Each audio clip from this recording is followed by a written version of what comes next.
Run that up, Rico.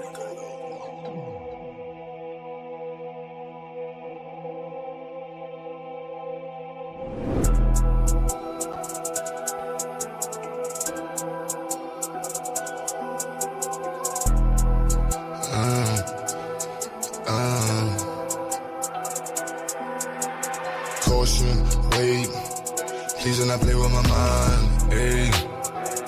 I do not play with my lines, wait. I keep protection for mine, you will not touch what is mine. I do not play with my shine, caution, wait, please do not play with my mind, ayy. I do not play with my lines, wait. I keep protection for mine, you will not touch what is mine. I do not play with my shine, caution. Look at my face, pay me respect, please do not play with my line. If you want taste, what you gon' get? Shit that gon' bury your mind. All that's at stake, where is my check? Need every nickel and dime. You play with my race, put you in check, but stopping the vision to climb. They mad that these niggas done woke up and now all our visions to go. Where is the bag to get us so caught up? Yeah, that is the mission and goal. Staying on cold, some of y'all doing too much. Straight up be looking like hoes, never gon' grow. Can't count on you and cuz, most of y'all doing the most. Like this is a show, doing it for entertainment, or you're doing it for clout, or you're doing it to sit at the table with crackers for words in your mouth. I don't play with enslavement, these are the days of the South. These days we play differently, this is what black empowerment's about. Wait, I said there's no time for no friends. Either you with us, against us, don't switch it, cause one of us die in the end. Hey, I'm keeping my eye on the lens, watching the ops despising the picture cause they wanna see the one end. Hey, caution, wait, please do not play with my mind. Hey, I do not play with my lines, wait. I keep protection for mine, you will not touch what is mine. I do not play with my shine, caution, wait. Please do not play with my mind, ayy. I do not play with my life, wait. I keep protection for mine, you will not touch what is mine. I do not play with my shine, caution. Hold on, wait, see a black man doing great with black-owned businesses, building in a different state. Why you snakes way late in the grass, plotting on what you can take? Black money in the black bank, mean black money is safe, protected, like it's heavily protected.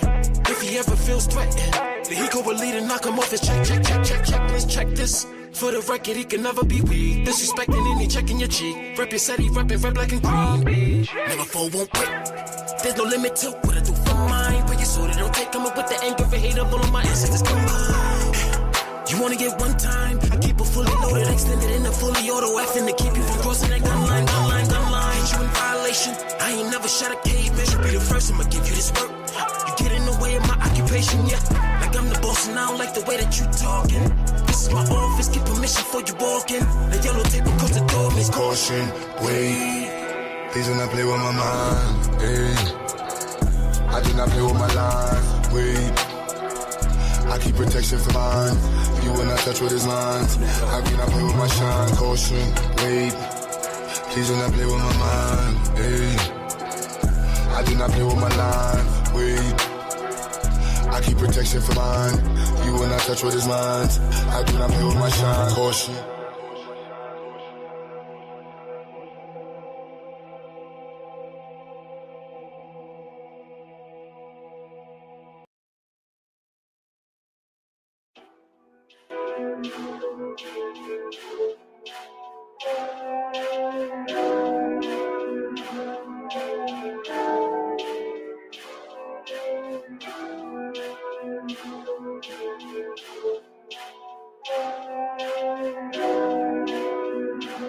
It's just too bad you don't know what it is.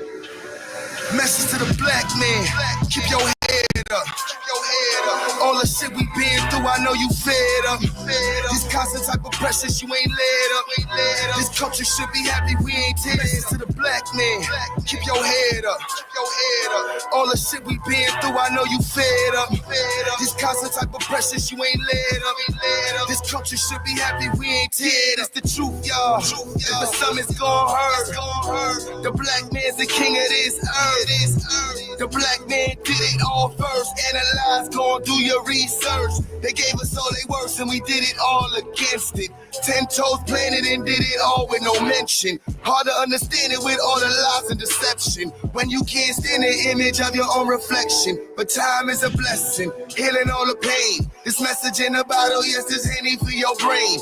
Everything that makes you great lies inside of your veins. Won't you place the picture properly inside its frame? Now listen to this game and open up your eyes. The vision is simple, just focus on our lane and ride. They plotting our demise, but still we gon' rise. Focus on our throne, fist up in the sky, do or die. Message to the black man, keep your head up, keep your head up. All the shit we been through, I know you fed up. These constant type of pressures, you ain't led up. This culture should be happy we ain't teared. Message to the black man, keep your head up, keep your head up. All the shit we been through, I know you fed up.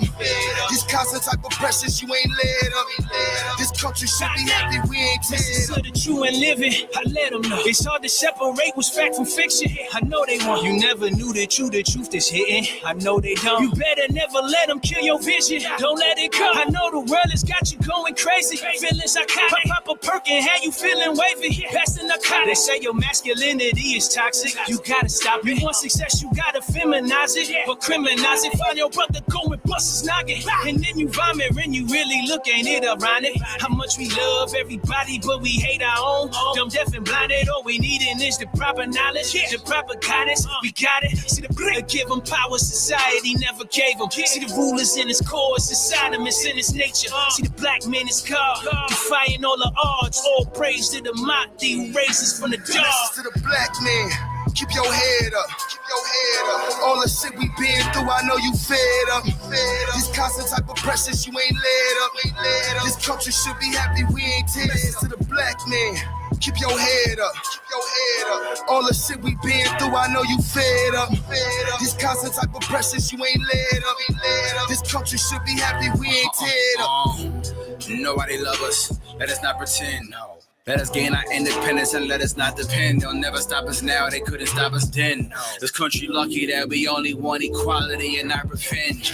We need to invest in each other, how much you got to spend? If I needed your help, my brother, how much you got to lend? You got a black business, I support you. I'ma buy black, the block I want us to buy back. I'm trying to buy that, I'm trying not to get shot at in Babylon with a cop at. I need to see an all black Amazon I can shop at. Stop that, cause a black man is king, black man is God. Any black celebrity quiet, that man a fraud.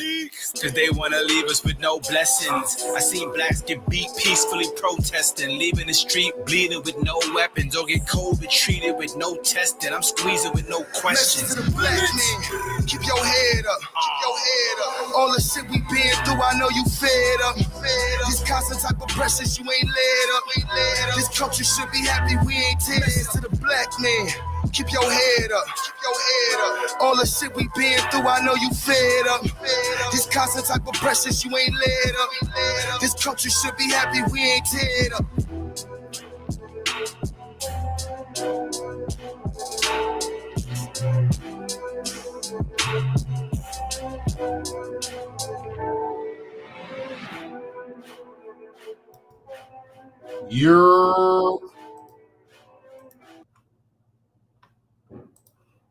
Was good, black family? I know it's mad late. We was busting, man, fireworks. You know, it is what it is. We was having fun, lighting up the street. You know how we do in the hood. So shout out to everybody, whoever tunes in. I got mad to work on. I said to my black ass. But was good. While I jump into my nerd moment for a little while. And then 3-4 hours. Like, you know, let me throw on the stream. You know, people getting in the crib. Some of y'all old heads probably passed out already. It's like, oh, these damn fireworks. I ain't played Message to a Black Man in a minute. That's so mad long, yo. That's 5 minutes.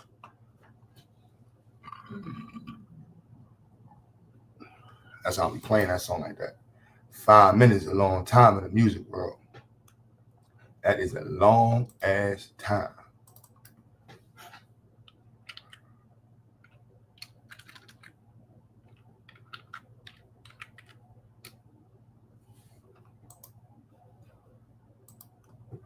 So yes, y'all. So like I said, I'm gonna try to keep it as positive as possible over here and staying away from the nonsense.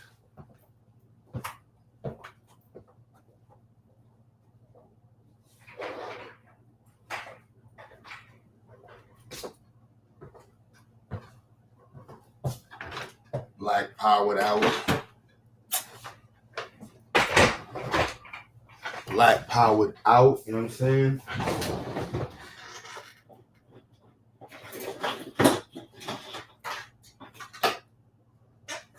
Keep it on black power. Stay the hell out the way.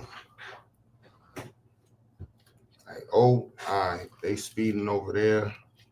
I'ma stay the hell over here. Stay away from all of over there. You know what I'm saying? And just stay focused on black empowerment. Like that's the only reason I'm here. I ain't really got nothing to talk about. To be honest with y'all, you know, I be jokes and jokes. You know, that's what I do. Damn. Please tell me. All right, cool. That's what I do. But moving past the jokes, staying away from the clowns.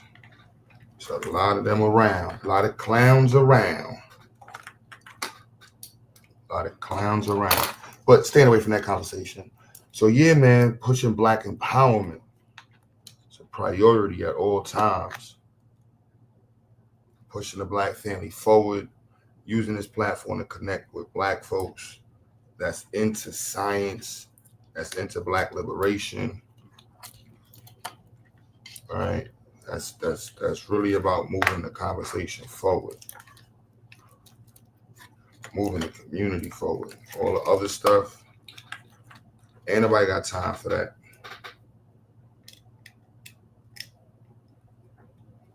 Ain't nobody got time for that. Yeah, this damn thing kicked my ass trying to set up, yo. I'm gonna come back to this in a little while. It's not like working on something that makes you feel stupid. It's very humbling. Damn, this made me feel dumb. But yeah, B, black folks that's in the, you know, and I put the word build in the title. So I think that word's getting lost in the transitions. You know, it's like, we supposed to be building, y'all. Can't be talking all this white supremacy, white blah, blah, blah, all this white stuff going on. And we focus on everything but building. That don't make no sense. That don't make no damn sense. All right, this is supposed to get, I don't know what the hell this is supposed to go to. Just take everything apart. Don't be lazy. Don't be lazy. But this is getting 5 likes. So this is getting 5 votes from everything.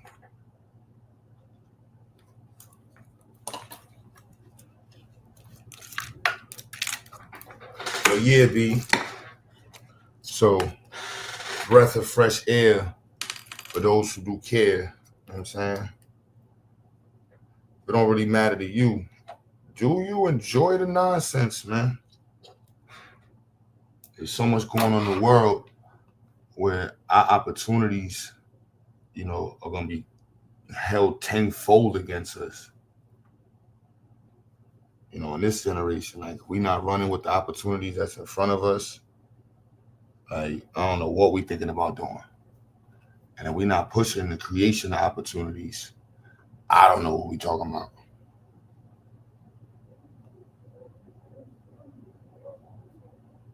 You know, there's plenty of, and there's nothing but room for opportunities out here. You know, if you really think about it, right? There's definitely shit holding black folks back. It's challenging black folks. Even with that being said, there's still plenty of room for opportunities.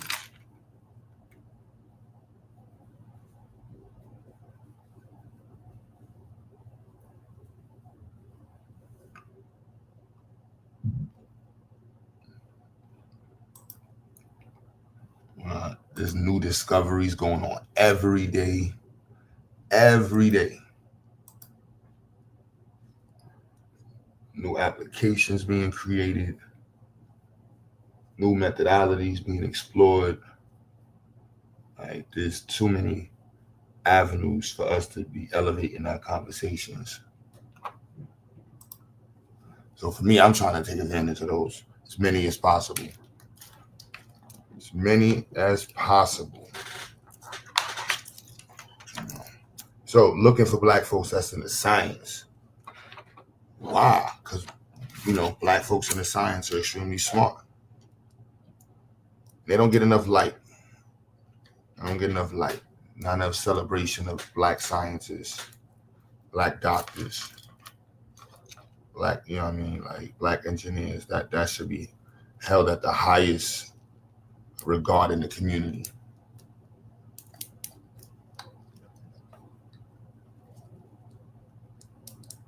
That's definitely what should be respected.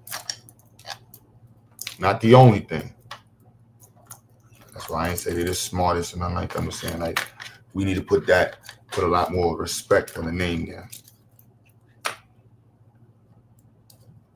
But I mean, there's so much dope going on in science, bro. Like, the James Webb Telescope is still making massive discoveries every day. The world of biology is evolving in front of us. Like,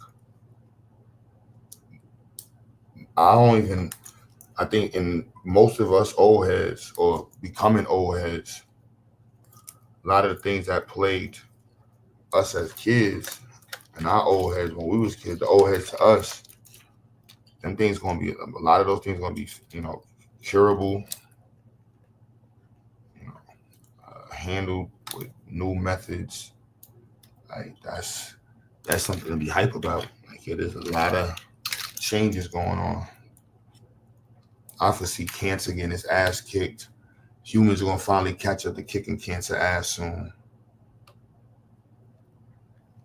I mean, large part of that is the foods we eat, but humans gonna eventually start kicking cancer ass.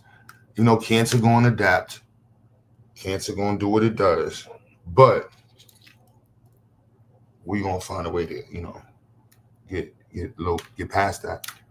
How the hell is this hookup? Which side is which?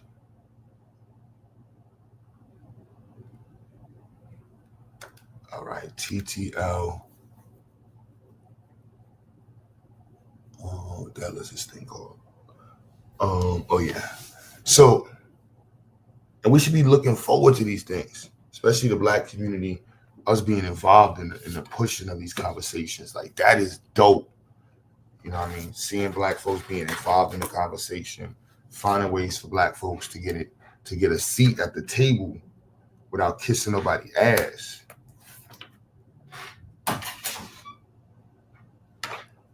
That's priority. Not kissing nobody's ass, putting on for Black folks and doing it right. And pushing Black people around the world.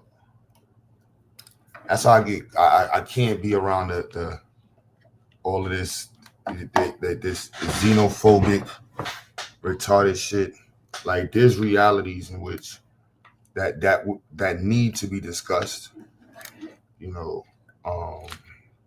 Personality traits that have permeated the community, and that have been illustrated by some very, notable people. So these things definitely have created divisions, but we got to be able to see past that and have platforms that are centered on connectivity, pushing us forward.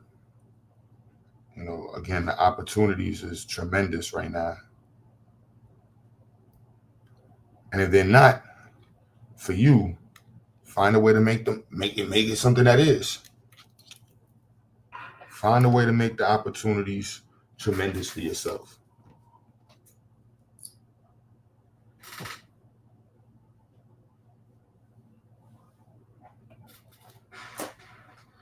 Sound of Music, peace. You came and asked, do you think P. Diddy worked for the feds? I have no clue. No clue what's going on that situation. Yeah, no clue, bruh. Genetic engineering is a great field for Black people to get into.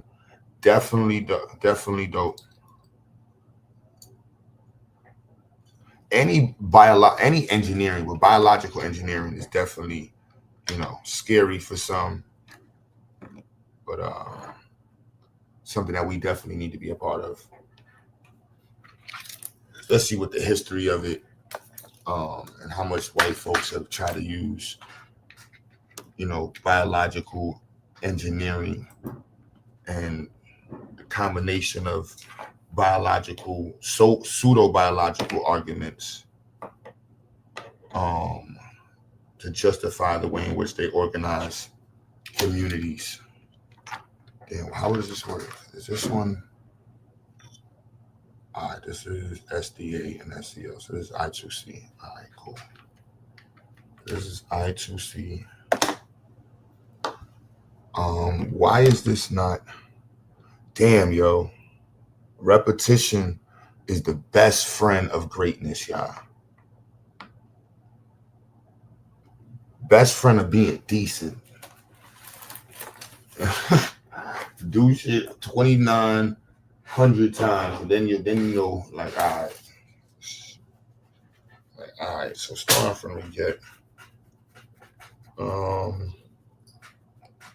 Did I have this hooked up to a hub?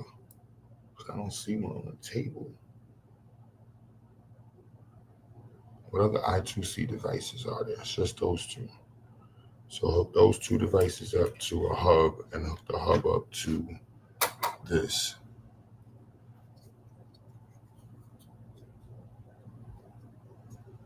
Hey, drop the links in the chat. He said there's a new drug in Africa called Kush. Yeah, I definitely would like more discussions on what's going on throughout the diaspora, and of course on the continent. Definitely want to invite more people to discuss what's going on in their localities and their regions. Really boots on the ground perspectives.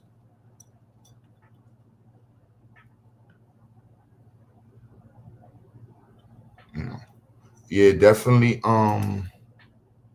Connecting with Black folks, that's about connecting with Black folks, man. Like, that is a beautiful thing to be around those type of Black folks that want to put Black people on, man. That's can't fake that experience. It's just really dope. And the more you focus on it, it's like basketball or sports, like sports players who want to be good and are really pursuing to make it to the next level, they submerge themselves around players who are better than them. Players, going to camps, being around people that are really good and who are focused on being good. And that's how we should be looking at, suggest everybody be looking at life. I try my best at all times to look at life like that. Keep great company. Network with great people who are really about, leveling up. All right, where the hell did these wires go? Oh, you had that port. That's why you didn't need that. And then the 12 volts led straight to that. Okay, I remember now. And then you got 5 volts of this. Okay. So either I'm about to burn this out.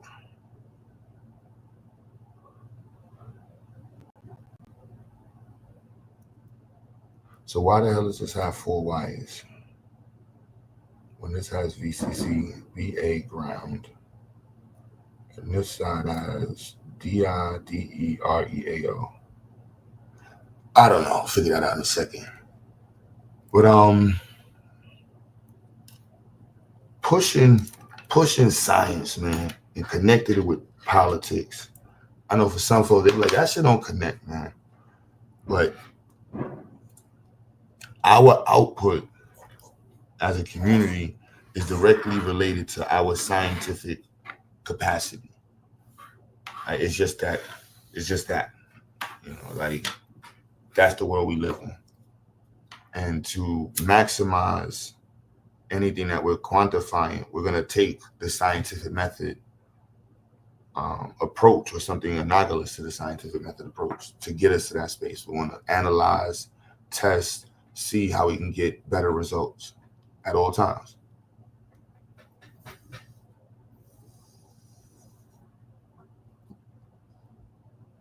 And so when politics, if we're thinking about organizing a community, mobilizing, positioning us, safely in the future in terms of resources and competitiveness, respectability, these underlining components or pillars of what politics, the benefits of politics or purpose of politics, it's very important. We can't just let that be like, oh no, that ain't nothing. Like hell no. Why did I run this like that? Was very sloppy. I should have gave this way more room. Way more room. Now we got everything set up. So this goes here. The hell is this now? Can't even see. But yeah, so let me say this too. There's a lot of black folks that hate black folks, man. It's disheartening. I'm not gonna lie. It's really disheartening seeing some of y'all.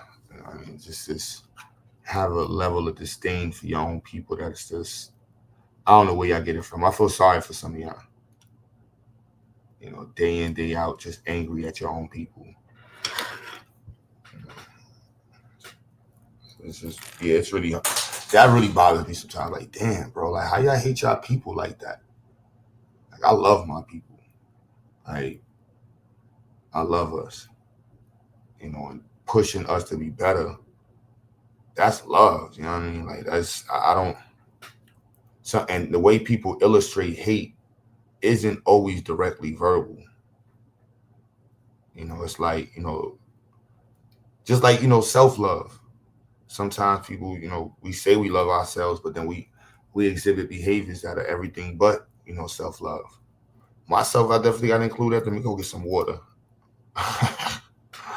You know what I mean? Like, we got to think about these things. So the same way we say that, it's the same way we got to look at how people treat our community, how they invest into our community, how we invest. I ain't looking at nobody else. What are we doing to get us to the next level?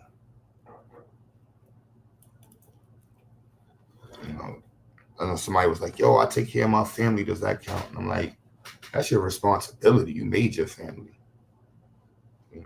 It's that step beyond that we're looking for. And that doesn't take away from you doing great for your family. We highlight that. We celebrate that. But we also don't put that in a different category outside of, you handling your responsibilities and executing them, at high levels. That's great. We need that. But there's many steps above that we got to be looking at. Like, hold on, we got to go above this, y'all. Got to go above this. Oh, all right, I remember now. So these 4 pins was going to this. But why would it be going to that?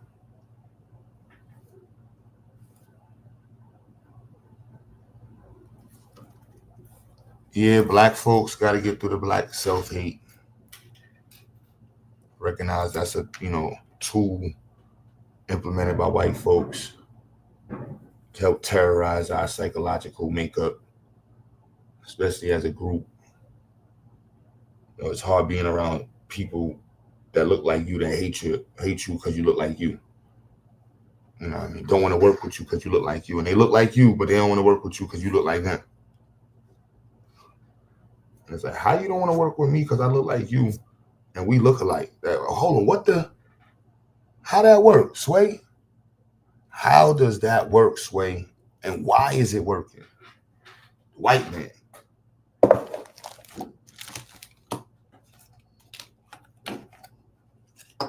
I ain't gonna say white supremacy and all that types of shit. white folks doing white folk-ish. And that's just the world we live in. So black folks got to do black folk-ish, because that's just the world we live in. But black folk-ish should not be looking at white folk-ish as anything that white folks, are predominantly in as white folk-ish. White folk-ish is the way culturally they behave. Science ain't white folk-ish.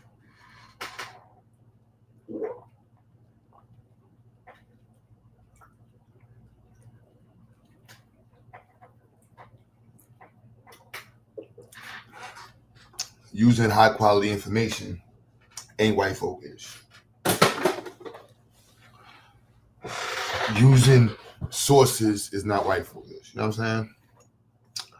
I know for some of you, that's like, what are we talking about? Like, duh.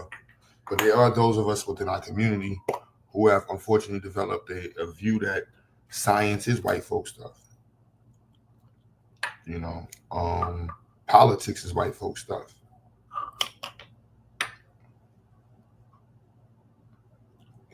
That's we got to fight these misconceptions.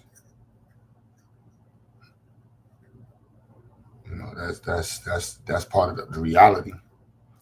Even if it's just something slight, something simple. With AI now, there's so many ways in which we can be organizing and providing different means of information to the greater masses. Like everybody can get a hand in. And the speed at which with Zoom, platforms like these, we don't have any excuses. We have no excuses. No excuses.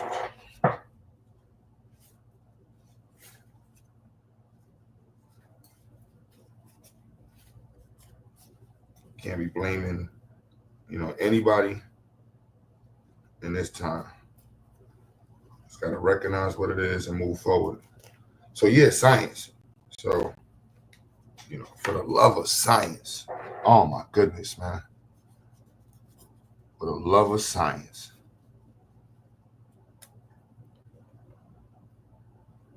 And my pops got me into science. Like, everything was in some way connected to science.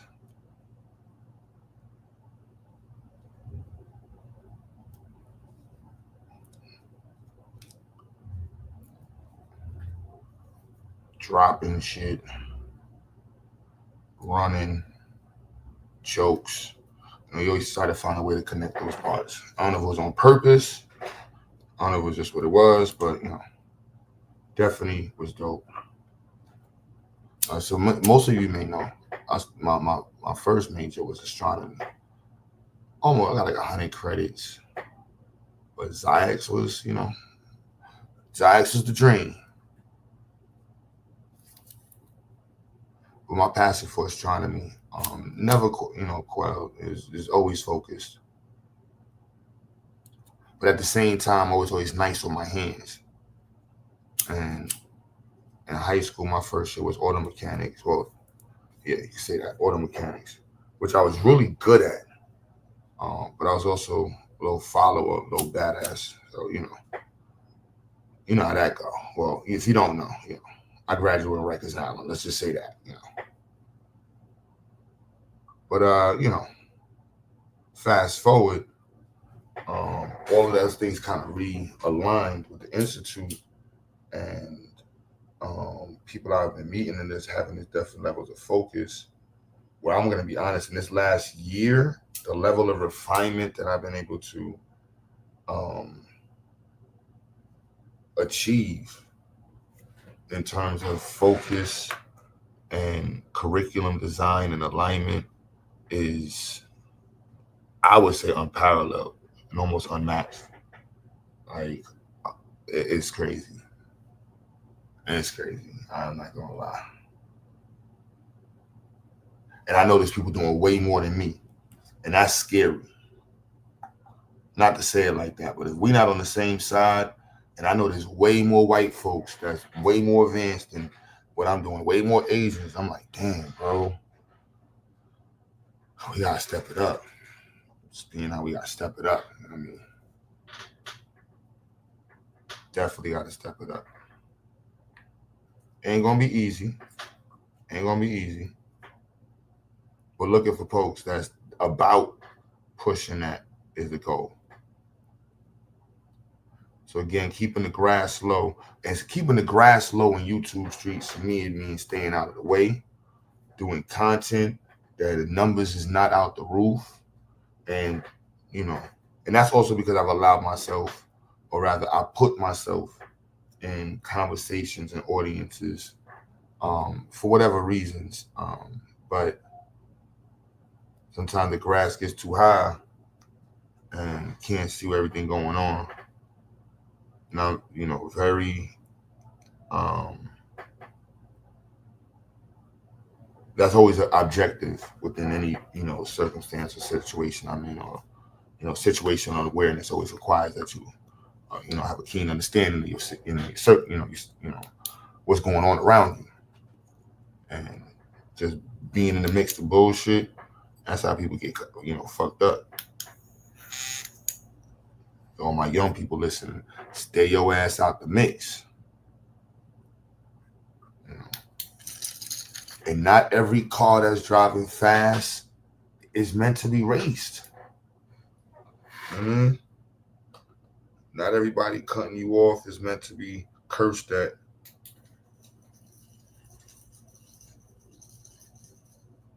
But that's also about your focus, you know. We got to do some interpersonal reflection, you know, what would be retroflexion or reflection? Whatever our word, reflection or retro perspective or introspective analysis, whatever you want to call it, in terms of, or in regards to what the hell you're doing with yourself in life. Where is your focus at? What am I doing with these next 60 minutes? Introspection, yeah. 65 minutes of life. These 60 minutes, what am I doing in life? And how will this, or how will this contribute to my imprint on the planet? Or like Peggy Carr said during our graduation, the dash. And that dash is important. Like, I don't know about y'all, but death is happening. You know, death is gonna happen. And that time you got in that dash, so you're born on this day and you're gonna die on Sunday. And what's in between is on you, we hope. Some of us don't have the opportunity to control much of that dash. You know, unfortunately, you know, birthed into situations where that dash has just been nothing but fucked up shit, to be frank. You know what I mean? And so those of us now who are not living like our ancestors who were, you know, for a large period of time were forced into circumstances that were really messed up. Yeah, we got the grind, we got the go, we got the push.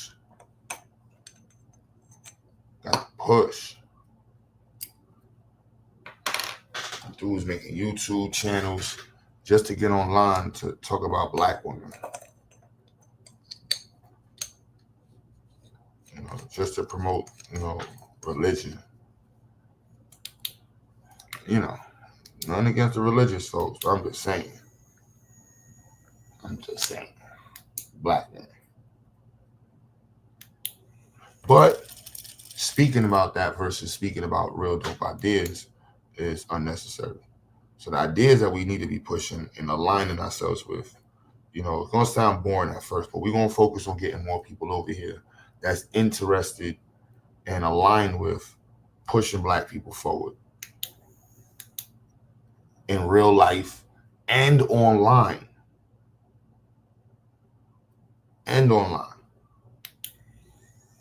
You know, that way we don't have to worry about what they got going on misaligning with, you know, others in the chat. Like, there's no reason to have those around you. At my age, if you don't align, like, yeah, shout out to the brother that called me, I think today, It was weird. I don't know who gave this dude my number, but he was full-blown studio mode and was talking about, you know, I went through this song for Cardi B and need the studio time and it's going, you know, could change your life. And I'm looking at the phone like, bro, how'd you get my number? Like, who gave you my number? Like, who? I need to text him. Yo, my man, only get a studio number out. So don't give me my direct number. That's crazy. But you know, shout out to him. But alignment, bro. Alignment.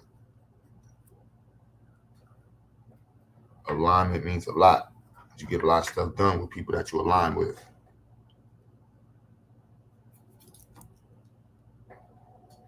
And pushing the line forward is the focus. That is the focus. It's alignment. Can't have a team full of running backs.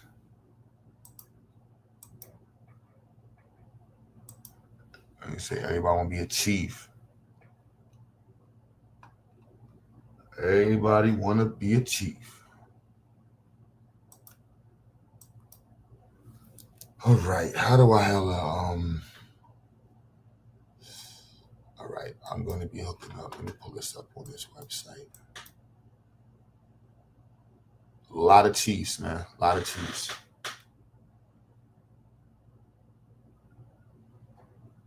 Oh, my bad. Let me put the link in the chat so I'm not talking to myself. Yeah, are you black and into science, politics, and history? Keywords, y'all. Let's build. All right. Gotta do some reprogramming.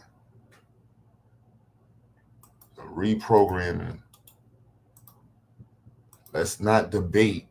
Let's build. Let's see how we can build. How can we learn from each other?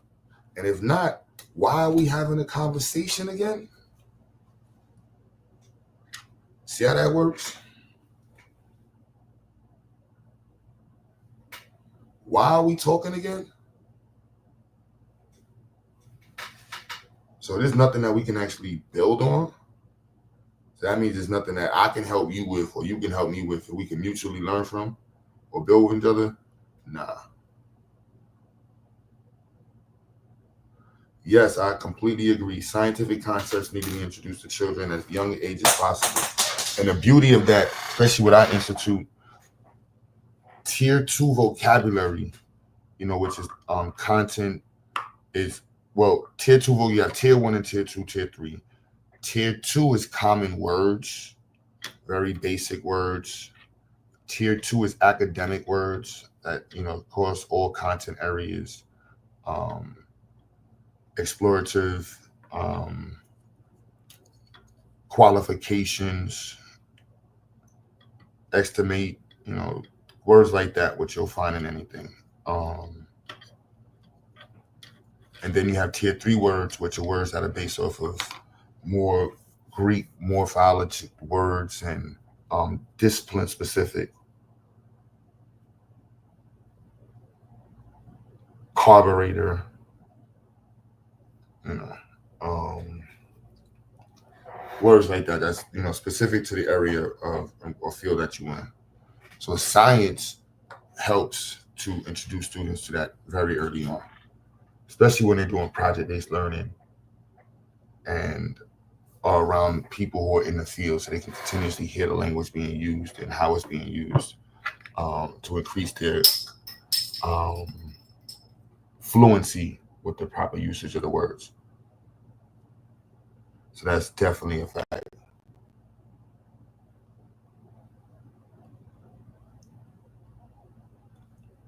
But back to being around people that want to build. Such a dope space to be around people that's like that, man.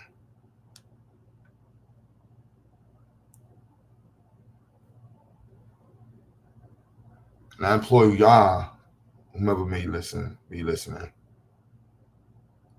to actively pursue to being around people that's about empowering the Black community, uplifting the Black community, and networking and building. Spend less time around ones who are not, and focus on those who are. Watch the results.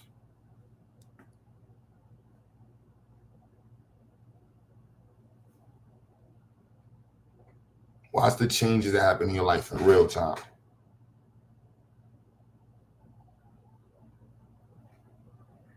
You know what I mean? And again, just look at it with anybody who's in finance,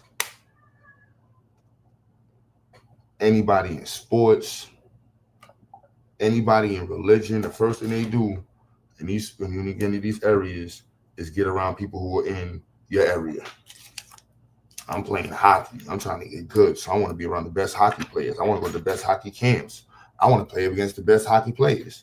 You know what I mean? Play with or against. So we want to do that here as well. You know, being around Black folks that's highly intelligent,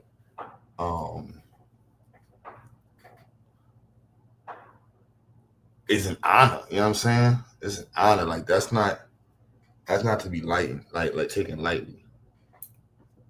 Or sometimes people do. And that's a clear sign of the person to stay the hell away from. You know what I'm saying? Like it's just these things are just that simple. Like just to push the conversation forward at all times for yourself. For yourself, you know what I mean? And me pushing this forward with the platform is having that clear perspective of like, I want to be around these type of people, making these type of moves consistently. See DT, Deity in the chat, Papa Mayhem, GQ.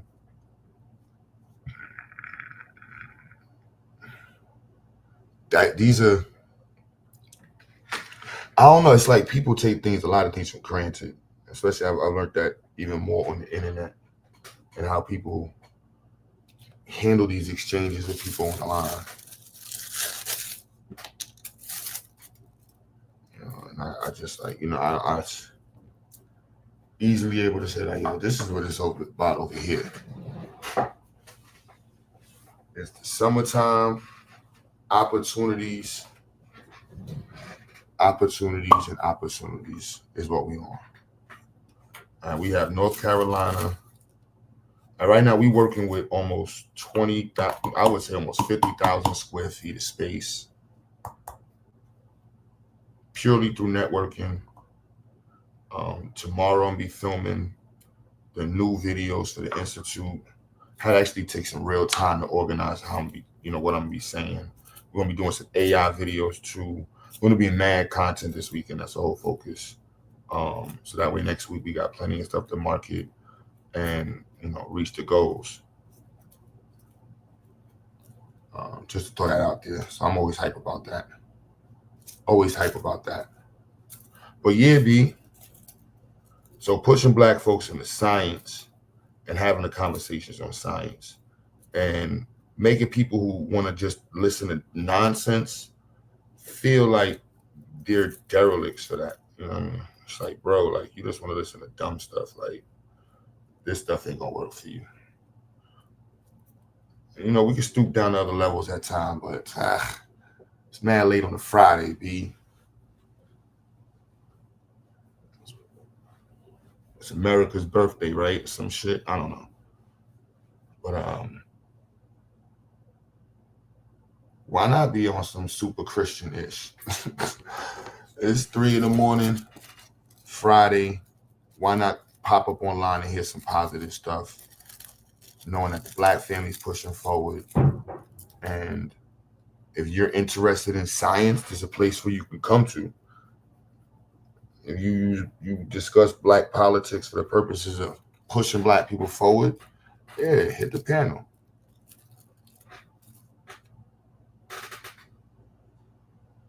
Right? That's what it's about. That's what it is about.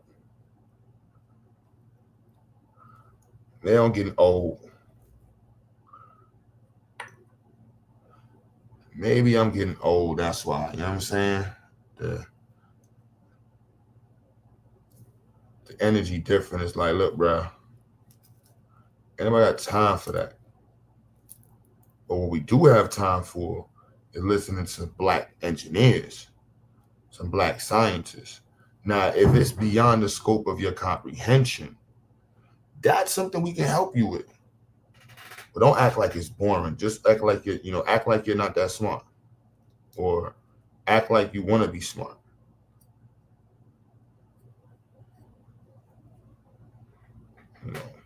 It's for a reason. It's for a reason. Now, on my Pan-African-ish, this is the super opportunity, man. Super opportunity, man. I don't be able to connect with black folks all the time. I stress that all the time, B. All the time.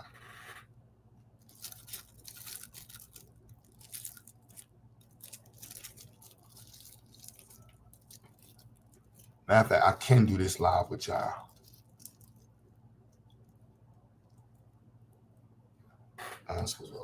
That's two things at the same time, so I gotta type that in, put that in. I gotta do that.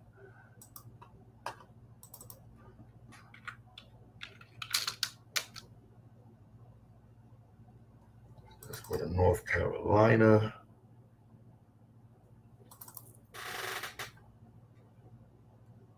All right.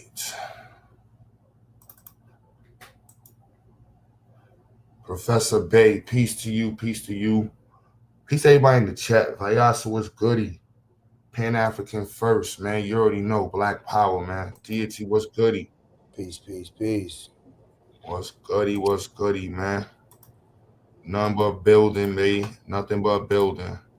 See, Deity, you was talking all that, I don't need the keys shit, but you was in the house by yourself yesterday. It would have been cool if you had the keys, wouldn't it? You know what I'm saying? It would have been cool if you had the keys. You know what I'm saying? I got the keys. Yeah, man. It ain't permanent keys. It's like, look, man, I'm in the crib by myself. I think it was a white dude on the panel. I don't know if I was bugging. Last night, Psycho came in towards the latter part. You know, it dissolved into, you know, the usual. You know, they come in under the guise of you know, I'm Irish, and you know, we was there with you, and you know, and that whole, you know,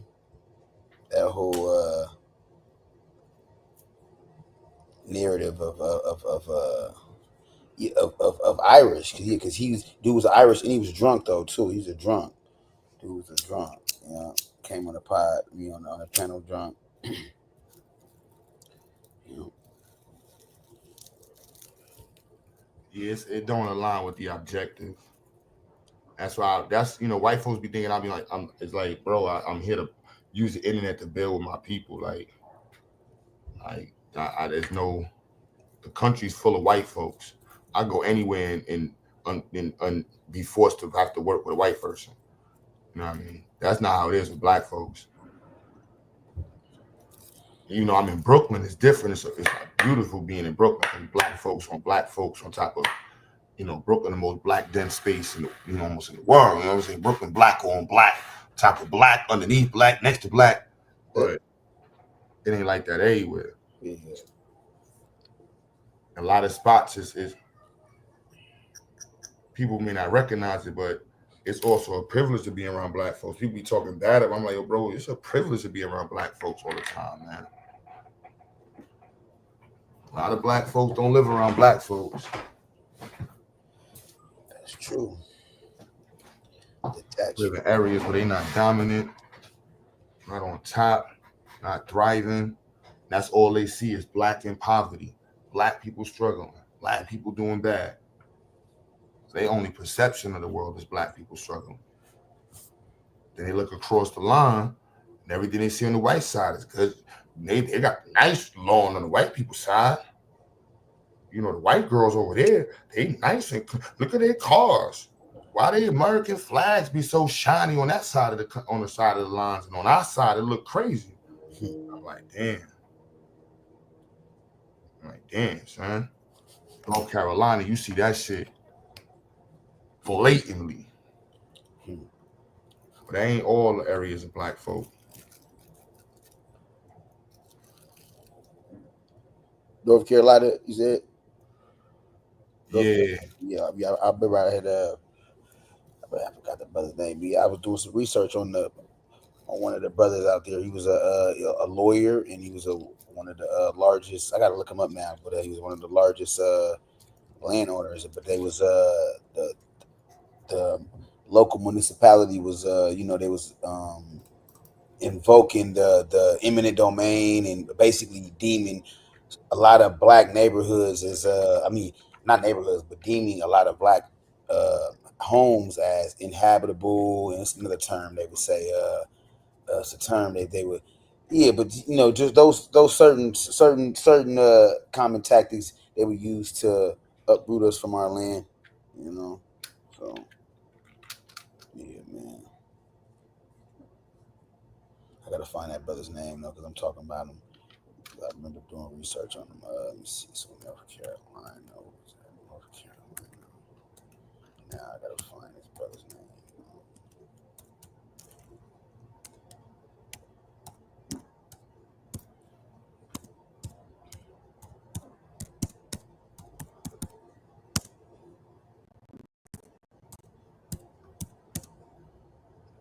Damn, AI and all these fake YouTube channels, you don't know what to look at anymore.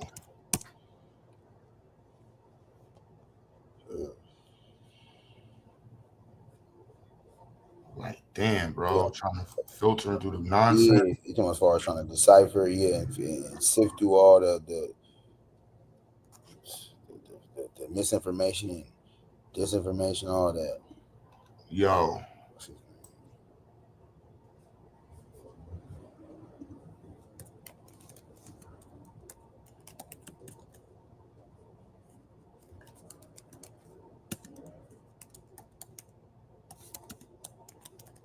Let me see if I find this on.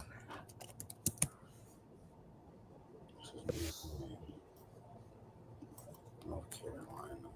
Gotta verify this before I play the video. So these damn, they'll put a British voice on that shit.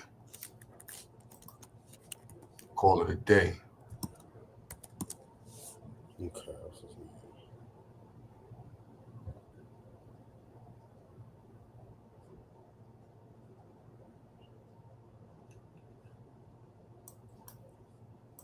Call it a day.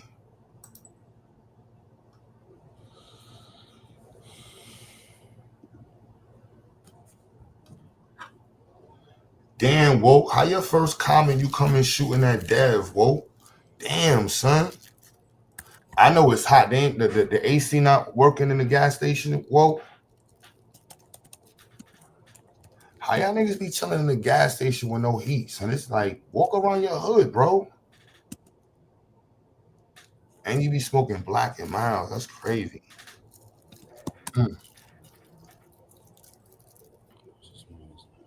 You my man, so dirty Virginia niggas, man.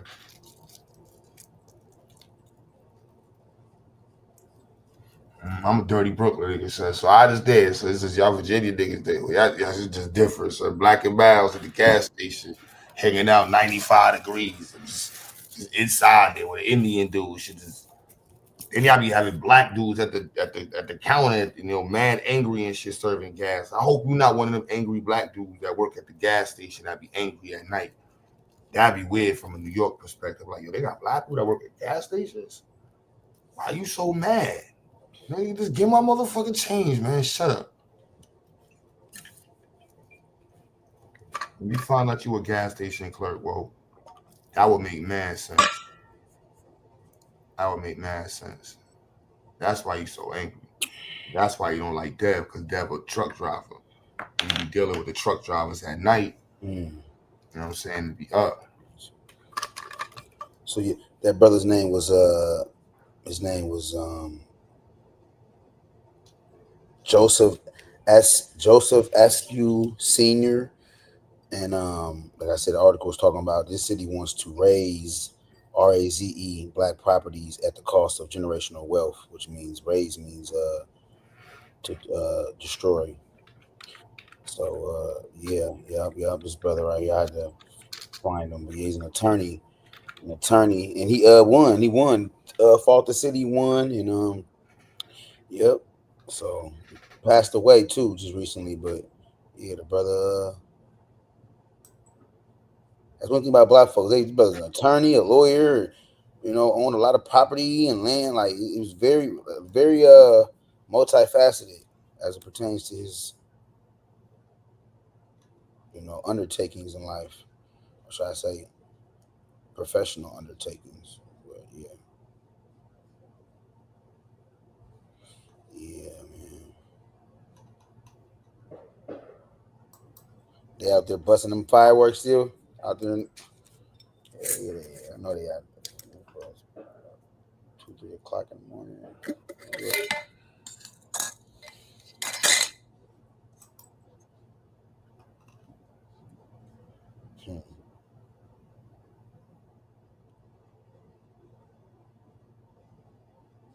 That's the first time I ever seen that word using that kind.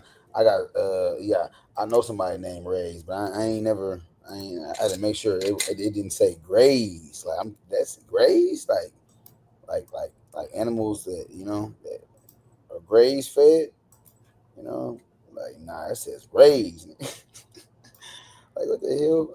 You find a new word every day. I'm like, what the hell, raise? Not raise like to raise a child, like like a razor. Like what the hell? Like what that? Like what the heck? Yeah. Mm-hmm.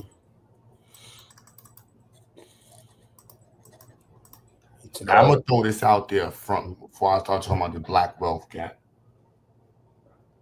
Making babies with white folks and non-blacks hurts the wealth gap. To my successful black people who get rich and go make babies with white folks, you are contributing to the wealth gap. That money is not going black. Your black successful Kobe Bryant ass could help that black family out. If you divorce the first black woman, go find another black woman. If you're scared of them in America, go to Africa and find one. Get a black baby. Make a black baby. Go to Jamaica, find you a black baby. That one don't work, go on to number 3. Now, if you're on number 3, more than likely is something wrong with you. Try polygamy. But I'm just saying, keep it black. All right? This rate, the NBA is going to be white. NBA going to be white. It's going to be white chocolate and black dark-skinned people going to be the ones that play. Dark-skinned dudes can't jump. That's what they're going to be saying in the next 5 years. And like, yo, so what the hell going on in the league? All light-skinned folks then took over.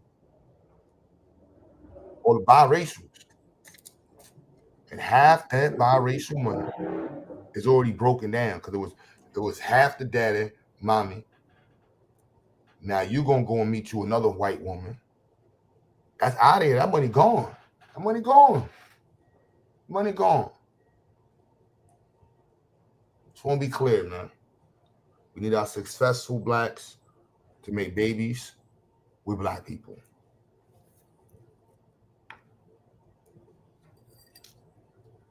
For real. I second that. All the above. Aforementioned.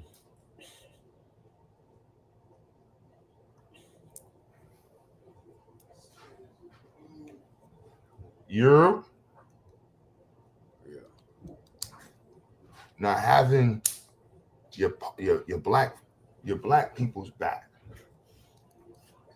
Beijing,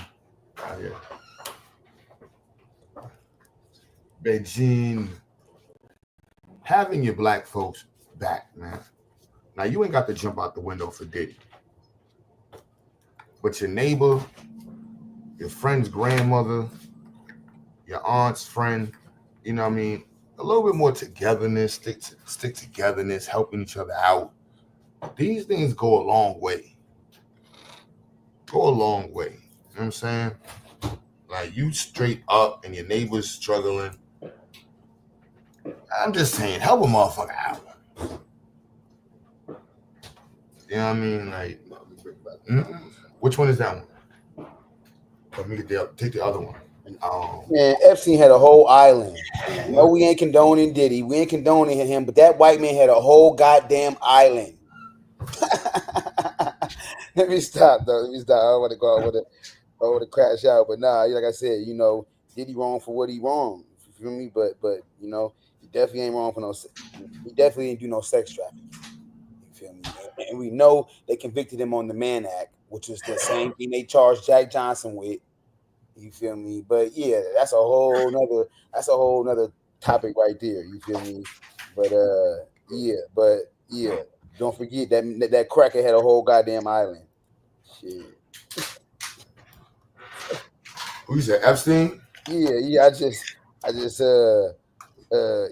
you know, quick little, you know, ignorant outburst. Nah, I would say ignorant, but just an outburst.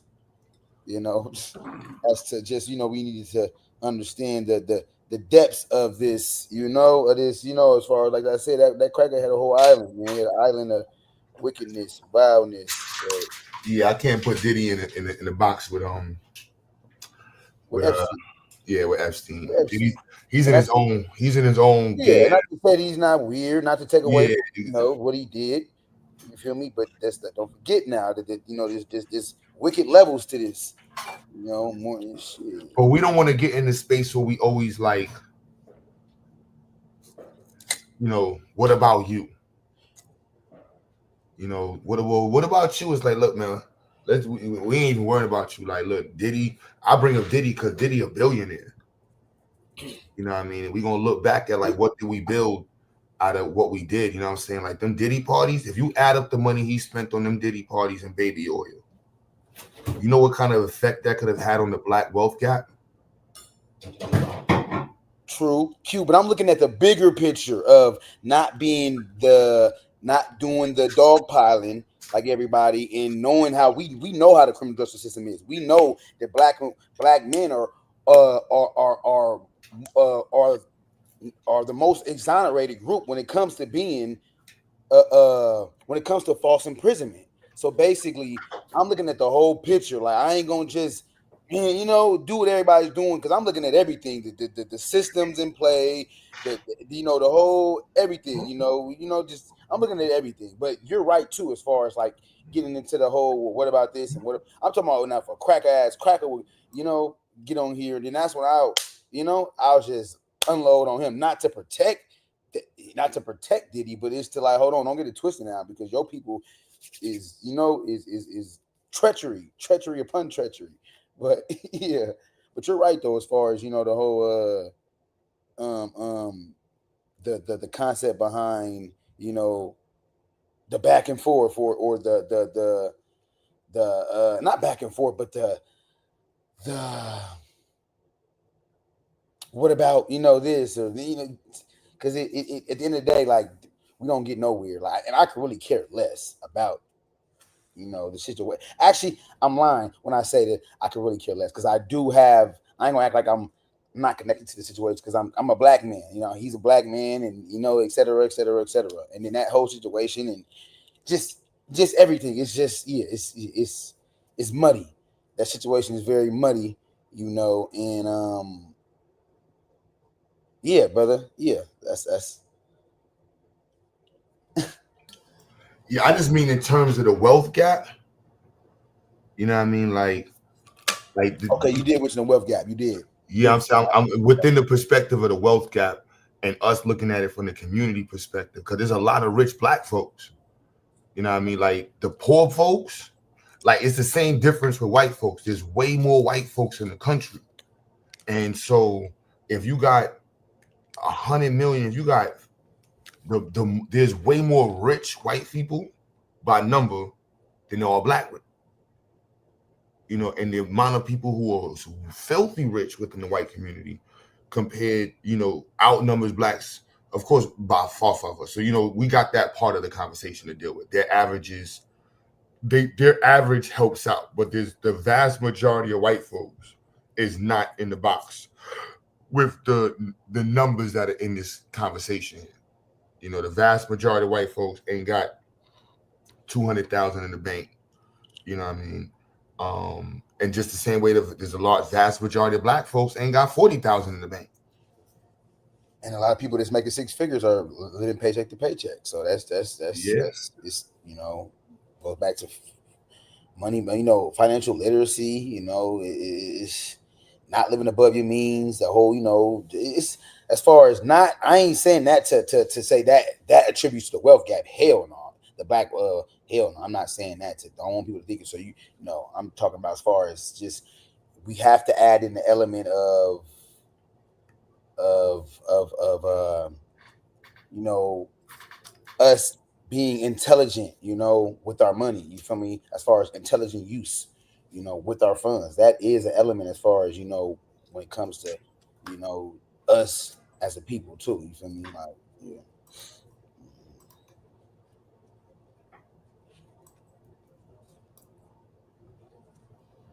So this is from 2024. According to the latest data from the Federal Reserve survey, Consumer Finance, the nation's racial wealth gap increased during the COVID pandemic. Between 2019 and 2022, median wealth increased by 51,800, but the racial wealth gap increased by 49,950, adding up to a total difference of $240,000 in wealth between the median white household and median black household.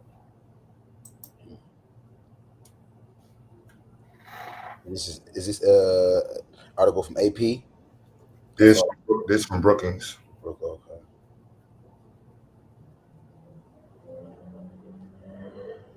You know what I mean? So like this is increased during the pandemic. But now since there's less of them, we got to put a heavier emphasis. Less of us, we got to put a heavier emphasis on the things that can change the game. Like, and it I think it's gonna happen. I'm putting my bank on that. You know what I mean? Because it's just mathematics. Like, you know what I mean? Even I take my institute and other institutes that are pushing STEM, you know, it's gonna increase the amount of black folks that's making a certain amount of money. You know what I mean? It's pushing black love increases black wealth. Mm-hmm.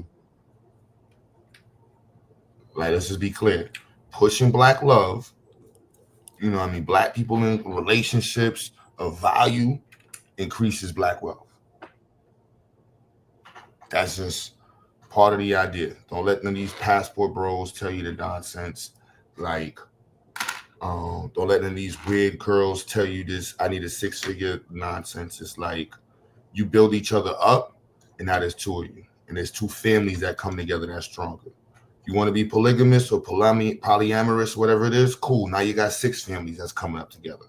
However you make it work, more black babies, more black wealth, more black education, more black access. That's the priority. You know what I mean? Like that's the game plan.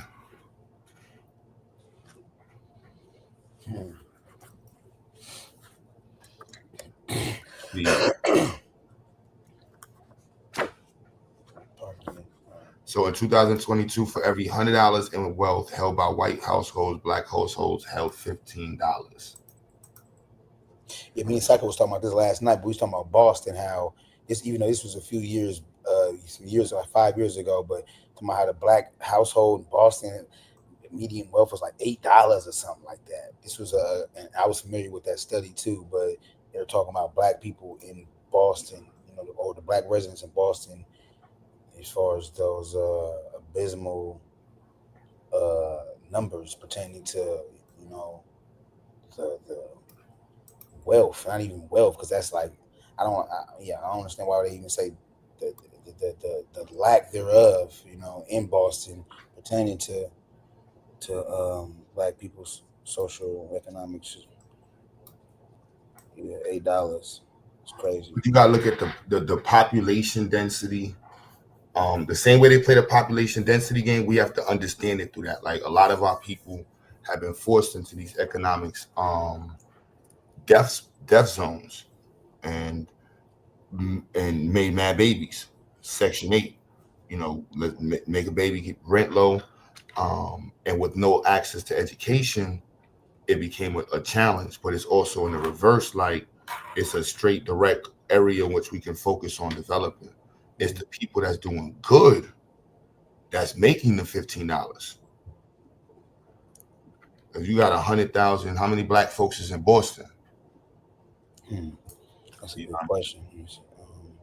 If you got 1 million black folks in Boston, what's the percentage of them that's not,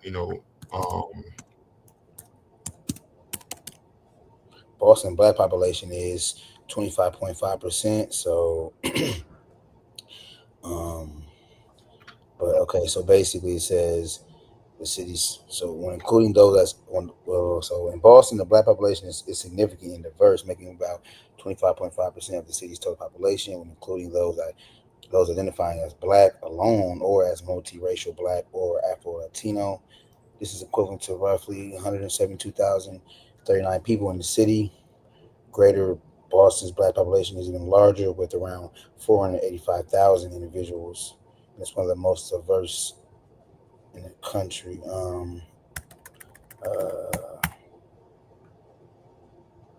Median wealth is $8.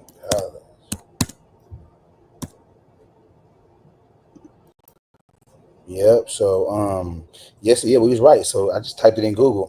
Boston black median wealth is $8. Yes, that's correct. A 2015 report from the Federal Reserve Bank of Boston found that the median net worth for black households is in Greater Boston, also in the greater. So this is the larger part. Remember, they said the greater, but from what I just read, they said the greater area of Boston has an even significant more population than I would say the 25.5%. if I'm saying, if I'm reciting that correctly, but yeah, it's $8 though. So the median net worth for black households in Greater Boston was $8, while the median net worth for white households was $200. See, this is why reparations is like, there's like, that's the only like remediating. Like, I don't see nothing fixing. Like, dude, what? There's nothing that can fix $8. So the middle. So I don't understand. I don't understand that. I don't understand it. So I can see why my guy. Okay, now see this this content. It now makes sense that Jaylen Brown wants to specifically funnel or focus on the black wealth disparity in Boston. Well, this would make sense. So 2015, I'm trying to see what year was he. I'm about to figure out what year was he drafted to Boston. Let's see. Look at me doing numbers. What year was Jaylen Brown Boston to? I mean, what year did Jaylen Brown get? Jaylen Brown.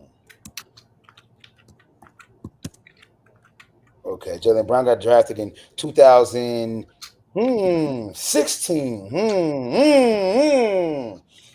The numbers. 2015, he played for California Golden Bears, which is college, and then like I said, that following year he was drafted to Boston, and then that report came out 2015. So that's deep though. That's deep. And then I say and I disagree. Even though me and Psycho was, I disagree, man. It's incumbent upon them to back basketball. Black, if you black, especially if you from the hood, you need to be giving back. You need to be building. Yes, you need to be building. I strongly believe that social justice and sports are intertwined. It's part of our history. It's just too much tied into history. Like, that's why that book, 40 million, the book $40 Million Slave, is important, because it's not, people get caught up in that $40 million slave. They get caught up in the seemingly oxymoronic formation of that term, and like, but really, like he said, he got that slogan from a white fan. that told a black man, "You're nothing but a you're nothing but a for." He told us the fan told in Boston told the black man that he was nothing but a $40 million or no, he was nothing but a $1 million slave. You know, and that's how the brother actually branded the book. So there's this reasoning as to why he got pushed back from the brother that owned BET, but as time went on, he understood. Okay, I get what you mean as far as the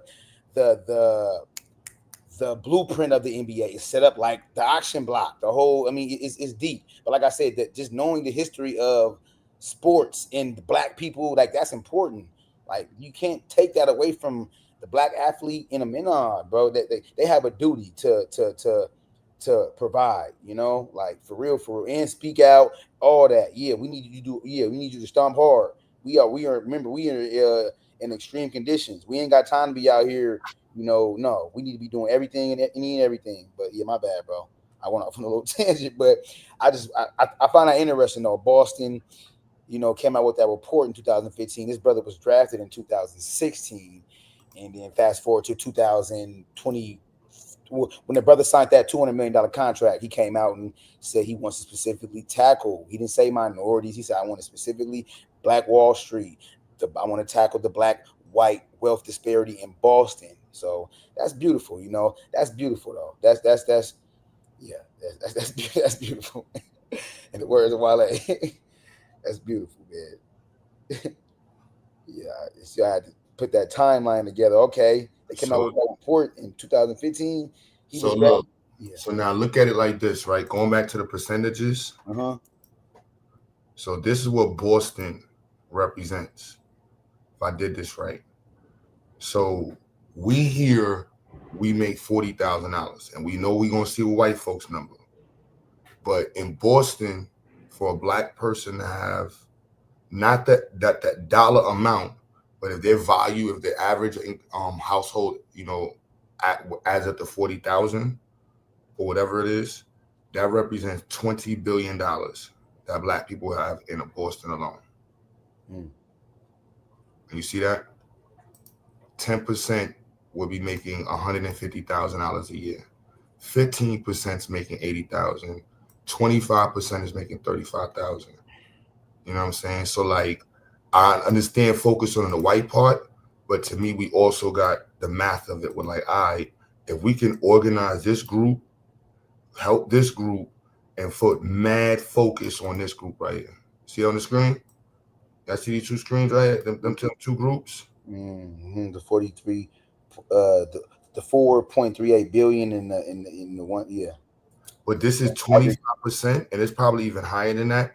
I would go with maybe 30, right? It's right high, but 25% of the Boston community is making $35,000 a year.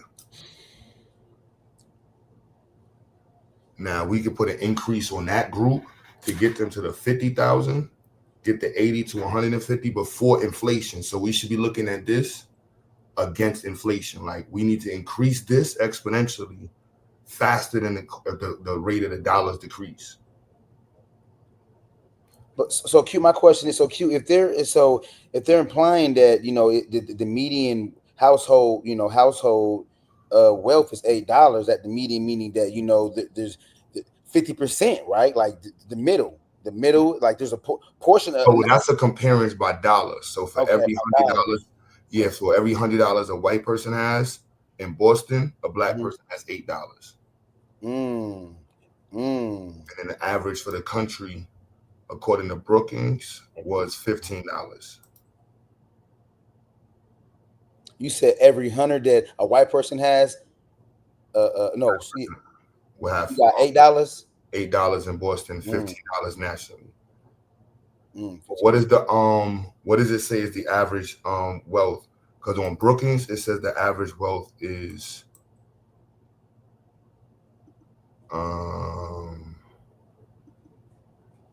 I think 50,000.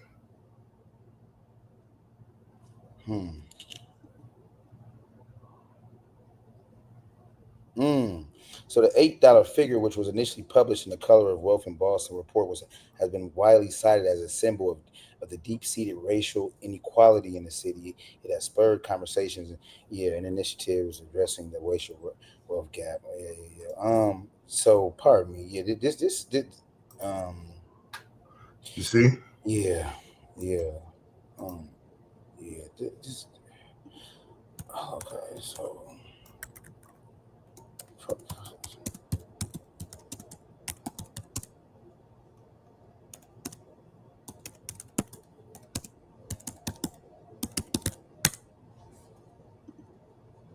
So now, real quick, I'm actually still in the same realm, but this makes me, because we're talking about, this made me think about black women, because I remember this study too, eons ago.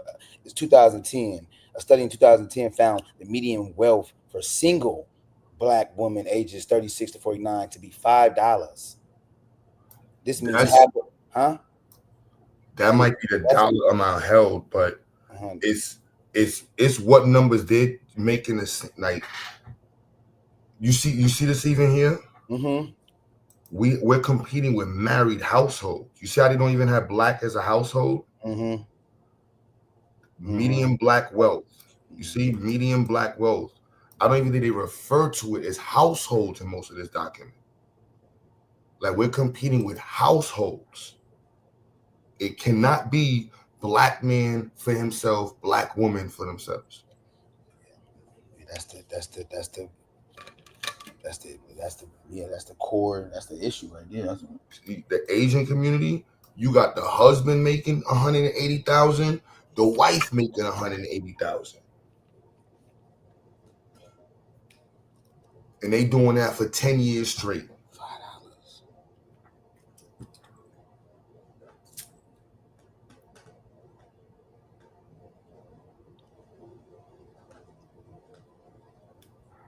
And I don't be liking all these studies and reports and all. I mean, I do, but it's like, come on, man. We need to be.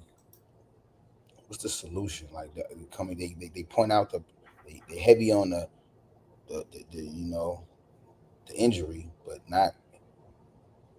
But that's also part of the, like, if we keep screaming the economic wealth gap without analyzing the wealth that is there and only saying like the only way to catch up is through like reparations is a means of catching up, but we cannot state that's the only way to catch up.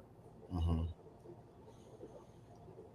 Okay, so when you say that, do you think like the outside of that would have to be self? We would have to be toiling and putting the work in, as far as you don't work, you don't eat concept. We gotta grind. We gotta help each other out. Mm-hmm. We gotta push the black, like the attack on the black family is one of the biggest attacks on black wealth. Like, that's got to be, like, that's going to be part of the message. Like, the black family is the centerpiece of black wealth. Like, there's no getting around that. You know what I mean? Like, that's first and foremost. You know what I mean? Education, right. Education.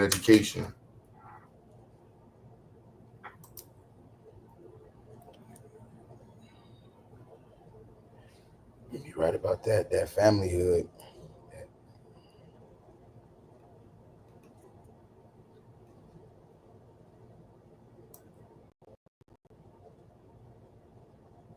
We know white folks got their white folks position. It is what it is.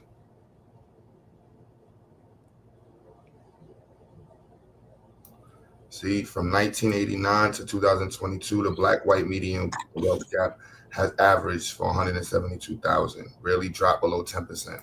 However, between 2019 and 2022, the gap breached 10% of the average, signaling an increase in disparity not seen since 2007, when the gap reached 214,000. So when Obama got into as president, we was at the height of the racial wealth gap for the last 30, 40 years. Coming out of that, going into Trump, going into COVID, we are worse than we've been since the 480s. That doesn't mean black people are doing bad. We got to really analyze where the fuck is the money going in. And of course, we got to look at the black family being attacked. You Are know, we doing good though, bro? I'm gonna find it in here, but are we? I'm sorry. I mean, we are. I'm not trying to. I don't want to have this. You know, I'm not a pessimist at all. Clearly, I'm an optimist. You know, I'm definitely an optimist.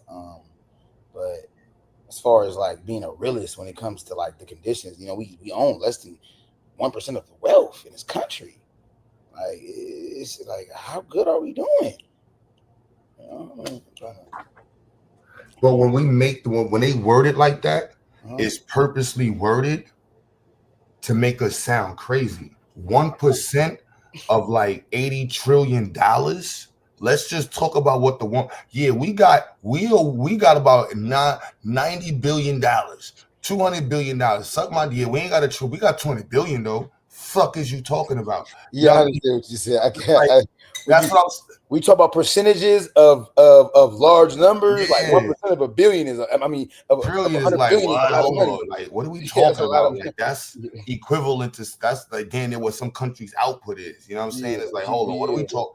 What are we talking about here? We I know. gotta, you know, what they say. That's why I said. That's why I pulled up this on the screen. Because when they say the average is $40,000, right, and they say we behind everybody else. Fuck what everybody else is saying. Let's just understand that. Look, we got this. What we working with? What can we do with what we working with? Exactly. Yeah. Yeah. And I understand that too. That you know we don't want to get over. You know we don't want to get engulfed. This is raw, but I'm just saying, like, just throwing this in there. What does it take for us to end up with a $40,000, you know, average wealth gap, average home wealth? And then just looking at this is how we should all start organizing our priorities. Like, there's 50,000 people potentially in the greater portion of Boston who make $150,000 a year. Those people are the ones that have enough money to invest in the people that make $5,000 a year. Because the kids of the people who make $5,000 a year are going to be struggling. Same kids. The kids who make $150,000 a year, they're going to have the same struggles as the kid that got $5,000 a year. You know what I mean? So I would put these two together, and in this 3 groups, be a super focused group. Like, what do we got to do? It's 15,000. You got to be in school. You need 2-year degrees. 80,000. You might need some certificates and some move up. You know what I mean? The 30,000, the 80,000. Y'all might just need a little bit of push, connection. Boom, y'all in the 100,000. And we can make this a 5-year plan. And it's like, all right, within this 5-year plan, how many of these 50,000 people are married to Black people?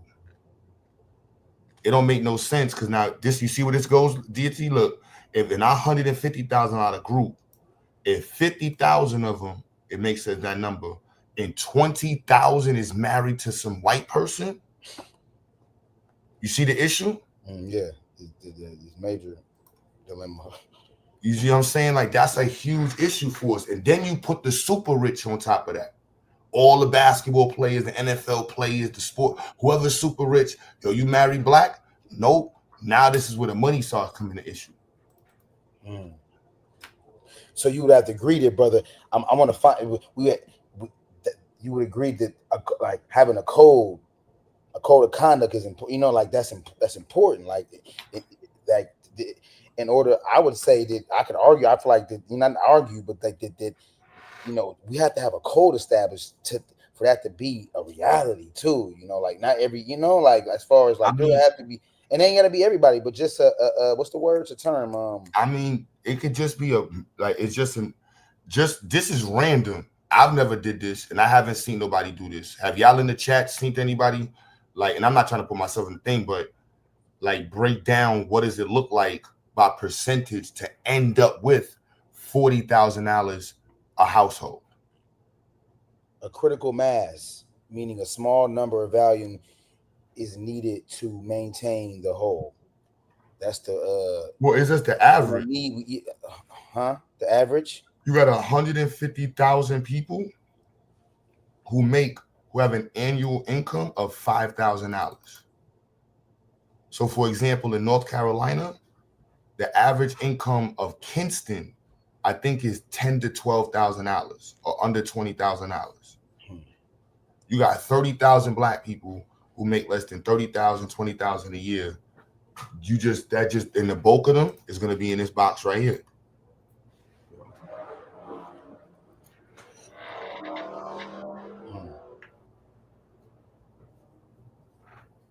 And they're not going to have the assets. And then on top of that, right, part of the reason why I would suggest we focus on the bottom group, the top group, is because this group is going to have the highest interest rates. So 150,000 of us have higher interest rates than almost the entire other group. These two groups alone, then there's more than is the equivalent to the other three groups. But the top group is the only one that's going to, top two groups is the only one that's going to experience quality interest rates. So now our money's getting robbed again. So this group is going to be stifled in its ability to grow because of the interest rates. So now you're getting punished for being poor. And so it don't take, if you look at it out of 10,000, if you got 50,000 people with $150,000 a year, and you take 5,000 of them, plus some nonprofit organizations, and we concentrate in 20 cities, you know what I mean, on these percentage rates, because it's gonna look like this in most cities, from New York City to Boston to Chicago, and it's a heavy push on getting the bottom group, not to say the bottom group like that, but those of us that makes up this group to get to the third group. And that jump is literally a 2-year jump. Like, this is I'm glad we're having this conversation. You just gave me a whole nother perspective on Black empowerment on a big scale. So, for example, you deity, right? Mm-hmm. You go to school for a 2-year degree. Mm-hmm. And let's say, I'm just going to throw you, not to say you, but let's say any person. Let's just pick any random person who's, not in the best place in life. I'm going to say this, not, and I didn't mean to say it like that. And I'm not saying you are. But we pick somebody who's like struggling in the hood in Kingston or Brownsville, Brooklyn, and they struggling. A 2-year degree in hotel management.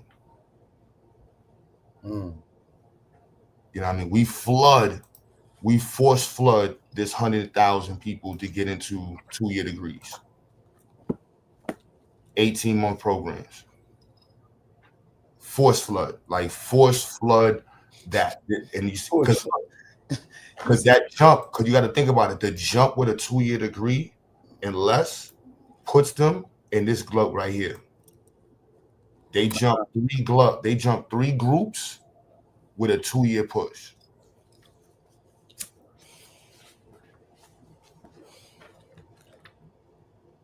I'm not saying I don't. Huh? I'm not saying I do not disagree with what you're saying.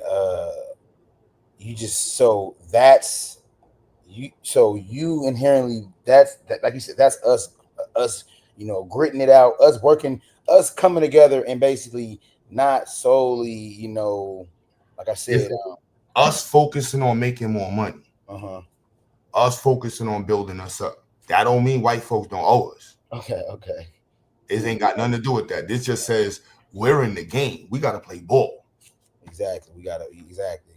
We're going to deal with what's old with us, but that don't mean we're not going to focus, because if we still waiting on what's old on us, there's 150,000 people just off this random, number, this population cast that's struggling. Mm-hmm.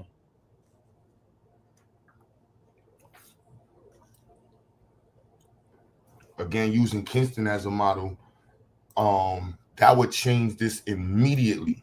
Mm-hmm. Immediately.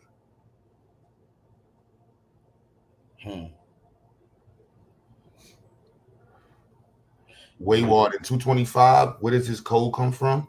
That's why I ain't stressing the code. Make more and spending less. And the beauty of this GQ, most of the people that's in these households live in subsidized houses. So you can jump 3-4 people in this same conversation with a good community push. Mm. Mm. And you did say average, huh? As far as like we're not looking at it at the median. We're looking at it in the aspect of averages. The Correct? median will be the average. So when they say the median income level, they're saying like the mean. So we're looking at it at the mean and not the median. Correct? The median, that's the average. The average. Okay. Well, because I say that because I'm reading from this book and it's basically what. So real quick. So and it's basically validating what you just put on the screen. But basically, the most recent survey conducted by the Board of Governors of the Federal Reserve on the wealth in the United States was completed in 2019. Prior to the onset of COVID-19 pandemic, it indicated that the median white household had a net worth of $164,100 greater than a median black household. That's what I just had on the screen. Yeah, exactly. That's why I said yeah. But it said at the mean, the average white household had a net worth $841,900 greater than the average black household. You see what I'm saying? At the mean. Mm-hmm. That's the greater. Yeah. And then he talks about how it is routine for analysis to prefer to evaluate disparities at the median, the middle of the distribution, rather than the mean. You see what I'm saying? And he's in his concept, his approach is we're attacking it from the mean and not the middle distribution of the metrics. But I just find that interesting. So I would just wanted to get some clarity on how we was tackling but you verified as far as starting with the lower and you said starting with 0.75 billion in the top tier one, right? Correct.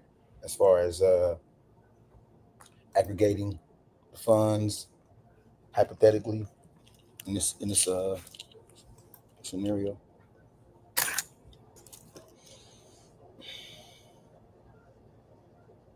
No, you got it, bro. I was just I'm listening.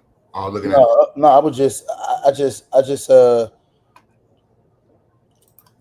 find it interesting, as far as it's a lot, man. It's a lot to take in, really, when you think about it. Honestly, it's really like you said, that we can't get caught up in that, because that'll have us disabled, crippled. We gotta work, man. We gotta work.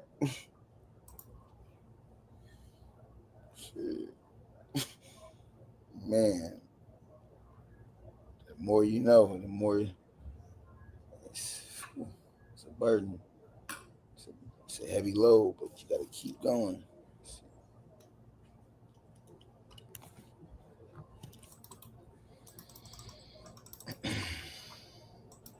This is, let me see what this is. What is my screen share at? Got mad windows open.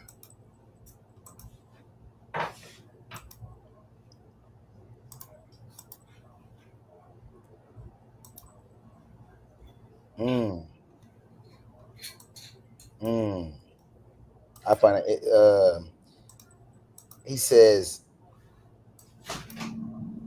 since the median is not sensitive to outlining values and presumably provides a more accurate picture of the typical condition of members of each group, but in the context of racial differences in wealth, the mean gap, the average, offers the superior measure for policy purposes. That's interesting. This is so. One of us has argued because so he just goes into that but wealth is so densely concentrated in the United States that 97% of white Americans' total wealth is held by households with a net worth above the white median, and white households with a net worth above the national median, which is approximately 100,000, hold close to 99% of white wealth. 25% of white households have a net worth in excess of 1 million, in contrast with a mere 4% of black households. Using the median figure would take an overwhelming share of white wealth off the table. And I wouldn't even say that they're taking the white share off the table. It's also understanding the white wealth is also held up in the higher percentages. So if you look at it where you got 30%, like, so 30% make up most of their wealth, you know, and if you take or reverse, 30% make up the bottom lowest portion, you know, but that's 30% of, you know, what, 250 million? That's living in standards that's equivalent to Black Post standards, or less than what our upper position looks like.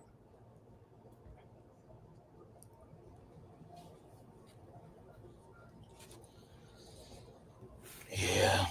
And they fabric is already, so when you state the number, and that's when you hear them screaming the 1%, because there's millions of them that's by percentage, you know, poor. And they're like, yo, we're struggling just like y'all, but it's like, nigga, we don't give a fuck. It's the percentages, like how y'all play the game with criminality. Percentages. Like, we need the larger portion of us to get right and to level up. You know what I mean? Like, our Black families is an issue. Like the Black educational gap and representations and offerings is an issue.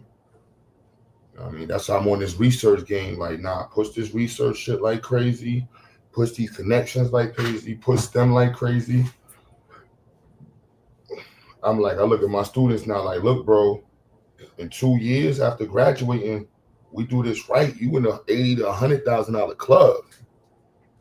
You know what I mean? Like, we supposed to be pushing that. We supposed to be pushing them out. You know what I mean? 5 years at 80,000, and you living in your 3 years of you in your mom's crib. You done helped your family out a lot.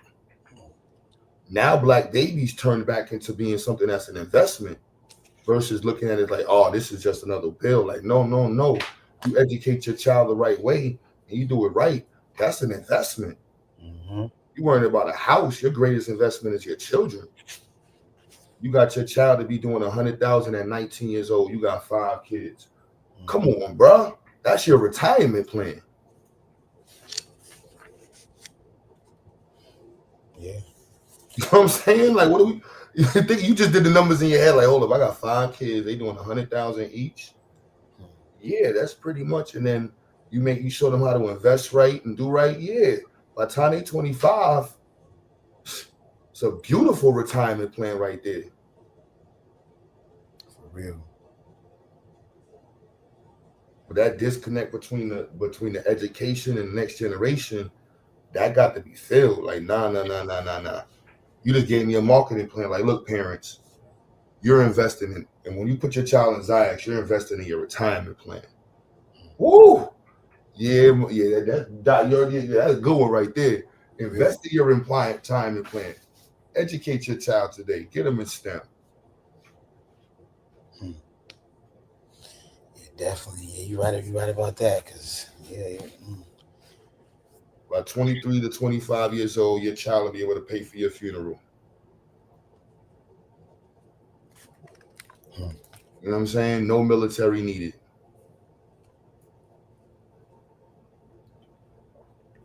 Like, no capping, no lying. This is opportunities that's going to change the game. We talking about from 1989, some of that the data we was just talking about. Forget going back even further. Like, nah, that should have been a priority from 1980s. I should have been hearing that from my parents, from the community. You better be a motherfucking engineer. You better be a doctor. You better be a doctor.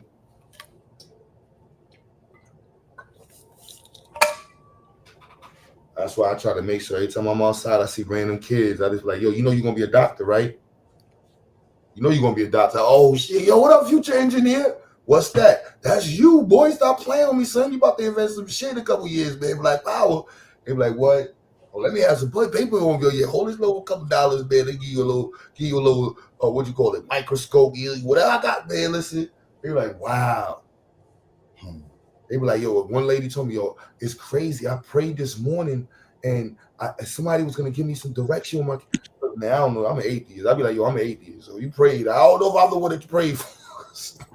Just so you know.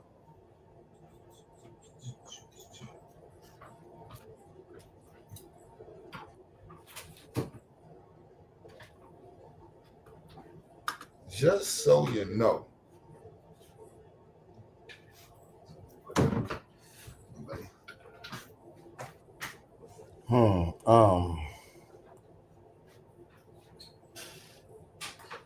But yeah.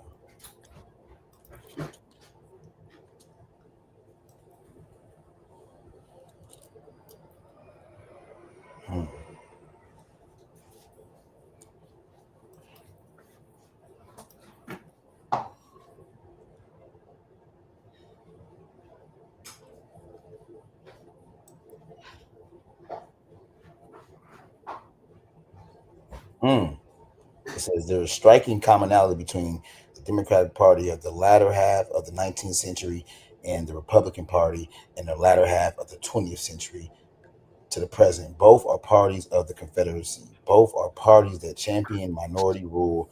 Both raised the torch of the lost cause. Both are committed to erasure of an accurate presentation of the American story, an accurate story of the divergence in wealth and general economic well-being between blacks and whites in the United States, would aim directly at the national policies conducted by the federal government that have built white wealth while simultaneously inhibiting the growth of black wealth. Yeah, that's deep. That's deep. You know how, like you said, we're all the same, man. Like you said, we gotta do it ourselves, man. Like the Democrats and Republicans, you know, like you said, they still owe, but yeah, man, yeah. I just say, ain't nobody got time for that.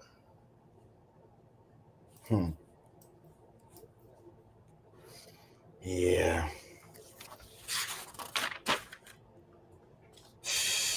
Like, think about it. Going back, yo, I'm glad we had this conversation. You just gave me a whole new way of articulating this shit. Like, I'm about to run for president for the black community. Like, look, man. I'm like, man, I got this plan right here. That's the deity. That's why I like Bloody Certain Combos, man. That's simple as shit right there, B. Just look at this, break down the wealth gap. Let's make that the priority. But we ain't got to discuss nothing with white folks. Unless we talk about reparations, that's one part. Outside of that, we can make the conversation all about us.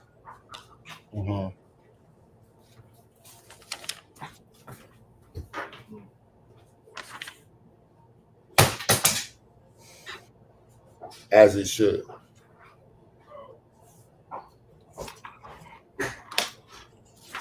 Yeah. This is.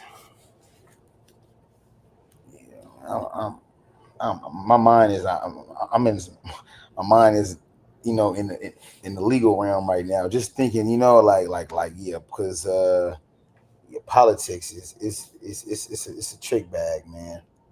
I'm not saying, you know, you can't get nothing done via politics, but the system's a trick bag, man. Trick bag.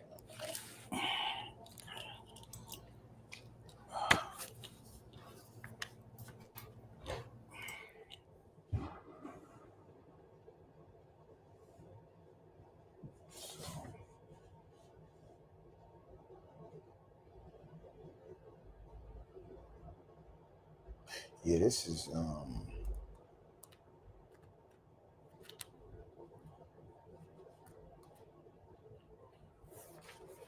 interesting. Black-white wealth disparity, man.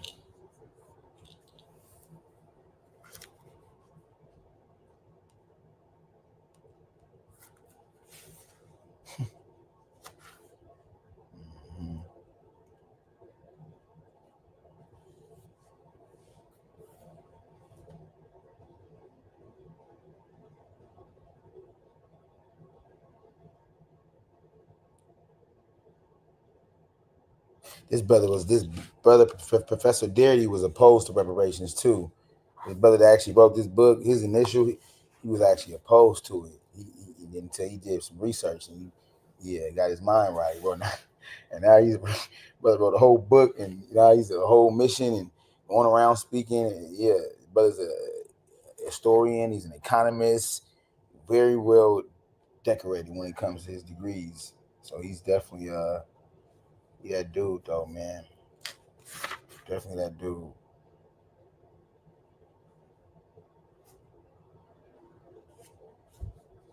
Real.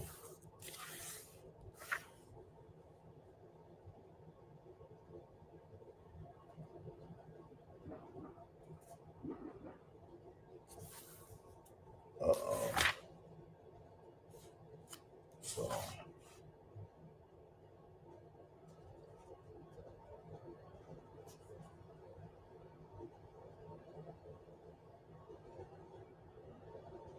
it says becoming an adult reparationist. The field of adult education, with its attention to formal, non-formal, and informal learning styles, and its unique pedagogy regarding delivery of knowledge to lifelong learners, is especially poised for the task of developing competent adult reparationists.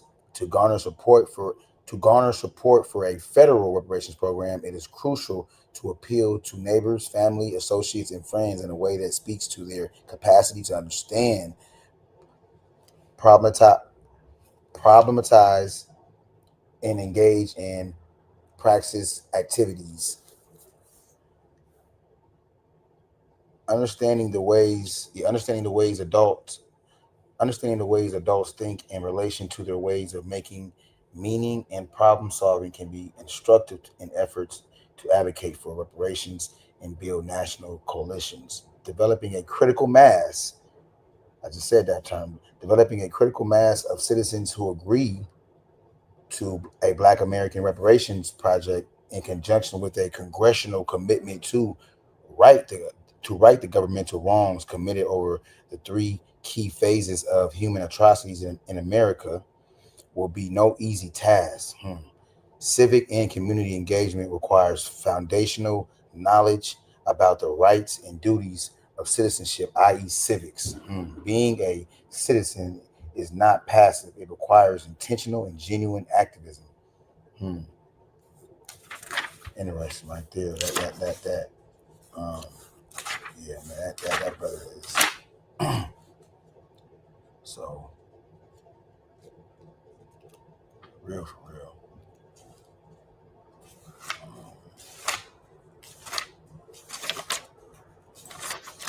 And what book is that? You want to start downloading the PDFs for your books, man. This is the Black Reparations Project by William A. Derrick. Find the PDF so we can share the screen. Okay. I don't think they be. Does every book have a PDF online? You can look it up. Does every book have a? Double check. I don't know. Okay. Can't say yes.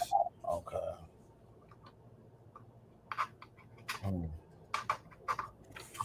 Yeah. So.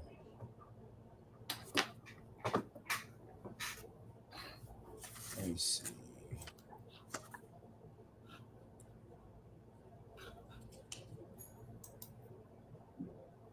This is. Let's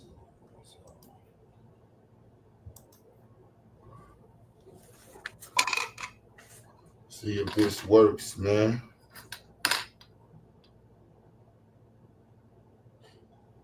Oh, but it wasn't reading the board last time, so it wasn't even that.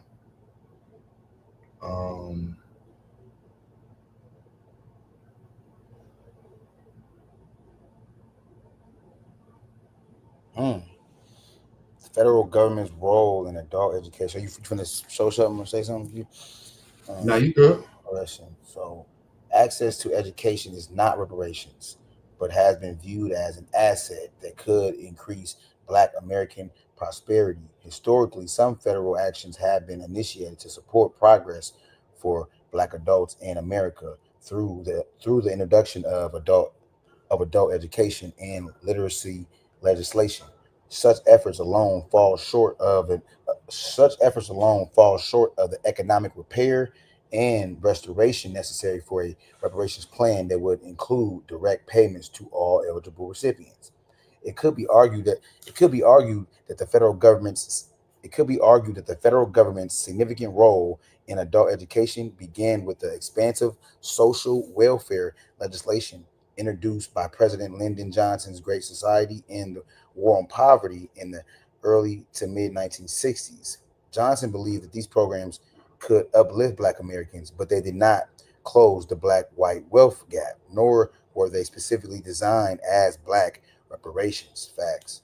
Johnson's predecessor, John F. Kennedy, had unsuccessfully sought to pass and Johnson's predecessor, John F. Kennedy, had unsuccessfully sought to pass an education bill, including provisions for adult education. And after Kennedy was assassinated, Johnson presented a new version of that legislation, the Economic Opportunity Act of 1964, as a way of memorializing him.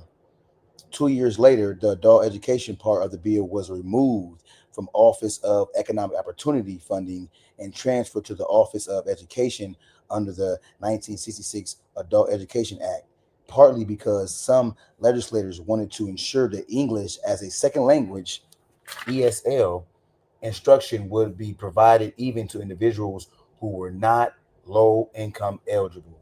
For Johnson, education was a crucial anti-poverty strategy. During the mid-1960s, unemployment levels were generally dropping, with recovery from the economic recession of 60 to 61, but disproportionately high levels of unemployment remained for Blacks, non-English speaking adults, and the undereducated. It became clear that their competitive disadvantage in the labor market could not be remedied by vocational programs alone. And the federal government consequently turned to adult education as a remedy. The AEA was a major turning point in the history of adult education. For the first time, the federal government committed to funding adult basic education, ESL instruction, with the aim of enabling adults to obtain or retain employment and otherwise participate more fully as citizens. Both the AEA and 1964 Equal Opportunity Act provided means for the federal government to bypass the bureaucracies of states that lacked commitment to adult education and did not have legislation guaranteeing it, or whose dissimilar educational authority operations and funding could conflict with those of the federal government. Both pieces of legislation allowed the federal government to assume the major funding share, approximately 90%, for adult education. However, it was not uncommon to witness debates between states over the nature of the target population and appropriate nomenclature for the federally funded adult education programs, as well as conflicts due to limited administrative coordination among state agencies regarding questions of whose purposes were in best alignment to serve the adult learner population. In 1991, the National Literacy Act, which included grants for workplace literacy, was passed and incorporated into the AEA. But in the 1990s, an emphasis on promoting a competent workforce and individual economic self-sufficiency in the face of shrinking government resources led to the 1998 Workforce Investment Act, introduced during the presidency of Democrat Bill Clinton and a Republican Congress led by Representative Newt Gingrich. Title II of this act, the Adult Education and Family Literacy Act of 1998, replaced both the AEA and NLA legislation. It promoted partnerships among adult education, labor, and training organizations with the aims of enabling adults, one, to become literate and obtain the knowledge and skills necessary for employment and self-sufficiency. Two, to become full partners in the educational development of their children. Three, to complete their secondary school education. It also heightened funded programs accountability through the National Reporting System and annual performance measures.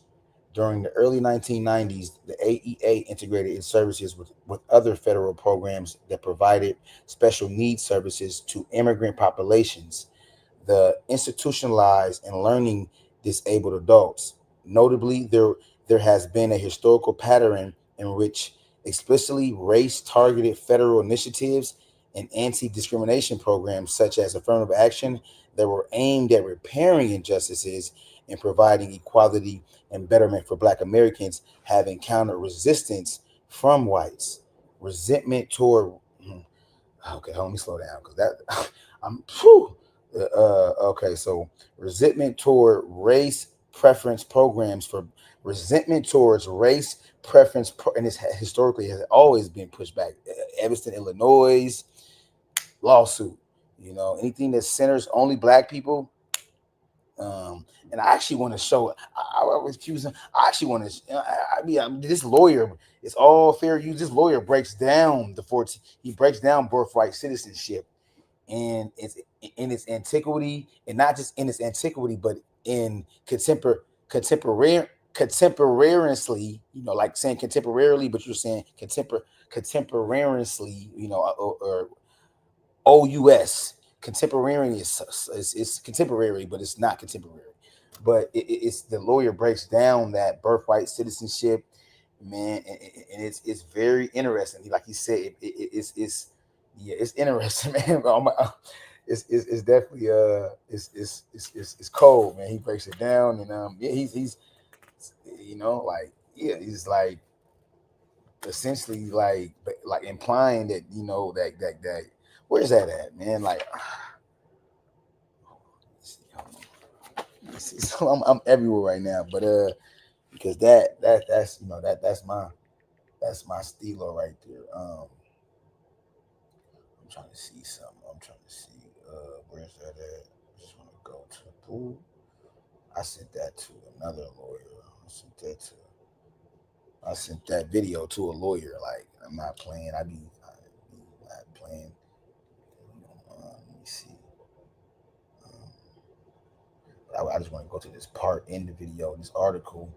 He's breaking down. Where's it at? Okay, so boom. Okay, this is by Salisbury. This is from Justice Salisbury. This is back in the day, antiquity. So I do not presume that anyone will pretend to I will not presume that anyone will pretend to disguise the fact that the object of this first section is simply to declare that Negroes shall be citizens of the United States. You know, and like I said, he's going in, and, you know, attorney debunks the birthright citizenship lie. So, you know, this is a lawyer, a white lawyer at that. You feel me? It's not to praise her, but I'm saying, you know, he's, you know, letting you know, I'm a, you know, it's like I said, I'm bouncing around, bouncing here and there. Pardon me.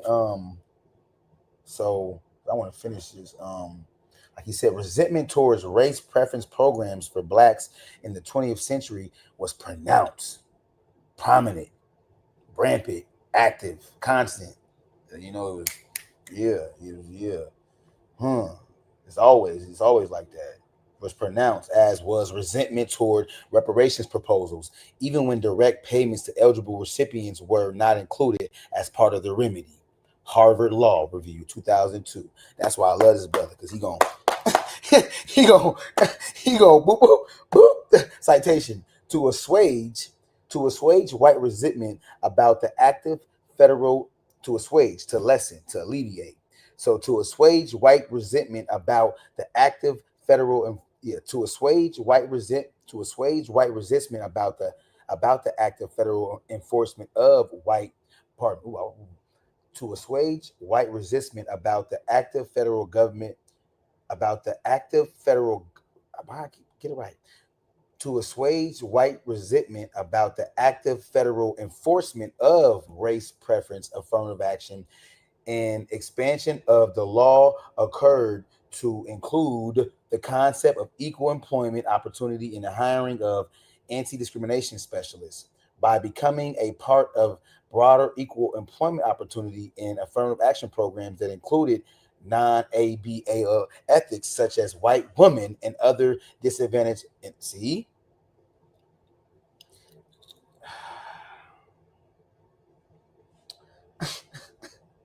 all right, so as such as white women and other disadvantaged ethnic / racial classes, race preference programs survived President Ronald Reagan's efforts in the early 1980s to enact cutbacks to their enforcement. Subsequently, the rhetoric of diversity management was introduced as the instrument for ending discrimination.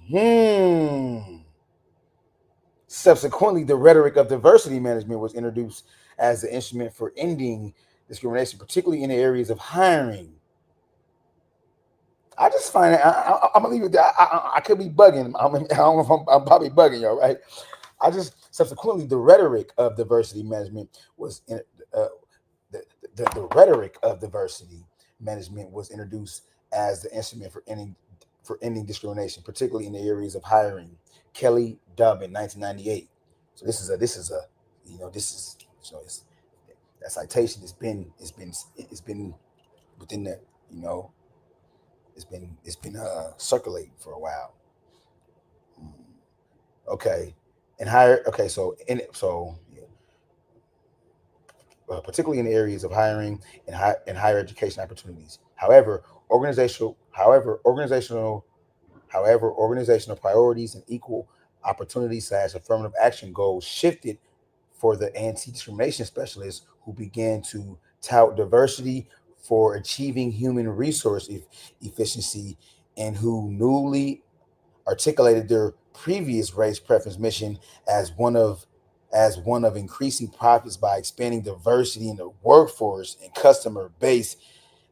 See, this is what I mean by, I ain't gonna say nothing to that, but this diversity. Currently, opponents continue to work to dismantle or weaken race preference programs as American demographic trends are shifting in certain areas of the country, thereby introducing new levels of complexity to social justice advocacy in the field of adult education. Yet at the same time, the level of national public support is raising for Black. Yet at the same time, the level of national public support is raising for reparations for Black Americans who are descendants of the formerly enslaved in the country. That's interesting. But currently, however, organizational priorities and equal opportunity / affirmative action goals shifted for the anti-discrimination specialists who began to tout diversity for achieving human resource efficiency and who newly articulated their previous race preference mission as one of increasing profits by expanding diversity in the workforce and customer base. As I said, this is a study guide right here. This is literally a study guide, but I'm seeing, the insertion of white women and other groups, diversity. Subsequently, the rhetoric of diversity management was introduced as an instrument for ending discrimination.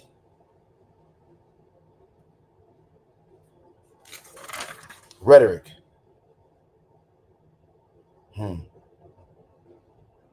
Yeah.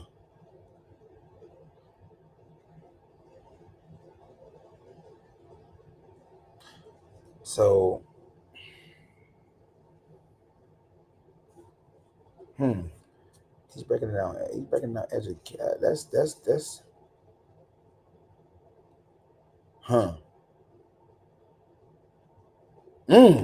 Read it. This is interesting. Listen, but I'm gonna break down the whole article, but I'm gonna read the snippet though. He says I'm gonna read the snippet, but I'm gonna read the article is the adult education terrain for reparations work. But he said online social media is an emerging area of informal, especially political adult education and learning. So we got to stop putting down social media and calling people social media niggas and you niggas is social media heads. Like, we're in the epoch of where this is people are gravitating to YouTube to learn. 1 billion people come here every month to learn various different things. You feel me? Like YouTube is a university. But you can get caught up on the wrong. We know that. Rabbit hole, we know all that. Yeah, rabbit hole, we know that. But we can't demean and disempower the power of social media when it comes to learning. You know, Khan Academy is social media. Like, but focus is math from the rudimentary level to, yeah. But yeah, okay, yeah, that right there. I don't want to. So yeah, adult education. My bad, because I wanted to read it because he's breaking down. I love it though. I know. I peeped it. I said no. He's actually breaking down that. So adult education is distinguished from the compulsory schooling that takes place in K through 12 education, PACI 2020, and from traditional undergraduate and from traditional undergraduate higher education. Typically, the field describes adult learners as age 25 and over. Okay, so typically the field describes adult learners as age 25 and over, as more mature and as self-directed learners who require greater flexibility in their study schedules. Thinking about kind of like Q, how he kind of manages all this and manages so much, and it requires flexibility due to managing, an institute and all that. So yeah, let me see. So typically the field describes adult learners as age 25 and over as more mature and as self-directed learners who require greater flexibility in their study schedules, evening/weekend classes, parentheses. Often adult learners are characterized as being more technological averse than younger people or as having a lower tolerance for technological learning. They may be married or have parenting responsibilities. Q. They may be married or have parenting responsibilities, and many people on this platform, down everybody, and they often hold full-time jobs. That's interesting. That's an interesting case study right there, because that's a real right there. Like that's something that's you don't have to go read no data on that. That's something you can observe from your objective arena. I mean, from outside of you. And okay, I know people that okay, that's true though. That's true. They may be married or have parenting responsibilities, or they often hold full-time jobs. Self-directed learning is a primary process in defining characteristic of adult education. Merriam and Beerham, 2014, parentheses, citation. Self-directed learning is a primary process in defining characteristic of adult education. Under a self-directed learning model, pedagogical delivery is driven by learners who are self-managing, self-monitoring, and self-modifying. Interesting. Theory suggests that adults' motivation to learn is based on the materials practicality. Theory suggests that adults' motivation to learn is based on the materials practicality to their lives and goals, with critical consideration given to what is worth knowing. Okay. Theory suggests that adults' motivation to learn is based on the materials practicality to their lives and goals, with critical consideration given to what is worth knowing. Okay. Globally, most adult education occurs via three types of modalities: formal, non-formal, and informal learning. Formal adult education is typically guided by a sanctioned curriculum that leads to a recognized credential such as a diploma. I'm glad I didn't, because I ain't gonna lie, I seen this. I was going, yeah, I'm glad. This is a wonderful breakdown of education in many different array of fields, informal. Now, this is deep right here. This is actually very, and then just talking about like the attributes, applying it to ones, applying it to this is interesting, you know, like the psych. Yeah, this is interesting though. This is interesting.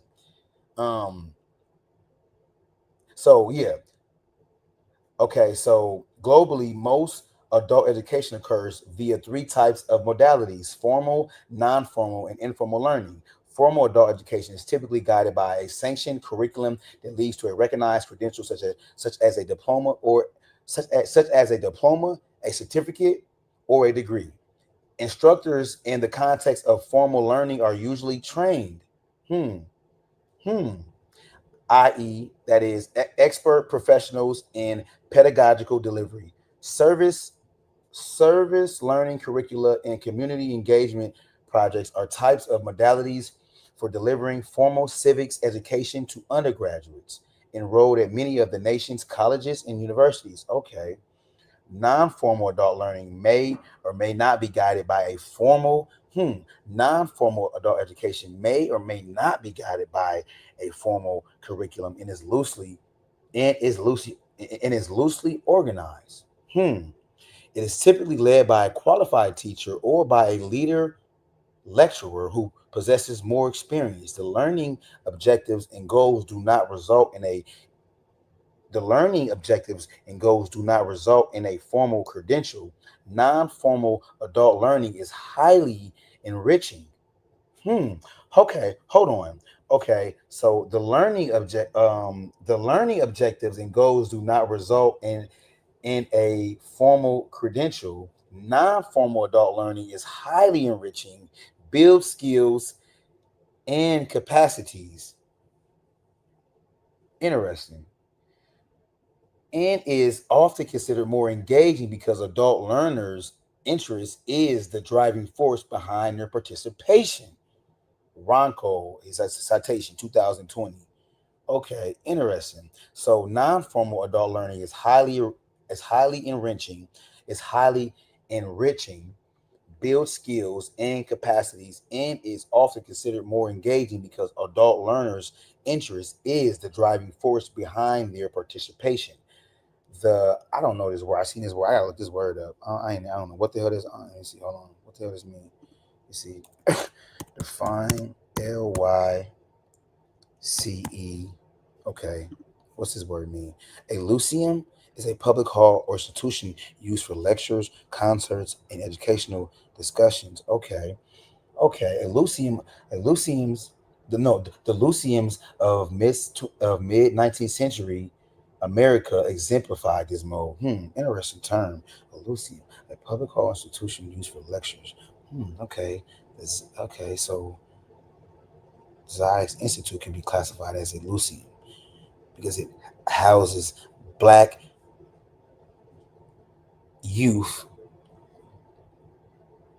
which the primary focal point is science, technology, engineering, and mathematics, social justice.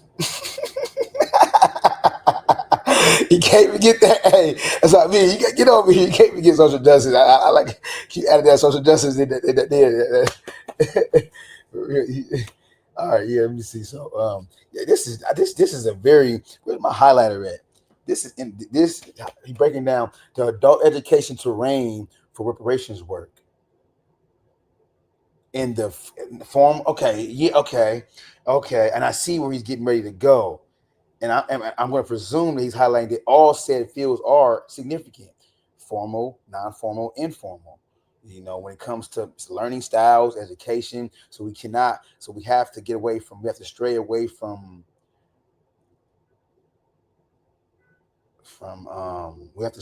from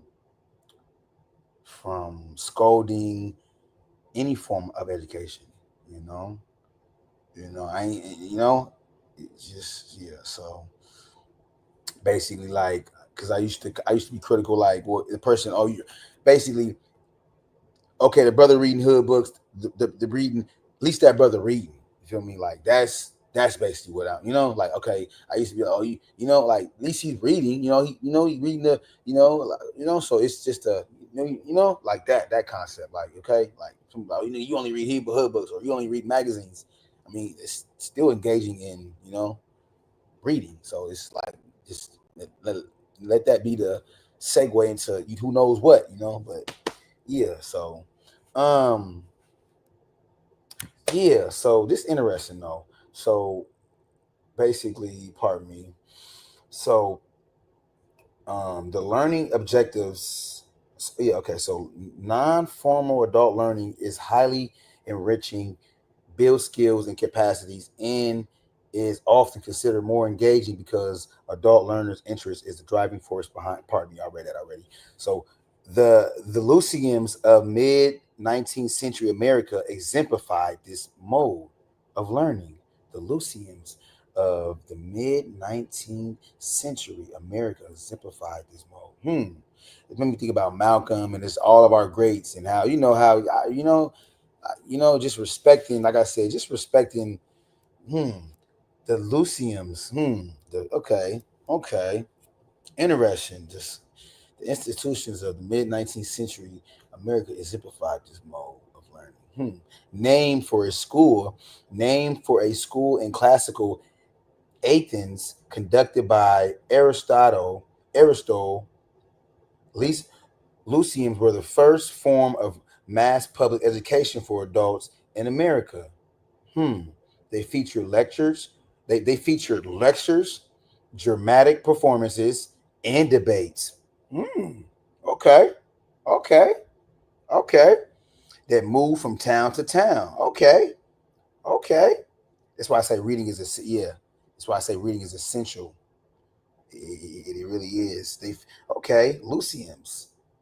Was Lyceums of the mid-19th century was common play for a wide array of debates, dramatic performances, and like you said, lectures. That's interesting. And they moved from town to town and state to state. Some black celebrities went on the Lyceum search. Some black celebrities went on the Lyceum circuit. Most notably, Frederick Douglass, who used his rhetorical skills. Frederick Douglass. Frederick Douglass, who used his rhetorical skills to encourage black freedmen to improve their condition. See, that's what we're talking about, kind of what Q talking about. Now it just everything just clicked like boom.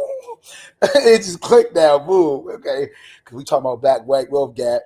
You feel me? Still focus on reparations, but Frederick Douglass, using his rhetorical skills to incite the people to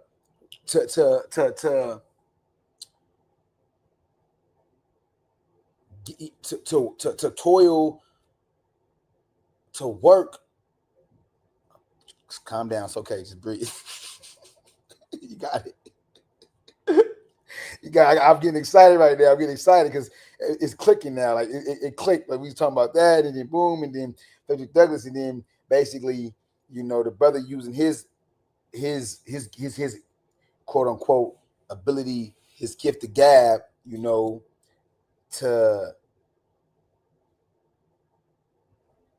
incite the people to improve their conditions. Yeah. Slow down. I'm ready to take off. Frederick Douglass, who used his rhetorical skills to encourage black freedmen to improve their condition and citizen, standing through social assimilation and self-help. See, like I said, what make you talking about? Yeah, self-help. Yeah, about the using one of the lower percentiles as far as he distinguished which metric that we could use to garner our, or should I say, I got so many words bouncing on my mind. Reading right now too, my brain really just the word just flip flopping. But yeah, I'm excited too. I'm excited. My drilling is up. Yeah, so let me breathe. Exhale, slow down. You know that when he said I slowed down, you know that exhale. Slow down. Exhale. All right, yeah, man. So yeah, this is interesting, man. It's interluciums. So some black celebrities went on the Lucium circuit. I never heard of this Chitlin circuit. I ain't never heard of the Lucium circuit. Yeah, that's interesting, man. Yeah, yo, my bad. I'm just there. I got so much. I'm thinking some. Okay. Yep. Self-help. Yep. Like I said, self-help. Big on that. Self-administered reparations. Lawsuits. Shit. Self-administered. The Lucium created the space for non-formal mass public adult education in the realms of civic engagement and politics, particularly for Black people. It's kind of made me thinking about the debates now. I ain't gonna lie. I'm kind of, this just kind of changing my mind's kind of, that's what I mean by it. It's so much This is all, in case y'all wondering where all these goddamn is coming from. This, they mean something. Because I'm thinking about the debates, and I actually, it changes my mind now because I see how it can foster, it can foster productivity. It can post debates, depending on, I would still argue that, context, religion, no, the religion debates, no, that's not, no. But there can be conducive, significant debates that that are that can be applied in our real world, though.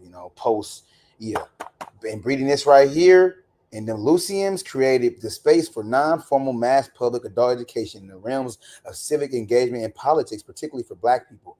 So this is deep. So my comprehension is definitely okay. Informal adult learning occurs. Informal adult. And this is where we get into social media now, the last of the last.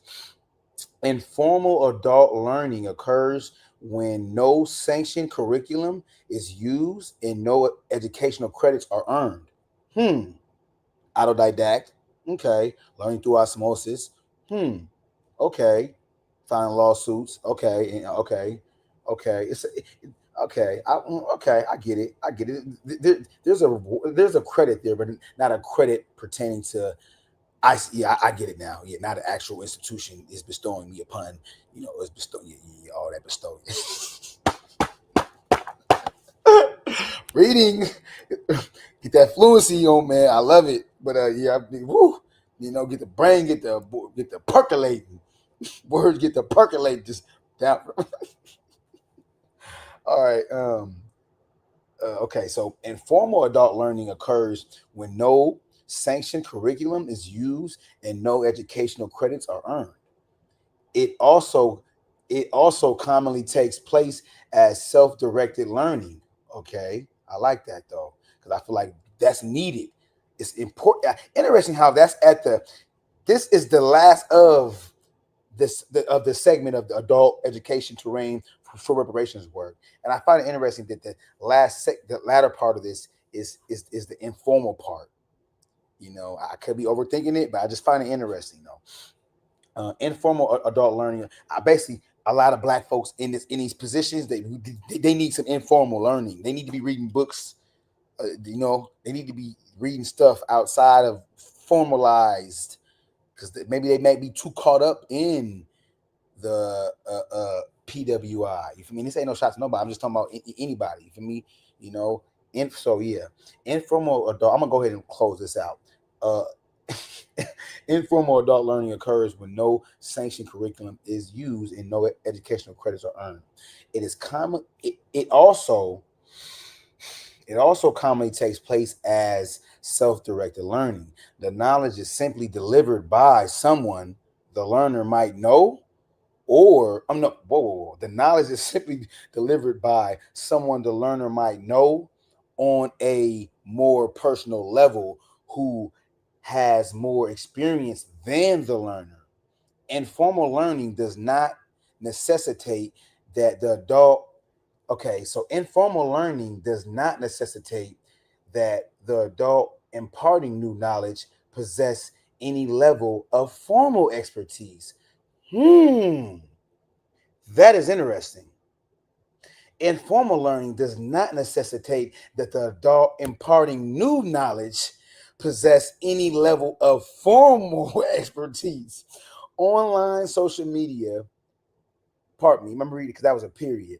The knowledge, that's interesting. So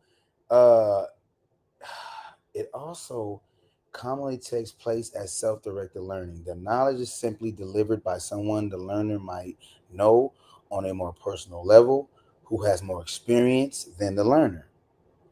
Informal learning does not necessitate that the adult imparting new knowledge possess any level of formal expertise. Online social media is an emerging area of informal, especially political, adult education and learning. Interesting. Civic and community engagement for adult learners. Building support for reparations among adult learners can occur under any of the previous three learning modalities. However, critiques, so meaning that a child can be learned this. Yeah. Meaning what they say a caveman can, don't get it. Building support for reparations among adult learners can occur under any of the previous three learning modalities. However, critiques of traditional K through 12 education has repeatedly drawn attention to its failure to supply foundational civics instruction. Okay, so maybe I might have spoke. Yeah, I think I might have spoke out of turn. Hold on. Yeah, I might have spoke. Let me see. Building support. Yeah, I did. Building support for reparations among adult learners can occur under any of the previous three learning modalities. So exactly. So yeah, I did speak out of term there. So yeah, I did speak. I did speak out of term because the three learning modalities is formal, non-formal, and informal. So yeah, I did speak out of term there. Yep. So, but you still child still, yeah. But yeah, I caught that though, man. That's what I mean. I'm yeah, man. So yeah, hold on. Building support for reparations among adult learners can occur under any of the previous learning modalities. However, critiques of traditional K through 12 education have repeatedly drawn attention to its failure to supply foundational civics instructions or adequate American history instructions, given its neglect of Black history or refusal to view Black history as co-equal. There is also a long tradition of dismemory. Dismemory campaigns. I love that term. I think I've used that term for dismemory. America loves to espouse to the dismemory or the dismembering of Black people's plight in this country. Black dismemory campaigns organize in systemic efforts to manipulate and distort the nation's racial history. After the Civil War, the United Daughters of Confederacy took a major role in this regard. It's been going on, huh? Their propaganda campaign absurdly portrayed the traitorous,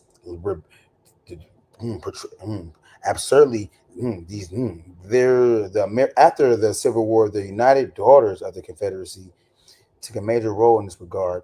The propaganda campaign absurdly portrayed the traitorous rebel Confederate forces and their murderous actions during the war as heroic. Textbooks indoctrinated Southern children in lost cause mythology, particularly as it related to the details of the nation's founding. The UDC failed to reveal how. I read that. I said that. I read that joint like I was been reading all my life.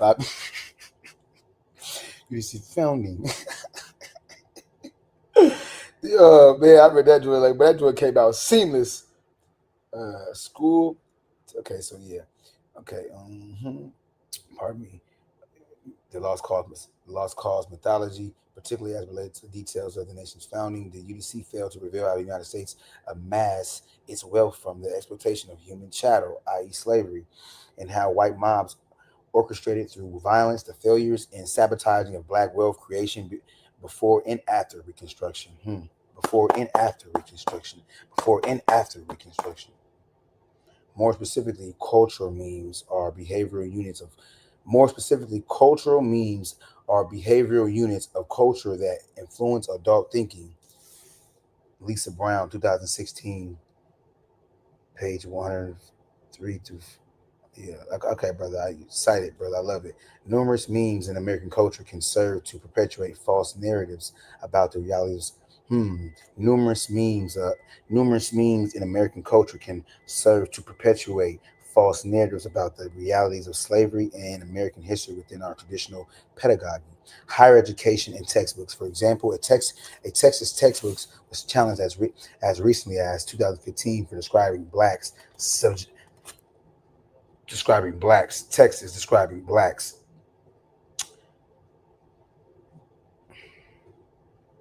subjected to atrocities of American child slavery as merely unpaid workers and as immigrants. Characterizing ABL ethics as immigrants downplays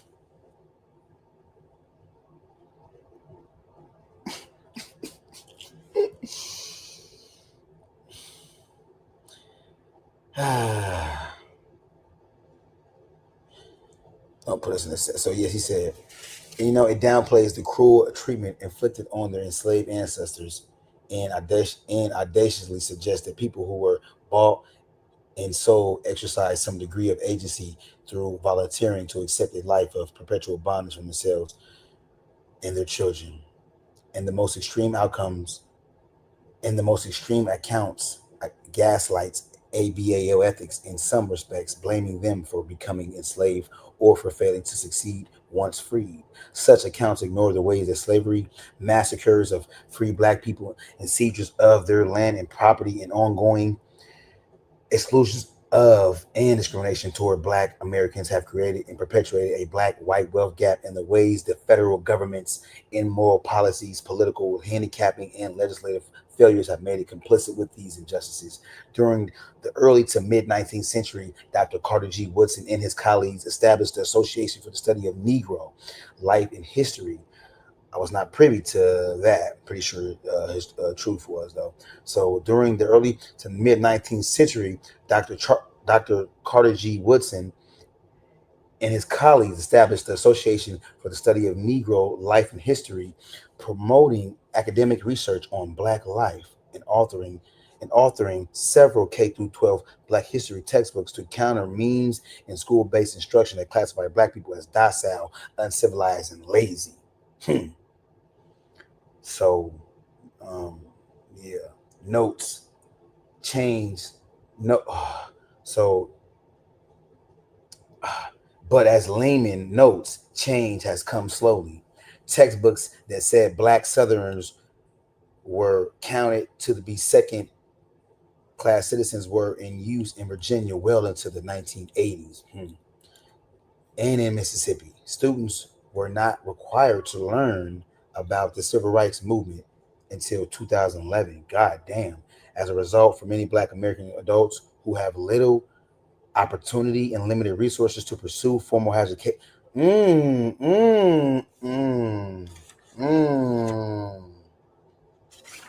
Hold on. So as a result, for many Black American adults who have little opportunity and limited resources to pursue formal higher education, non-formal and informal civic and community engagement activities are the most viable points of access for teaching about reparations. To speak that talk, brother.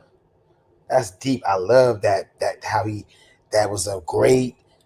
He brought it home. That was great. Okay.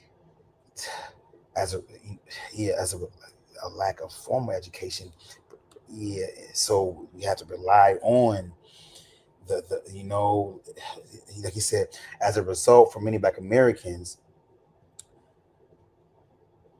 adults who have little opportunity and limited resources and limited resources to pursue formal higher education. Non-formal and informal civic and community engagement activities are the most viable points of access for teaching about reparations in the public sphere, free of charge, along with the use of social media. You see what I'm saying? So you can't, if you use it intelligently, building a better understanding of the importance and value of restorative justice and restitution for the debt owed to is Native Black Americans is the starting point for developing reparationists, bolstering political advocacy, and promoting mass adult education in our communities about these topics. Yeah, because I see. Me, there's a void. Like a lot of Black folks don't know what we've been through, man. It's it's surprised the people like I said, but man, you be surprised a lot of Black folks what a lot of Black folks don't know.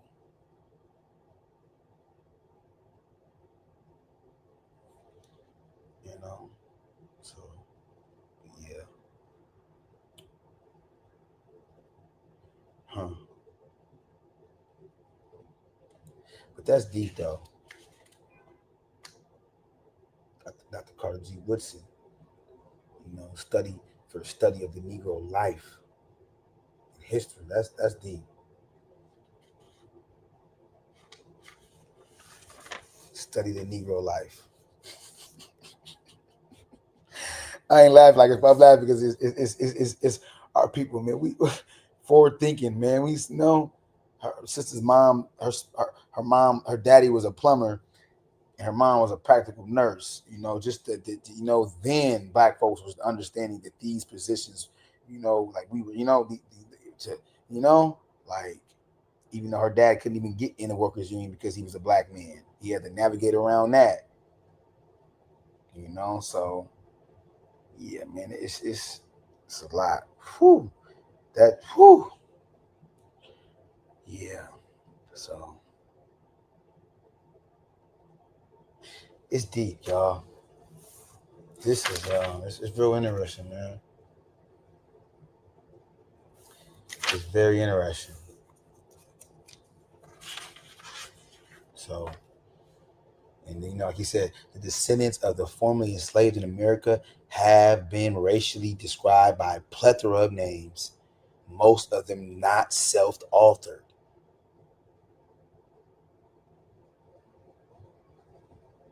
These have included Negro, colored, Black, and subsequently African American. According to Rhonda Von Shea Sharp, more recently, there have been a shift toward the term people of color, which aggregates African Americans with other non-white groups.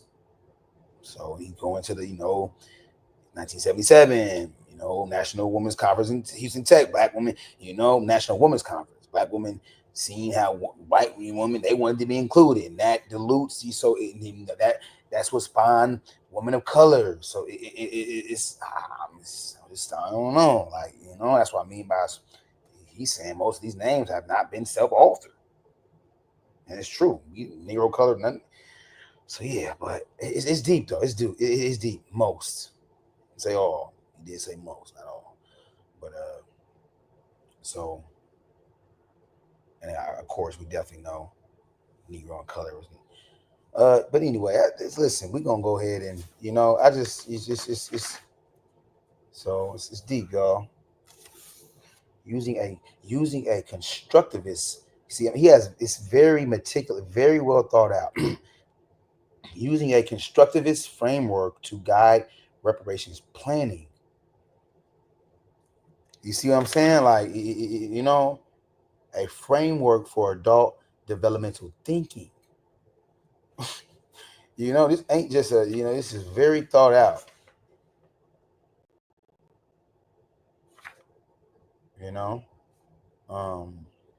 But hold on.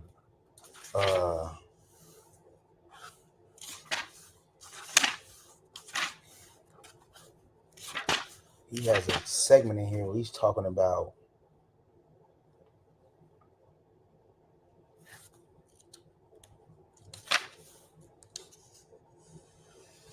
New Jersey, and I'm glad I came because I was supposed to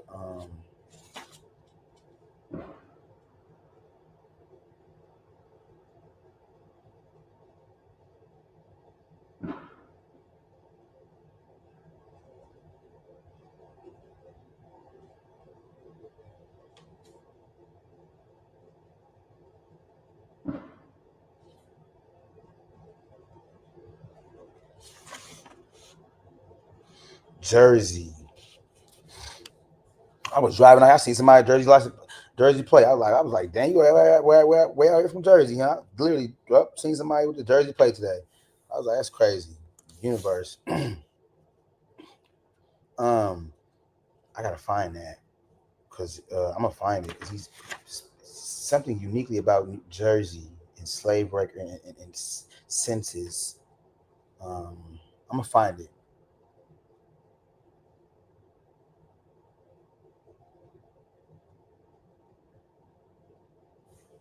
Yep, but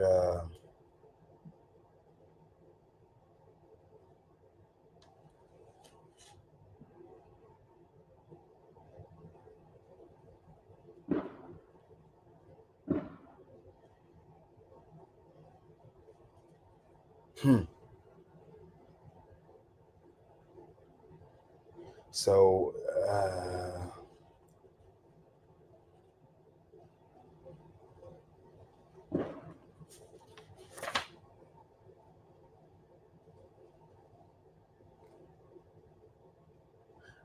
I guess there's so much evidence. But yeah, I'm gonna find it. Because I want to find that he talking about specifically about Jersey.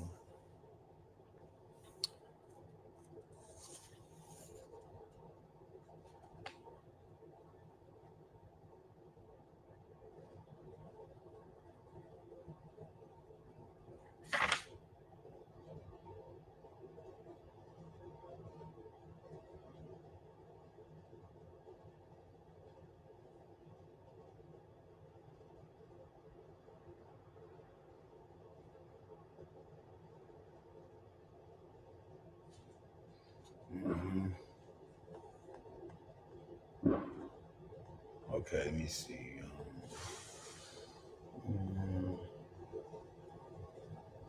I remember talking to Psycho about that, so I wanted to find that, and yeah, I'm gonna find it. But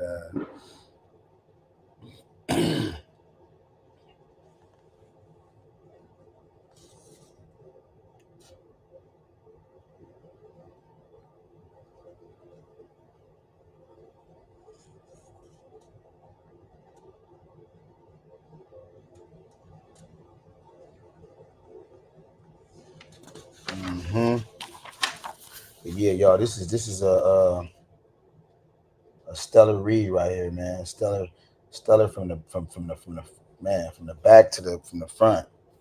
No homo.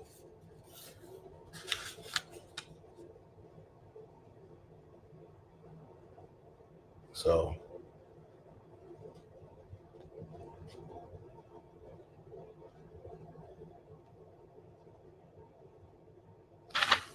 yeah.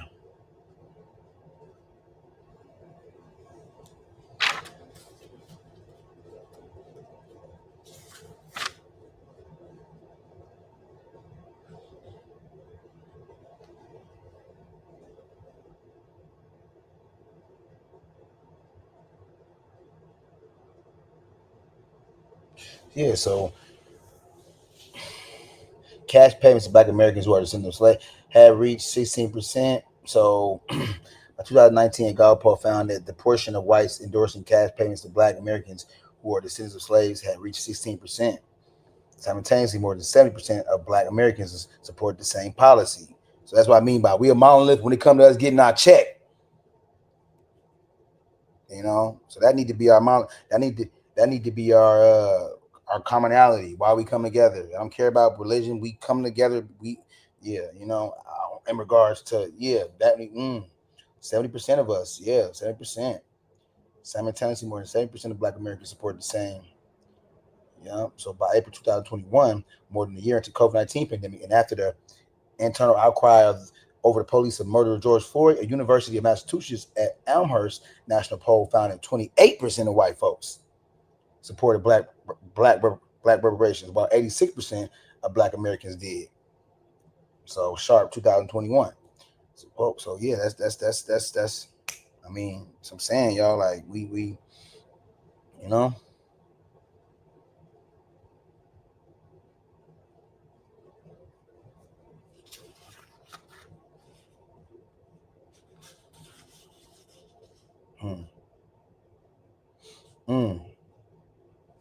He said there are 4 key off-ramps produced by reparations advocates. 1 is the local or piecemeal reparations. 2, House Bill 40, HR 40. 3, the claim that reparations must be more than a check. And 4, the promise and priority ascribed to indirect and slash or universal programs as a means of closing the racial wealth gap rather than creating an infrastructure to support Black reparations. These detours are becoming obstacles to true reparations and are worth interrogating in greater detail. So he's scrutiny. He ain't just he letting you know. A lot of people talking about HR 40 and politics ain't even read the goddamn bill. I remember that here. He said what he said. He said the HR 40 congressional legislation that would establish a study to commission to provide Congress with proposals for African American reparations has taken on a near mythical and mystical proportions. Although widely deemed a harbinger, meaning a forerunner, a harbinger of reparations, we have learned that many of its champions, including legislators who are its sponsors, have not read it.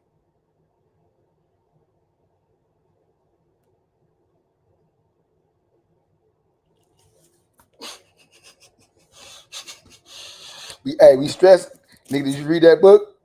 Did you read it, or did you? These people we voting always haven't even read the goddamn HR 40 bill.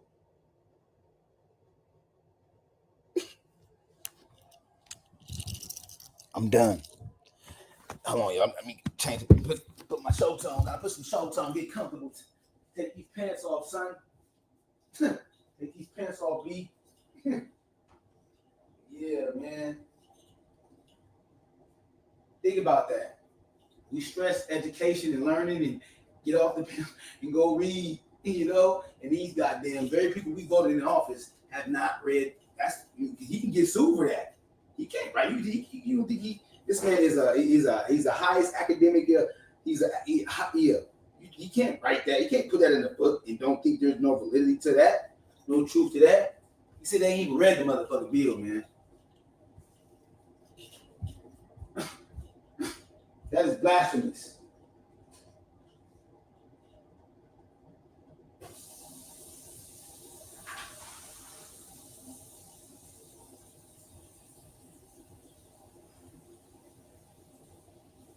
Blasphemous, man. It's blasphemous.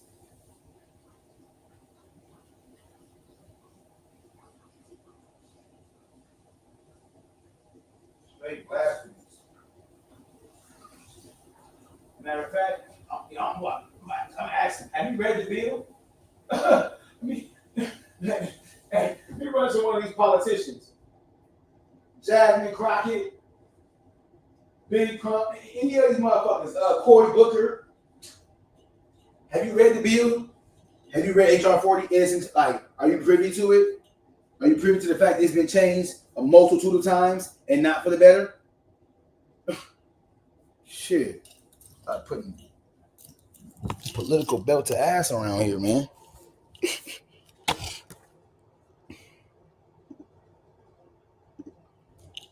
Like he said, they have not read it.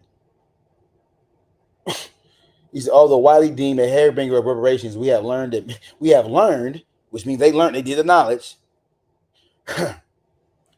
We have learned many of his champions have, including legislators who are his sponsors, have not read it. First introduced by Congressman John Connors in '89, the bill has served as a legislative placeholder for the reparations movement for more than 30 years. It's served as a placeholder. Keep them, stole these niggas out. The bill has been revised multiple times, not necessarily for the better. In fact, HR 40 is another detour from true reparations. That brother said it. He said, in fact, it's a detour, nigga. That's a smoke screen.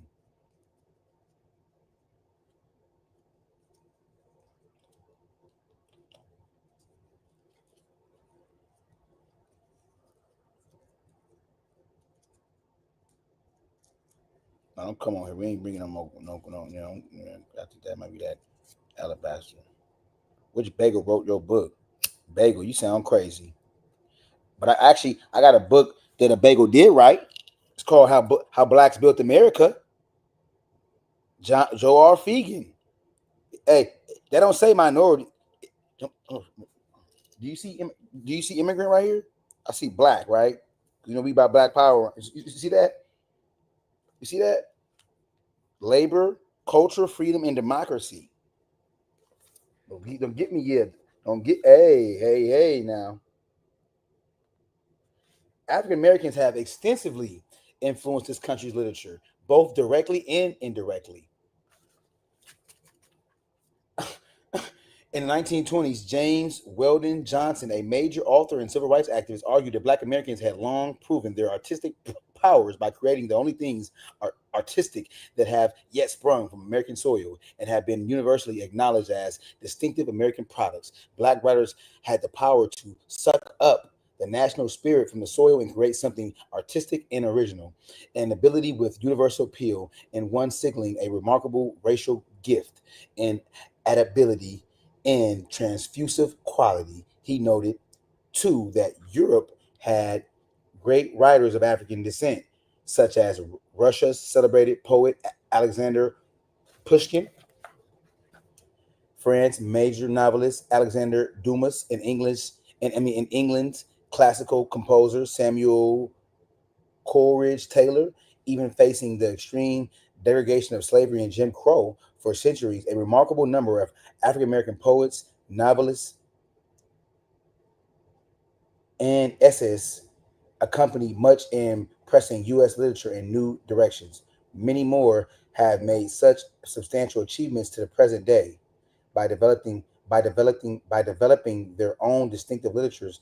African Americans have not only asserted strongly their cultural values and self-chosen identity, but developed a substantial counter-framing against how they are racially portrayed by whites and impressing for major change in the system of racial oppression.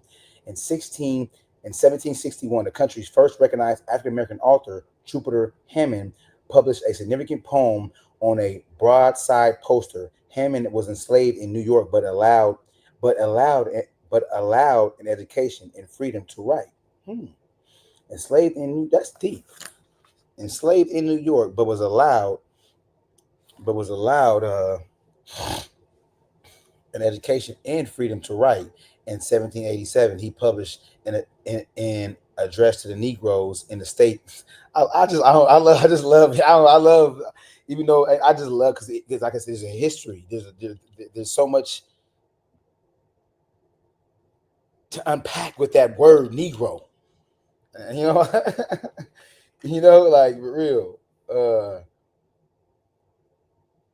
In 1787, he published an address to the Negroes in the state of New York. I know that's right. Wake up, New York. They've been sending we've been sending out memes and sites and memorandums to the people since the time. Oh, come on, man. Wake up, Black folks. An address to the Negroes in the state of New York, where he used numerous Christianity references and urged those enslaved to work hard, insisting they would be rewarded in a racially egalitarian haven. I don't know, brother. Though some have seen his address as too differential. Differential. Hammond was clear. I bet some did see his approach as too differential. Hammond was clear that liberty is a great thing we may know from our own feelings, and we may likewise judge so from the conduct of the white people. In the late war, I must say that I have hoped that God would open their eyes when they were so much engaged in for liberty to think of the state of the poor blacks and to pity us. Nah, brother. Nah, brother. I understand our force. We have a force to be reckoned with when it comes to literature. But I don't know about all that. That NASA, pity us,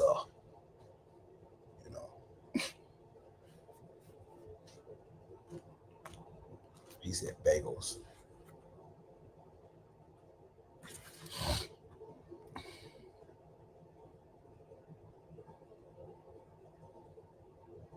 From the 1930s to World War II, many Black Americans openly operated from a critical Black counterframe.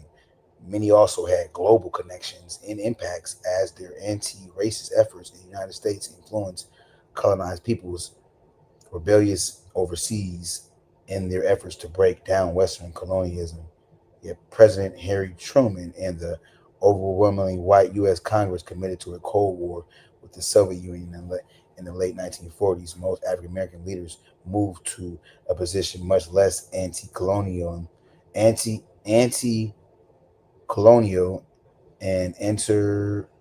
internationalist. One reason was the large-scale anti-communist repression of left-leaning Americans conducted by the right-run policing agencies from the 1940s to 1960s. Yeah, yeah. Come on, man.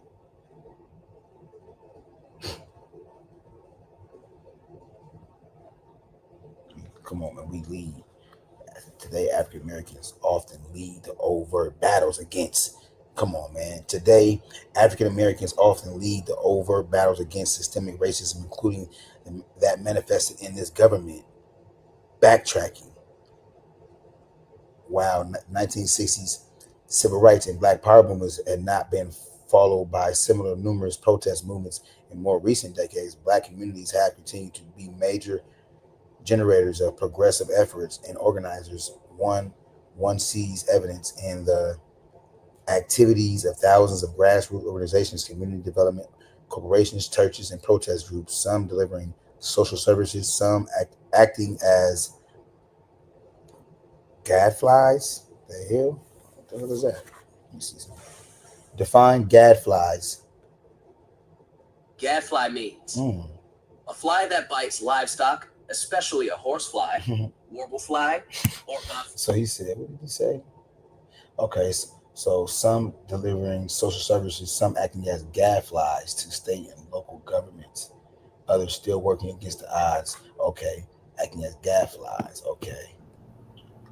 My bad. I was You good? trying to figure out how to wire this shit up.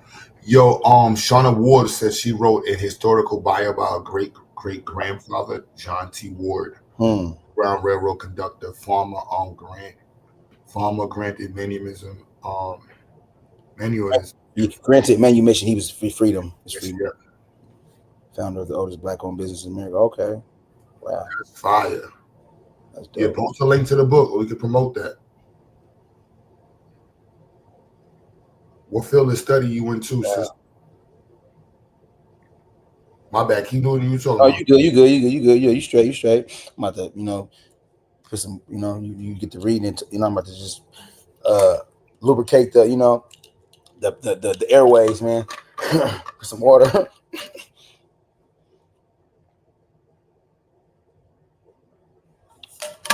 Yeah. Yeah, I don't know how Psycho and them do that show for 2 hours. My voice start going, my shit start going out. So I gotta stop messing with these papers.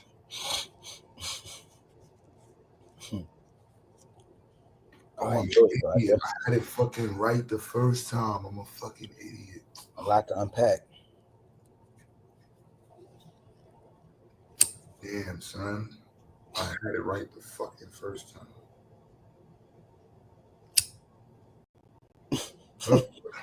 The chat, y'all crazy in the chat. Y'all is really crazy. Chat calm right now.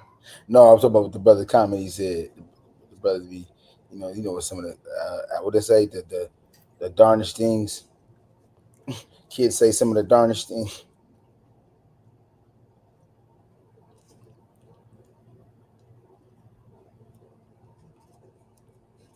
But yeah, man.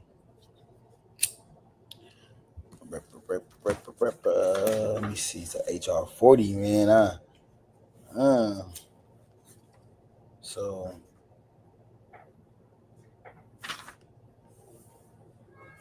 he exposing a lot, though. Let me see.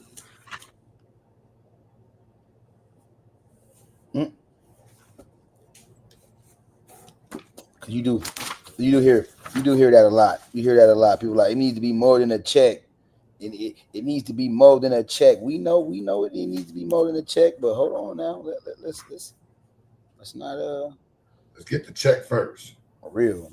The often made assertion that reparations should be more than a check trivializes the life-changing effects of each black household having an additional 840,900 in resources, measured in 2019 dollars, or each black individual claimant having an individual 357,000 in resources.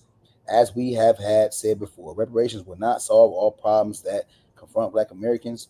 For example, the recent national and international wave of protests against anti-black police violence, triggered by the highly visible execution of an unarmed prostrate George Floyd, brings to the fore a seemingly eternal problem of atrocities associated with law enforcement practices. Reparations payments alone are unlikely automatically to alter those practices. However, an 840,900 increase in net worth per black household could have a dramatic impact on black health outcomes, home ownership, education, economic security, and more. Facts. Indeed, monetary payments will not end American racism. Although, for a redress plan for black American descendants of U.S. slavery to be enacted, American racism will have to decline sufficiently for a solid majority of citizens to support it. That's deep. That's deep. That's deep.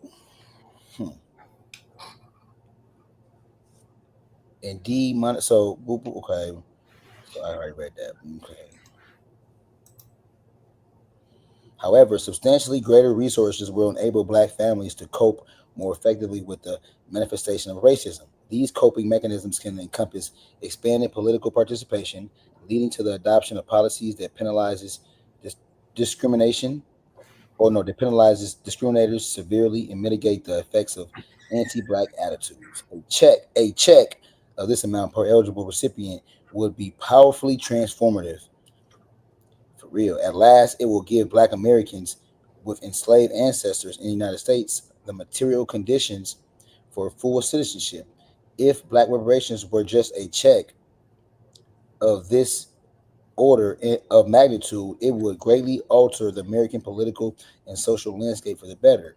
Nevertheless, we do advocate an additional key component of a reparations plan going beyond the essential element of monetary payments, because the history we have been taught is distorted and dishonest, especially with respect to slavery, the Civil War, and the Reconstruction era. An effective reparations plan must include, on top of us getting our direct payments, an educational and instructional component for African Americans of all ages to correct the record. Such a plan must be kept in place for at least 3 generations. This arm of the reparations movement would actively promote This arm of the reparations movement will actively promote deconfederation. However, we implore readers not to devalue or dismiss the significance of the check. It matters for both symbolic and substantive reasons. Facts. It matters for both. The symbol of it, and we need that substance. Substantive reasons. So yeah, man. For real.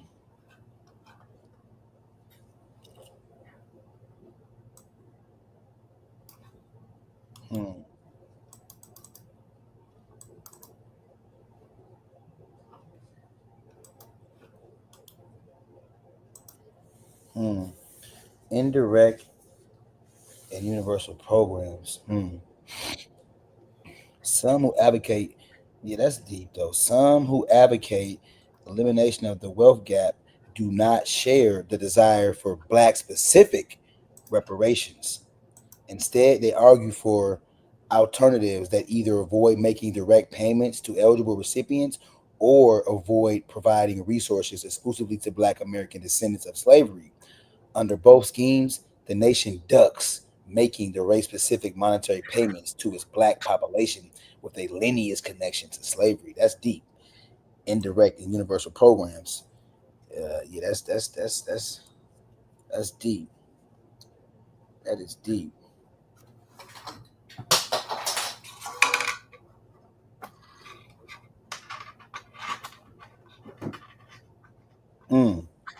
He said the growing array of indirect and universal programs stacked one upon another have become an additional obstacle to true reparations, if only because of the time consumed in establishing their inadequacies. Indirect approaches to closing the racial wealth gap include the provision of scholarships for higher education for Black Americans, financial support for historically Black colleges and universities, HBCU subsidies for Black-owned businesses, and subsidies for Black home ownership, as in Evanston. These policies certainly have desirable features, but it is a major overstatement to claim that separately or together they will have much of an impact on Black-white differences in wealth. The following fact undercuts the higher education scholarship gambit as a means of narrowing the racial wealth gap. Black heads of households with a college degree have 2/3 of the net worth of white. The following. Hold on, what is he said? Black heads of households with a college degree have 2/3 of the net worth of whitehead households who never finished high school. That's deep. So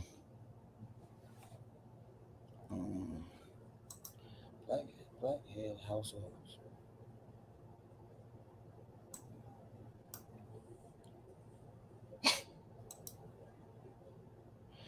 Greater Black educational attainment hardly offsets the inherited advantages in wealth transmission held by white Americans. To the extent that the objective of improving the financial status of HBCUs is motivated by the expectation that it will improve Black education attainment. The problem remains that greater educational attainment among Black Americans does not have much effect on racial differences in wealth. Furthermore, there seems to be an assumption that HBCUs permanently will serve primarily Black students, but there are a growing number of cases where that evidently is not true. In West Virginia, both Bluefield State College and West Virginia State University institutions established to serve Black students under the regime of segregated higher education have white student populations that exceed 70% of their total enrollments. Telling you how HBCUs don't think that HBCUs are going to be exclusively serving Black people. I like how he threw that in, like to assume, so yeah. So that's furthermore, there seems to be an assumption that HBCUs permanently will serve primarily Black students, but there are a growing number of cases where that evidently is not true. Yeah, that's deep though. Lincoln University in Missouri is a third HBCU that now has a majority white student body. So yeah, basically, these universal programs and indirectly, that's what he's saying. The growing array of indirect and universal programs stacked upon one another have become an additional obstacle to true reparations. Funding HBCUs, and that's not true. That's not a true plan for reparations. That's so. Yeah. In fact, estimates now indicate 1 in 4 students at HBCUs are white.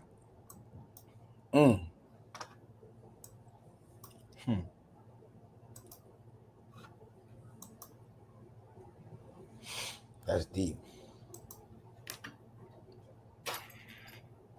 1 out of 4. Therefore, there is no assurance that more financially stable HBCUs even will be serving mostly Black students in the future. I think about so much as far as like us being us, you know, like damn, bro, like they trying to, man, they not trying to, but they. So.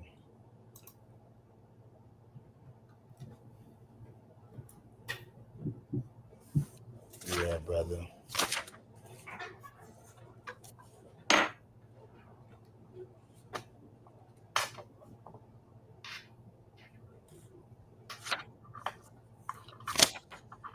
He's a bad baby, yeah.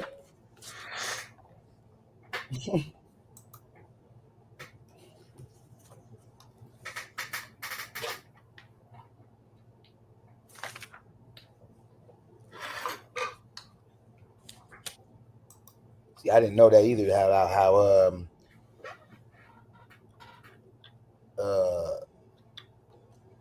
Americans held by hostage. I mean, Americans held hostage by Iran. They was compensated for that. They was compensated. This happened in '79. Let me see something.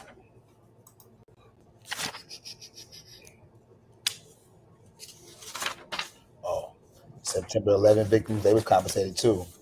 You ain't got to keep saying the same thing. Japanese compensated. September 11 victims compensation fund. So,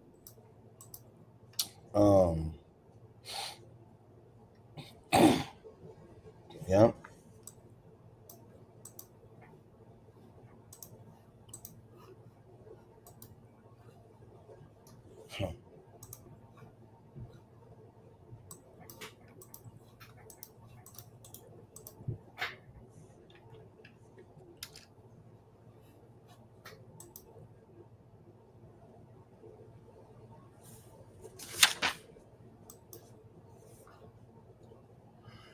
Rukia said, I noticed that every time you make a solid argument for reparations, there's a major financial breakdown.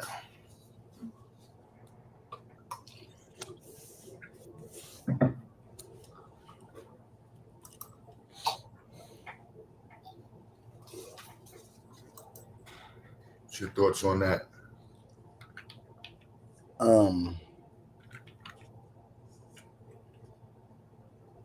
Notice that every time you make a solid reparations, there's a major financial breakdown. I mean, because we talking. I mean, because at the end of the day, when we talk reparations, like you said, a true reparations plan. I mean, the core of it is money. It's not just money, but it's detailing a harm. You know, like he has a formula. Like there's a mathematical formula to compute like cost of slavery, loss of life. I mean, like he has many different how can I say this? Acronyms that apply to chattel that apply to chattel that applies to chattel enslavement, Jim Crow, but it's a mathematical formula, you know. And so when you say that it's because we talking, I don't want to say we ain't just talking money, but because we're talking about a repair, but part of that repair is ameliorating the black-white wealth gap, you know, by the mean and not the median. So it's you know, numbers. We're talking mathematical computations. You know, we talk. You know, I hope that you know, demystifies some that for you.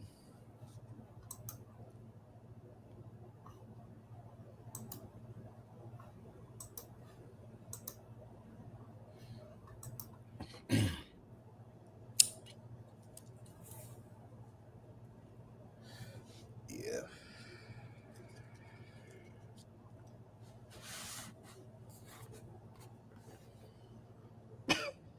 It's definitely it's about a check and more shit. We don't want to sway from that. They want us to sway from that. You know, we don't want niggas to have these mindsets. We don't want.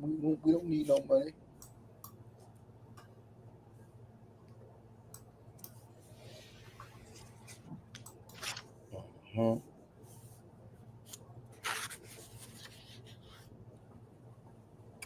that birthright citizenship. But so you still so. Can we share a bit? Can I share? She just brought up birthright. Can we show this video about this lawyer talking about birthright citizenship? You on your laptop? I'm on my laptop. Yep. I'm about to. Attorney. He's a lawyer, so he's this actual lawyer debunking the birthright citizenship lie. I'm about to send it to my phone. Let me see. No, not Telegram. Let's see. Okay. Mm-hmm.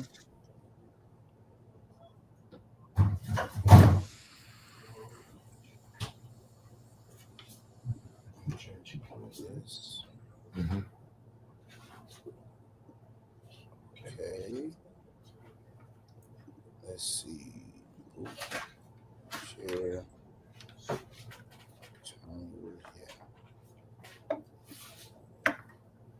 Okay. Sharing right now. Cool. Okay. Let's get this crap. Mm-hmm. The plaintiffs here have to win. That Trump's executive order, this executive order on birthright citizenship, clearly, it's obviously unconstitutional. It is so obviously unconstitutional. So a lot of people mistakenly believe that birthright citizenship is so obvious that surely the plaintiffs here have to win. That Trump's executive order, this executive order on birthright citizenship, clearly, it's obviously unconstitutional. It is so obviously unconstitutional. How can anyone question it? Like this account says, birthright citizenship is in the plain text in the Constitution. See also U.S. v. Wong Kim Ark, which is an 1898 Supreme Court decision that touches on the question of birthright citizenship. And many people believe this. Many people believe birthrights. Everyone knows birthright citizenship is the truth, is the law. My bad. It's in the plain text of the 14th Amendment, isn't it? And I can tell you, as an American citizen who's lived here most of my life, except when I've been occasionally overseas for a time or two, I also believed, I have been told my entire life that if someone's born on U.S. soil, they're an American citizen. The problem is, it's a lie. It's a complete and utter lie. That's not what the law says, and it's not what the 14th Amendment says. And only a Y'all hear that, right? We hear that. It's a lie. And it was, I'm gonna say, I think it was Psycho's channel. This brother was swearing now. I was ready. I was like, let's debate it. Let's debate that this 14th Amendment is not. Yeah. But I'm putting the video. extremely superficial understanding of the 14th Amendment could lead someone to that conclusion. Now, of course, there are powerful forces for whom that conclusion is very important. It's really important to powerful people and institutions and agencies that the incorrect understanding be accepted as the law. The incorrect understanding being that anyone born on American soil, regardless of the nationality status of their parents, is automatically an American citizen. Certainly the Democrats need this because actual American citizens are no longer voting for them, are discarding the Democrat Party. That's why actual American citizens are being displaced by tens of millions of illegal migrant third world invaders. And of course, the Democrats want the babies those invaders have to also be counted as American citizens, even better than the illegal migrants. Now they're not just counted for purposes of House apportionment and electoral votes and how much federal funding a state receives, talking to you, California. But of course, the babies, if they're accepted as American citizens, also get to vote. A whole new generation of voters for Democrats, of purported American citizens. Unfortunately for this argument, that's not the law. Here is the relevant portion, the citizenship portion of the 14th Amendment. And if you just were to take kind of an idiot's view of it, it looks like maybe it does provide for so-called birthright citizenship. It says, all persons born on the surface or naturalized, but let's focus on born in the United States and subject to the jurisdiction thereof, are citizens of the United States and of the state wherein they reside. Isn't that birthright citizenship, Andrew? Yeah. It says right there. It says right All there. persons born in the United States are citizens. Well, it does say that, I'm but wrong. it doesn't just say that. And that's the problem. There's two conditions that have to be met, and they're separate conditions. Born in the U.S. and subject to the jurisdiction thereof. And jurisdiction thereof in this context means more than, for example, the criminal jurisdiction. Because this is not an amendment dealing with criminal law. This is an amendment dealing with political law, with citizenship. Obviously, everyone physically present in the U.S., whether you're a tourist or an invader or an American native Indian or here on a work permit or an American citizen, if you're physically present within the borders of the U.S., of course, you're subject to our criminal jurisdiction. But this means more than that. It has to be mean more than that, or we wouldn't need that phrase subject to the jurisdiction at all. Because you're automatically subject to criminal jurisdiction, for example, simply by being physically present. If you're born here, you're physically present. So, of course, by default, you're subject to the criminal jurisdiction. The only reason to include subject to the jurisdiction thereof as a separate clause from being physically present, from being born here, is that it means something different than merely being physically present. And in fact, it does mean something different. It means subject not merely to criminal jurisdiction, but to the political jurisdiction of the U.S., and more importantly, exclusively to the political jurisdiction of the U.S. And how do we know this? Because the men who wrote and debated and ratified the 14th Amendment explicitly told us that's what it meant. I'm going to show you a bunch of quotes here, and you'll see the font is kind of weird. This is actually imagery from the contemporaneous congressional record. When this question of the 14th Amendment Citizenship Clause was being debated, and I don't want to go through the whole document. It would take too long. I'm just going to ask you to trust me that, first of all, what I'm showing you is the argument among the senators. I don't identify a senator with every quote here. And also, take it on my word that there was no opposing argument. There was 100% consensus among every one of these senators debating and ratifying the 14th Amendment Citizenship Clause that this is what it meant.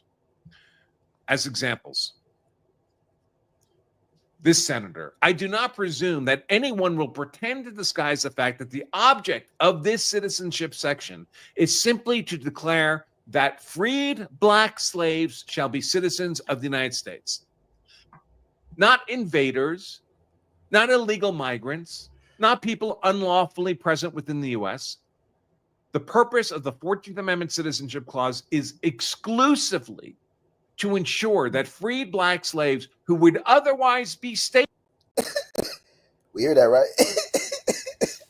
Exclusively. All right, man. Stateless were recognized as American citizens in the aftermath of the Civil War, which of course is when the 14th Amendment would otherwise be stateless, were recognized as American citizens in the aftermath of the Civil War. The purpose of the 14th Amendment Citizenship Clause is exclusively to ensure that freed black slaves who would otherwise be stateless were recognized as American citizens in the aftermath of the Civil War, which of course is when the 14th Amendment was ratified. Another senator here. Hey everyone, big heads up. Paleo Valley's running a sale on all their meat sticks right now. You can get 30 sticks for $36. This will not, of course, the 14th Amendment Citizenship Clause, include persons born in the U.S. who are foreigners, aliens who belong to the families of ambassadors or foreign ministers accredited to the government of the United States. Does not include people born in the U.S. who are foreigners. Now, you may be thinking, well, how are you a foreigner if you're born in the U.S.? Obviously, the contemporaneous senators believed you could be born in the U.S. and still be a foreigner. How would that happen? It happens because by default, you inherit the nationality of your parents. And if your parents are foreign nationals, you are a foreign national. You're born in the U.S., but you are a foreigner. A foreigner. Another senator. Indians, talking about Native American Indians born within the limits of the United States, so they're born within the U.S., but who maintain tribal relations, so their political jurisdiction is not exclusive to the United States federal government. It's split, at least split, with their tribe are not, in the sense of this 14th Amendment, born subject to the jurisdiction of the United States. If you have divided political loyalty, you maintain allegiance to a foreign government, a foreign nation. When your children are born in the U.S., they are not American citizens. They do not qualify under the 14th Amendment. By the way, Native Americans born in the U.S. today do qualify as American citizens, not under the 14th Amendment, but because in 1925, Congress passed a statute that specifically provided for citizenship for Native Americans born in the U.S. But the 14th Amendment doesn't do that, and there is no similar statute for illegal migrant third world invaders. Another senator. The provision is that, quote, all persons born in the United States and subject to the jurisdiction thereof are citizens, close quote. That means subject to the complete jurisdiction thereof. What do we mean by subject to the jurisdiction of the United States? Not owing allegiance to anybody else. That is what it means. And of course, what they're talking about is the allegiance of the parents who give birth to this child born on American soil. Same senator. It cannot be said of any Native American Indian who owes allegiance, partial allegiance, if you please. I might have forgotten to click a couple of those. Sorry, I was quoting them.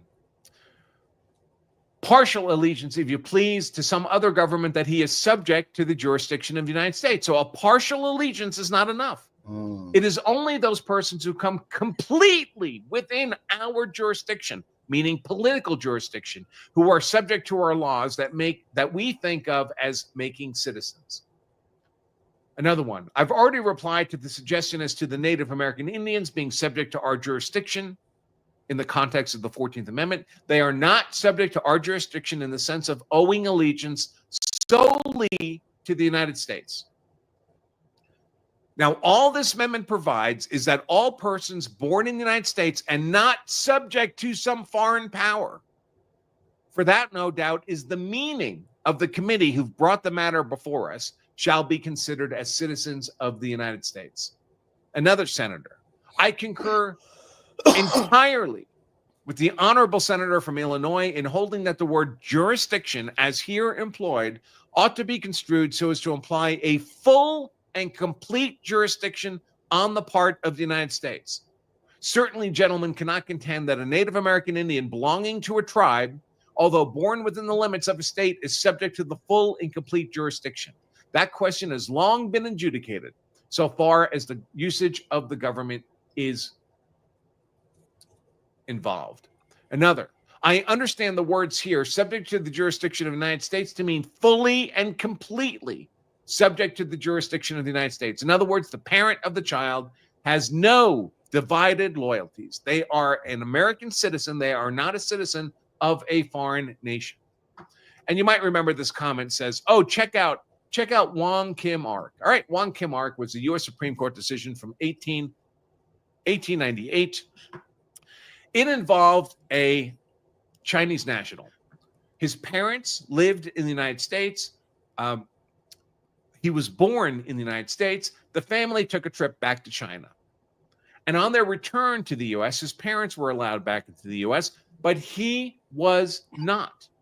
His parents had permanent resident status in the U.S. They were permanently domiciled in the U.S. But he didn't have that status, Wong Kim Ark, the child. And the border officers said, well, your parents have a right to come in. They're permanent resident aliens. But you don't have that status, so you can't come in. And so he argued that I should be recognized as an American citizen. And the Supreme Court in Wong Kim Ark said, yes, you should be recognized as an American citizen. But the specific reasoning is important here. Whether the legal question before this court, Supreme Court case, whether a child born in the United States of parents who at the time of his birth were foreign nationals, but have a permanent domicile and residence in the United States, meaning They're making their life in the U.S. permanently. Still taking gabapentin, amitriptyline, or duloxetine for nerve pain. So they've made a permanent physical commitment to the U.S., and they are there lawfully. The U.S. government has a reciprocal acceptance of their presence. Children born to permanent resident aliens in the United States should be deemed American citizens. But this doesn't apply to illegal migrant third world invaders. It doesn't apply to people who are unlawfully in the U.S., to people who America has not accepted as permanent resident aliens in our nation. It doesn't apply to people who illegally cross the border. It doesn't apply to people who overstay their work visa, their student visa, their tourist visa. It doesn't apply to people who are in the process of applying for asylum status and then get their asylum request denied and no longer have lawful status. It doesn't apply to people who may have been let in, like the Haitians were let in because they turned their nation into a hellhole. Unbelievable. Yeah. See, yeah. And now that status is That's overturned, and they're no longer lawfully in the U.S. Definitely. Yeah, It does, and they were never intended, importantly. Got a cracker just lie. You know, cracker be lying. Yeah, that cracker just went crazy just there. He did just lie. He couldn't just do shit. We know damn well friends, right? Yes. And America. In America, yeah, for real. They lying, boy. You know what I'm saying? You know, you get to talking good, and they gotta come out with some. You gotta come out with some BS. All these people on temporary visas, work, student, tourist, are on temporary asylum claims. None of them are permanently accepted as residents of the U.S. None of them are in the position of the parents of Wong Kim Ark. And so none of their children are in the position of Wong Kim Ark. So Wong Kim Ark is completely irrelevant as Supreme Court precedent for the illegal migrant third world invaders' children who happen to be born on American soil. By the way, I would argue Wong Kim Ark is bad law. Just 2 years before this decision, the same panel of Supreme Court justices issued the infamous Dred Scott decision that said blacks born in America were not American citizens. That was later overturned by the Supreme Court. So Supreme Courts, especially this one, makes bad decisions that have to be overturned. I would suggest that this was a decision that was expedient at the time when we had lots of Chinese immigrants in America and we were struggling with how to deal with them and their children, but it's not supported by the actual text of the 14th Amendment. 14th Amendment doesn't say that permanent resident aliens get some kind of exception. That's not in the 14th Amendment. So I think this is bad law. But even if you disagree and wish this to be good law, it still does not apply to illegal migrant third world invaders and their children. Thanks for watching this highlight segment of our full-length Law of Self.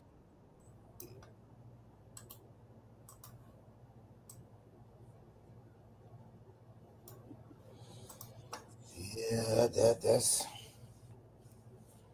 very interesting, though, man. Very, very interesting.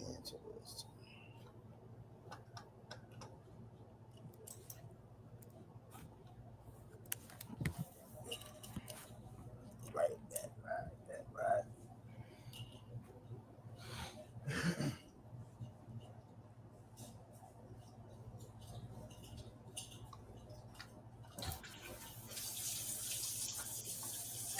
That white man was bugging.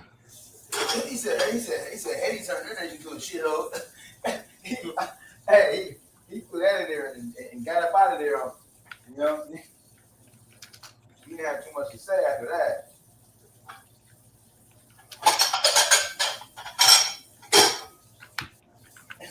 Eddie turned that shit to a shithole. Where that crack got on the live, boy. Told the truth about birthright citizenship, but lied about the other stuff.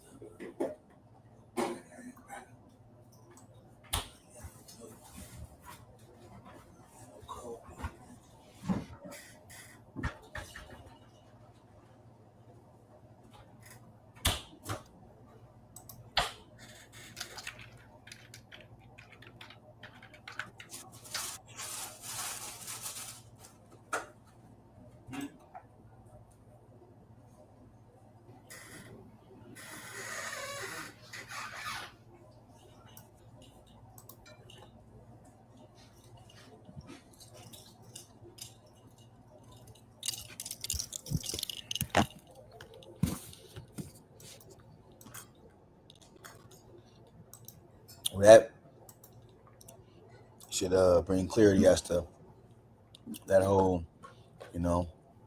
illegal birthright citizenship, etc. On the mic.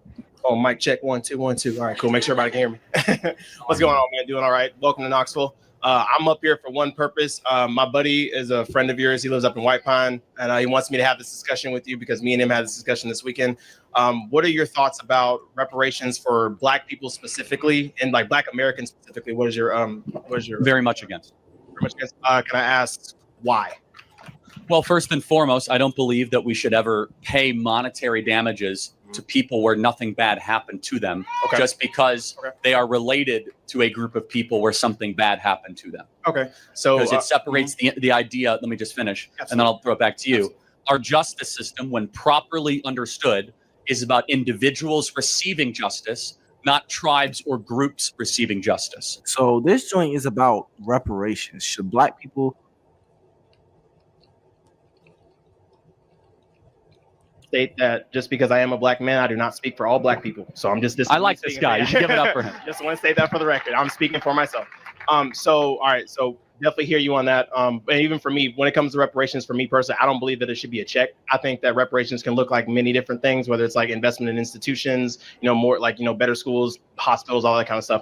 So my question to you is like, so since you are against reparations, would you say that we should be against, would you be for outlawing inherited wealth? Does that make sense? No, I'm not for outlawing that. And those are two different things. Can I explain my point though? All right, so my point to that is that, so what I hear for the argument against reparations is that, Black people today, obviously we weren't there, for slavery, segregation, all of that kind of stuff. So we've done nothing to deserve that, because all the people who probably should have gotten it are, either long gone or whatever. Now there's still some who are still with us today, but that's a conversation for another day. But my point is that so inheritance and inherited wealth is something that, the great grandfather, whatever, is passed down. Homeboy who is here today did nothing to deserve that multi-billion-dollar. See, he in college? We've allowed, and that's he ain't read this book. Yeah, he definitely ain't read this book because he clearly. No, that's crazy though.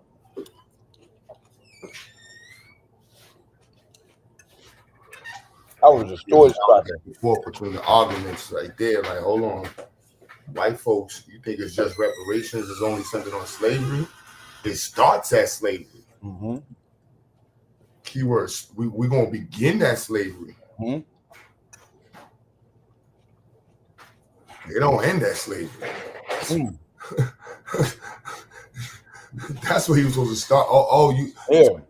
So you're one of the people that think white folks, stopped doing their crimes in slavery, 1865.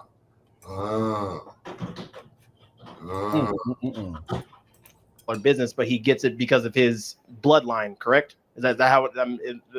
Yeah, that's exactly. how inheritance works, right? Yeah, no, like Bronny James is gonna get a. Bro, here's the thing, bro.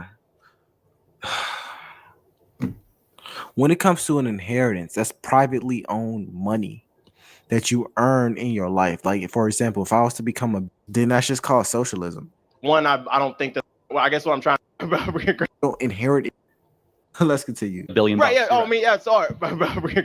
Great example. So what I'm saying is that I guess what I'm trying to say is that I believe that reparations in and of itself, one, I don't think that the argument is formed right, and two, I believe that it's kind of a reverse inheritance, if that makes sense, where it's like where it's like yes, Black people, like me personally, yes, I did not have to suffer through Jim Crow, slavery, or whatever, but all those choices that were made in those times have gotten necessarily me to where I'm at now. Got it. So let me tell you where we have a difference of opinion. Okay, absolutely. Okay? Absolutely. So we as conservatives tend to underemphasize this idea of many legacies of suffering. Mm-hmm. Whereas people on the left, not saying you're on the left, but the other perspective. Definitely not. No, for sure. But that's fine. No, that's fine. Let's just say the other side of the argument tend to emphasize that you are stuck because of something that happened to you many generations prior. Absolutely. We believe, absent very unique circumstances in the United States of America, that is almost never true. For example, we think every individual should be judged by their own actions, their own character, and their agency. Now, let's play this out, though. You're acting as if, not you, but let's say the argument, because you're coming after this in a great way, there's been like no money sent Black America the last 60 years. We have spent over $25 trillion on Black America in 60 years, and Black America's poorer than before we started. So what's up? We're talking about Medicaid, food stamps. We're talking about schools, public housing. The issue dollars on Black Americans, not you, but let's say the argument, because you're coming after this in a great way, there's been like no money sent Black America the last 60 years. We have spent over $25 trillion on Black America in 60 years, and Black America's poorer than before we started. We're talking about Medicaid, food. Social. We have spent, so that we have spent, and the black dude just letting them get away with this shit. Hey, bro, this is why they can't be having it around. Come on, man. Like food stamps. We're talking about schools, public housing.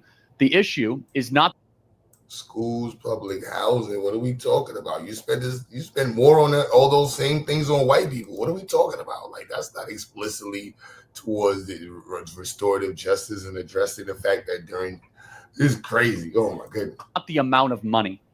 The issue has instead been a couple things. Number one, it's been the downfall of. That's facts, bro. And whoever says he's lying is just delusional, bro. The issues in the Black community, I do think more money could help a lot of things, I guess.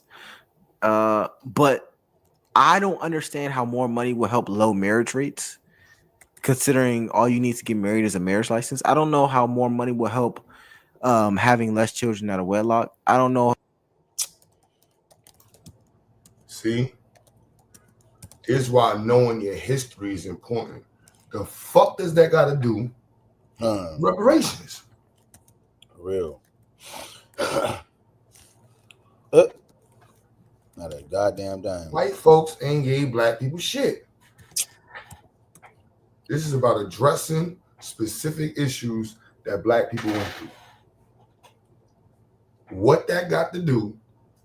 What you talking about? That money that was given to white folks, to black people in the country, was given to white folks, Indians, Chinese, anybody in the country who was a citizen. That was to help American citizens. That was not to be directed towards what Martin Luther King was having dreams about. The reason why he was needing to have a dream, because it's crazy. Or if more money will help our not going to school. Nonetheless, all thing I'm saying is a lot of our issues are deeper than money, are deeper than linear. The downfall of the Black. Truly on this, we've seen the downfall of the Black family. Just some numbers super quick.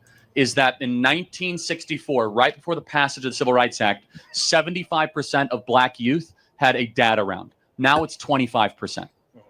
So only 25%. So 1 in 4 kids have a dad around. We have Black dads are no longer a big part of young kids' life. It's a very big problem that has huge ramifications. Then finally, that's been debunked, bro. That dude's lying, bro. Like crazy. Let's see how the black dude responds to this fucking black manosphere bullshit.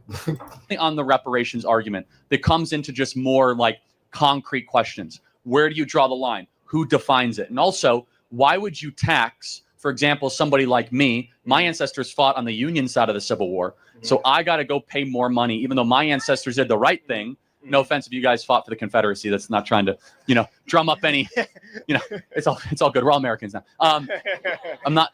Why should I have to then go pay for something that my He laughed at that. It's crazy. Crazy. Ancestors did correctly. Finally, it's like, how do you prove it? Like, this is not your argument, but it's a. And just to tangent back to that, I would argue that then most of the generals of the Union, the president, the states, representatives, probably all own slaves. What are we talking about? Yeah. What are we talking about? The amount of money that was collected in tax revenue in the Union states that empowered them based off of slavery What are we talking about? Come on, like, what are we talking about? Minimizes. You trying to take away from. Oh, I thought on the side. Man, get out of here, man. Hilarious contradiction. The very same people who tell you that voter ID is racist want all of a sudden Black America to prove that they're the descendants of slaves 7 generations ago. Like, let me go get my paperwork together. I thought it's racist to ask people for their paperwork. Anyway, the whole thing's crazy. But here's the more important thing that I think we can agree on. Okay. That we should have a opportunity colorblind compact. We need to have school choice in this country so kids can go to better schools and have more mobility. Number 2, reconstitute the Black family. And finally, this is one that you might agree on because you're not a liberal, is that we need to no longer import foreigners that are going to undercut the wages of workers of all races, especially Black Americans. I agree. You saw. UK Arsenal said the white guy is right. The same thing happened in the UK. The Black BE picked the government welfare over the Black man. Bro, what are you talking about? What are you talking about? Which one of your civil rights leaders were murdered in the streets? Show me the busing. Show me the Jim Crow policy. Show me the black codes that were enacted. Show me the redlining. Show me the robbery of intellectual property. What are we talking about? What are you talking about, bro? That's crazy. It's crazy. It's crazy. It sounds like a black dude, a black Brit.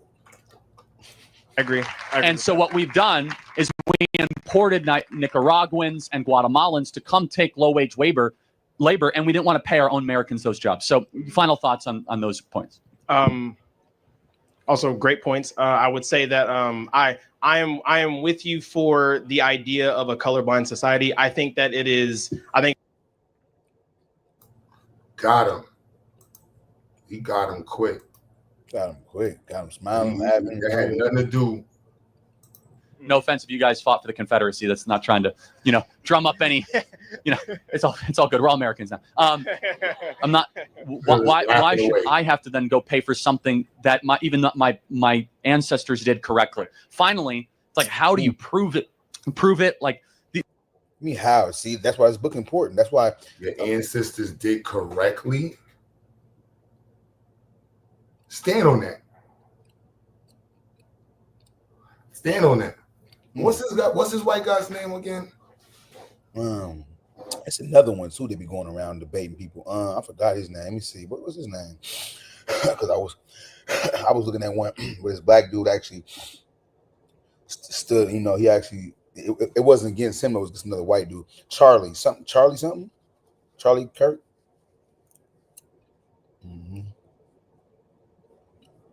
He think he's like, he goes around to these colleges. You ain't get out of here. You's weak. You ain't debating nobody formidable like that. Yeah, man, it's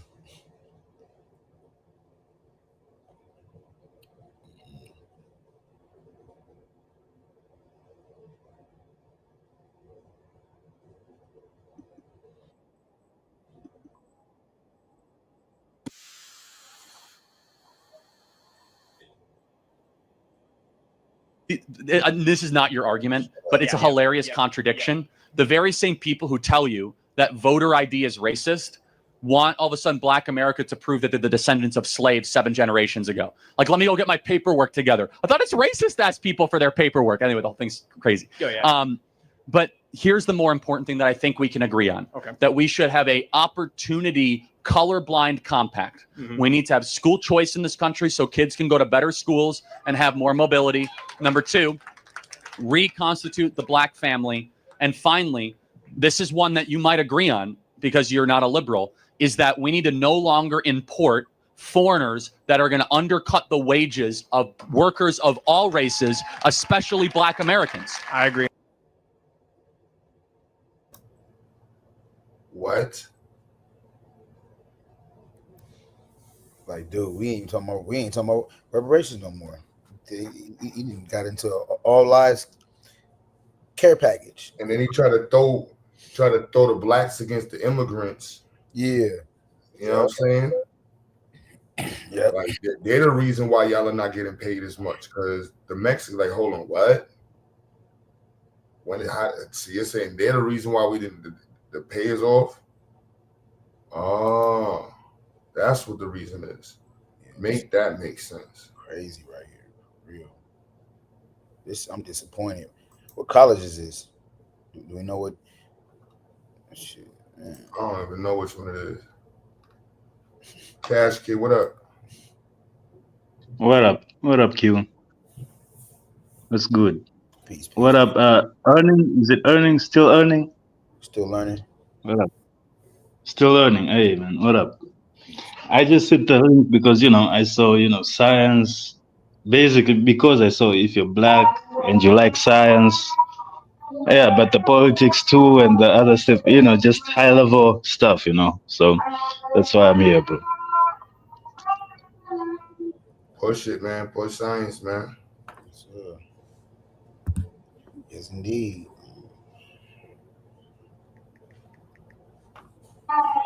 Yeah, man. But I see now you're in the section of like reparations, right?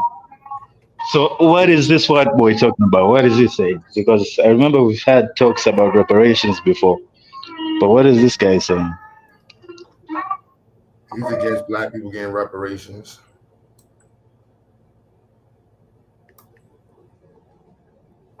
In principle, or is it logistically? Morally, ideologically.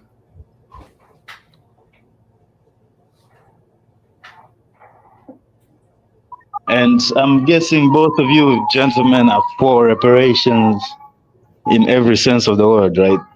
Definitely. That's right.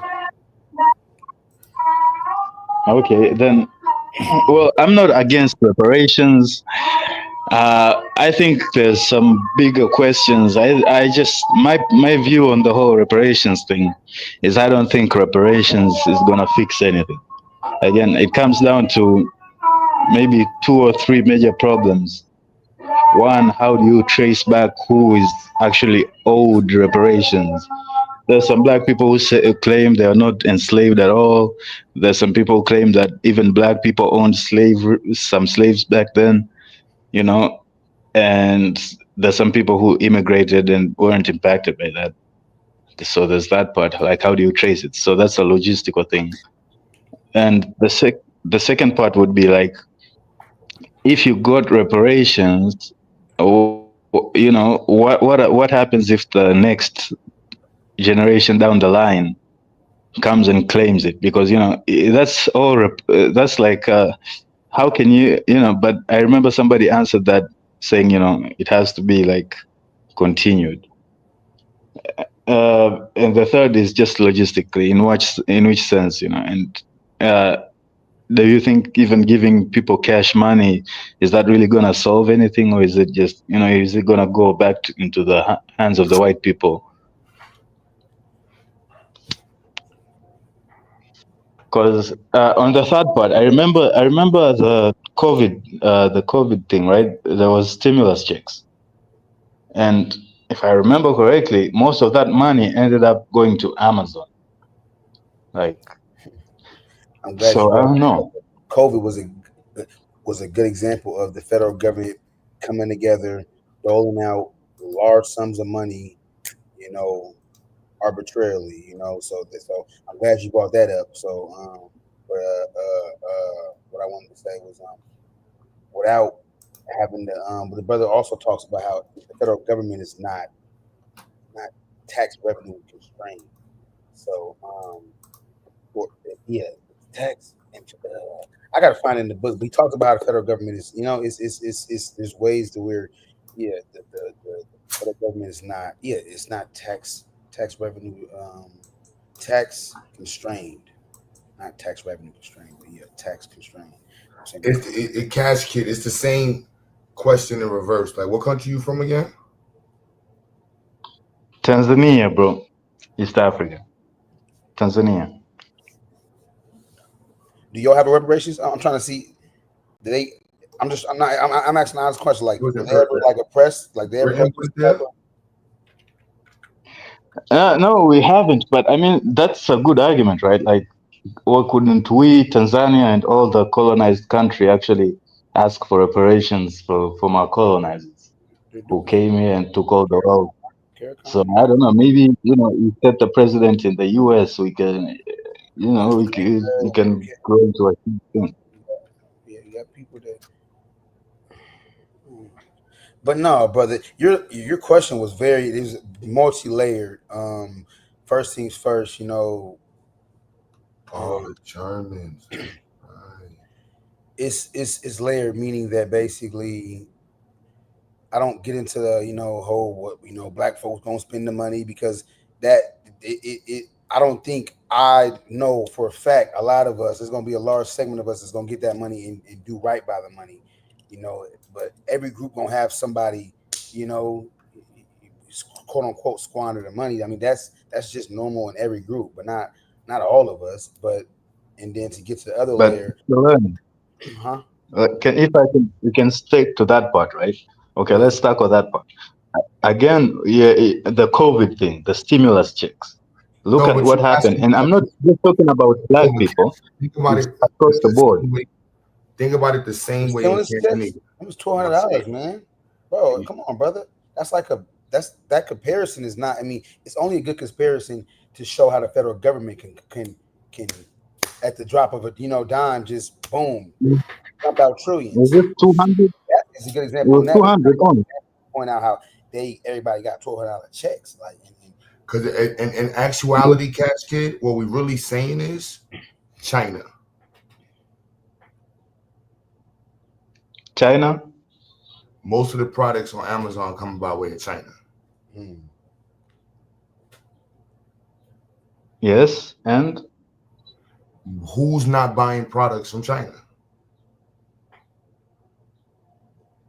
Exactly. Everybody's buying products from China. So if if you got reparations from Britain, is Tanzanians not going to spend money in China? See, that's the other part, because in the case of Tanzania, right? Like our late president was ushering like a whole industrial revolution. Like we never had our industrial revolution. So he was very like MAGA right now, right? Like where he's anti-China, the tariffs and all that. Magufuli did it first, actually. So he was very keen on us developing our own industries. Do you inside Tanzania? The people can order for them on their own on the internet, right? Oh yes, but in the case of Tanzania now, like a whole country getting reparations, that's a whole other different bag, other than a people, because I don't think if Tanzania were to get reparations, I don't think it would go to the people directly, like no, but let's say I don't think if it went to the people like it's supposed to go to the people. How would you feel if somebody's saying like, well, the Tanzanians, they ain't gonna do nothing but buy a bunch of slippers and drums and shit like that and buy shit from China? Well, right now, I would say that, if we got our money, most of it is gonna go to China, because we don't, again, our industries are we don't have a lot of internal industries. So of course it's gonna go to China. It is, so that's, I see that. So if we were to get money right now, it's the same difference in America. Sorry? We don't have that many. Black people don't got their industries under control. Exactly. So that's what I'm saying. So exactly my point is, I don't think reparations is the solution or is the bigger problem, because you got bigger problems with that. That's my whole point, is that even if you were to get the money, it's not that you would spend it, badly. It's just like the way the system is set up, that money is likely gonna end up in China, because where are you gonna spend it? What are you gonna buy? When Epstein was on his island fucking little kids with his money, what? Did it matter? Of course, it mattered. In what sense did it matter? What he did with his money is what he did with his money. Like, not everybody's I gonna mean, do the this. guy did off Wait, himself, right? I mean, he's not a good example to bring up Epstein. I No, don't it is think an he's example. It's like, know. there's plenty of white people. The reality is, what people do with their money is their right to do with their money. The fact is, this is addressing issues that the country did against a specific group of people.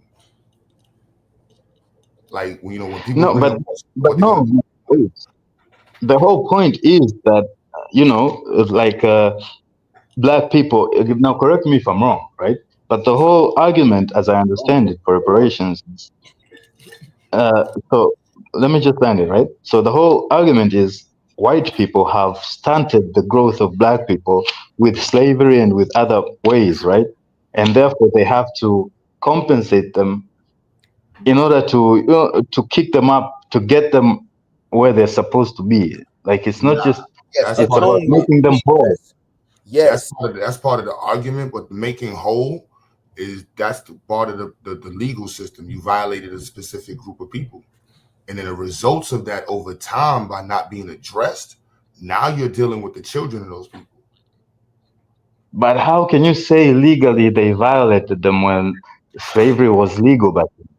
So how was that? Because you can address the federal government for actions it did, even in the sense where it was the law was considered legal. And in a period of, like, first of all, reparations addresses the atrocities done to black people, right? So it's not summarized only by slavery. It begins with slavery, but it's not summarized only by slavery.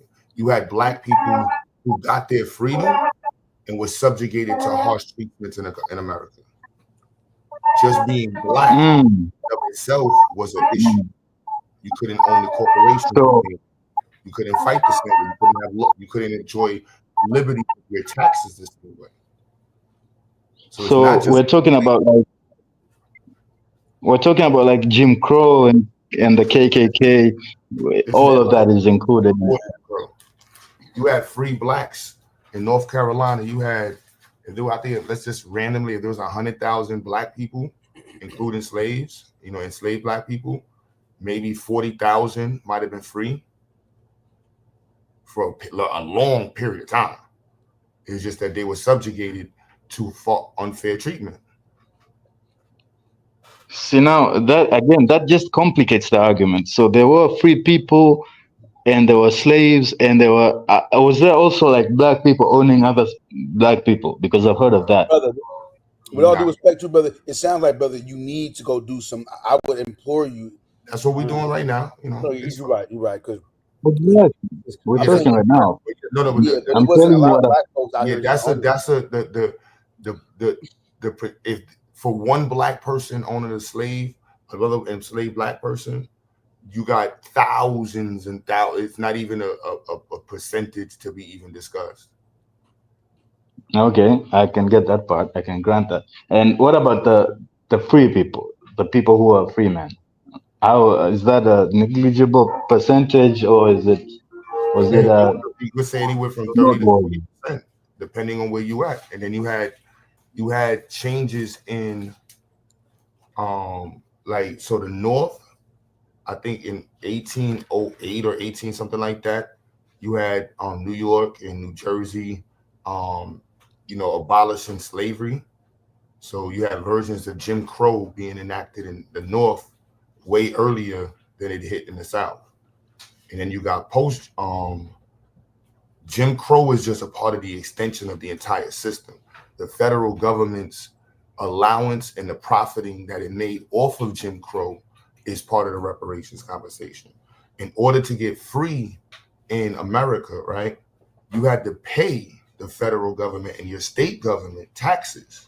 So if a black person was to be given freedom, you had the person who gave them freedom that was enslaving them, a white person, would have to pay the state courts, typically anywhere from $1,000 to $2,000 as a bond on that person, which the state to give them their freedom. And then that free person wasn't allowed to walk around after Nat Turner's rebellion. Free blacks weren't allowed to congregate with 3 people or more. They couldn't own firearms. They couldn't represent themselves. They couldn't bear witness against whites. In many spaces in the South, they couldn't own businesses. And if they had businesses, they weren't allowed to have businesses in areas where whites were at. So these things is what we're talking about when that stifled the development of the black community. And then not being addressed. Exactly. Huh? So I'm with you in principle. Like I'm with you with the moral argument of reparations, right? For me, basically, it comes down to the logistical of how to pay and whether or not it actually is effective, right? Because you brought something up, like what people do with their money, it's their business, right? And which comes to the other part. So I guess what if the next 2 generations comes and looks at the other generation is squandered? But I think somebody answered me before and said reparations. Basically, the question would be, how long would reparations need to be paid for? See, right? Understanding that we're dealing with the generations that have not been addressed, that have been ignored, that have been violated explicitly. So now questioning what would happen if it is addressed and being scared of the idea of it being addressed logistically is crazy.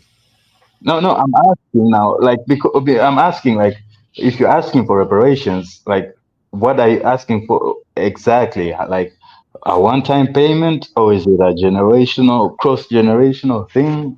That's Casca, do you have any ideas? Do you have any ideas on how Americans should be paid reparations? No, he's just asking. Yeah, I want to know his ideas. What are your ideas? Well, my idea would be like something cross-generational in the terms of not cash payments, but in the terms of tax exemptions. So tax exemption on black-owned businesses, tax exemption on black professionals, like easement in that sense. Across generations, that would, I would imagine, that would, lift up the, lighten the load of the black people as a whole. Just as there was systematic oppression. That wouldn't benefit. How many generations? The larger bulk of black people who are economically disadvantaged wouldn't benefit from tax benefits. What? How do you mean? How do you mean?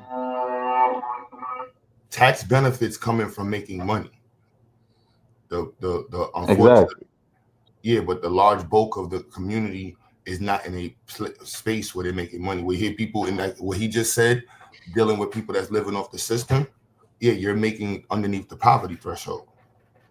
So if you have well, my idea on that part, I remember even talking about when it comes to the Mexicans, right? My idea was that you would incentivize even the white people. So because it has to be a win-win situation. But you can't punish the whites. Money up front, let's understand, for every free black person, the state was paid anywhere from $1,000 to $2,000, to which they use for the state's benefit. Cash. Every time an enslaved African did work for a corporation, they made money and they paid taxes to the state, to which paid money to the federal government. Cash. This is cash we talking about. These white folks had cash, and their children had the benefits of that cash to the point where they was to buy islands and fuck little kids on islands and shit. They benefited from this shit. We can go into the power of the freaking copyrights and what that did with how they excluded black people from being able to own copyrights and patents. Bro, of course, I'm thinking a multi-pronged approach. So I'm thinking a multi-pronged approach. That's cash, and white people took that money and snorted coke, They play with little kids. They invested in killing the world. Let's understand what white people did with their money. They built guns. Understand, Q, that you have also benefited from that. When we're talking about the state, it includes the black man. Like, you have benefited from better transportation, better medical, all of that. You know, of course there was some segregation, but you're in the state. The financial ability of the state, right? The state makes money off of taxes. The federal government makes money off of taxes. What was making money for the federal government in the 1800s, mid 1800s, early 1700s, mid 1700s? Businesses. Most of the businesses that were making money included slavery. Who were being enslaved? Africans. So this is what built the wealth of America. Money, profit. That's how you get taxed, based off of profit. You can't survive if you don't make profit. This is how the big insurance companies, they insuring the fact that's the money. That's why I'm saying, in principle, like the moral argument, I'm with you, right? Now we're talking about like this is lines on the tax lines. When we bring up the royal company of the royal business that had helped create the Barclays, when we think about Chase, JP Morgan, that's how they got their money up. That's why they're so far ahead. They were insuring companies that had slaves. They were investing into companies that used slave labor. This is the key part. Is exactly. So I'm saying do the same in reverse, as in incentivize them to hire black people, you know, because you give them cuts. Hiring black people, and by hiring black people, like it's money. Like let's understand, it's the same way we're gonna stand on this square. Like if they asked us, me, what you need to do for Tanzania, get him money. How much money y'all took from them? Get him that money. Then they're gonna be like, well, the Tanzanians don't know how to run their own country. They don't know how to build their system. They don't know how to do this. I don't give a fuck. Get them their money. Then from there, let's have a conversation. But everything in between, get them my money. Well, even then now, I would ask you, give them money. How? You saying how? Like find out who's the slave schedules. Payment system, give them like money. Money is the thing. Listen, guys, money is stocks, money is land, money is gold, money. There's a lot of things that translate to money. You get what I'm saying? But that's called the line. Let's get to the line, and then we can talk about what that line is. That's what I said. That's what I said. Like the moral argument is already won. Like I agree with that. This ain't moral. We're talking about the line. You talking about equivalency and how you want it transferred to you, but we need to agree on the line. That Germany. We need to agree on the line. Germany and Britain owns Tanzania money. The people of Tanzania. That's a moral argument, right? There's no. How can you say it's not more? How do you? And then by what claim do you say they owe it money? That's logistics. That's logistics. Yeah. That's logistics. No. I'm asking. That's logistics on the ground, Cheese. I'm asking. Okay, let me say it like this, right? Somebody robs you, all right? Somebody robs you. Now you can say they owe you money, but no, they don't. They didn't get a loan from you. They robbed you. Now you can, you can sue them, or you can go beat them up and take it. Those are the two options. So, like if black people wanted to, they could just take it from the white people, like Malema is doing in South Africa, right? They're just saying, you know what, F it, we're just going to take this. Or like they did in Zimbabwe, we're just going to take it. Is that But what you oppose? obviously that's not the case, right? That's not gonna happen in the US or for Tanzania to go and take it from Britain. So it is a moral argument. Now you're suing them. Now if you could sue them, when you say moral, now if you could sue, yeah, why are you saying the word moral? because it is a moral argument that slavery was wrong and you need to pay for that. That is a moral argument. Understand? That is necessary because without why I say moral is without saying that slavery is bad, without saying that slavery is bad, you don't get that reparation. When did Britain give Tanzania its independence? 61. When did slavery stop in Tanzania? Slavery stopped around the. Around the late. I think since Germans got in, they stopped slavery. So late 1800s. So, did imperialism affect your country? Yes, it did. Now, if we're discussing reparations, would it be correct to only say slavery, or should we include imperialism?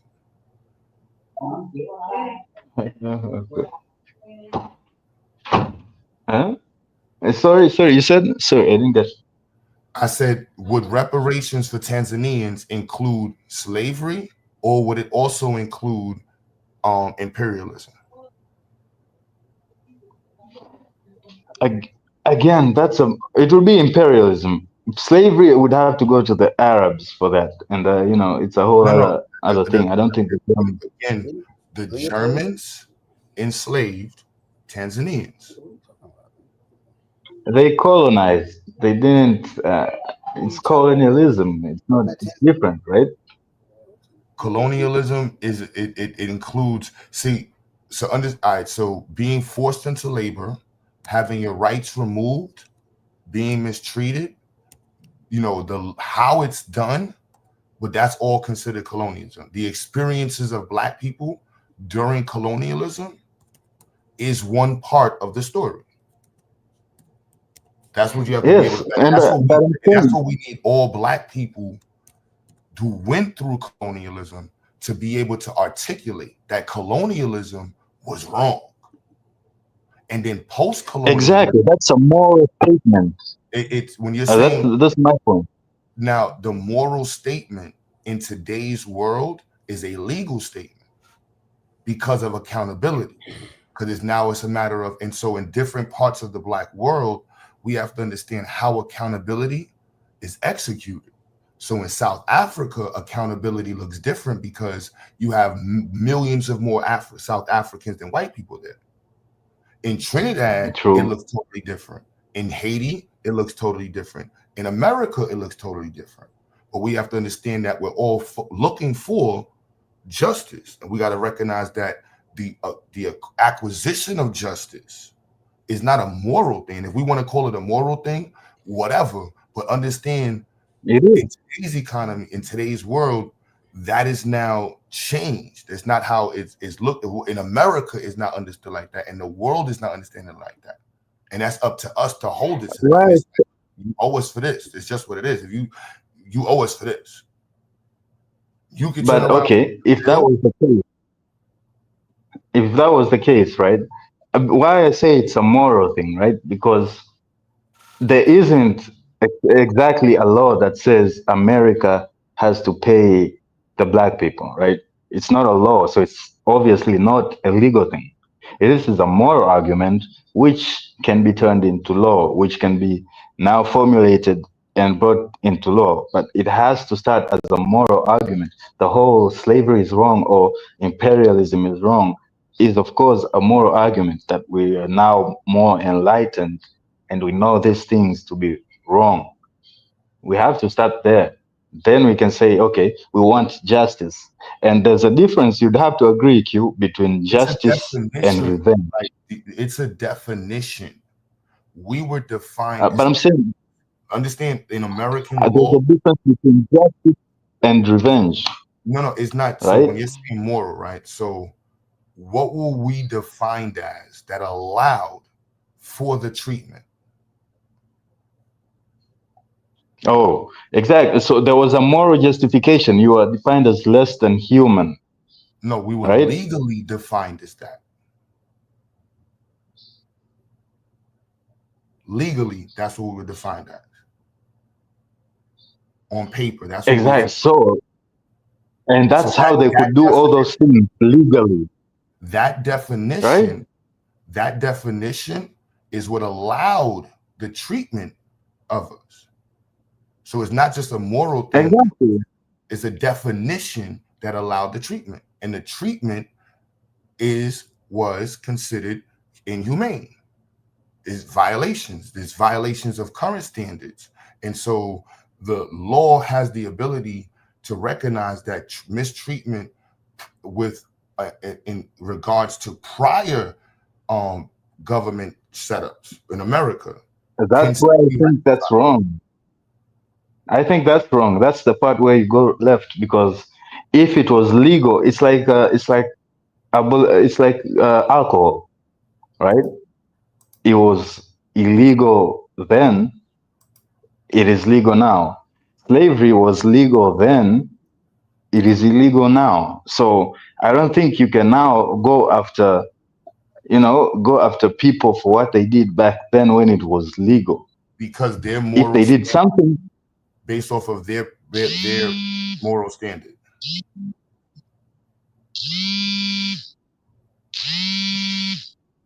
Because they didn't have the Sorry, I got a call.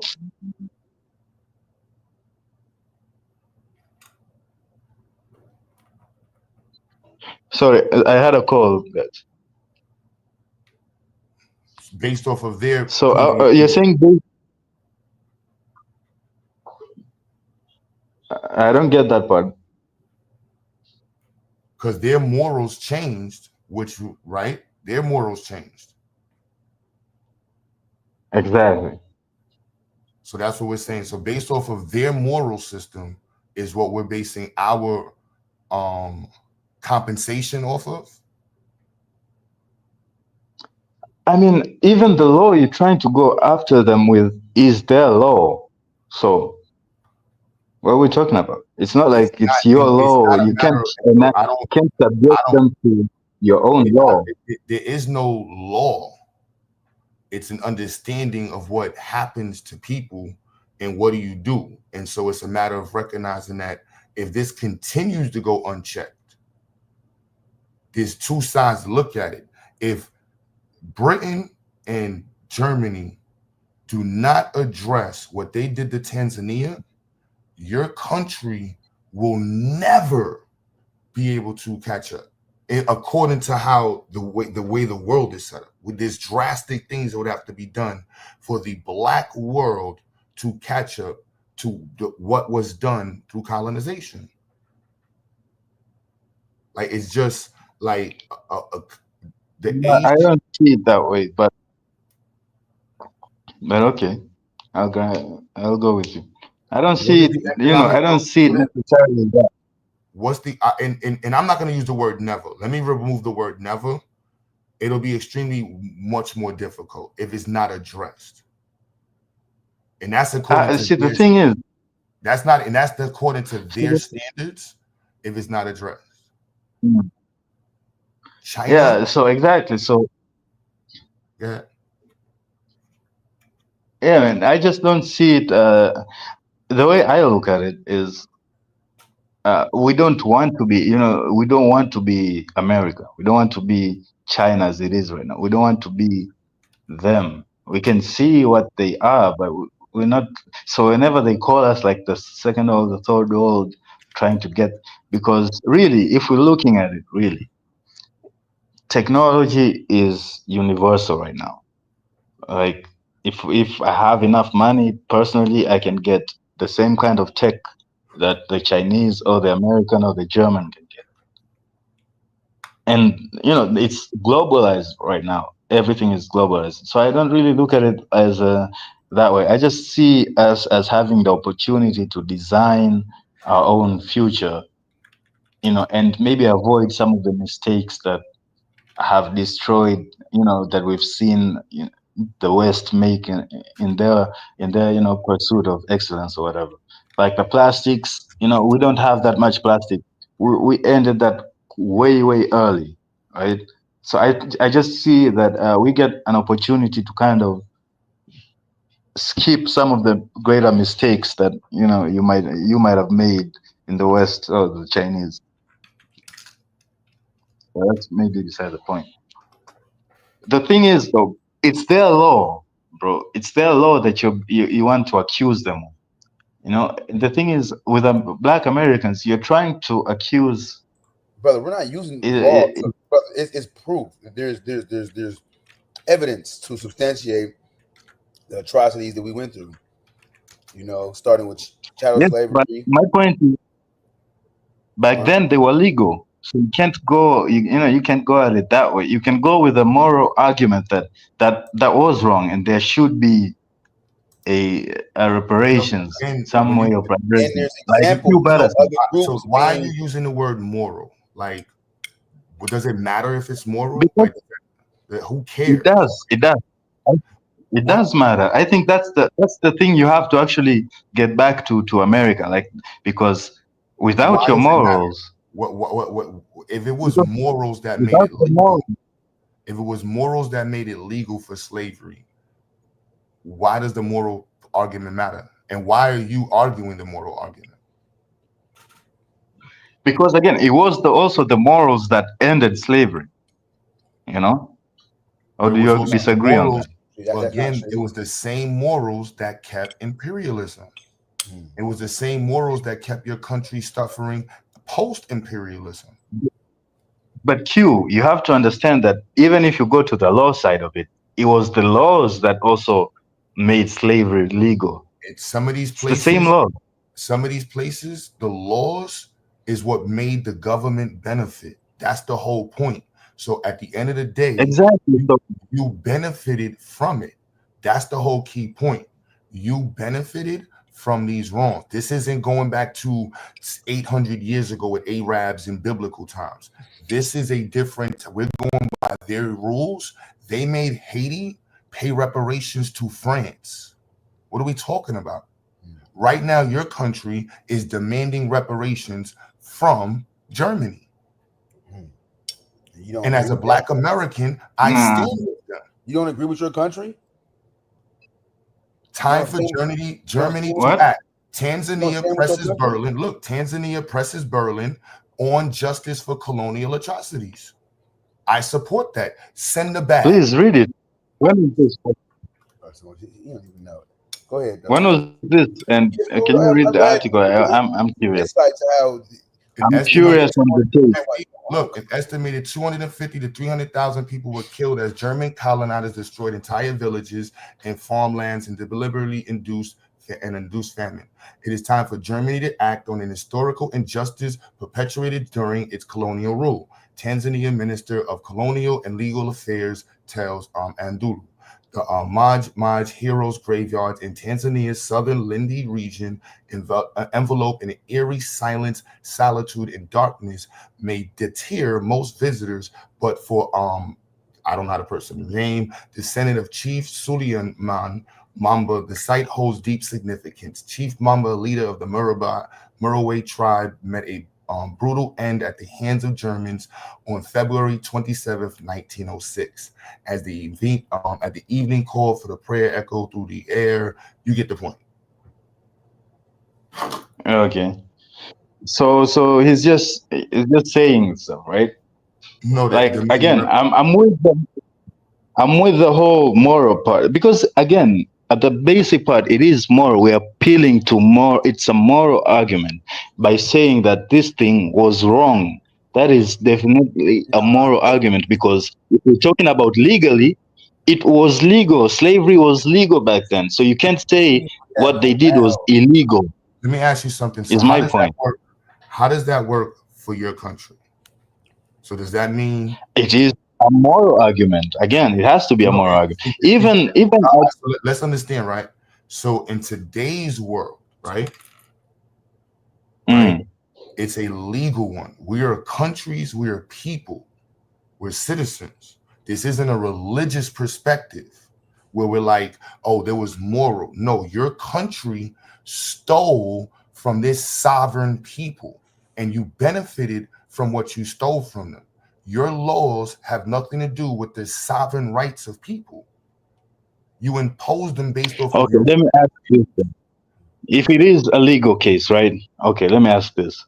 What is the name of the legal case so I can look it up? You know, we have like Brown versus what, the USA, whatever, those kind of cases. So what's the case? There's no law that your country is going to use to demand reparations from Germany. It's a demand. Exactly.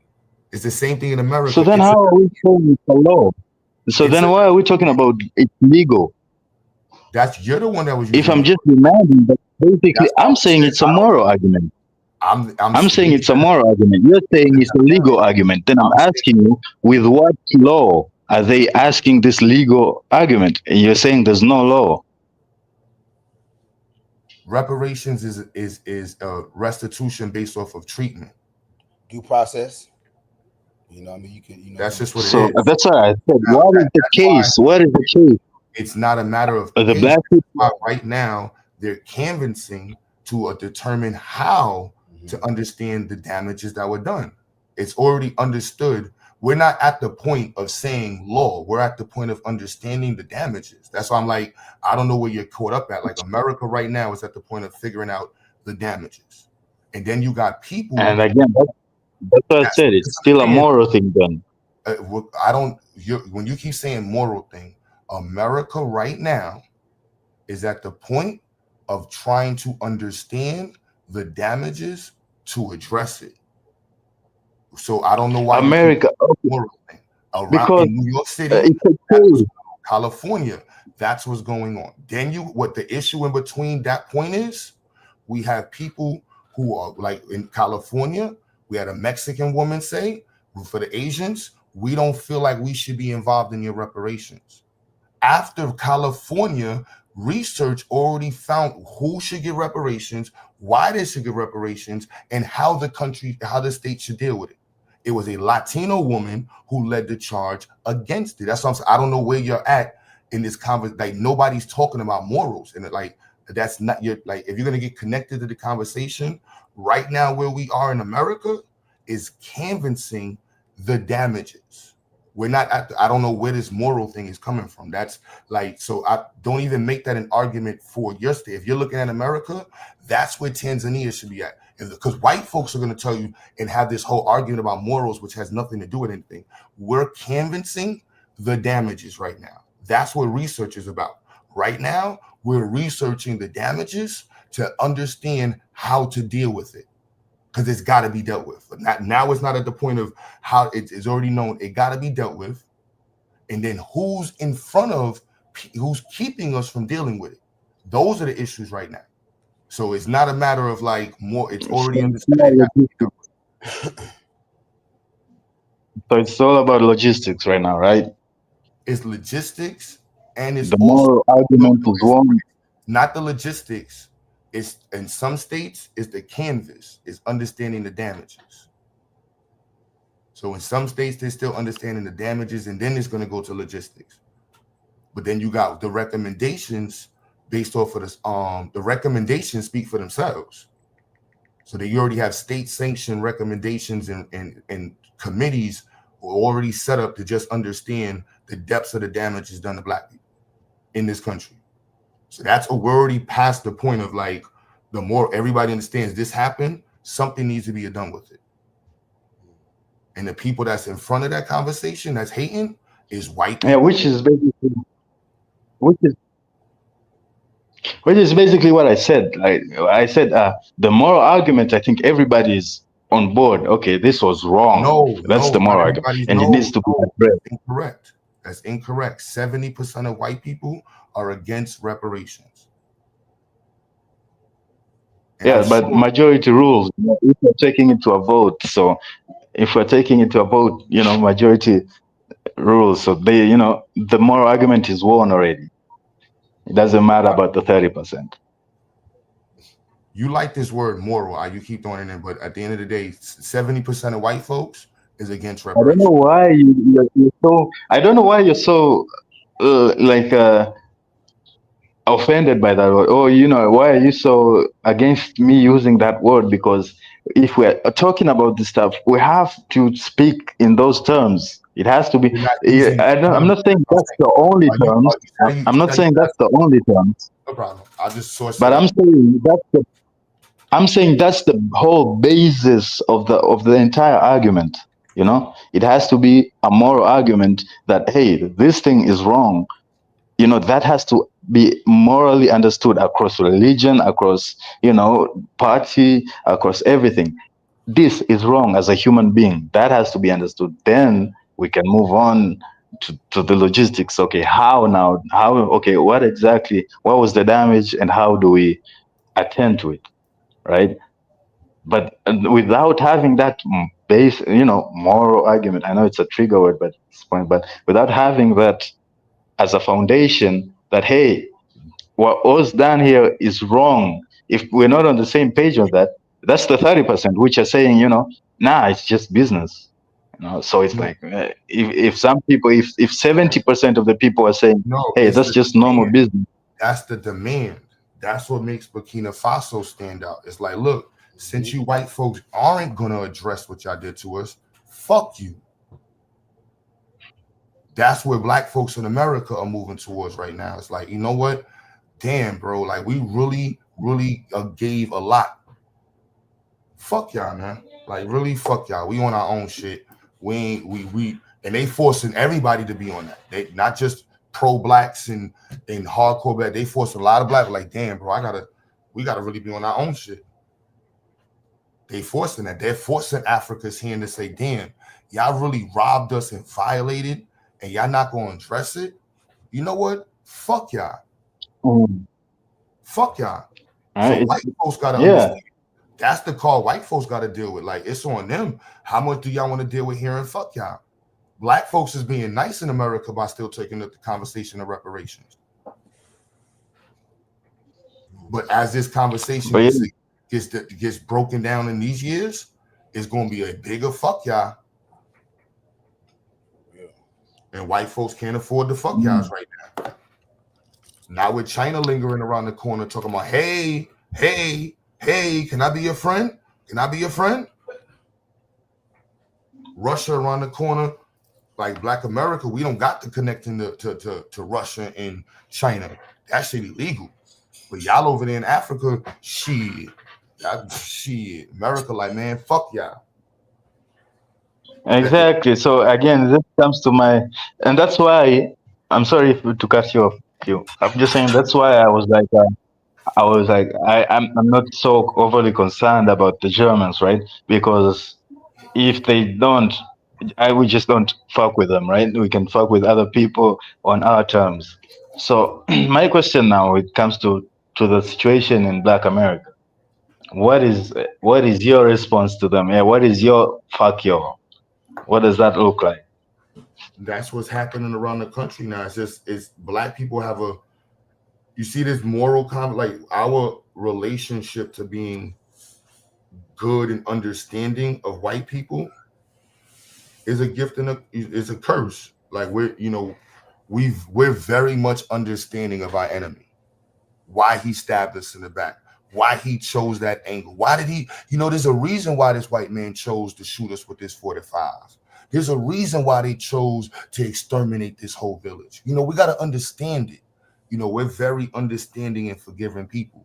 And that's just the reality of us. As much as we hate each other and fight against each other from throughout the continent, before white folks and after white folks in America and wherever we at, these are things we got to deal with. So that's what we're waking up. You know what I mean? It is only so much. It was only so long South Africans were going to be like, yo, bro, apartheid for real? And y'all mad at us singing Boers? Y'all really mad at us talking about fucking Boers after fucking Sarafina? Are you serious? Y'all niggas is still here? You're still here. Y'all didn't leave. Come on. You know what I'm saying? So the same way you saying that, we looking at you like, come on, they wiped out whole villages in the 1900s. We dealing with Jim Crow. They're dealing with extermination in your country. And we just supposed to forget that? This is the 1900s, bro. Nah, that's called reparations. They violated your country. It's called genocide.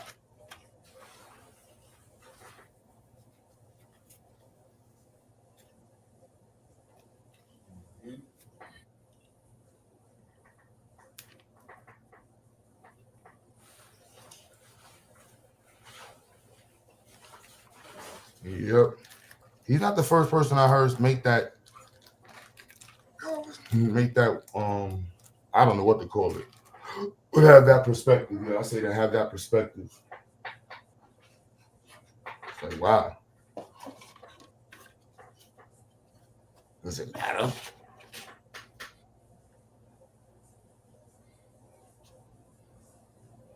These laws, they have all types of shit on their laws. Whatever.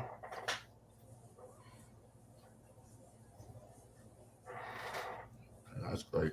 I don't know.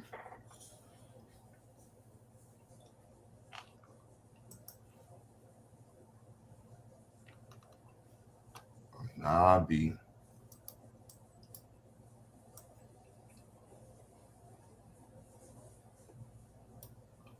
Yeah, 300,000 lives. The United States, what they say, only like 300,000 to 400,000 Africans came to America. You know what I said? I don't know if you did. Y'all heard what they say? How many estimated? Wake up, my brothers.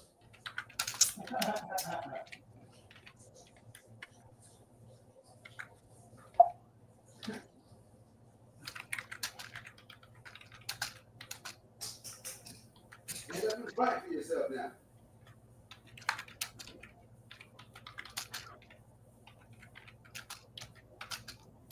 And up for you, right? Just to give you a little perspective, 250,000 lives were killed in Tanzania by the Germans. The 300,000.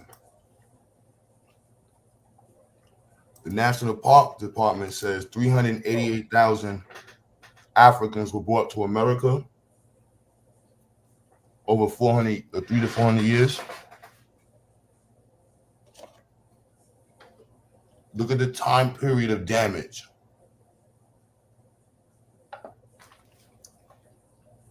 $300 years, 400,000 people on the specific United States. This should happen in less than 100 years. 300,000? Come on, baby. Come on, bro.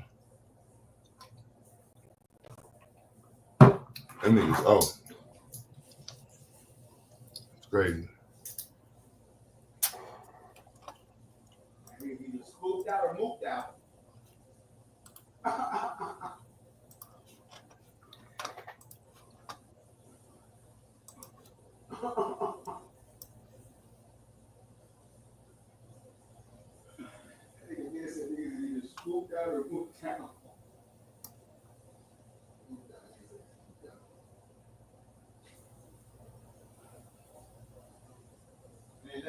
Stand up for you, right? Hold on. Hey, my brother.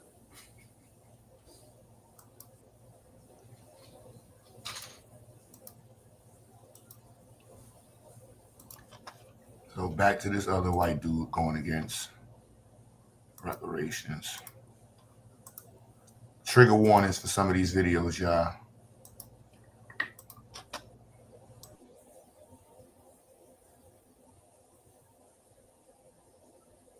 Built capitalism in the same way that potatoes built McDonald's. The United States was 90+%, in my opinion, of course, white, almost for the totality of its existence. And you're going to tell me that this tiny group of people are the ones who made it great? Off. It's my blood and sweat of my relatives that made that happen. African Americans built capitalism in the same way that potatoes built McDonald's. The United States was 90+%, in my opinion, of course, white, almost for the totality of its existence. And you're going to tell me that this tiny group of people are the ones who made it great? Off. It's my blood and sweat of my relatives that made that happen. African Americans built capitalism in the same way that potatoes.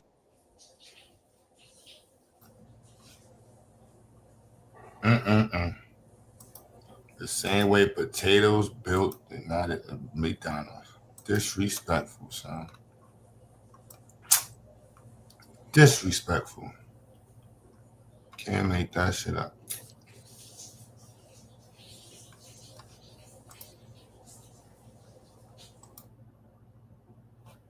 Disrespectful.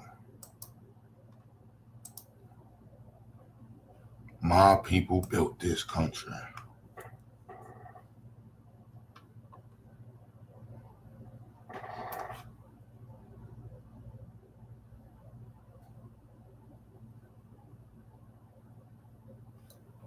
Let's see.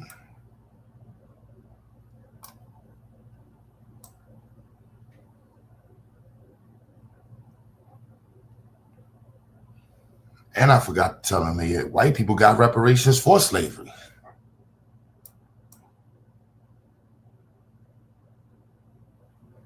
How you gonna argue that one? If you listening, white folks got reparations for slavery too.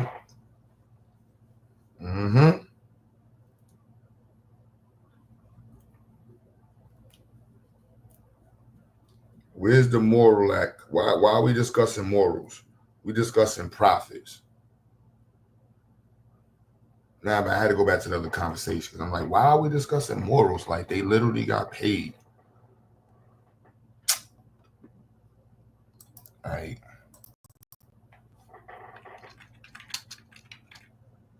That's crazy. That's really crazy. Let me see if I can pull it up. Where is it at?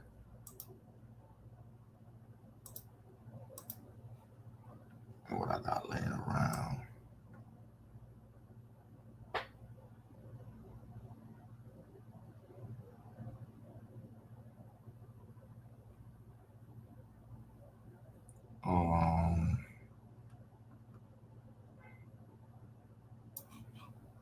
Got this doc.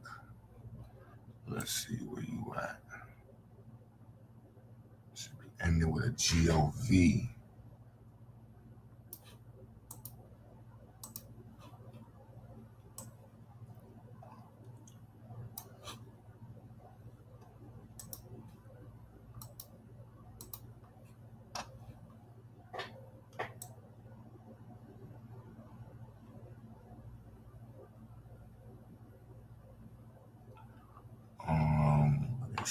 See, Truth got all this shit organized for this. I ain't got all my shit organized. Documents with just random links.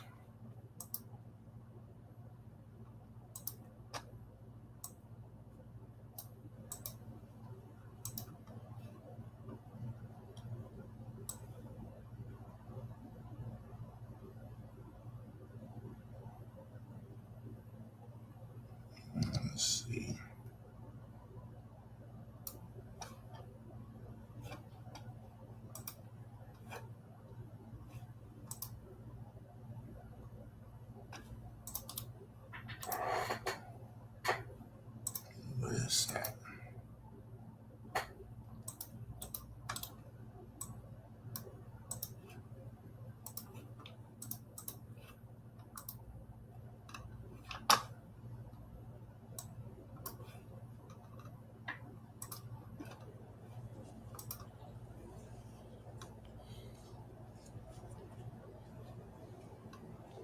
Stand up for you, right? So what we're going to? What's this? I'm in the Black Slave Codes now.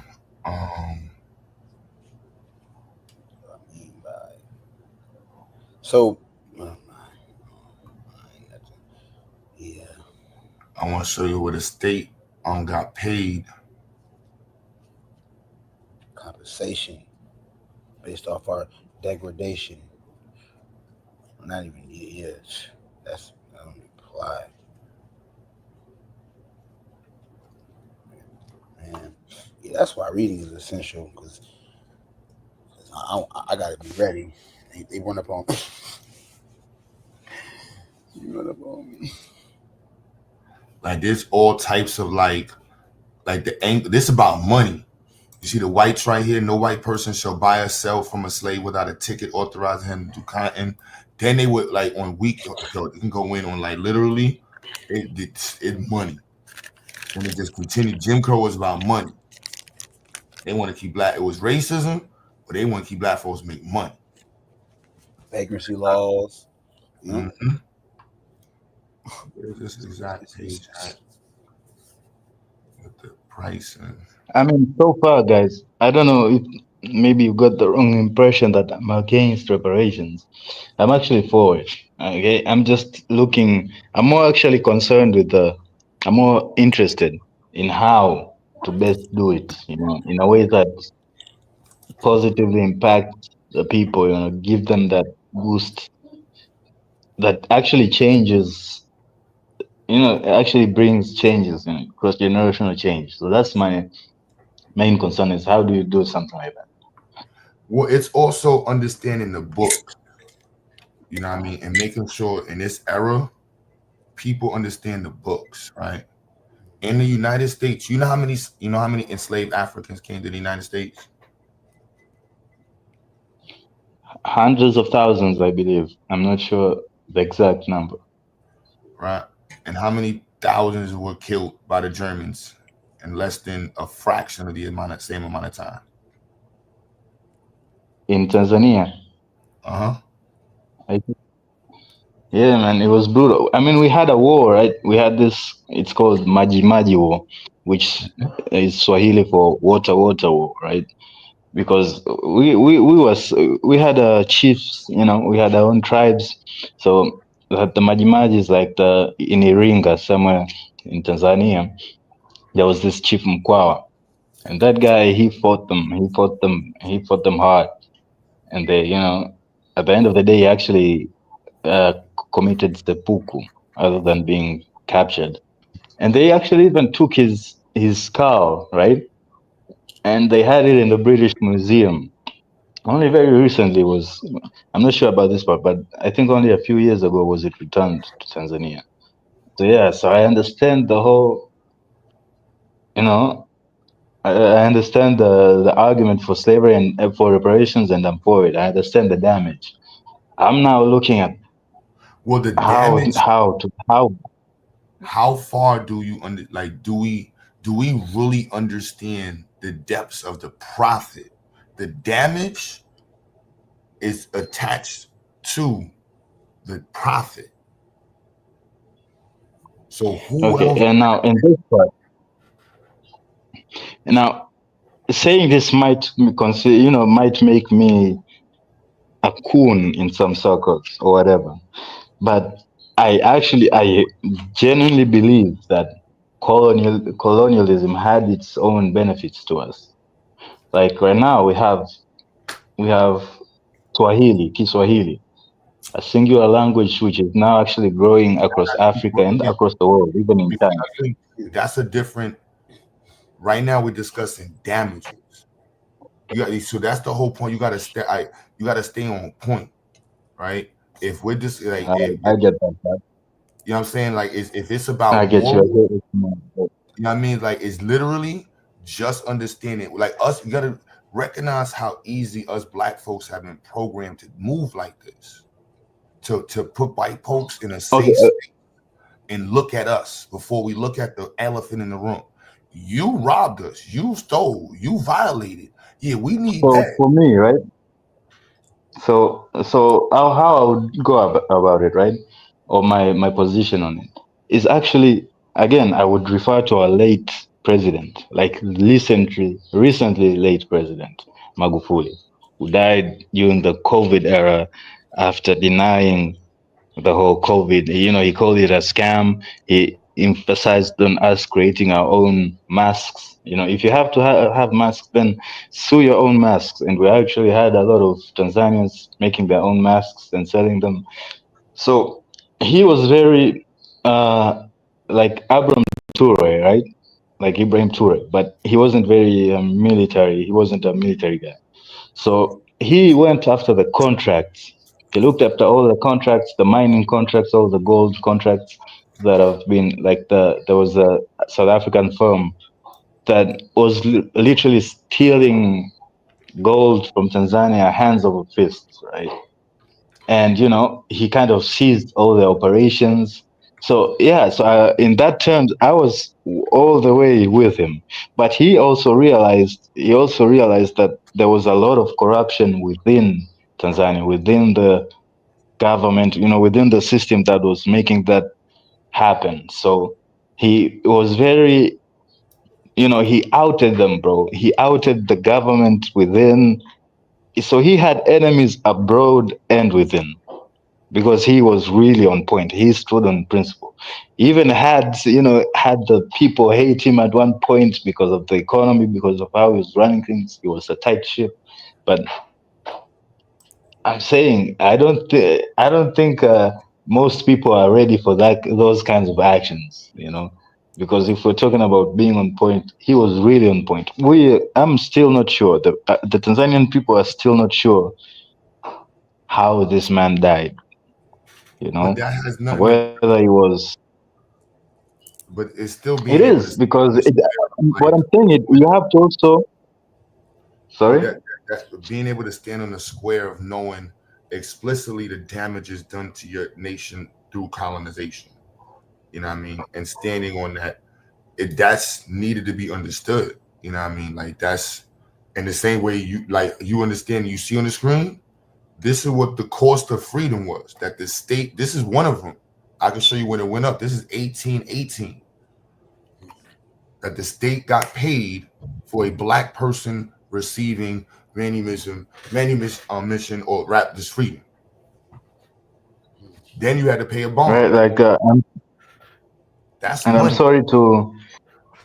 I'm sorry to use this but it's like in Django, right? Like you can buy somebody's freedom and they have their papers. It's that kind of deal, right? Well, if you decide, depending on what state you're in, because Georgia later enacted a law, which is another reason why Georgians owe so much money.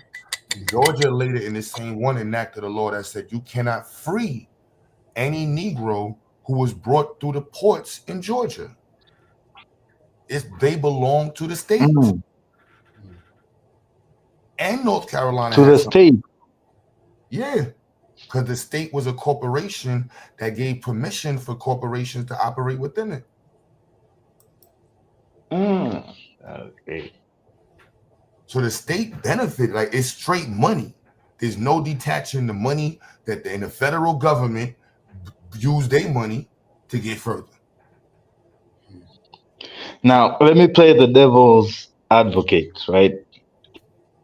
You say to a white person right now, you know, some middle class, and you know the middle class is dying, right? In America, also I've been told. So a poor white person saying, "What? You want to take some of my taxes? Like I ain't benefit nothing. Look at me. Look at how I'm living. What are you talking about? And you want to give taxes? And you want to give it to them? Like, what's your response to that guy? Because it's not like I'm sorry, just to round it up, it's not like that money, all that money is sitting in some coffers. You know, it's we're depending mostly on taxes. And I know you brought up something like it doesn't have to, but it is gonna be taxes. Even if they print up money, that's just debt that's gonna have to be paid by the American taxpayer. So like, what do you say to the American taxpayer today who is like, nah, man, I'm just working, I'm trying my best. how dare you try to hold me accountable for the sins of the people in the past? I'm speaking to the federal government. Exactly. And I'm speaking to the state as an entity. And where that state has to get its money from, that's on you. You know what I'm saying? Like, you don't go to court and get found for damages and the judge asks you, well, you don't have a job. That's going to hurt your mother and who's in the hospital. No, you got to pay that money. So now your constituents, you should have thought about that when you brought constituents in. Then if we want to get technical, we can look at where did the money go and what institutions benefited the most during the era from those taxes. And let's take it from there. Did they build roads with those taxes? Do they have tolls on those highways? Did y'all use it to build railroads? Like, where did that money go? It's on a ledger somewhere. You took the taxes in Georgia, and then you took the state, and then you voted on that, and whatever percentage of this money went towards it, what is that like, and what did it? It's just follow the money. That's the best. Follow the money. Yeah, I can get that part. Yeah, if you can follow, you can try to follow the money as best as you can. Yeah, and that's a path forward.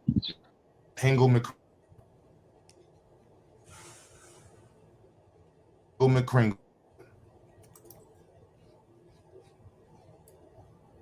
You don't want to be fixated on aspect, like, oh, because you don't want to, because that's a lot of white people have the talking point of, well, blacks are gonna, what they're gonna do with it. They're gonna, they're gonna buy Jordans and fried chicken, and like we don't, because that gets us outside of the realm of the demand, which is the repairment, of other people, but also no. Well, sorry, I don't mean to cut you off, but my point is not that point. My point is, again, how long are you going to be paying? Like, how many generations are going to benefit directly from this payment, And that is my thing, is like, what if the other generation comes and say, okay, we had also the same ancestors who also suffered, and maybe you receive, these guys 2 generations ago, they got their reparations, but what about us? So that was my...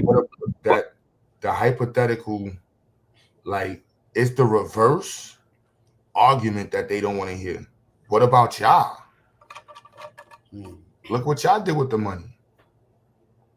You know what I'm saying? And how many generations benefited? So who knows? The next generation may need still to be addressed. Y'all generations benefited, multiple generations benefited. So it might need multiple generations of addressing. Okay. I want to say it's like 40 to 60% of white families that's alive today benefited from the Homestead Act. So I want to say, yep. I'll take that. Yo, Hingle, turn your camera on real quick, and I can let you up. So yeah, I can accept that argument. I can accept that, just multi-generations would have to benefit from it. Okay, again, I'm just playing devil's advocate here, right? So another argument that might be brought up is, like, some of these companies, maybe they've hired black people, like all the benefits. So after taking into account all the money, where it went, are you going to discount all the benefits that the black people have gotten off of that system as well? Or, or are you going to ignore the benefits, or are you going to claim that, black people have received no benefits at all? Surviving is not a benefit. There's some black billionaires, right? A lot of black millionaires, they built off of that system, the system that, Shaquille O'Neal is owed reparations. LeBron James, as a billionaire, is still owed reparations. But that's not how it works. I'm saying, like, this is what white folks try to say. Just because I'm successful, I'm not owed reparations. That has nothing to do with what you did and your people did. but he benefited off of that system. Like he's No. he got the loot. He got part of the loot. So understand, he benefited physicality from his actions. You see what I'm saying? Within the system. No. You see the system? The system is ledger. What benefited from the system are the bridges that was paid with the tax money that was collected. What benefited from the system was the courthouses that was built, the police officers that was hired. You know what I'm saying? This is who benefited from the system. Let's understand that. So you're just going for the state and all the state instruments. You're not touching the corporations, because that's who benefited. If we're going to talk about who benefited, let's understand the word benefit. Black people survived what white people did and then found ways to further survive. You understand? White people benefited from slavery. You understand the difference? Like on paper, benefit across the line. I get what you're trying to say. But that is debatable. Right? That is debatable because you can't have people claiming that. I mean, it's just debatable that again. Like, and I hate to side with Charlie Kirk. Post 1865, the language is supposed to be the language. So black people are supposed to be considered equal in this country. And we did not get to receive the benefits of being in this country. That's the reason we had Jim Crow and civil rights. So we didn't get the benefit. If we had the biggest civil rights fight, so we were supposed to throw it. Like that's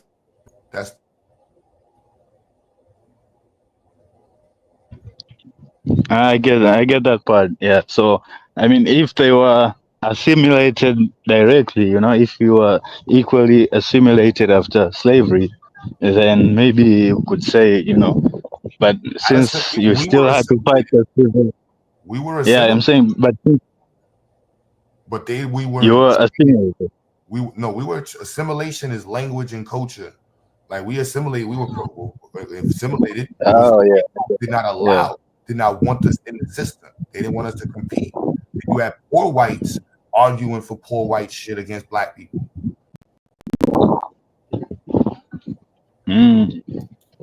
Yeah, there's some good points. Good points. Yo, Hingo, what's So yeah, but so you're saying the whole because you had to fight the civil rights movement, you can't go after because you had to fight the civil rights movement, you can't go after because you had to fight the civil. Yo, Hingo, you got an echo. Cash, what you said? No, I'm saying my whole go after LeBron or the other billionaires. I guess that can be nullified by the civil rights, right? Because they still had to fight to get there. It wasn't like after slavery it was done.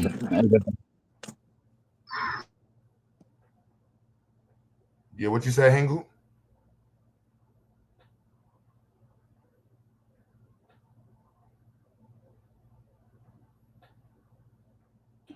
He talking to you, bro, Hingo.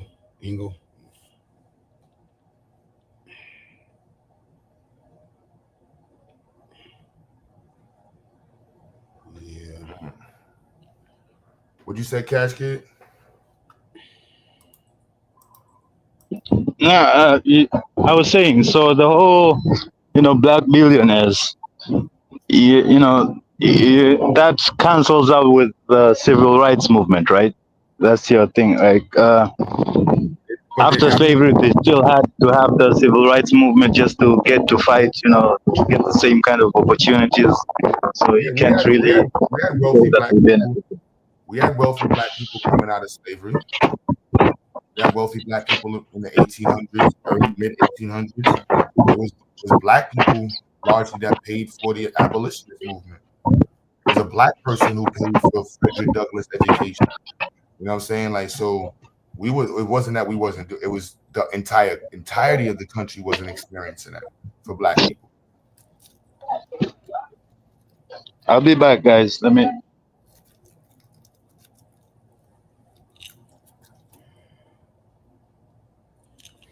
He talking about something. He hate to agree with Charlie Kirk, and then, but if you were saying you agree with him, that means so is he? I don't know. So how are you opposed?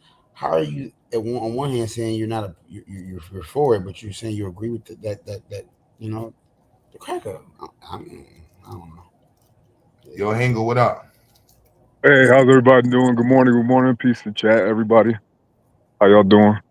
Hey, my son got that military pause voice.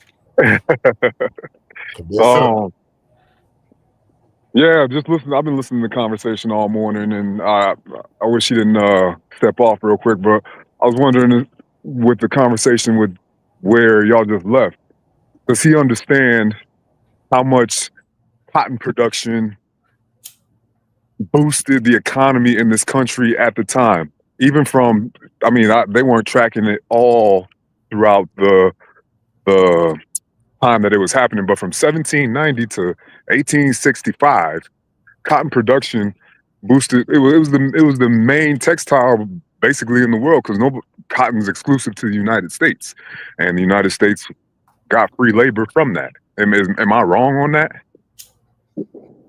No, and they benefited from the taxes. Right. That's why it's hard to kind of have these conversations with folks that, you know, have a commentary on how Black folks should in this country should conduct themselves, and where they should go, in the direction they should go with their movement politically or economically or whatnot, because they just don't understand how deep this runs. Like you said, follow the money. But it's also, it's more for me. It's, you know, his voice is 5 voices. So now he can help 5 other people in Tanzania understand. Like, nah, hold on. Sure. We need to support them with reparations. You know what? And we need to be on reparations. No, don't do the moral approach. Like, I spoke to somebody over here, that whole moral shit. Nah, this shit is about understanding what was damage is done, and y'all owe us. That's it. And if y'all don't owe us, chip on the shoulder. Fuck y'all. Yeah. You know what I mean? Like, versus us arguing about him being like, oh, you don't understand. It's like, hold on, bro. We need to. That's why you saw I centered the whole conversation on Tanzania. Right. And there's many parallels between, like, it's colonization at the end of the day, and it's not in keeping it about colonization and including slavery as one of the main activities that unfortunately we experience in colonization. But colonization is a system that benefit, in a system, the version of it that's here.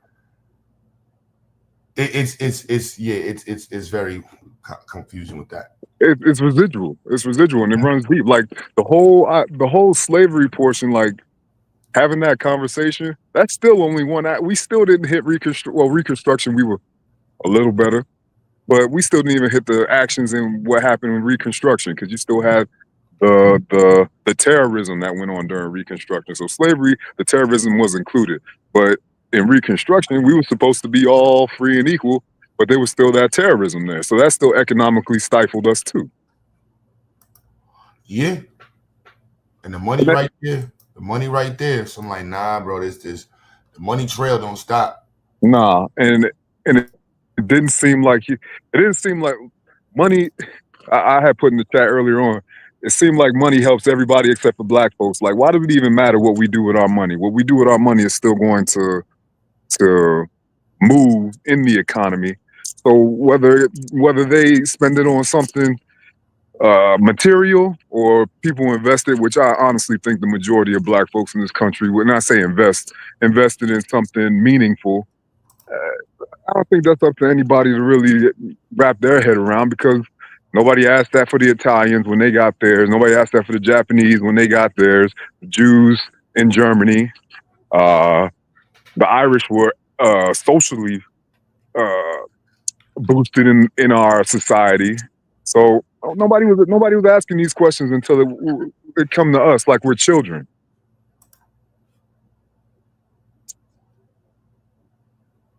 That's just my take on it. let me just hold on. So let's look at one part of this, right? America. Let me look at the value of this before I say something.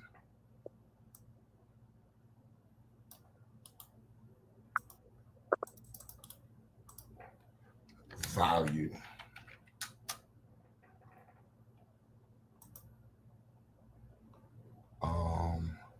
So $80 a barrel. So at $80 a barrel times 44 billion. Let's see.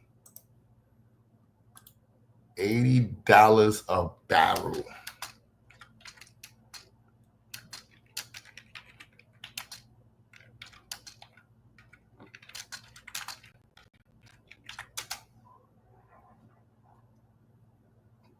So $3.5 trillion in untouched oil.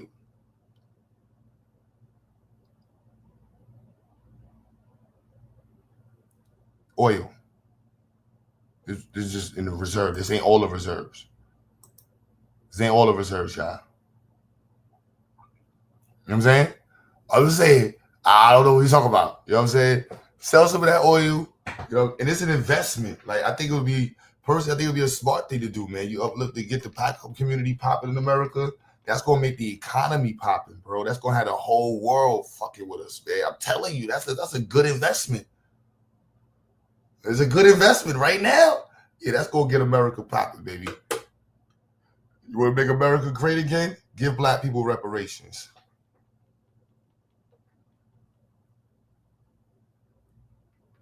They would never want to do that because that'd be the ultimate equalizer. Because we've already infiltrated every aspect of society in the country, like, and we've moved up, not in abundance, but we got people in certain places, and once the money hits the right people, that's going to be the equalizer, and they know that. You know, I let me show you this earlier, man. So I was looking at I was pull this up just for fun on the economic wealth gap. And they was talking about Boston, right? Now that dude, Charlie Kirk, he doesn't think there's a wealth gap, especially amongst women, but he definitely doesn't think there's a wealth gap between black folks and white folks. He's one of those that says everybody's got the equal opportunity. And it's agreeable. It's an agreeable statement, but the nuance to it is not. It's disingenuous. But he's one of those that definitely thinks that everybody has, the equal opportunity to make whatever livable wages they need to.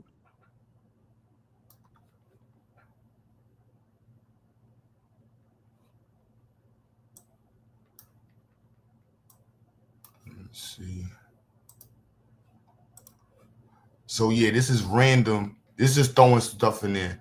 But they was discussing Boston, and we was just throwing random numbers in to see, like, what would it look like in terms of numbers for black people to have a $40,000 to $50,000, the average wealth per person. And so $5,000 in wealth, 0 to 5,000. At a population density of a count of 500,000 people, black people, you can estimate 150,000 will have an estimated income or value of less than $5,000. Right? Now, out of that population, 50,000 may have an estimated value of 150,000 a year. So now $7 billion is what's worth of that. The entire collective, $20 billion.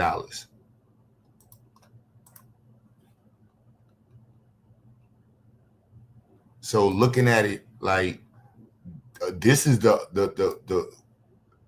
reality right here. These two groups make up pretty much, and this is hypothetical. You know what I mean? Just playing around with chat and stuff like that. But, they always say the wealth gap, and it's like, all right, so what does that mean? Because, mad black people like, well, I got 20,000, I got 80,000. Well, if you live in a major city, there's probably going to at least be 40 to 50% of the cities in the black community gonna be the low, you know, not to sound bad, it's gonna have less than $5,000 in assets and value. In that group, our group within that our family, that is growing exponentially. And if we don't address it, you know what I mean, it's just going to continue that route, because the parents of children who's making $150,000 a year, you know, they're going to be afforded different realities than the children of parents who have $5,000 a year.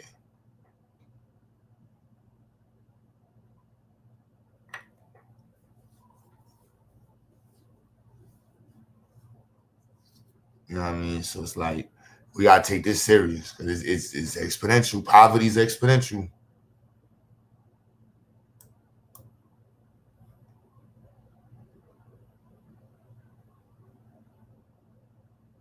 And it leads into a lot of the conversation too, where, you know, I tell people all the time, so my mother was born in 50 and my father was born in 53. Me and my brother singly make more money than what they both did at our ages now. And like you said, with the growth of the knowledge of certain things, as far economically, that conversation is a lot easier to have with the youngsters now, especially with access to, you know, to your things like your channel, which good stuff on the school and stuff too. But it's still not enough. We need more. Even in my medium, I mean, I've been on here a couple times, and we've had the military talk. Whenever I get around Black soldiers, I have these kind of conversations with them, because these exclusive types of conversations aren't being had with a lot of Black soldiers in the military. So I try to do my part the best I can there. It's needed. That's the game first, doing our part.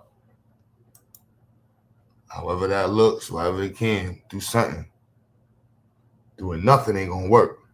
Doing nothing ain't never worked. And doing the same type of nothing over and over again definitely ain't gonna get you nowhere. But if you do one thing that works repeatedly, and you try to find one new thing each day to work, you'll exponentially increase your abilities. Exponentially. That's actually something that I've had to talk to because our generation, our family, or our father's generation, or my parents' generation, they were kind of like the grit and bear it generation, where if folks would take for the job, I always talk about stuff at the job, because I spend my waking hours more so at this place than I do at my own home. And a lot of that conversation, oh, you gotta do what you gotta do, you know, no matter what, because you know, you getting paid and all this is a job. And I'm like, yeah, but if I have a problem with something, especially like, for instance, these types of conversations that aren't being had with certain youngsters, it's like, I gotta voice that. Because I think that was where that's where that older generation, of the 50s generation, where they fell kind of short, is that they kind of grit and bear it more often than not. You know, there wasn't too much pushback. Yeah, had to get it off the knuckle.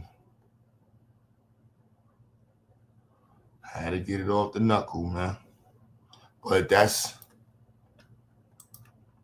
it's part of the story. B1 for life sent $10. Good looks, B.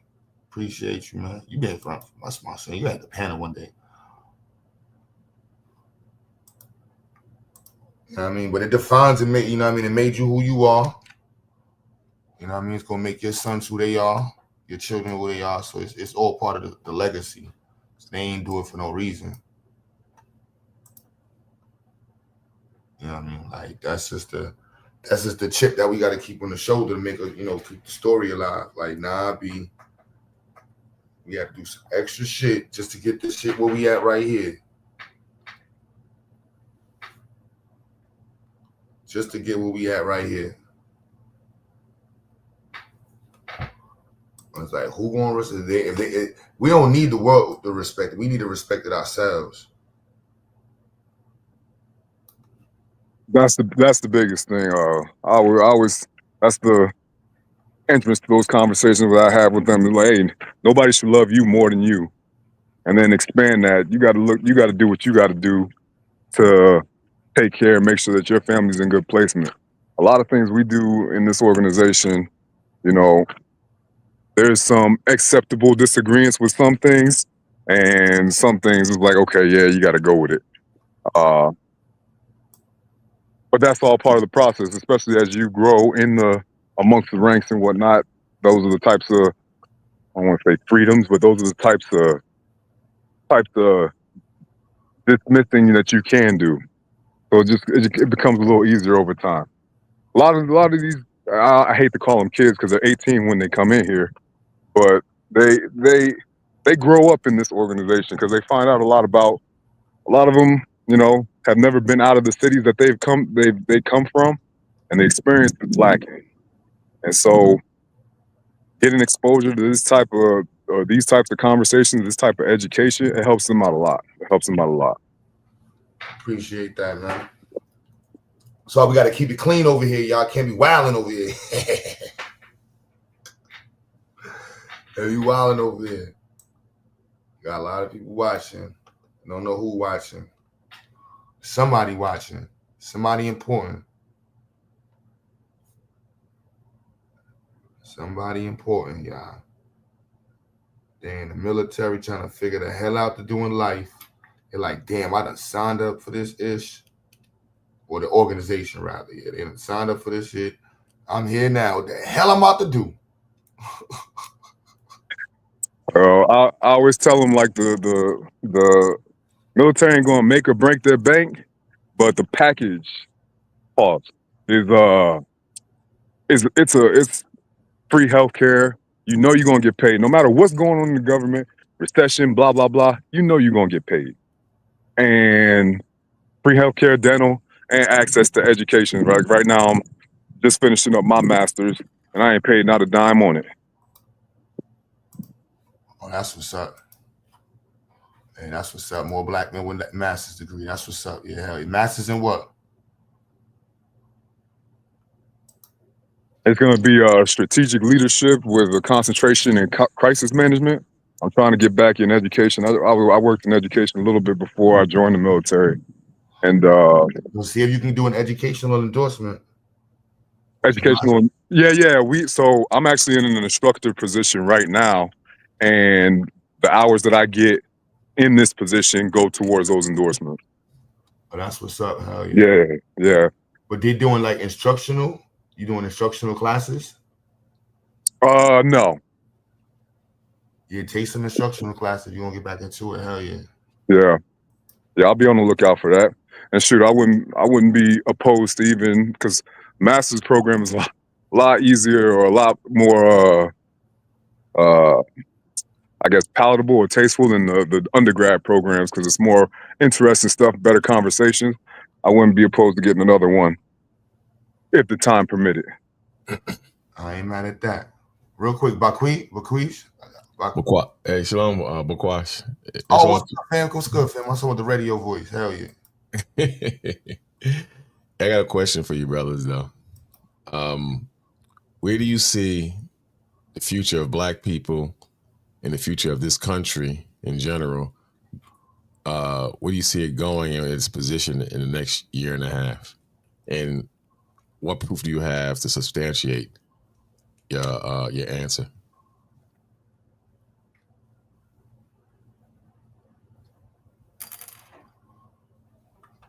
That's anyone. The proof part that you got to go on the we got to go on the net now. That's a good thing. You got to ask for the proof. In other words, if you see, do you see black people prospering in the next 2 years? Do you see America prospering in the next 2 years? And if the answer is yes, what proof do you have to substantiate? No, I understand. That was a great question. Okay. I'll generally answer. I think black folks are always going to be, we always going to be all right. We've seen the worst this country's had to offer, and I don't know if we've ever seen the best, but generally we've been in a position where we've always prospered. So I think we stay on the track that we doing and make the small changes here and there, we'll be all right.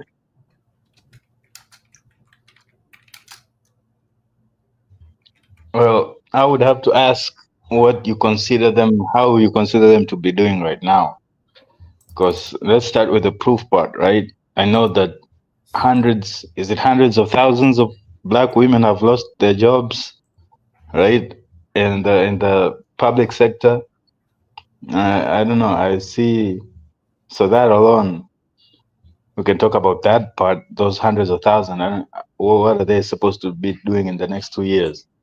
Maybe get into private sector, or maybe they'll be rehired again. I don't know. It looks bleak. And with the Mexicans, I guess it depends on how you maneuver. With the Mexicans being kicked out, there's gonna be some more opportunity across, for low-income jobs, low-skilled jobs. There's that. Maybe they can get into that. But so basically, just with Trump continuing along his trajectory, yeah, man, depends. If you're, it depends on how you maneuver yourself. Like I think.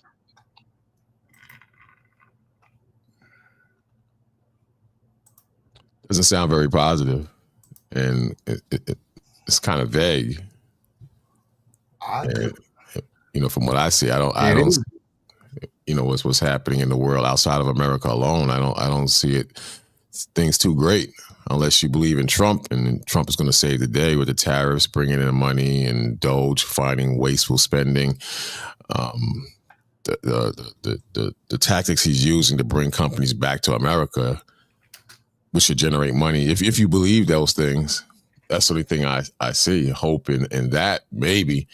But as far as Black people and the way we're going and the type of music we listen to and the diets and the hatred we have for each other and the division, I don't see us moving in a positive direction at all. At all. I don't think Black folks hate themselves more than anybody else. So let me ask you a question. Can you name me any nationality that makes music degrading their women, killing their men, selling drugs, glorifying death? Let me answer your question too. So you said evidence-based, so I had it going up. All right, so in 2022, the Black national export was 1.19 billion. It has increased consistently to 2024. It is at 1.3 billion. So we seen that's a significant increase. And I don't think any trends are going to state that that's going to be slowing down. Or is the right one?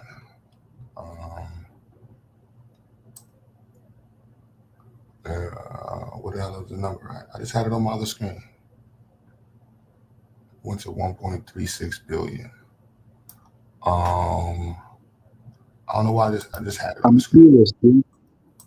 I'm curious. What makes up these exports? Like, what kind of stuff makes the majority of Black businesses? I was curious about that too. I didn't want to interrupt. Okay.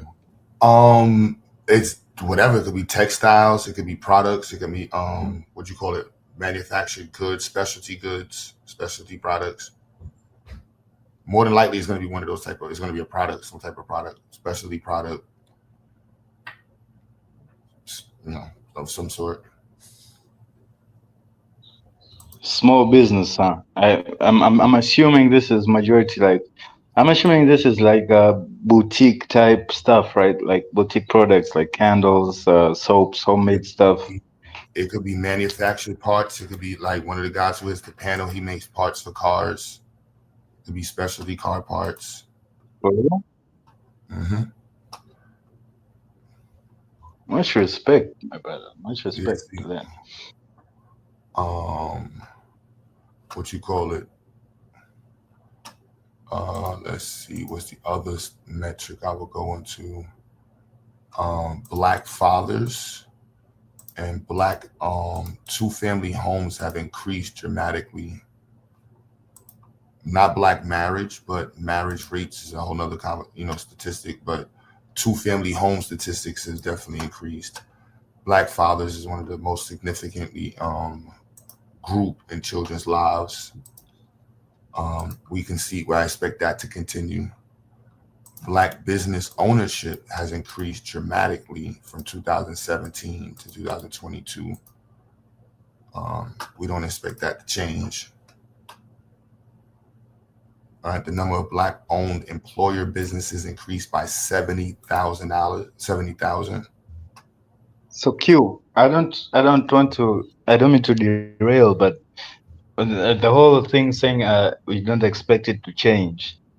It got me thinking. What about Trump's new big beautiful bill? How does that? I'm sure that's gonna affect things, but how does that, as the bill stands, what does it really say about Black people? Like, if you've gone through it or anything. I don't think, I'm not sure exactly which bill, but the one that just passed, the whole big beautiful bill. I also haven't, well, the other than that, maybe the philosophy, I think it ties to what we were saying earlier, where in America, a form of, and this is localizing too, where we know the big politicians don't represent everybody, and ownership in business is also a major way in which we fight, and that's through independence. And so Black people are recognizing that independence is something that's like major component. And in America, that looks like businesses, that looks like Black people focusing on their property, their ownership. It may not mean an exodus. So to some people, they're like, well, you're not leaving the country, you're still in the system. America's system is not that, it's not shaped like that. Like you can just go in your corner, make your money, and focus on your people. You know what I mean? We didn't want it. We haven't did that. We wanted to be integrated. We wanted to be cool. You know what I mean? And it was white folks that didn't want us around. And I think it took a couple years for Black people to recognize that, no, we got to focus on our own shit. And so I see Trump being a further catalyst for Black independence, and Black independence in terms of business, according to Brookings, is one of the major tools to address the economic wealth gap. I don't see Black people slowing down in terms of like finding ways to become businesses or to, be entrepreneurial. That's what's up. So do you think the overall effect of Trump in office is gonna be more Black business? Yes. And I don't think it's even Trump in office, because you can look at the trends. Some of these trends have been going on for the last 2-3 presidents. It's going to affect small white businesses too.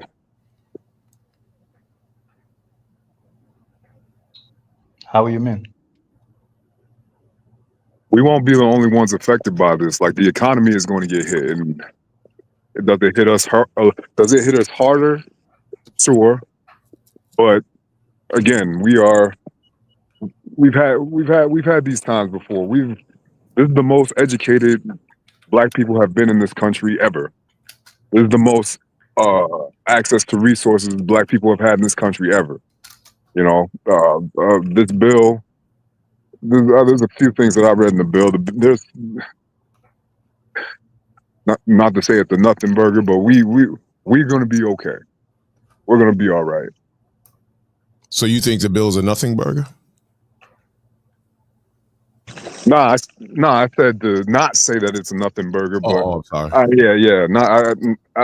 There will be a hit to our economy. There will be a hit to our society. Just like anything, when everybody thought that COVID wasn't going to affect anything, and it ended up affecting just the idea of it affecting the movement of people across the country. That hurt the economy. This bill is going to railroad some things, most things. I mean, the idea of getting people off of Medicaid and social security, social security, like that's going to hurt people. That's going to hurt people.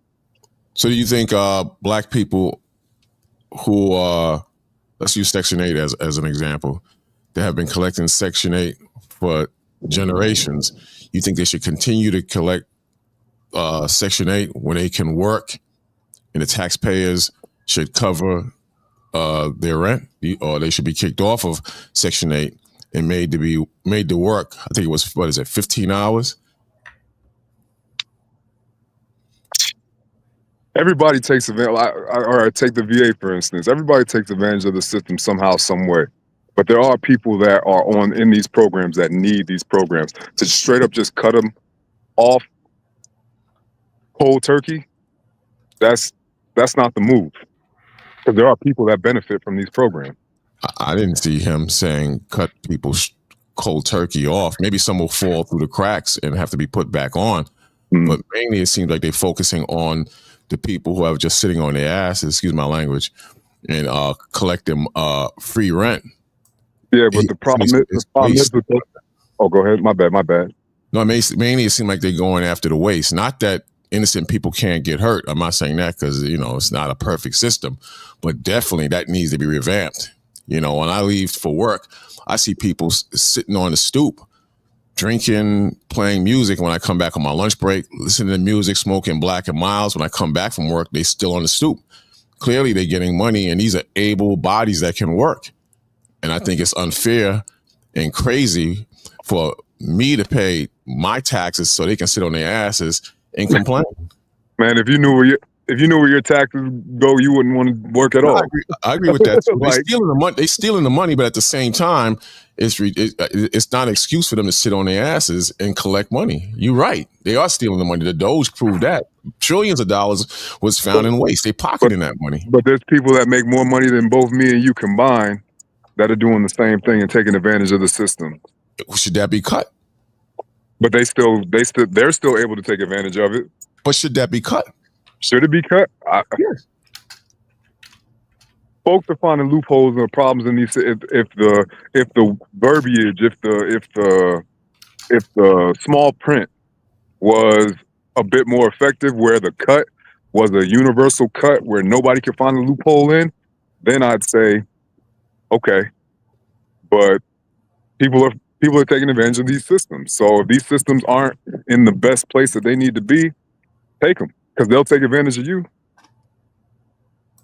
So you're saying that the families that collect free rent for generations because other people steal, that should go on. And at the same time, if the system is talking about not only getting them off, cutting them off, but the ones who are in other areas of the government getting free money, you're saying they both, one shouldn't be cut because the other is getting money. Is that what you're saying? Nah, I think it goes back to, I think they were talking about morality earlier on, the morality game. I don't think we're at liberty to play the morality game nowadays. Nobody cares about morality. These systems are in place, and they have been in place for as long as they have. If it's this administration that chooses that they want to close off the ability to take advantage of these systems, well, let's do it across the board. But that's not what's happening. Let's keep what do we say? Keep the same energy for everything. They're not keeping the same energy for everything. So when the Doge had hit, you had all these programs, trans dis and shrimp on testing on shrimp on bicycles and all this crap. They was pocketing that money, and the Dems got mad as hell when a lot of those programs was cut. I'm sure you know what I'm talking about. I can't name them all off the cuff, but it was some ridiculous stuff. And then you had funding going outside of the country, people being supported from this country outside of the country, if that stuff is real, because there are a bunch of thieves and liars, but you get where I'm going at to. So I'm saying these things benefit the taxpayers, so-called. Was it wrong to cut those programs? Because people were up in arms when those programs was being cut because it was going into their pockets. So shouldn't those things be cut? Yeah, because yes, if it's going to be cut for everything across the board. But if it's not, and when they're going to pick and choose, like it looks funny when you're picking and choosing what you want to cut and what you don't want to cut. Take for instance, okay, in this bill, there's a bunch of money that's coming to the military. There's always been the military has an endless budget. Put it that way. You know, I still have, you know, or I've heard stories of soldiers still not even having things like heating during the winter in their barracks. That's still a thing. Not having adequate food when you know certain trainings are happening, or just access to food in general. Is that current during the Trump administration or going in the past to the Democratic administration? Since I've been exposed to the military experience, and I've been through 3 presidents so far. But is that current? Because may I jump in here? Because I think there's 2 things here. There's people misusing or abusing or corrupting programs, like, you know, like the money is set for military and then it not going to the actual people. And there's, you know, and there's programs that in themselves are maybe bad and should go, right? I think there's a distinction that this program in itself should go. It's no longer maybe necessary, or it's no longer acceptable. The whole program should be scrapped. There's a difference between that and saying that, you know, this program is necessary, money should be allocated to it, but then there's some thieves in there who are taking the money away. I think there's a distinction there. And to be agreeable, I agree with what you both are saying. I agree with what both you're saying. However, there's no provision, there's no way you can vet that without just straight up cutting the program. It's just like trying to get all the drugs and guns off the street. It's an impossible feat. The only way there's going to be people that are coming in, taking advantage of that system, black market, whatever. It's too far gone that it's not recoverable unless you cut it in general or cut it as a whole. No, I think like the military, you can clean it up from the inside, right? You can be tighter on corruption. You can, have the feds look at it.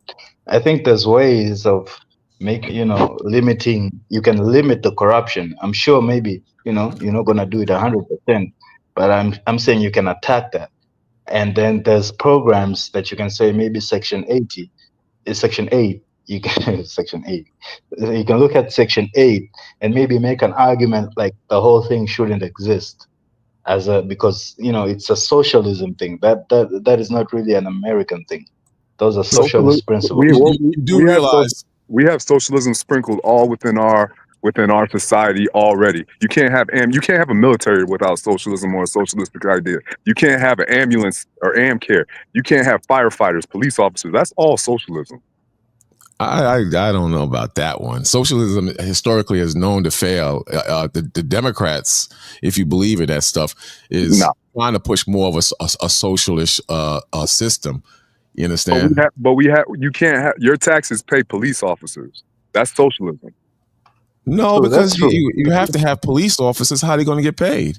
Well, no, it doesn't matter. It doesn't matter how they get paid. Our taxes pay the police officers. That's socialism. Yeah. Do you believe it? Do you believe? In a laissez-faire capitalistic system, right?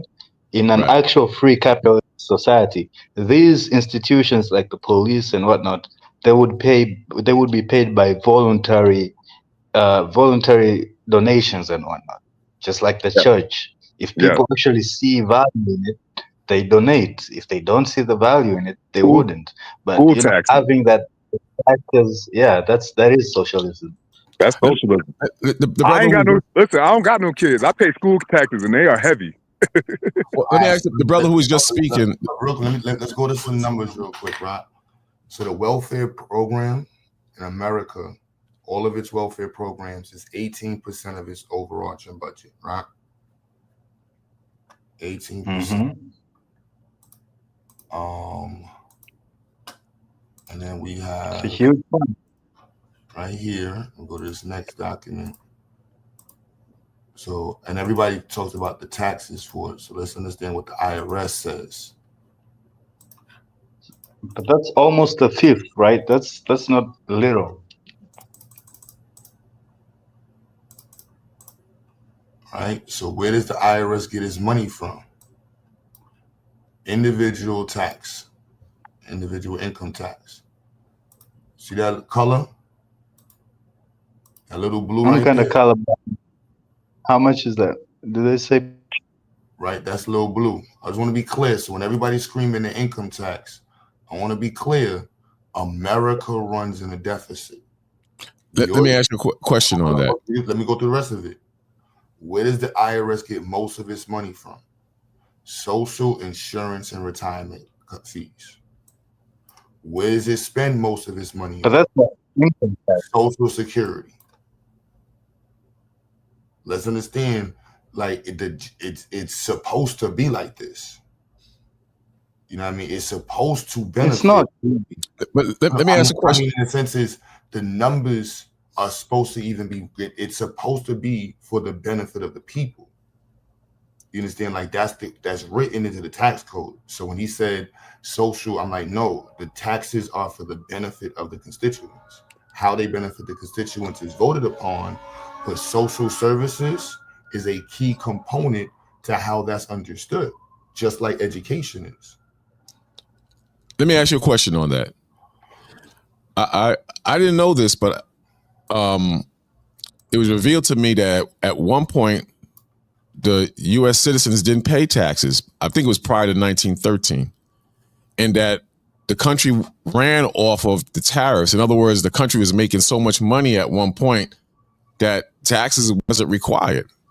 Taxes was a scheme created under the table in 1913, and is a private institution that came up with a scheme to get money from the citizens. But I heard that the country was well off collecting tariffs and doing business outside of the country to generate money so everyone could be taken care of. What's your brother's opinion on that, considering he put up the graph? Do you think that was true? Or America's built on taxes. That's the colonial history of it. Like that's prior to 1913, we didn't pay the taxes that's in the same.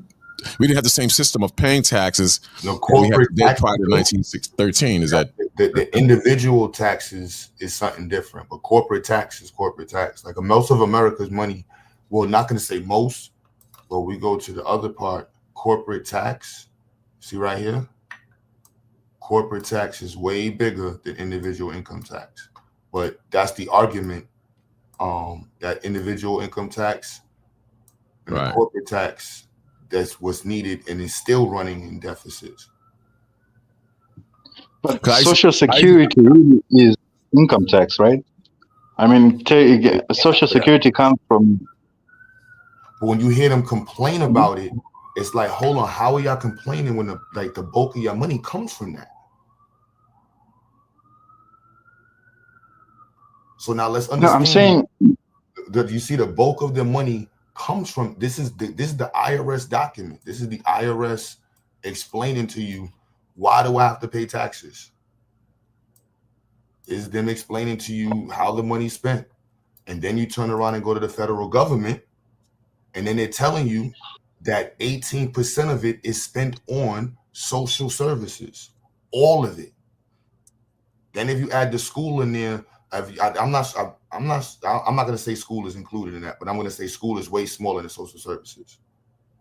80% of the rest of the budget, 75% of the rest of the budget is going to what? So before you cut the livelihood of the people, I think there should be other angles in which that should be. I think there should be further investment into the people. Accountability on personal investment, I'm not against that. You don't want to build a culture of people being lazy, but that shouldn't be the point of like business. What you call it? The feasibility, efficiency shouldn't be found at that bottom level to me. That's like broken window shoe. Like when they say the broken windows thing, it's very low level. You know what I mean? They're sitting on 44 billion gallons of oil in one part of their reserves. They're sitting on it. They ain't even gonna touch it. I mean, like I can't. My argument, I'm very black and white and very extreme, you would say.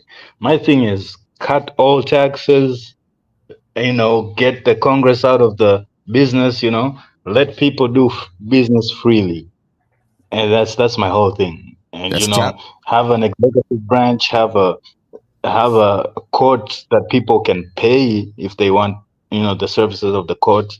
Let the police and all these other institutions be privately funded and by voluntary donations. Yeah, let people be free. So that's the opposite of socialism, right? Yeah, capitalism. So capitalism works better than socialism. Am I wrong? All right. No, because we have socialism in our current situation right now. We have socialism sprinkled. Like but that's you can almost call it a socialistic capitalistic socialism. Let me ask you a question as a black man. Can systematic racism work under socialism? Yes, it is socialism, actually.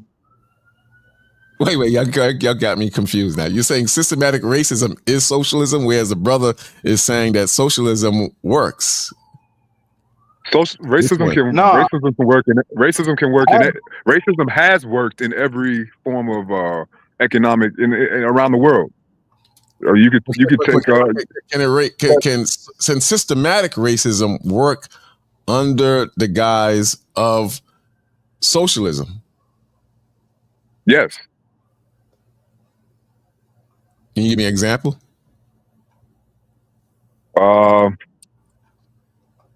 Who's got an extreme? Yeah, who's got and yeah, that's an example right there. What's that? I didn't hear. It's like DEI. In the wrong hand. In the wrong hands. Yeah, in the wrong hands, DEI could be real dangerous.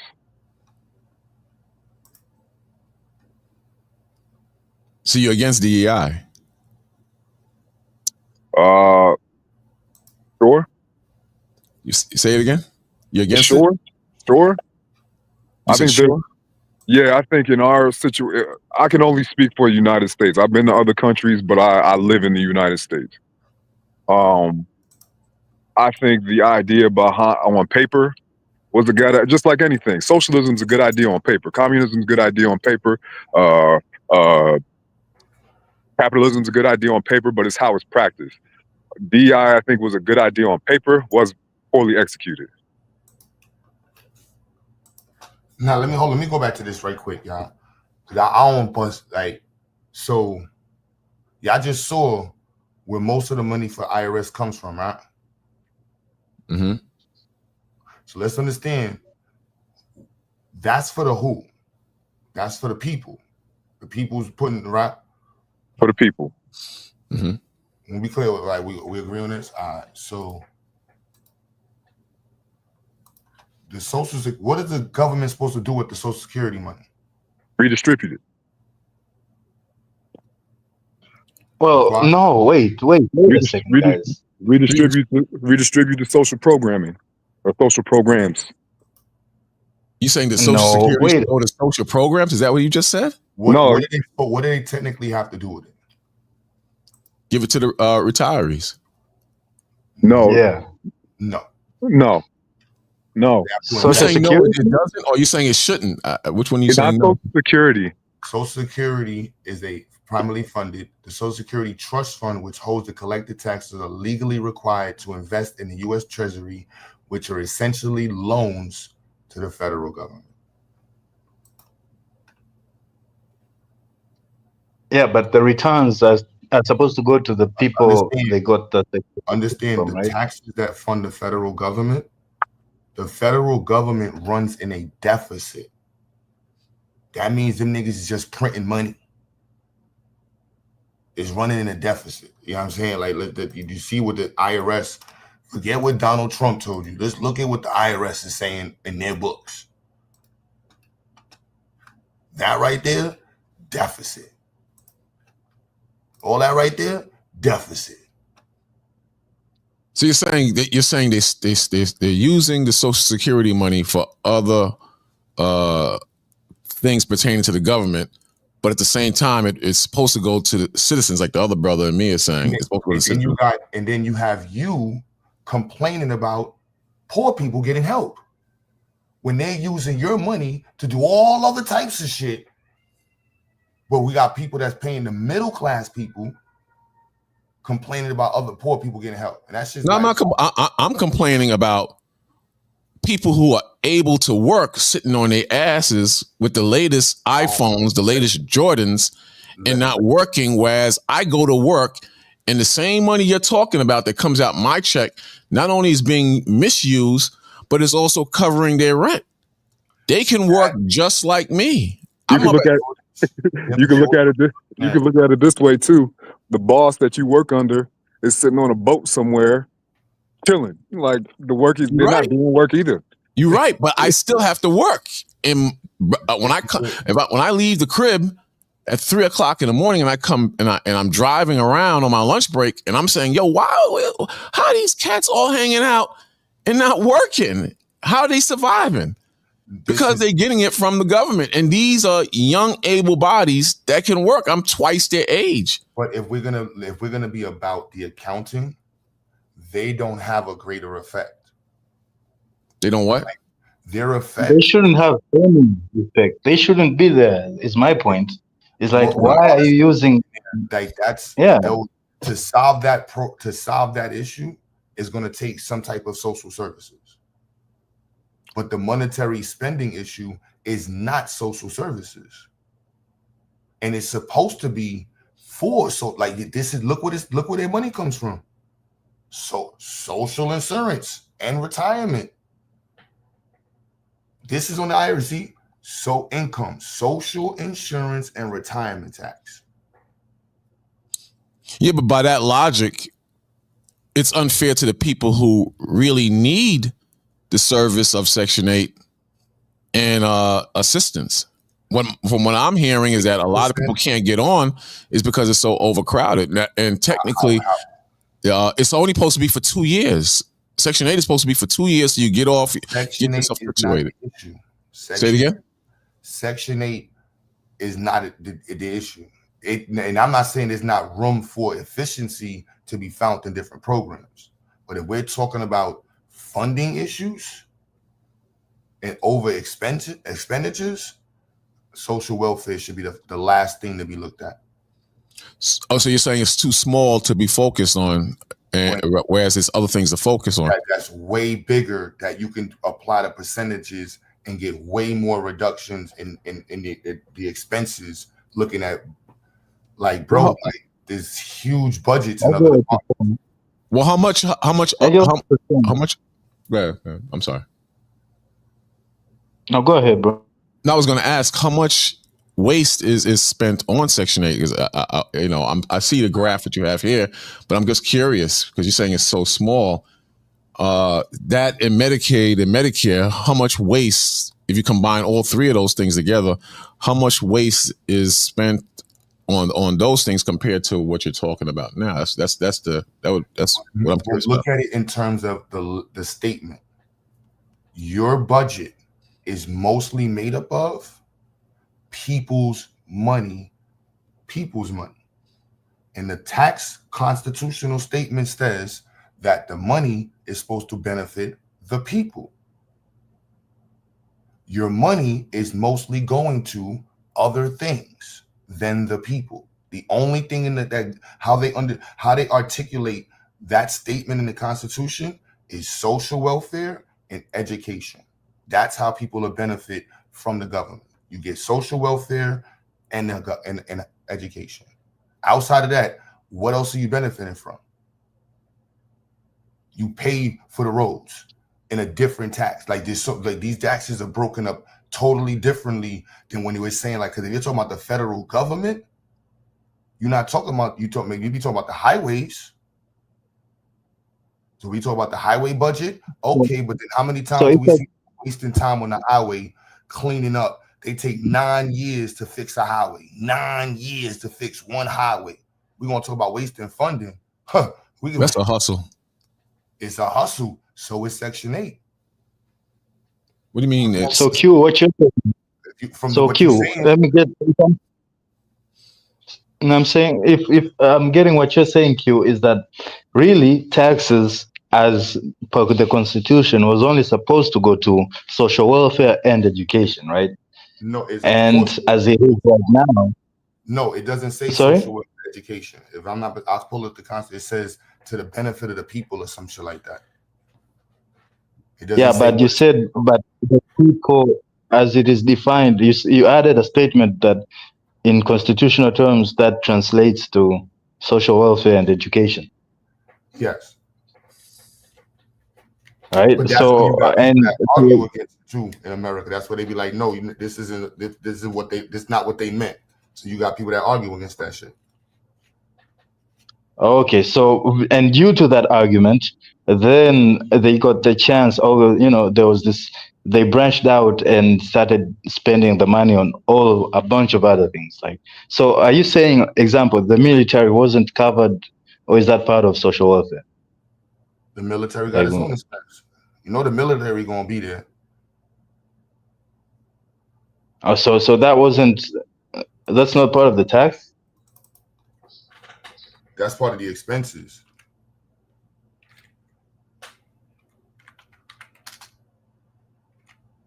No, maybe crazy. Well, this circles. Yeah, I'm sorry. Again. No, because Q was trying to say. I mean, what I got from what he was saying is that you're trying to make the claim that actually, you know, this Section 8 and these social welfare programs, those are the way that the money is supposed to be used, and there's other places the money is going to, which are problematic, which are maybe even unconstitutional. Am I getting that right? That's where Elon Musk started becoming an issue. And he went from picking at the poor people, and then he was like, all right, well, now I'm looking over here. It's like, whoa, hold on, y'all spending mad bread over here. Oh, get this motherfucker out of here. Yeah, but I don't know, with every time you bring up Elon with the Doge thing, that's just hypocritical, because as we know, he gets subsidized. I mean, Tesla, SpaceX, that's all government money, you know, that's all taxpayer money. But he didn't cut any of that, I don't think. Which is that's the problem. See, that's why I'm saying, for me, you have to be purely laissez-faire capitalism. Like, you have to separate the business from the government. Like, you can't have the tax, so you'd have to cut all the taxes. Like, that's capitalism, though. Like the brother was saying. Yeah, I'm saying I am pro-capitalism. Oh, okay, all right. It's not the brother. I'm pro laissez-faire capitalism, not this hybrid thing that you have in America now. And according to the other brother, Crinkleberry, right? He's saying like, but it is socialism. And I'm saying yes, but it's like a cancer. You know that the socialism is a cancer to the body that is America, and if you don't cut it out, that's the problem. So it has always been there, and it has always been the problem. It has never been the good part. You know, it's never been what built America. It's always been what's held it back. That's socialism. All those socialism principles. They've never been the good side of America. There's always been the bad part of America. And you can just cut them out. Like, America was founded by, you know, like the colonies saying no to kings, and we're not paying taxes. It was really about taxes. Like, if the king didn't ask for taxes, I don't think there would be an American right now. Taxation without representation? It wasn't about just paying the king taxes. It was paying the king taxes that was across the ocean. It was. I mean, there was more to it than that. Right? Yeah, that. Across the ocean. Yeah, the king had no rulership over them. They had the colony when the colonies had began. They were struggling themselves, and the kings, and they weren't receiving any resources from, or as many resources as they needed, provisions from England or Great Britain or whatever it was at the time, United Kingdom. They weren't getting the provisions that they needed. They had to fend for themselves over here. They had to learn how to. They had to learn from the Native Americans. This is live. They had to learn from people how to. They had to learn from the natives here how to live off the land. They weren't surviving when they were coming. It wasn't easy. I don't think they came here without the king's blessing. This is Trump's and patronage. This is Trump's bill right here, and all them rescissions you see, like, you know what I mean, this talking about air pollution, greenhouse air pollution plants, funding for greenhouse corporate reporting.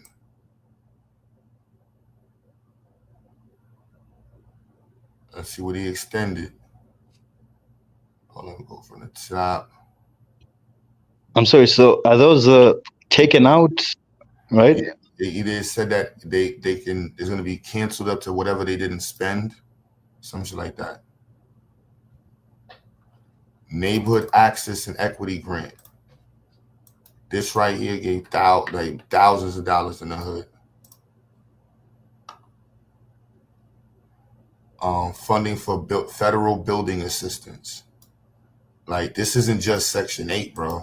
Like, these are programs that Black people and people using. Like, it's not just Section 8. Like, when you just summarize it to Section 8, it's like, what? Like, it's way more than this. But I would have. I remember. Say again. No, I was just saying. I remember a Milton. What's his name? Milton Freud. Is that the name? The economist. Back in the days, Milton Friedman, something like that. Like, he was a capitalism. Yeah, and he had this program, right? It's on YouTube. There was a video where he went into the Black communities back then. I think it was the 60s, 70s. I'm not really sure the time period, but there was all these. He was looking at the government-assisted programs, right? There were this building, like government building programs. So they would have like 50 people working on one building.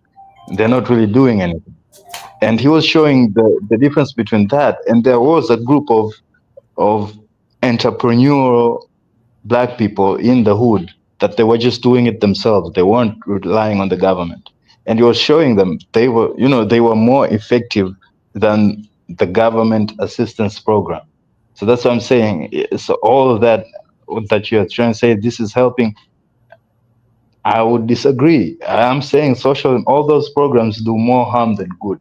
More, if those people actually did this. I don't know what you're speaking from an opinion. Like, you couldn't pull a source to support what you're stating. I'm just be very clear. I just said Milton Friedman.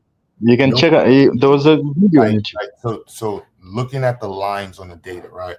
Are you familiar with the EPA's environmental outreach grant? So repeat that. The what? The EPA's environmental outreach grant.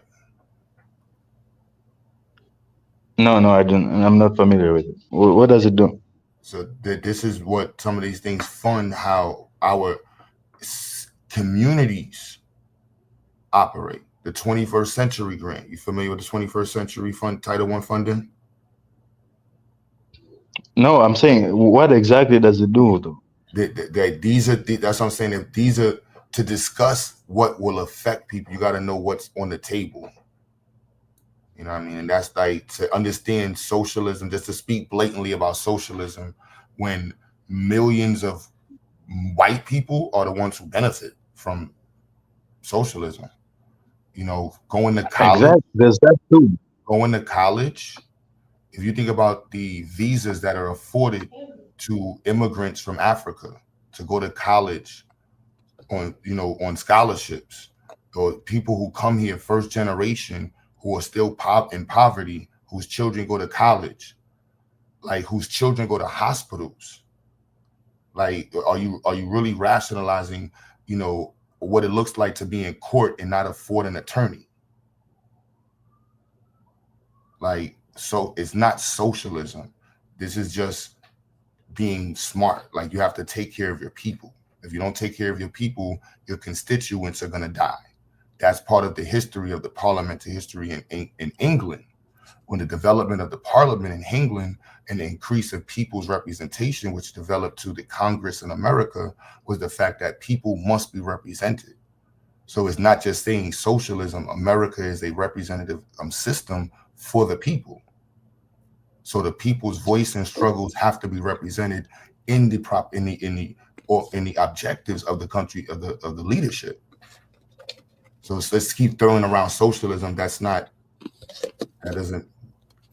These are like television statements. They're not applicable correctly to history. What's up, y'all? Y'all got the midnight stream going. Okay, cool. I love it. Yeah, this is, I don't know which order. This is morning, midnight. And so look at the extension of the modification. And I put the link in the chat for this for everybody. Y'all should definitely read this, see how it may affect you, see what ways you can benefit from it. No tax on tips, no tax on overtime. Wow, that's going to benefit a lot of people. That's a good thing, right? Yeah, that stood out real quick. No tax on overtime, no tax on tips, and no tax on overtime.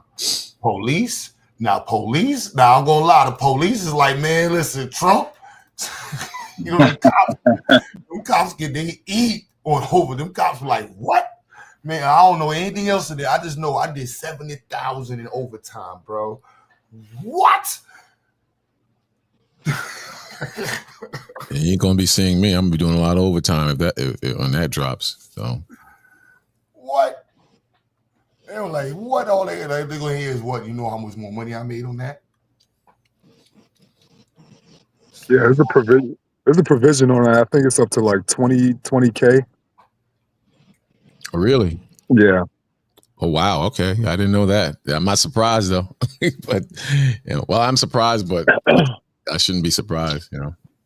So how are you going to justify getting a break on that if the cost of living is going to probably ride with it or possibly surpass, or other programs that you never paid for as much, now you have to pay for?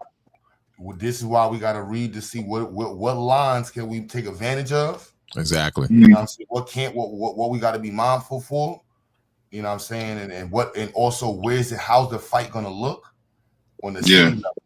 Because there's some cities are gonna be like, fuck you, I'll pay for my own shit. Like New York City gonna be like, whatever, I pay for my own shit. California gonna be like, I pay for my own shit. St. Louis gonna be like, man, listen, bro. Cleveland gonna be like, yo, we fucked. You know what I'm saying? Yeah, Cleveland gonna be like, yo, son, we fucked. It's whatever Trump says. Look, we'll get down and lay down, man. It is what it is. But it's all those states that are not very well off. They're gonna be hurting. They're gonna be hurting. Yep. Kentucky, they're gonna be hurting. Well, shoot, Texas just had. Why do you say that? Why do you say that? Because those are poor states. Those states don't have a. Yes. Kentucky is poor? This is news to me, but go ahead. Have you ever been there? Look, this right here. Yeah. So let's look at this real quick though. So so black people need to push business. Let's understand that black people need to push business, and this is like full expensing for certain business property. That we need to know what type of business property. Like that's, it was not like that. That's you say, if y'all know what I'm saying, that y'all know what I'm saying. That's a full expensing of domestic research and experimental. We're moving into the research space. Modification and limitation on business interests. We gotta look what that means. Extension of enhancement of paid family and medical leave credit. We gotta look at what's the enhancement. Exemptions from limitations on deductions for business meals, increased dollar limitations for expensing on certain depreciable business assets, special depreciation allowance for qualified production property. You see all of that? Yeah, all of it. Enhanced advanced manufacturing investment credit. Ooh. We gotta look that way. We need looking that one up right there. Spaceports are treated like airports under exempt facility bond rules. The fuck? Spaceports. That's I guess the Florida spot. I don't know. Foreign tax credit. Anybody want to hear about foreign tax credit? I don't really know how. Extension of motivated base of erosion of minimum tax, foreign derived deductible eligible income, and net so foreign derived deductible eligible income. Yeah, that's going to be sourcing certain income from the sale of inventory produced in the United States. Modification related foreign business tax credit limitations. Modification determination deemed paid credit for taxes properly attributed to tested income. So that, for black folks in the export, business, like they're gonna be looking at that.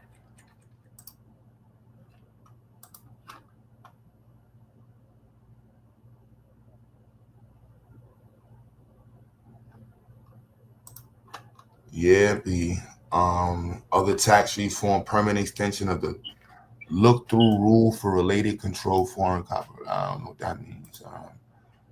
Invest in families, business. Okay, let's see what the invested in families.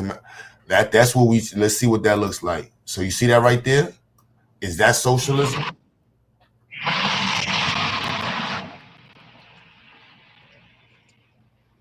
Depends on what the service is.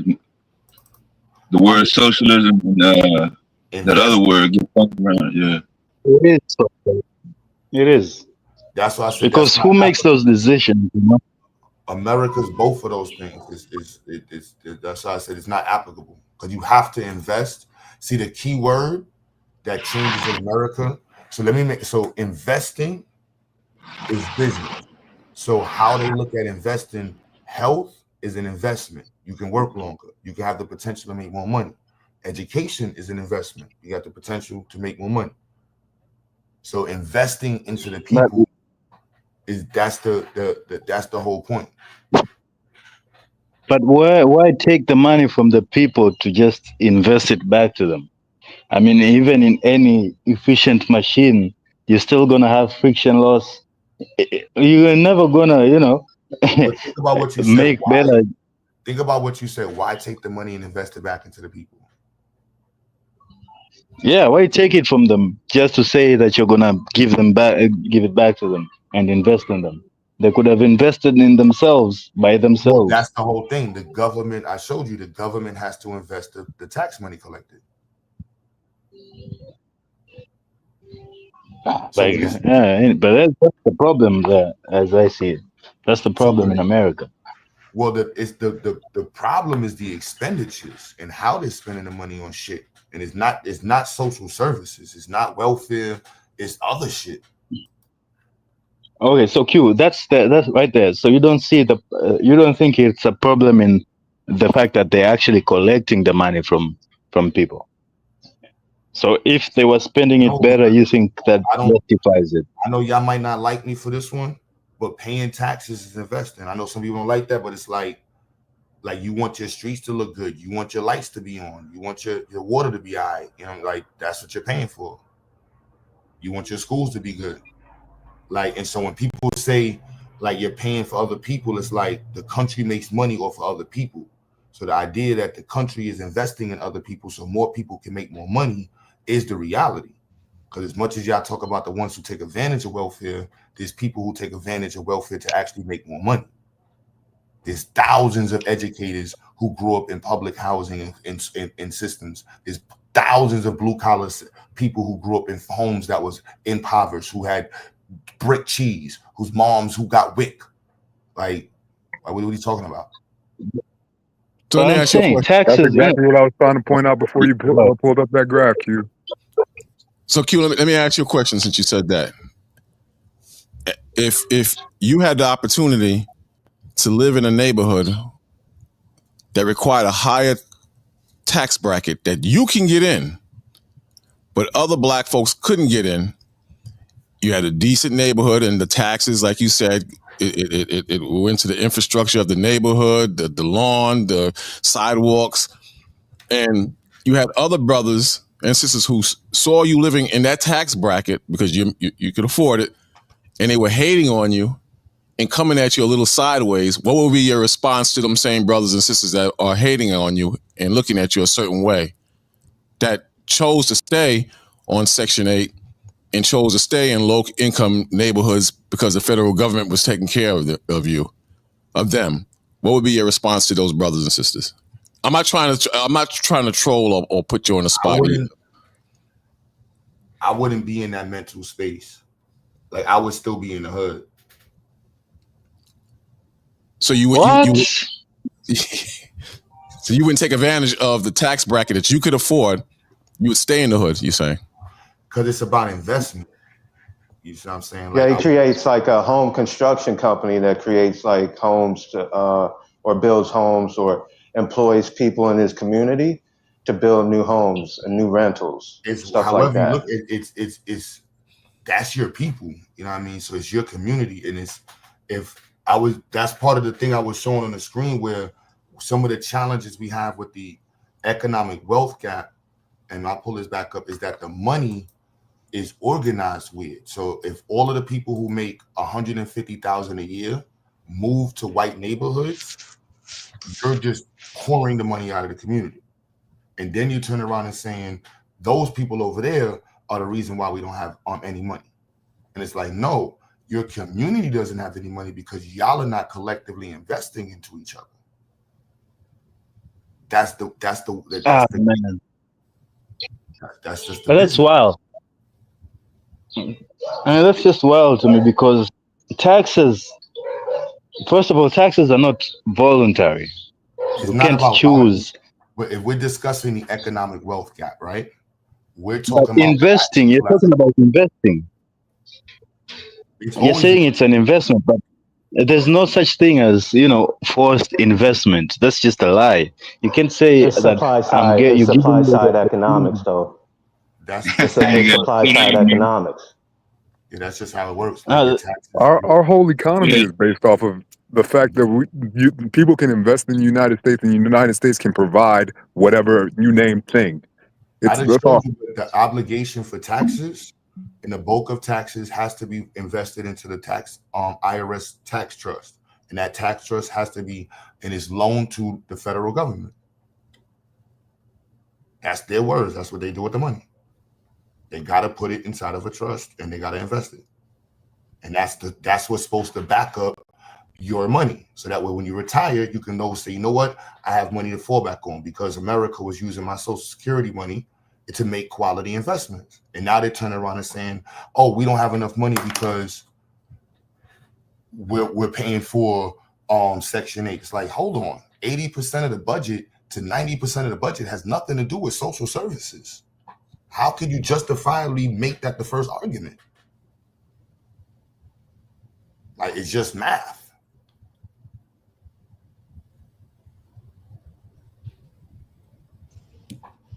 Are y'all comprehending what he's talking about?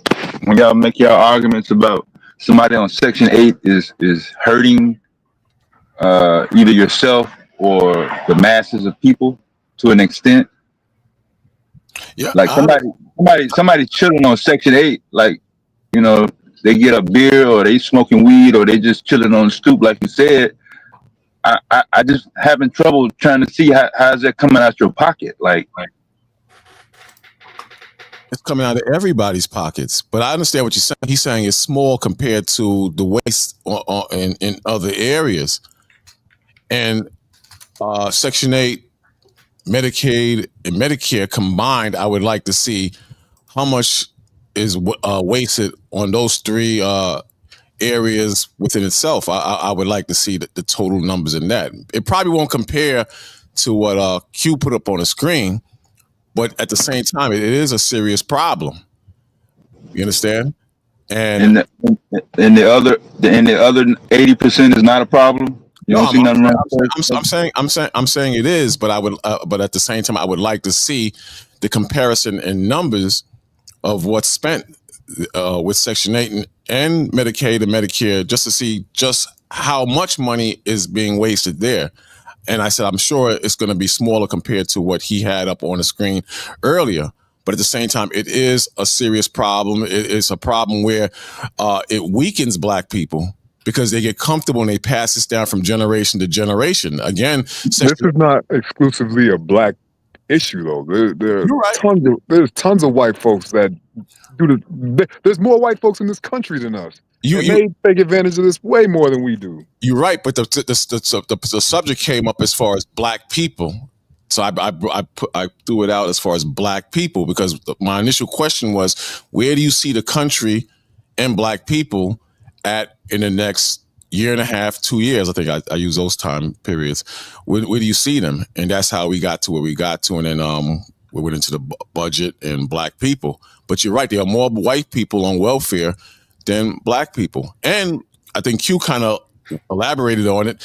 They take advantage of it to bring themselves up, as well as Black people who take advantage of it to bring themselves up and invest in themselves and make them and their families better. I have no problem with that. I have no problem with robbing the system, as long as, you have a plan and you get out of the system.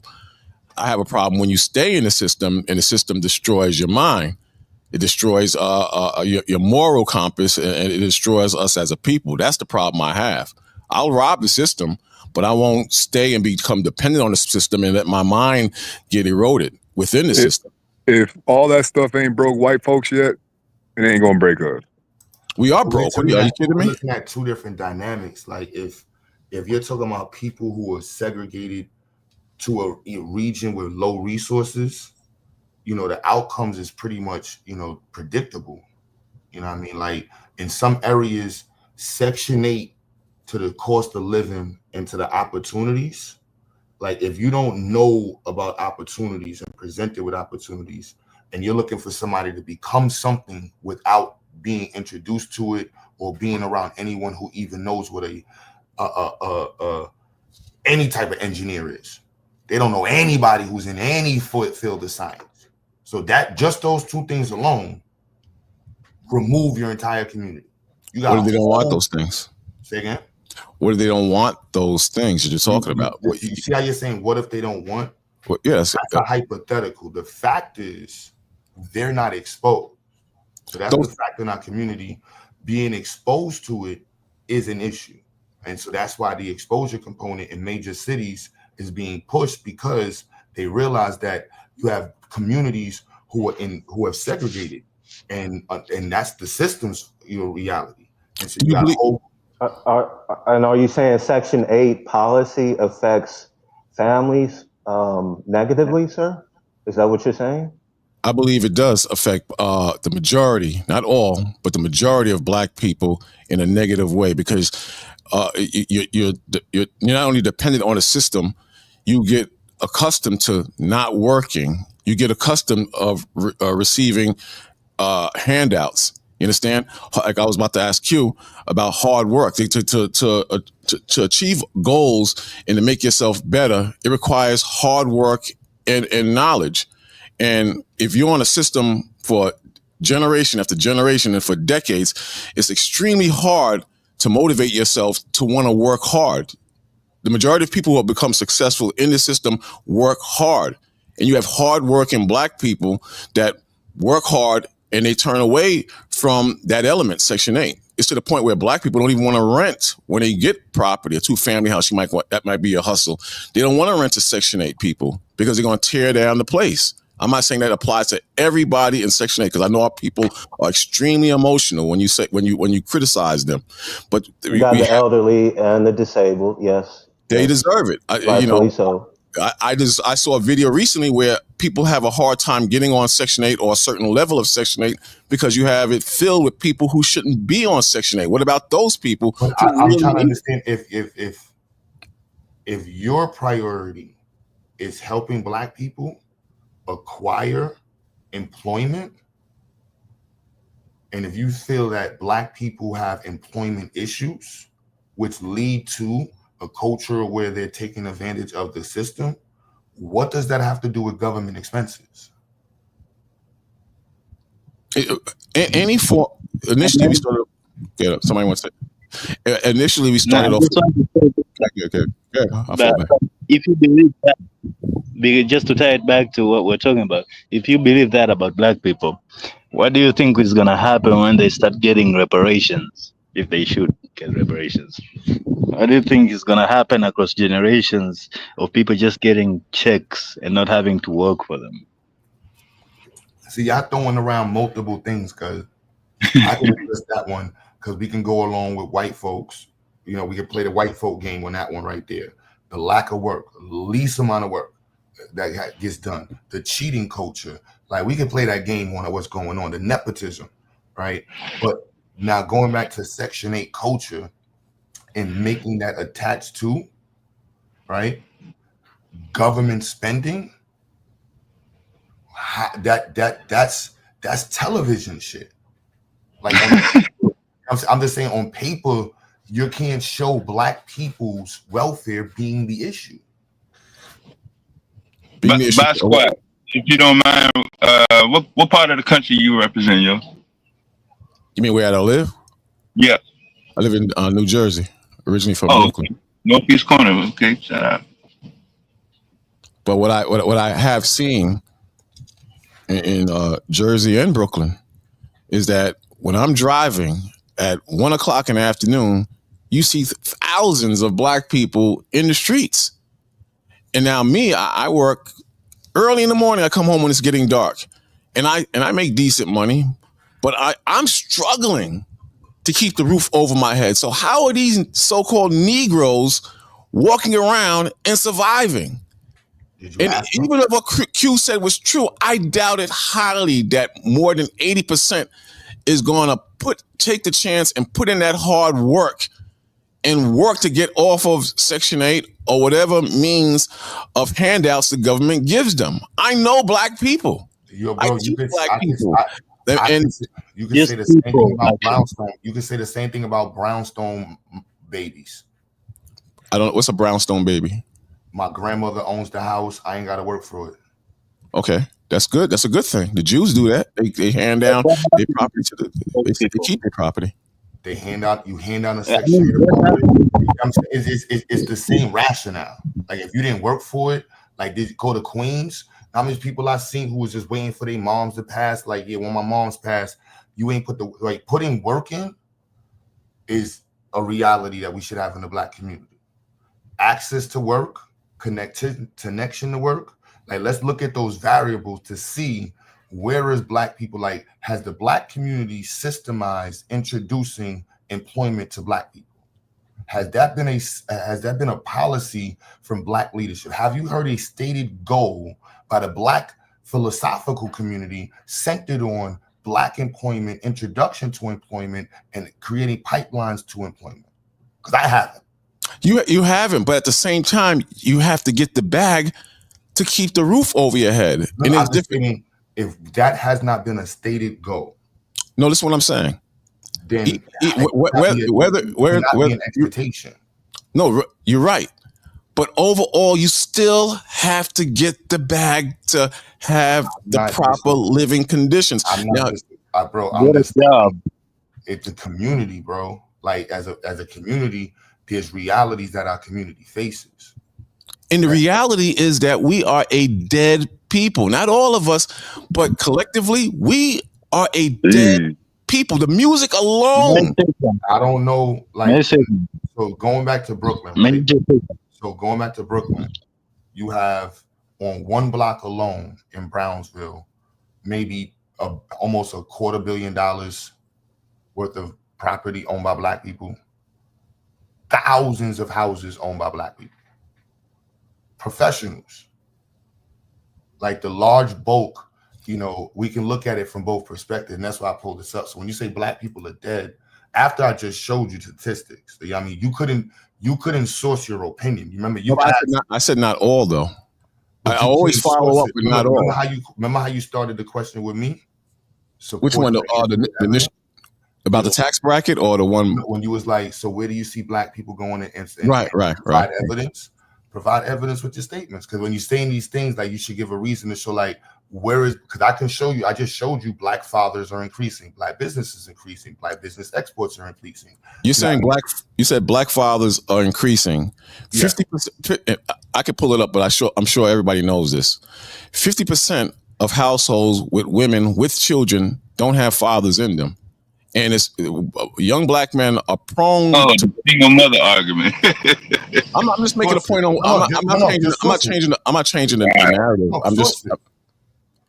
All right, I'll get it. Hold on, let me get my. Do you think that will change if Section 8 puts in like employment pipelines for black males in their policies? Do you think your opinion of Section 8 would change? Bro, it's not. They don't have a black male policy. It's income based. They've been changed that. Oh no, they did. Do they have on the Section 8? Do they have like employment pipelines for black males in Section 8 policy? They got employment pipelines for everybody. In Section 8? Bro, Section 8 it doesn't. I know dudes that are like it's a whole component of it. Because there's a dude that I know that you go through the system, and if you do what they tell you, they help you. This depends on what city you're in. You see what I mean? And that's when it looks fuzzy because some cities are dead broke. Some of the cities that people live in got one hospital, a college hospital. You know what I'm saying? And that's why y'all complaining because if somebody gets hurt, you got students working on you. In New York, you got big hospitals, big hospitals. Not college, and the college hospitals is huge. You got some of y'all states can only operate 4 days a week. Your courts, you ain't got enough money. So these conversations are also localized. So it's before you know what I'm saying? When you say it's like, and how we look at it in terms of like just throwing the blanket statements on people. Like I do get there's rooms for improvement, but how we attach our need or room for improvement to white folks' issues, we got to be mindful of that. The government's deficit don't got nothing to do with black people. That's white folk shit. Majority of the people, and if they're going to talk about welfare, majority of the people on welfare is white folk. So employment pipelines, is that white folk or black folk? I would put that on black. Like, it depends on how you want to articulate it. From the city's perspective, it's the city's perspective. And that's why major cities are creating pipelines and training programs because they don't want people to be broke. And they realize that the colleges and the industry, so there's multiple components you have. You also have globalization, 1980s globalization. You have factories leaving America. You have them saying that I don't want to be forced to work with your employees. So while black people got that glass ceiling in the 70s, corporations like, oh, fuck this, I'm out of here. I'm gonna go places where it's cheaper. And so now you got black people that's entering the job fields, getting glass ceilings, like all of these pieces, the job force getting shrunk and expanded to the global economy, to the global market. You know what I mean? So you got the trade schools not even able to work with the factories because the factories left America. So when everybody's talking about they took the STEM out of schools, the factories, no, the factories left America and the high schools had nowhere to pipeline to. So this issue. So and Mr. Hingle, that could fuel that negative attitude towards working, like you see on your job site there. I don't think it's that's not what data says. Like you repeat what you see. That's what data says. You repeat the language of the people around you. You emulate the resources around you. Emulate the relationships around you. That's what data says. Red tape fuels negative attitude as well, though. Huh? The red tape you're talking about, that fuels negative attitude. The negative attitude, but you have people who have never experienced the red tape. Like they've never even applied. They might have grew up in a Section 8 apartment and been in there 3 generations. You might have had 3 generations pop up in one apartment within 30 years. 30 years, you had grandma, black males being taken out their home. Black males being taken out their home. That's red tape. Black males being taken out the home. You can't take a black male out the home. Section 8 qualification. Section 8 qualification can. Understand what you're saying. Like somebody's taking you out the home. No, you go get a home for your kid. Say that again, Q. Say that again. You go get a home for your family. Like that's you can't. You mean buy a Section home? 8? See, the way we look at it is also how we've been sold the system, right? So in Brooklyn, like he said, right? If he drives down the Jewish community, you're gonna see a bunch of people who are in Section 8. The beauty in the Jewish community, they don't give a fuck about the American marital system. They get married on their own accords. On paper, they're not married. And who the landlord is? The husband. Who's on Section 8? The wife. The sister. But Q, on Ocean Parkway, they smart with their Section 8 in comparison to Pennsylvania Avenue. It's a difference in mentality. It all boils down to mentality, hard work, and information. Before you jump to the hard work, there's nobody who's worked harder in this country than black people. Really? Yes, facts. I can source that. Who else? Who else did? Really? Yeah. Who else has worked harder than black folks in this country? So the thousands of black people you see walking up and down the streets, not working, and getting into mischief, hanging out. Listen to the question. That's not the question. You said there's nobody works harder than black people. I said who has worked in this country? Like, because you're questioning if black people will work based off of what you've seen as you drive around, as if that summarizes the bulk of America. No, I always follow up with, I'm not saying all black people. Earlier I said to make it in this system and to achieve some form of greatness as far as buying a home and getting out of the hood, which you said you want to keep the money in the hood, you have to work hard.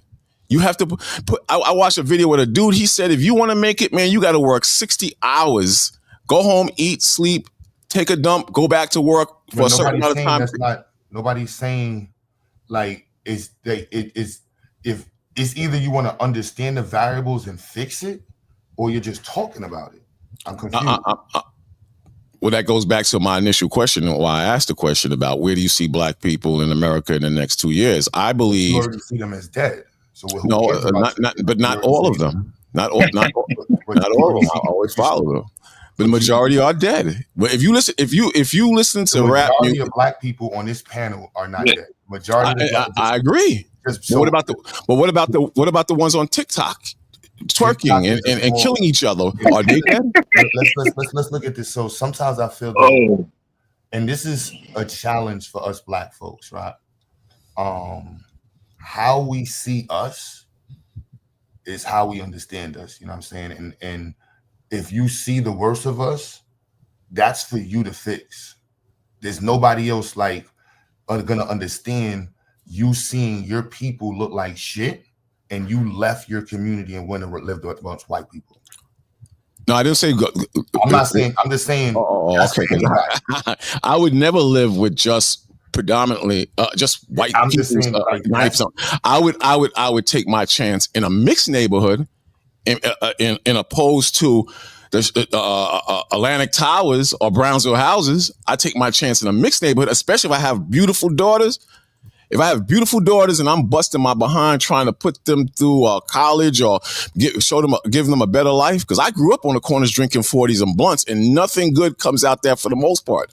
But if I have imagine you have your beautiful babies, you train them to work hard, you give them proper ethics, you show them black history, but unfortunately, savage behavior among their brothers and sisters try to infiltrate into your world. You're going to have to decide what you want to do and where you want to live with your children. You cannot, real quick, 30 seconds. A brother and sister that's in a beastly mentality, you cannot train or calm that beast, and it can hurt your daughters and your wives. So let me ask you something. So the economic wealth gap, does that matter? Everything matters. It's just a matter. Not everything. I'm specifically talking about the economic wealth gap. It matters to a degree, but it can't affect you if you have wisdom and know how to use the system and make it work for you. You gave the example. You said earlier. I'm just asking. So is it something that Like, should the black community have a black perspective, or should it just be individualistic? Like, people should just do what they got to do and don't even They should have black people should have a black perspective, but they should have a perspective on how the world and money and economics really work. I'm specifically talking about communities, like, because I understand, like, is there a purpose to have a community perspective for you? Yes, it is. But at some point within the community, you have to, like you said, is perception will kind of work with how you think. And I believe that you got to know the negative and the positive, 180 degrees of negative as well as 180 degrees of positive, which is brings you into a full circle. You can't, because we are so messed up, we can't become so emotional and so pro-black that we don't want to see we don't want to see reality. I love my people, but at the same time, I got to take care of myself. There's no one on this panel that's going to tell me is that they're not going to take care of themselves. I'm sorry? No, go ahead. There's nobody on this panel that's not going to tell me they're not going to pack up and take care of their families first, and opposed to going to war with people who don't want to get better. If people are sick, you don't want you and your family to get sick or hurt. You're going to do what makes sense, and it makes sense economically and living condition wise to do the best for your family. Not turn your back on your people, but be real with what we're dealing with. We're dealing with some really bad situations, man, and it's getting worse since COVID hit. It's gotten worse. I'm in Brownsville, Brooklyn. You can walk around. I can walk around 5 hours ago, gold chain, money hanging in my pocket, walking with a laptop on an iPhone. Nothing is going to happen to me. Can you do the same thing in East New York by pink houses? Yes. I hear you, brother. It's a big chance. If you got kids? Yes. So my thing is, you got kids to take care of. And you ain't going to walk through just pink houses willy-nilly just to walk through, because it's dangerous and your kids and your family depend on you. But you're portraying this image as if Brooklyn has averaged over 600 murders. In Brooklyn, the most dense place for black people almost in the world, has a population density of thousands in most typical neighborhoods, hundreds of thousands. But my averages less than 500 murders. But my question, hit a percentage. 8 million people. But my question to you, 2 million people. Just hit 2 million people in Brooklyn. Mm-hmm. Right? And here you're telling everybody that violence is rampant, yet there's less than 300 to 400 murders. No, I'm not saying that. I'm saying, why would you subject your beautiful daughters to that environment when you can just go over maybe the Clinton Hills or further over in Brooklyn? If you have the means to make things better for your family and yourselves, why would you subject your beautiful babies to pink houses, Atlantic Towers, Linden Plaza? Why would you subject your children to that when you could just go to Clinton Hills or go further over to maybe near Park Slope? So I'm saying, why? You told me you. Hold on, two different things. So if you're talking about living in the projects, so somebody who's living in the projects is in the projects because, one, they can't afford to leave the project, more than likely. So I don't understand how you're comparing somebody who has the ability. No. I want to be clear for the people listening, because you're making it, because it's not clear. Like, if you're saying somebody who can afford Clinton Hills, right, rent is affordable, right, very high, right, could afford to live in most parts of the city, right. So that's just their option. The person living in the projects doesn't have that option. I agree. So that's the difference. Now, what I'm saying is, now you choosing to go live in now, but you're summarizing the entire neighborhood as that. So Brownsville is one of the most economically valuable black neighborhoods in the world. There's more black-owned brownstones in Brownsville that are of higher property value. And so if you keep leaving versus helping to protect those properties, there goes the economic wealth gap. But my point to you is, I'm not saying that there aren't people who don't have the means to leave. I'm saying in order to leave, it requires hard work and stacking your paper.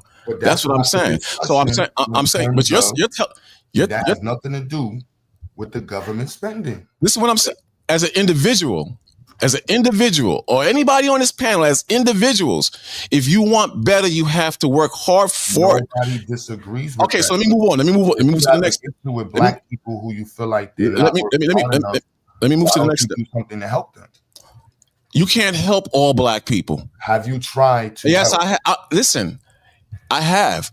If you can live in a you will live in a building. You will live in a building where people. What's the name of the program that you have? Not going to teach my people. What program is out that's helping black people? That's on the map tremendously. That's in a man's mindset. The same way if he looked at a Verizon or a cell phone or a new pair of sneakers, it's just that prevalent in his mind. Name me 3 programs that just jump out when people mention them, and everybody go, "I know that program. It's helped thousands of black people." Name me a program that's doing its job and is so known in the black community. Name me a program. Man Up. Community outreach. You don't have you just name it. You don't have to pull it up. Just name Yeah, it. community outreach. Just said Man Up.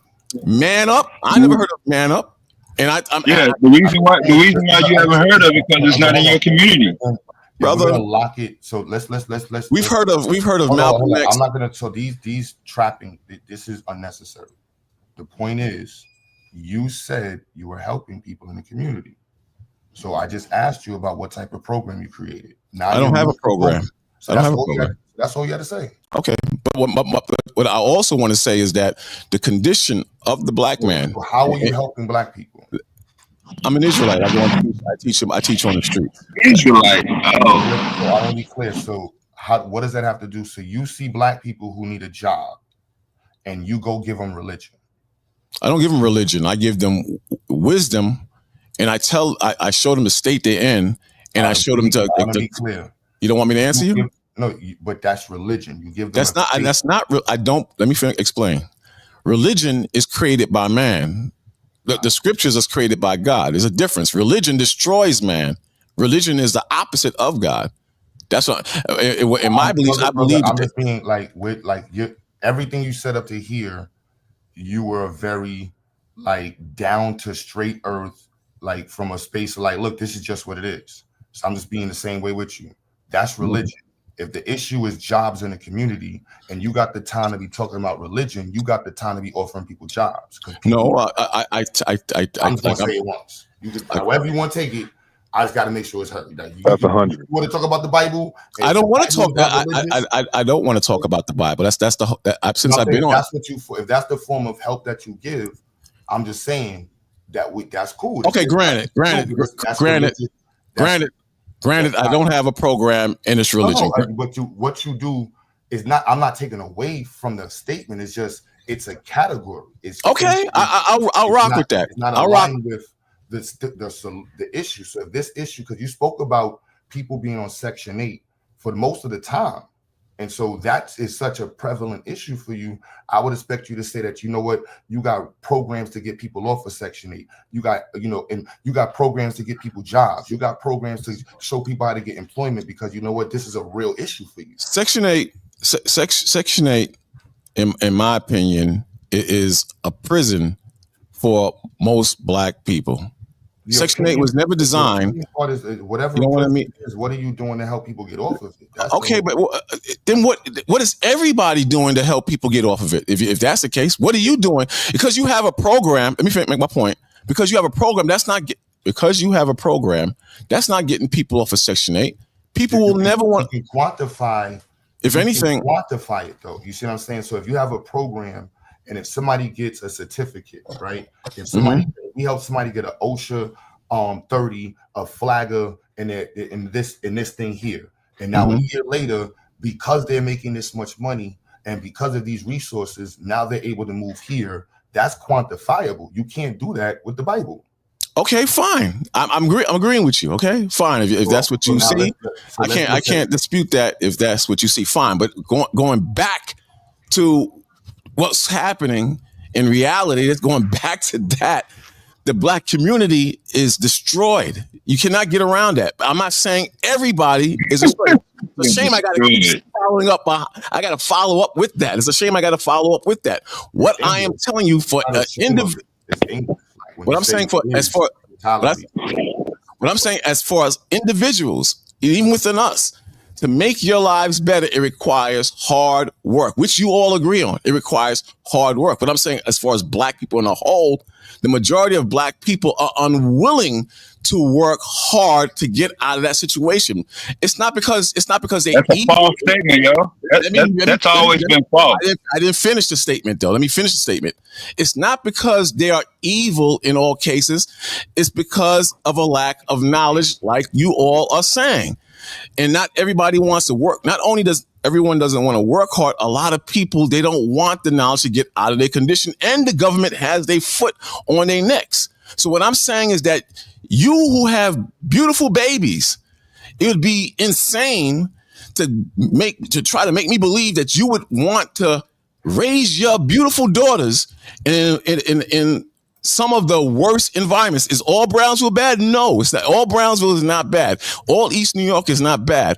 All Bedford-Stuyvesant is not bad. But let's say hypothetically we're talking about the worst in each of those sections of Brooklyn.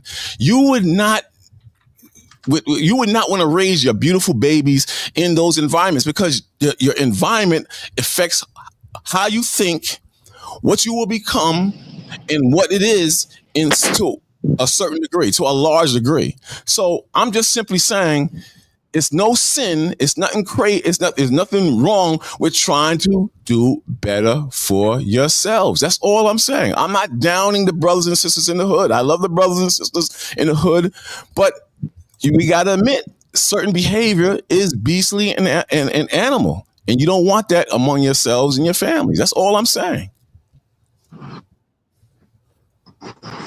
Yeah, but that don't apply to most of the black community, though. Oh I mean, you seem to have a close. I said, ain't that what you just said? All black people. You didn't hear me say 5 times. Not all black No, people. you said most, though. No. You said most. But you're saying Did you say most? Did you say most? Most is not all. Yeah, but the way it's not just the word most, right? Okay. So let's drop the all. Yeah, let's drop the all. Yeah. If that's how you see it, again, if you hate black people for the most I don't hate. part, I said I love my people 3 times. If you feel like black people are dead, I said not all black people are dead. I'm just saying, like, if you feel like most are dead, yes. Then that's cool. Like, bro, if that's what your God gave you to how you see my the world, God didn't give me this. That's how I live in the hood like you brothers and sisters. That's how you like you brothers and sisters. God made you see the world. God made you see your people dead. And then God made you now somebody's wind is blowing on somebody's mic. I can't. It's hard to hear. Oh, that's me. That's me. Go ahead, brother. Go ahead. Look, Q, your program could have negative impacts on outcomes for all, given the rigor of your excitation and supporting data. I would intuit that you are correct, maybe run the logic again. No, but at the end of the day, right, let the data speak. Like, this has been his opinion. Like, I presented, data, for what I'm stating. Like, that's just like from the beginning, welfare is not the issue with government expenditures. Welfare is not the issue in the black community. What is the main issue in the black community, in your opinion? I would say educational access. Educational access. So the issue is to get into. No. Let me stop there. I'm sorry. The biggest issue in the black community is white folks. How so? How so? Yeah, I'm curious. I have my opinion, but I want to hear yours. Oh, racism, biases. That's embedded in the system. That's the biggest issue. From policy changes to how we're judged to approval in banks. What I mean? Yes, black people can get through. Yes, there's cool white people around and black people make waves and shit. But statistically, according to most data, a lot of data I can show, white people are one of the biggest challenges black people have in terms of reparations, policies, ownership, competition in businesses. You know what I'm saying? As a whole, Do you think in terms of reparations as a whole, do you think black people are financially capable of taking reparations in and not giving it right back to the white man? Are they financially literate enough to manage their money properly, for the most part, in comparison to the small portion, I believe, who would invest in real estate, business, would flip their money? Do you believe that the majority would blow their money or use their money wisely? Boy, this reparation. I would say majority of people will use their money. I didn't hear you. Start again. Say it again. I would say majority of the people use their money considerably wisely.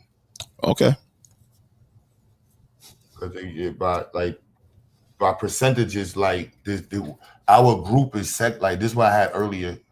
This hypothetical that I was using ChatGPT, because you know when they say the $40,000, there's a $200,000 wealth difference between whites and blacks, and they say the average black got about $40,000-$50,000. You said that's fake? You said it's fake? No, I'm just saying using those numbers is hypothetical. Oh, okay. All right. They use that with the wealth gap, and I was just showing this earlier. So that they were talking about Boston with 500,000 black people. These are hypothetical numbers, y'all, not exacts. We're just roundabouts to say, like, all right, what would it look like by population? Somebody put, bro, no American is financially literate. Yeah, man, I'm sorry. You know what I mean? 10% of the black community out of 500,000 will be making 150,000 roughly. Right? The vast majority, 30% will be doing under 5,000 a year. So that's the poke you're talking about. So in Brooklyn, you're summarizing a lot of it around this, right? So this will be in Brooklyn. Go back again. Go back again. Say what you said about summarizing. What'd you say? So when you're summarizing the projects, percentage-wise, it will look almost like 30% of black people in Brooklyn may be living in the projects. 30%? I wouldn't probably say. You think that's accurate? I would say between 30 to if you include subsidized housing, I would raise the number up, but specifically Project NYCHA housing, yeah, I would probably say maybe 20 to 30%. But now living, and regardless of the housing, having a level of money, access to $5,000 or less, I would definitely say 30 to 40% is in that group. That 30 to 40%, what percentage do you think has a bank account with over $1,000 in it? No, that's the group. So within that group, out of the 30%, it might be half has half, 40%, 70% of that. So out of 150,000, maybe 70,000 got less than 2,500 in their account. But again, this is 150,000 people. So now you go up to this group. This group right here is the group that's working, right? But their education does not afford them the ability to get a better job. So now they're stuck in a spot. And now we go to the next group, because when everybody talks about the working groups, I'm like, hold on, the vast majority of black people work. The vast majority of black people who work, what do you think the yearly income is on average? This is why I'm showing it these hypotheticals, but just so we can have a roundabout look at it. So 35,000 to 40,000 a year, where they say 125,000 out of 500,000 people, 25%. So just out of these two groups, who because of educational levels make up 225,000 people, way more than the group that you're summarizing as the ones who don't want to work. Then you include the ones who have education, certain heights of education, and making 80,000 a year. They might be entry level, been there for a minute. Well, I notice you keep saying education. Education is directly related to income. Education is directly related to income. When you say education, like if I invested myself in a blue collar trade in opposed to a white collar trade, you have the education to do the trade. Trade is it? Okay, so you're including blue collar work or just learning to be an entrepreneur. That's why New York City right now. That's what I'm saying. Like the way you're like New York City is arguing STEM and CTE. That's why they're pushing CTE throughout all the spots in these programs, because they're like, look, there's a real crux where if you had. This is why I brought up the colleges. You got to remember, in the 80s, they pushed the 4-year degrees. In the 90s, the 4 years degrees. So a lot of black people who could not afford to go to school for 4 years and not make money didn't get into those schools. They didn't have the support to go to school for 4 years with limited support is not easy. And just to say I did it, that's not how it works now. Now that's not how it works. Now there's tons of support because they know they want more students to pass. You need more people that's qualified. And if you make it where the reason why they're not getting through is because they're dealing with life, you didn't have enough food to eat, you didn't have enough money for the train, you didn't have space, you didn't afford your books. Like that should not be the reasons why you failed college, nor regular school. They realized that and they changed that. So now there's tons of means of support so that way students can actually complete their schooling and now become qualified workers. So you have to include that also into the 80s and 90s data where you have this culture of people who are like, all right, they're going to school, I tried it, I ain't doing that, that shit's too difficult, state job, you know, all of these little variables. But again, that's not the biggest population. And we allow media to make it as if most of us don't work, like you've been sitting up here saying, when the bulk of black people, however you organize the numbers, work. I didn't say I never said most of us don't work. I never said that. I said a lot of us don't work. When we walk, the lot of us, I'm guaranteeing you, is not the bulk, and we need to speak. The bulk of us work.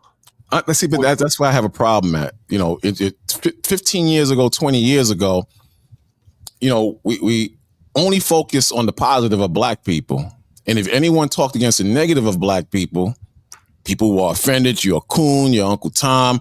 And I think it's gotten so bad that, you know, we have no choice but to focus on the negative. This new term on the social media is flying around. I'm sure you're familiar with it. Have you ever heard of the term? I never called you any of those terms. No. I'm saying in general, people discuss it. Can you just source your points so we can examine it? You ever heard of this term called black fatigue? It's floating around lately. But your points haven't been sourced. What do you want me to source? What do you want me to source? Everything I said. The things that you're quantifying as issues, you should be able to source them as other. But I'm not saying anything that's hard that requires sources. I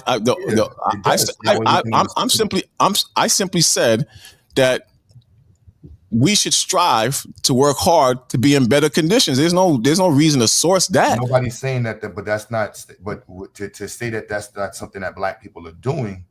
I didn't say that. So then, okay, that's nice. We should be working to get harder. I'm saying that the condition in the hood is not rosy and clean and ice cream and lollipops. I'm saying if you have daughters, can you source your perspective of the hood? That's what I'm saying. Like, can you source where the hood is so crazy? Can you show us where in Brownsville projects? No, I said people. I want people to hear this. I said all of Brownsville. I said all of East New York, and what was the third one? All of Bedford-Stuyvesant. All of New York and Bedford-Stuyvesant. I said all Bed-Stuy. Economic valued communities in the world for black people. Say that again. Bed-Stuy and Brownsville are one of the top economic valued asset communities for black people. And I'm not denying that, but I'm saying you have sections of Bedford-Stuyvesant that's not rosy, peachy keen. That's what I'm saying. And I'm saying if you, let's say hypothetically, you ended up in one of those neighborhoods and you were in the bad section of those neighborhoods, it requires hard work and dedication and consistency to get out, which a lot of black people, not all, I got to keep saying not all, which a lot of black people don't have. They don't have. That's a heck of an indictment, man. That statement right there. I said not all. That could apply. But even just the idea that like the condition of black folks is just, we are just these inept people that can't achieve. That's crazy. Who said that now? Who said I said that these are these? I said some people cannot achieve in the black community. Any community, some people cannot achieve. Is that not true? That's agreeable. Okay. For the fifth time, I'm saying not all black people. This is why I said not all in Brownsville, not all in Bedford-Stuyvesant, and not all in East New York have bad areas. There are some good areas in some of those parts of Brooklyn. But let's say hypothetically you lived in one of those areas.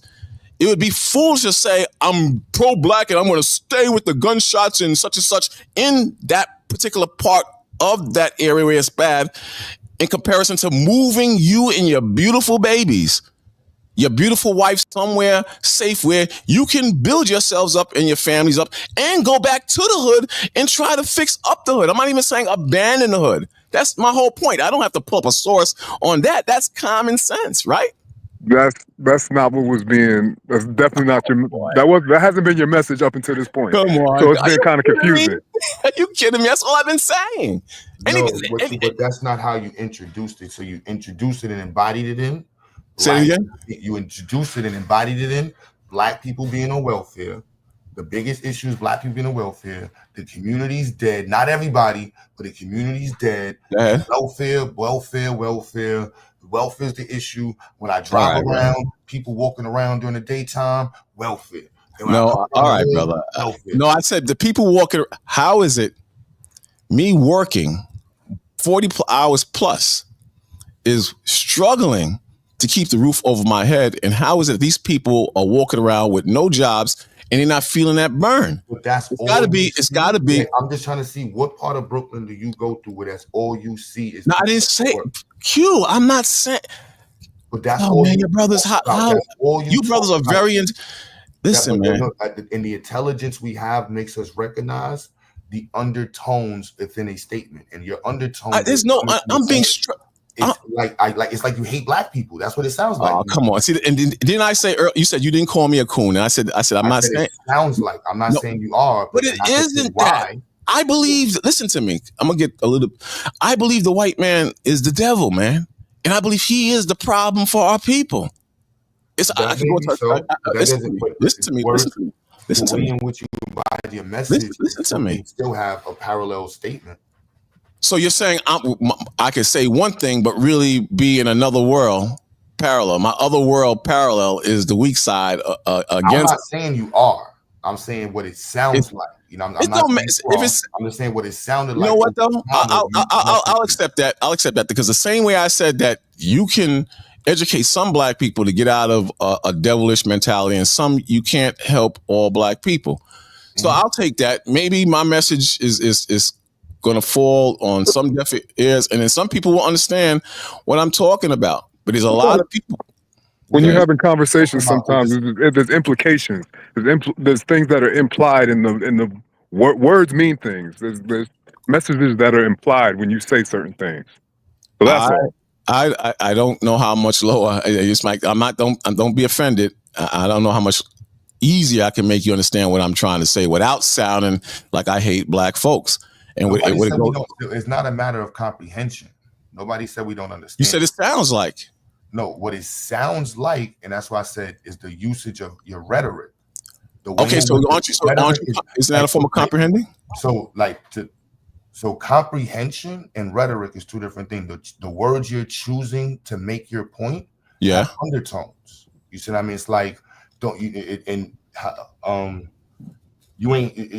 just the choice of words and the choice of analogies and examples that you're using to make your point, and the adjacency they have to people or message that are coming from people that typically don't like Black people. So okay, all right. Okay. Like on YouTube, when people bring up welfare, like you have the Black manosphere community, like that's like their biggest talk. Black welfare. That's what killed the Black community. It's like, come on, bro. There's other discussion points. It's like, the Black community is dead. It's like you're part of the Black community. You know I think Black people in a whole. Well, I'm not gonna say in a whole, but the majority of Black people, and that could be any number, don't like the truth. They don't like the truth. They don't like to see our ugly. They don't like I saw this. I saw. Again, how are you quantifying? Let me explain. I saw. I don't know if you've been following lately, but I saw some clips on Carnival Cruise. And at one point, you could bring liquor on the ship. You had free access to liquor while you were on the cruise. You had music. Now, the Carnival Cruise has said no more rap music on the cruises. No more free liquor. No more sneaking liquor on the boat. So Black people immediately said that's racism. That's racism. But when they show the amount of fights and chaos with Black folks, and not all Black folks fit this, because some Black folks was complaining about the element that was on the boat. But when they saw that the problems that it created, they cut it. But Black folks are saying that's racism. And I'm saying that in general, Black people, not all, hate the truth, especially when the spotlight is on them and their negatives. That's all I'm saying. So what's the music that influences the mass shooters or the people that shoot up those schools and to be honest, the people that shoot up the military installations? What music inspires them? You talking about white people or black people? White people that do those things? It's a majority white folks that are doing those things. That do what? Shoot up schools? Schools, places of work, that sort. Kill babies. Yeah. Okay, but let's go back to this point here too, though. Right? Not to cut you off.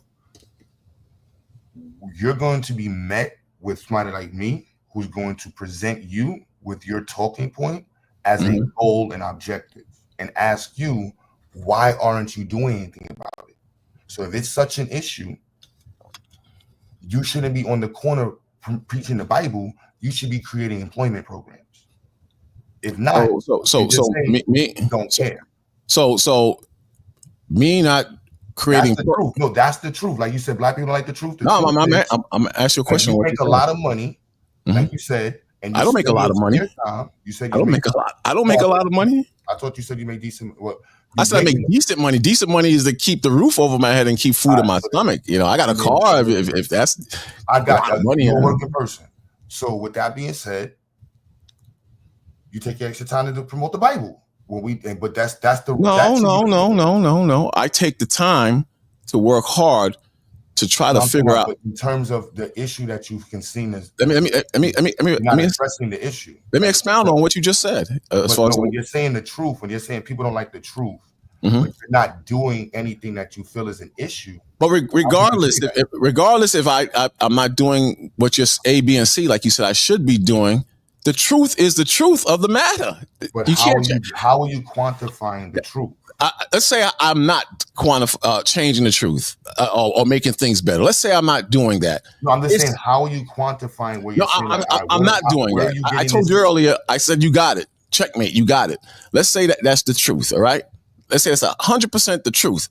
It don't change the truth of the condition that I described as far as our people. It doesn't change that. I'm just one person. Even if I had a program, I'm just one person. And that's why I initially brought up my initial question is that where do you see the black community in America in the next year and a half? Will they be better off?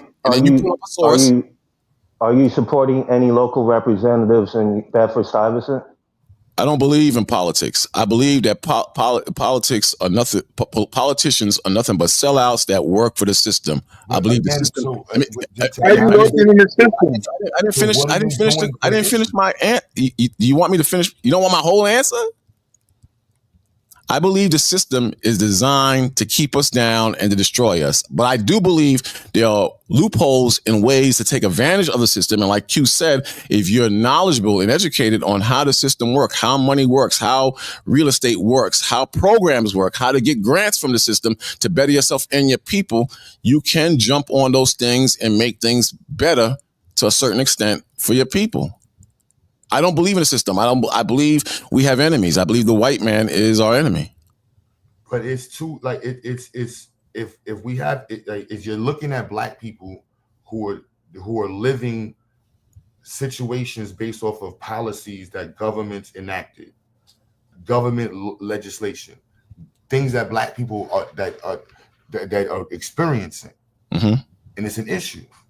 It is an issue, but at the same time, you keep contradicting yourselves because if that's the case, you wouldn't be telling me about programs to make our people better. There are ways to make yourself better, even though the system has programs. You don't want the whole answer. There's ways to get around that to a certain extent, and that goes into what you got to show me. I just want you to present the data that shows programs don't help people. That's all I'm asking. No, I'm talking about the programs you told me that I should be using to better my people. I'm talking about those type of programs that you were talking about earlier. You mentioned you use programs to make your people better. You mentioned STEM. I'm saying, but we were talking about social services because it started with the government and it's spending all this social services and it's welfare and it's welfare and it's welfare. And it's like, all right. But I agree with you. I agree with what you're saying on everything what you presented. I agree with you on it. I'm just saying there are issues out into the black community. Sorry, Like, say we again. should be able to quantify statements. We should be able to validate it. Like, all right, this is the issue in the community. And so when you're saying working, right? If you're stating that Black people don't want to work, Right? The Right. majority of I didn't say all Black people again. I didn't say all Black people don't want to work. I work, you work. Even the ones that's saying that don't want to work, where are you getting that? Like, I get the idea, and I want to like shoot it down, but the anecdotal, I understand that. You can drive around, you see it. But is there anything else that you're basing your opinion off of, so that way we can see how to actually attack it as a, like, for me, I always think about how can we actually address these issues?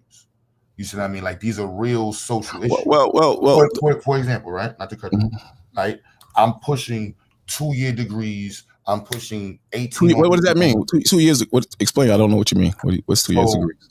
So, for example, for the economic wealth gap, and for people in certain living situations, right? The 4-year degree model is not cool, and so a lot of Black people have been pushed into, you know, the HBCU model, the 4-year big school college model, and that's not economically viable for most Black people that live in poverty to be going to school for 4 years and not making money. I agree. And oftentimes they wind up not graduating in time. But I agree. So if you take a 2-year approach model, where typical programs, you could be a paramedic, 18 months. You know what I mean? You could be hospital management. You could do building maintenance. There's so many 2-year degrees that are available that will change a person's life in money. And that's why I go back to this chart, because I was like, you know, we was discussing the economic wealth. That's what made me do this thing. Well, I would say more blue collar. Those are some of blue collar. I would say take up a trade, which is faster. You don't have a school loan, and you're making more money. You don't even get a school loan with the 2-year degrees. So city college, community colleges, you don't even pay for this. Okay, I'm not against that. Because now New York City is pushing, so this is why I was saying, depending on where you are at, so the social services programs only work if everything's working together. That's why when you say New York has did so much impactful work with poor people. It's hard to say that. Like, yes, you still have people in poverty, but you have a lot of people who have changed their lives. It's just that they leave. And so you have other people that come in and replace them that are in states of poverty and need help. But New York has, now if you go to certain areas where all they have is welfare, and your community college barely has any degrees, any good programs, and there's a big university that's 10 miles away from you, you're fucked. Like, you're fucked. Unless you leave the city, and if you don't got $80, and if you got a kid already, you're fucked. Like, literally. So when you say these things and it's like you remove Section 8, you're really fucked. You ain't got, like, these places where people don't got $50, bro. They got a bag, an apartment, and struggle. Right, and what I'm saying, they've been conditioned to be in that way, and then that's why I'm against Section 8, because Section 8 because now the rug is being pulled from under your feet. What are they going to do? Not just the Section 8 component. You got areas where that's the only form of social servicing. So in New York, it's different. Again, you can go to social servicing and you go to college. You can get paid and go to college. You do research. Like, there's so many programs within 20 blocks in New York City, Chicago. Not even this. I wouldn't put California, but it's different in small towns. It's different in places where, again, you see and repeat what you're around, and we forget that part of the, like, when they talk about financial literacy, part of the reality is that you repeat what you see. And so if you grew up in an area that's highly impoverished, you're more than likely going to repeat impoverished behaviors. Well, I grew up in Flatbush. In Flatbush, Crown Heights, they're predominantly West Indian neighborhoods. And one thing West Indians have in them, they work hard. Not that the West Indians are better than Black Americans. I was born in the Bronx and raised in Brooklyn. But they work hard, and they're very prideful. How and they like America, the more these statements, you see, these are the statements. What I just said, I'm not saying that West Indians are better than Americans. You didn't hear me say that? But you said they work harder. I didn't say they work harder. I said they work hard. Oh, my bad. I apologize. I didn't say that. I just apologize. All right. Okay. I heard you. My apologies. All right. I forgot my chain of thought now. I was trying to give a You comparison. talking about Caribbean people working hard in the Oh, city. I said they work hard and they very prideful in their living conditions. So, you know, in Flatbush, a lot of the homes are private.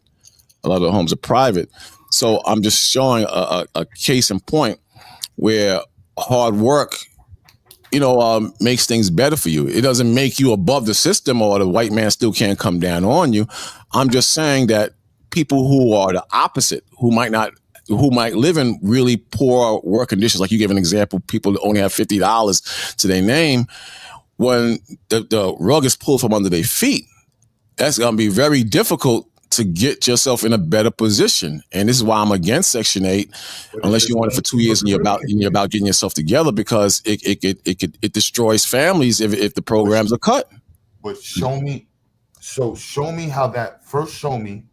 how can you just pull up anything data wise that corroborates what you're saying, that Section 8 hurts people? And again, I'm speaking on social services. But if you think Section 8 is the only form of social services, No, I don't believe that. I believe there are a lot of social services that's out there. Now I'm about to ask you, what about Section 8's home buying program? Section 8 what? Home buying program. I think that's a great thing. So then, but it's the same program. When I was on Flatbush Avenue and you just said that it's an issue, but it's the same program. No, it's an issue if you don't do anything for yourself. I've been saying that for a minute.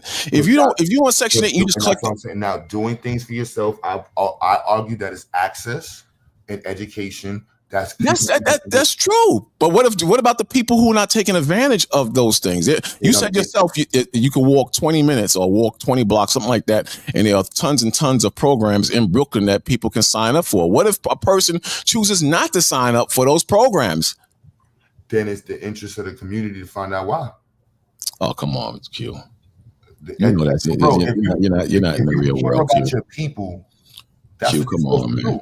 Come on. Could one of those speed red tape? Like, bro, when you're saying, come on, this is what this is how I live. This is the type of people I keep around. You know what I'm saying? Like, yes, there's people who that there, but you don't give up. You know what I'm saying? Like, I didn't say give up. I'm just saying, you know, you got to have a sense of balance. I agree with what you're saying. People need help and black people should help each other. But there is a sense of balance, too, in reality. That's what I'm saying. But I do agree with what you're saying, though, as far as the programs and bettering yourself, you know. But if you were doing, like, I guarantee if you took the time to create a program, right? And I'm not going to say guarantee. I ain't going to say that because I can't guarantee that. But I would hope that after creating a program that you create for people to get employment, and you don't get burnt out by the fact that sometimes people don't receive the help, and it's in their time to figure it out, and you're there as a tool to help them figure it out. Not to make them figure it out. And being an opportunity to help somebody is just what it's about. Well, like you know, initially, you remember my question I initially asked about our condition in the country condition in the next year and a half. I believe in the next year and a half, it's going to get so bad in this country that half of this is not going to matter. I believe that there will be civil war in this country. I do believe there will be war abroad in this country, which will affect the country economically. And even in those conditions, if you're not smart and wise and know how to get around the condition that exists in that time, your life will be hell. So I'm saying it all boils down to being educated, like you said, and knowing how the country really works and being smart and disciplined and consistent. And unfortunately, a lot of black people, they're not disciplined, consistent, and focused. Not all. No, you can create employment lines. You can create employment lines for blacks to these banks and mortgage loan companies. That's one place you can start. Say it again. I didn't hear you. Say it again. Go straight to a lot of black people. You can create employment lines to banks and mortgage loan companies. That's one place you can start, because we got to infiltrate those places for real.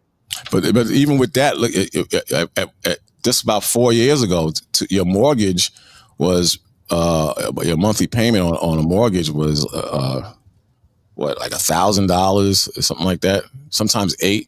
And look how it's jumped up. The interest rates has jumped to the point where some people are selling, but a lot of people are not selling, because why sell and go and pay a higher interest rate just to live somewhere? So I'm just saying that the state of the country is not in its best shape either. So I'm not just banging on the state of black people, but the country is not doing so well to a certain degree as well. And if it does do well, it will fall back down. All we need is a few soldiers shot abroad to bring America into a war with Iran. All we need is for China to jump up, or this situation with Russia. It has not gone down. Just yesterday, the day before, it hit the Ukraine with the heaviest drone attack since the war started. We were thinking that things slow down, but it didn't. So I'm just saying, somebody said, I think it was Q, or somebody said something about money. Does it affect people to a degree? And money is God in America. The money does affect how you think, how you feel, and what you do. We can't get around that.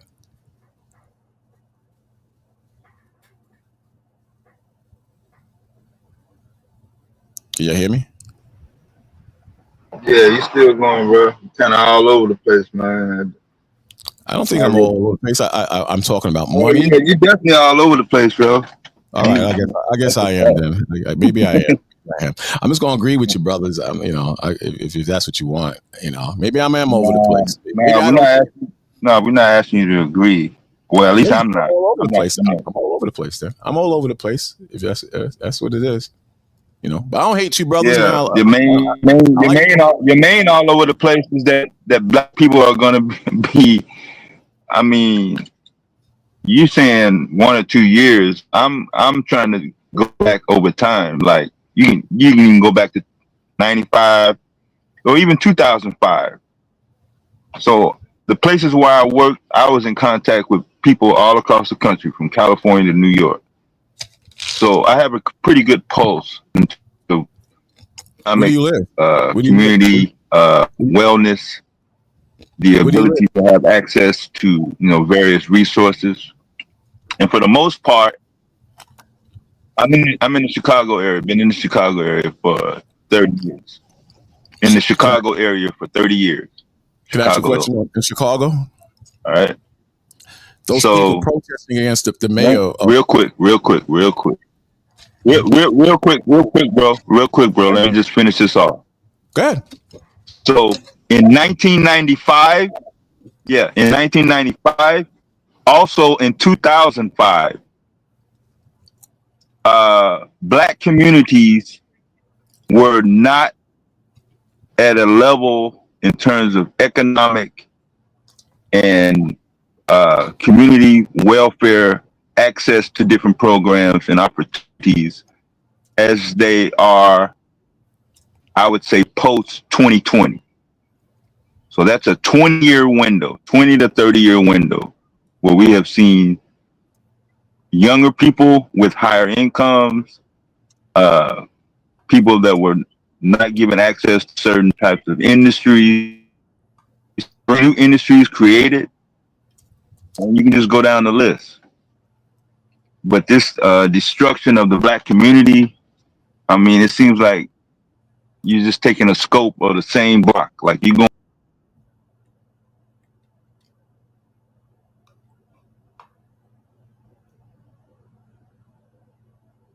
You can't hear me? The sound just went out. Yeah, his sound just went out. Oh, I think he just cut out. You know what I want to ask him? I don't know if he can still hear me. Where does the term Chirac come from? And was there a point in Chicago where they were considering bringing the National Guards into a certain part of Chicago? Name me a state in the United States where they were considering bringing in the National Guards. That's kind of a false flag there, because Chicago, like New York City, is a big city. With big cities, you're gonna have big city issues. What you have to look at comparatively is what is really happening in the state as far as those rates.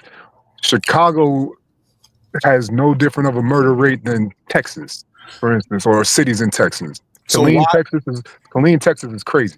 So why has the National Guard ever been considered to be brought in Texas in opposed to the National Guard being brought in Chicago? And why is Chicago nicknamed Chirac? Again, when you get densely populated areas, you're going to have areas of where there's violence or violence. Why is Chicago nicknamed Chirac?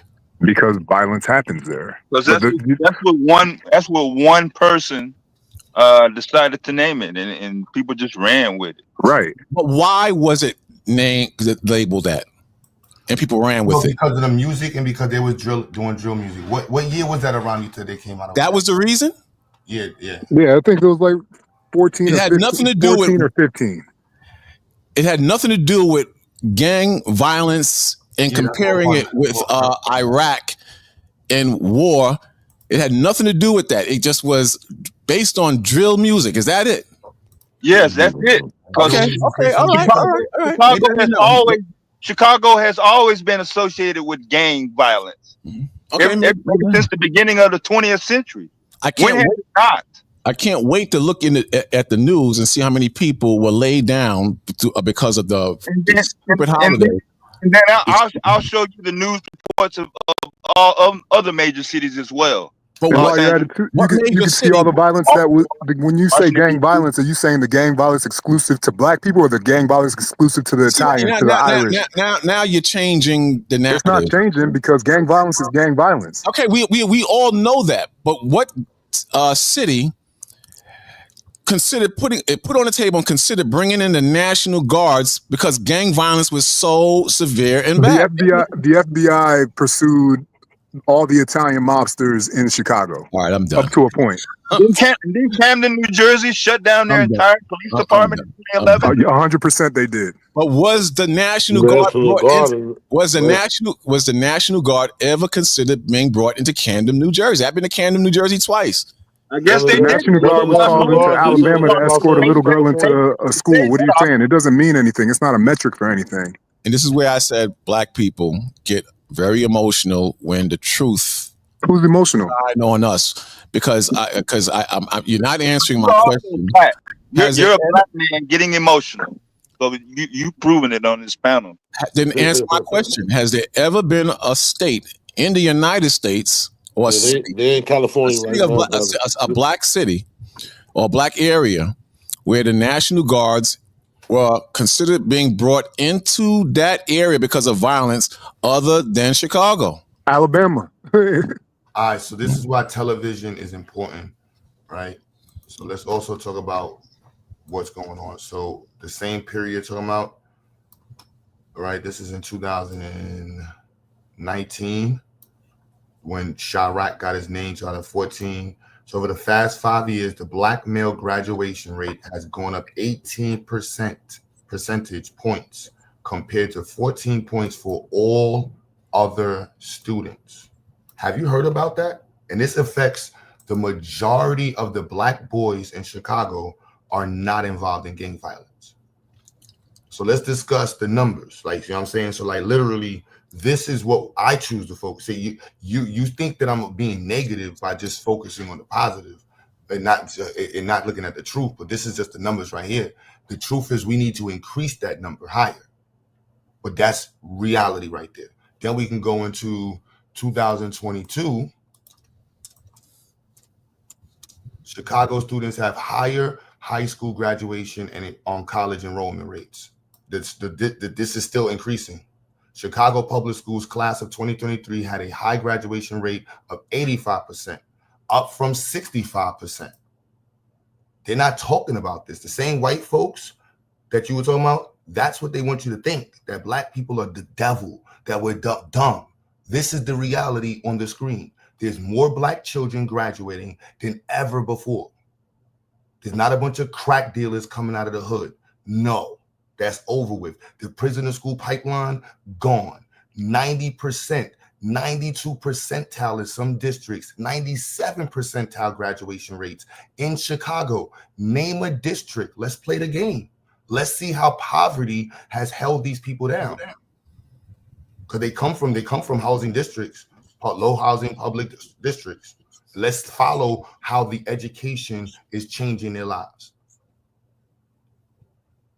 This is what I'm reading. It says Chicago WL News. At least 42 people have been shot, 4 fatally in gun violence across the city So far, this 4th of July weekend, Chicago police said, ABC 7 is tracking holiday weekend shootings from the morning of Thursday, July 3rd at midnight to evening of Sunday, July. But what about the graduation rate? I have no, listen, brother, I'm not saying all black people are bad. Black people have achieved great things among themselves in this country, in the world. But at the same time, we used to roll with just that 15 years ago. How many people shot? Let's do what you said. How many people shot? 42.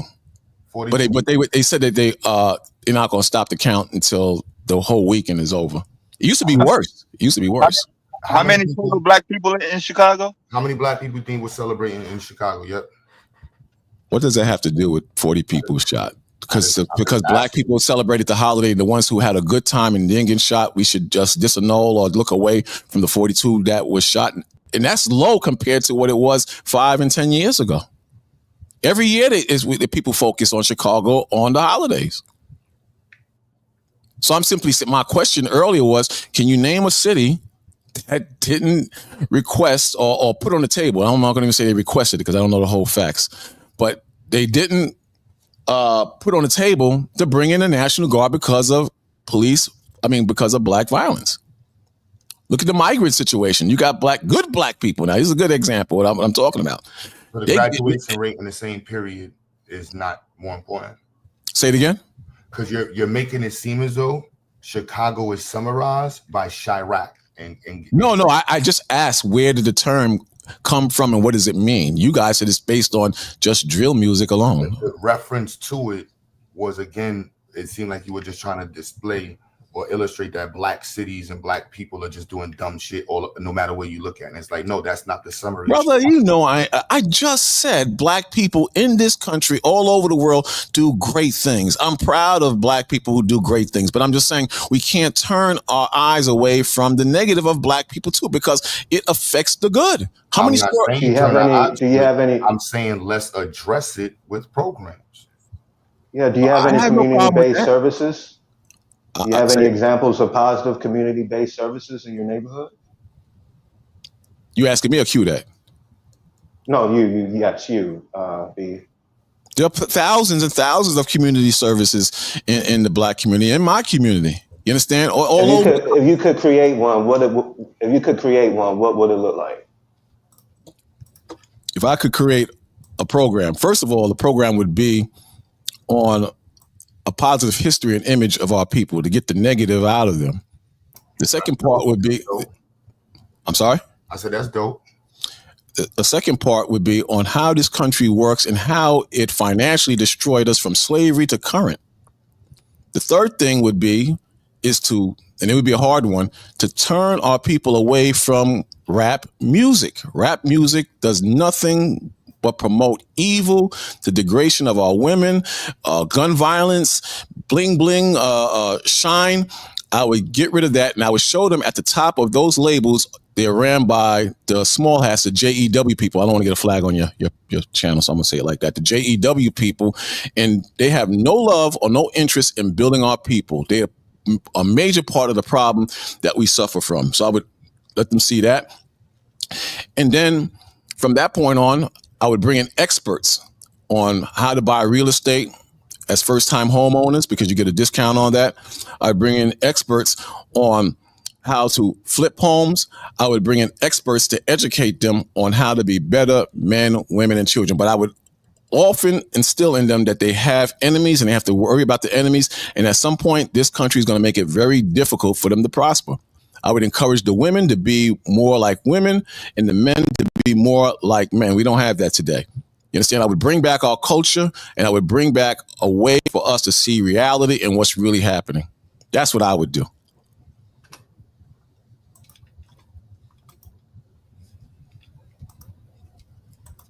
I like the first one and the financial one. That's what I off the cuff. That's what I can. I wasn't saying they bad, but the first one, that'd be a dope research one. You know what I'm saying? You can have kids in the hood, having them be a part of the project, like letting them help understand the story of our community, creating, artwork and projects that feature positive imagery. And that'd be dope coming from you as a black man.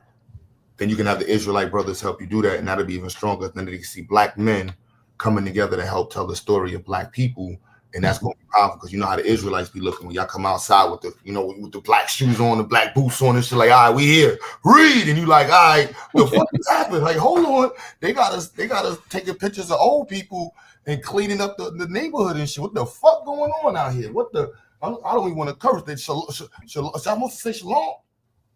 You know what I'm saying? That's what they need to see. Then it's all connected together. It's like, oh, all right.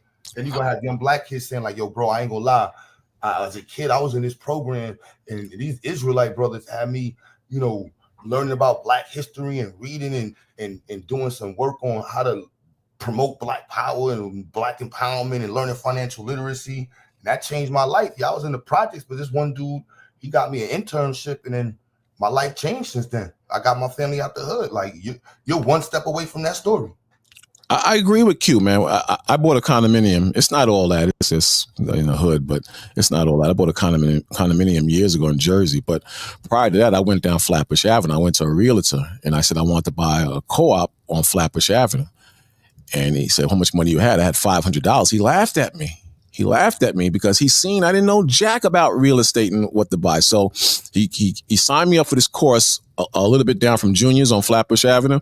And they educated me on how to buy a home and what steps were needed. And I followed that. That black man saved me, man. He saved me. And it's because I was ignorant. I didn't know anything. I knew blunts and 40 ounces and stuff like that. But I didn't know nothing about no real estate. You understand? So I'm saying we need help, but from experts, man. I'm not down in the black community. I'm just saying our ignorance have made us into animals, and nobody's going to want to live around an animal for so long. You can help an animal possibly, but you ain't going to want to live around that unless you can't help it. And I'm not down to the people who can't help it. There's some people who are decent people. They just can't get out the hood, but it requires the knowledge. And that's what the brother was expounding on. That I'm simply saying I'm following that. But I'm following the reality of how our people and how they live in the conditions that they're in. You understand? But that saved me. You know, you can't buy no home for $500. So you believe we're animals? I believe through this beastly system is. You just made a statement that our ignorance. You want the full answer? Or you just want to attack me? You want the full answer? No, I don't want to attack you. I just want to clarify. You said our ignorance has made us into animals. Can I respond to that now? So you understand where I'm coming from. Go ahead. Ignorance, when you don't know how to be a man, when you don't know how to support your family, when you don't have proper a way of carrying yourself, when you speak vulgar and you're disrespectful and you're inconsiderate, makes you an animal. And the system has taught us how to be an animal. It's trained us to be an animal. Music. But as Q Butter, go ahead and finish, brother. Give me 30 seconds. The music alone, that culture alone has turned us into animals. That culture alone, but people like it so much, you will not attack it. You like the rappers so much and the R&B singers. You like a Meg Thee Stallion and a Cardi B. These are whores, and our women, they gravitate to that, and they become whores. Not all of them, but a lot of them become. It's a whore culture, and these things make us into animals. But you do realize that you're doing what the white man does. You're stereotyping, brother. You're magnifying a small amount of people, and you putting that whole jacket on the whole group of people, brother. That's what you're doing. Q Butter keep telling you like this. That's not black people as a whole, man. We're not a monolith. You know what I'm saying? You're talking about a very small amount of people. A very small amount of black people. All right, brother. All right. And you're magnifying that and saying this is the problem with black folks. Even though I'm saying not all, but as Q said, it's the way I say it that makes it sound like I'm speaking about all. And you doubling and tripling and quadrupling down on it, like you said it. Then you say it again. So it's like this is your stance. This is your point of view. This is how you look at your people. Okay, all right. That's detrimental. You know. So okay, maybe I need to examine myself on that. But I'll tell you this: if I am right, and if you brothers and brothers all around the world stand on that opinion, which you just said, no program, no help is going to repair the black community at all, and I mean as a whole. if you take that stance, and the good black people, the intelligent ones, take on that perspective where you can't see nothing or say negative, say anything negative about black people, it's because, and you're viewed as attacking the black nation, you're done. You're done, because that means there's no. You put yourself in a. Let me finish. All I'm saying is. Let me finish my point. Go ahead. Man. That would mean you would put yourself in a position where you could not be corrected, and you don't want to correct the problem efficiently, and that's not good. Okay. I land my plane. Yeah. So, there are always a small amount of bad actors in any community or any culture, but when you magnify that and make that seem, you using these talking points, you know what I'm saying, to make it seem like this is black people as a whole because of the rap music, because of this, because of that, it's very coonish. There you go, Q. You heard that? You heard that, Q? It's very what? It's very what? It's very coonish of you. It's hear that, Q? Listen closely. It's not the fact that, you know what I'm saying, it's not happening that we don't, I'm not saying that there's not bad actors in the black neighborhood, in the black community, in the black culture. I'm not saying that. But I wouldn't magnify it and say, that's us as a whole. This is our problem. This is what we... No, brother. You can't. Let me ask you a question. Even though I said a 1,000 times, it's not all of us. Let me ask you a question with the rap music. What percentage of rap music is negative? I say 90. What you said we can't say is. I didn't finish the question, bro. Go ahead. I say 90. You long-winded, bro. You've been talking for hours. Crazy, man. Go ahead. You've been talking for hours, but go ahead. I've been answering questions. I've been listening to you since about 7. Yeah. So you want me to stop talking? I'll stop talking. No, I don't. Go ahead. Hold on, wait. So what's the purpose of you coming up here? I don't get what's the purpose, because the purpose of me wait, stop. I literally just got on here and you're trying to cut me off already. Listen. The way that Q and people up here are looking at it, it's a glass half full kind of thing. You are looking at it as a glass half empty kind of thing, to where you're like, even though you guys are pushing positive stuff, let's focus on the negative stuff. And that's what you're doing right now. Like, you were trying to say a bunch of negative stuff and then be like, oh yeah, but I love my people. But it's like, dude, you sound like a Fox News take. Like you sound like a Fox News take. And I work around a lot of black people that talk just like you. And that shit is mad annoying. When you say blunts in 40s, what kind of stereotype are you talking about? Not everybody in the hood smoke blunts and drink 40s. What are you talking about? I said I used to smoke blunts in 40s. I never said anything. I never attacked the whole black community like they smoke blunts in 40s. I grew up on blunts in 40s and music on the church steps and snatching chains and acting like a damn idiot. And I said, let me finish my point. Wait, stop. No. I just got on here. It's like you're still long-winded. You're still long-winded. Hold on, wait, stop. You don't like because you were stop. No. Again, you were trying to argue. I'm not trying to argue. What I'm saying, because you're wrong. I am from a place called Chester, Pennsylvania. Okay. Chester, Pennsylvania, back in like 2000. It's around 2012 to 2015. They did send the National Guard out there. There's a lot of times where the National Guard get sent out. Why? To these different places. Why did they send the National Guards out there? Because there is a lot of crime and stuff like that. Crime by who? In what neighborhoods? Predominantly, what nationalities in those neighborhoods that they want to send the National Guard to? I mean, if it's going to be our communities, you could say that about. Wait. Answer that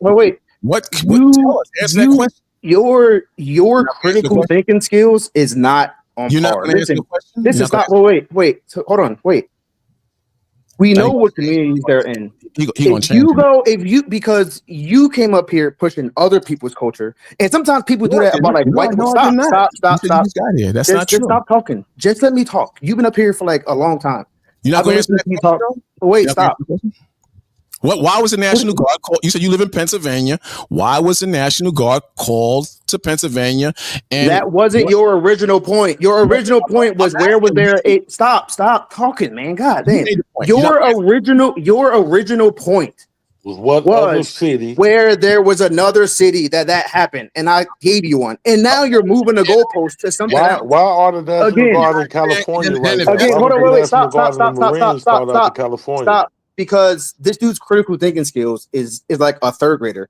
If you go to any one of these other countries that you're glorifying, let's not talk the insults. So yeah, let's keep it cool. No, let's not do that. Because if you go to Mexico, if you go to India, if you go to these places, they have very high crime rates too. You are talking about the people that come from their country, the successful ones that come out and come here. And then you look at all of us and say, oh, why are we not like them? It's like the fucking top of their group come over here. The majority is not over here. The top of their group comes over here. Those people come over here with bank accounts from their countries. And their countries are giving them loans. This is why I say critical thinking should be like, it's something that people need to start like looking at. The only thing you're looking at is just, oh, look at that crime. Even you said it yourself. How many people that was shot has went down? That's a win. That's a win.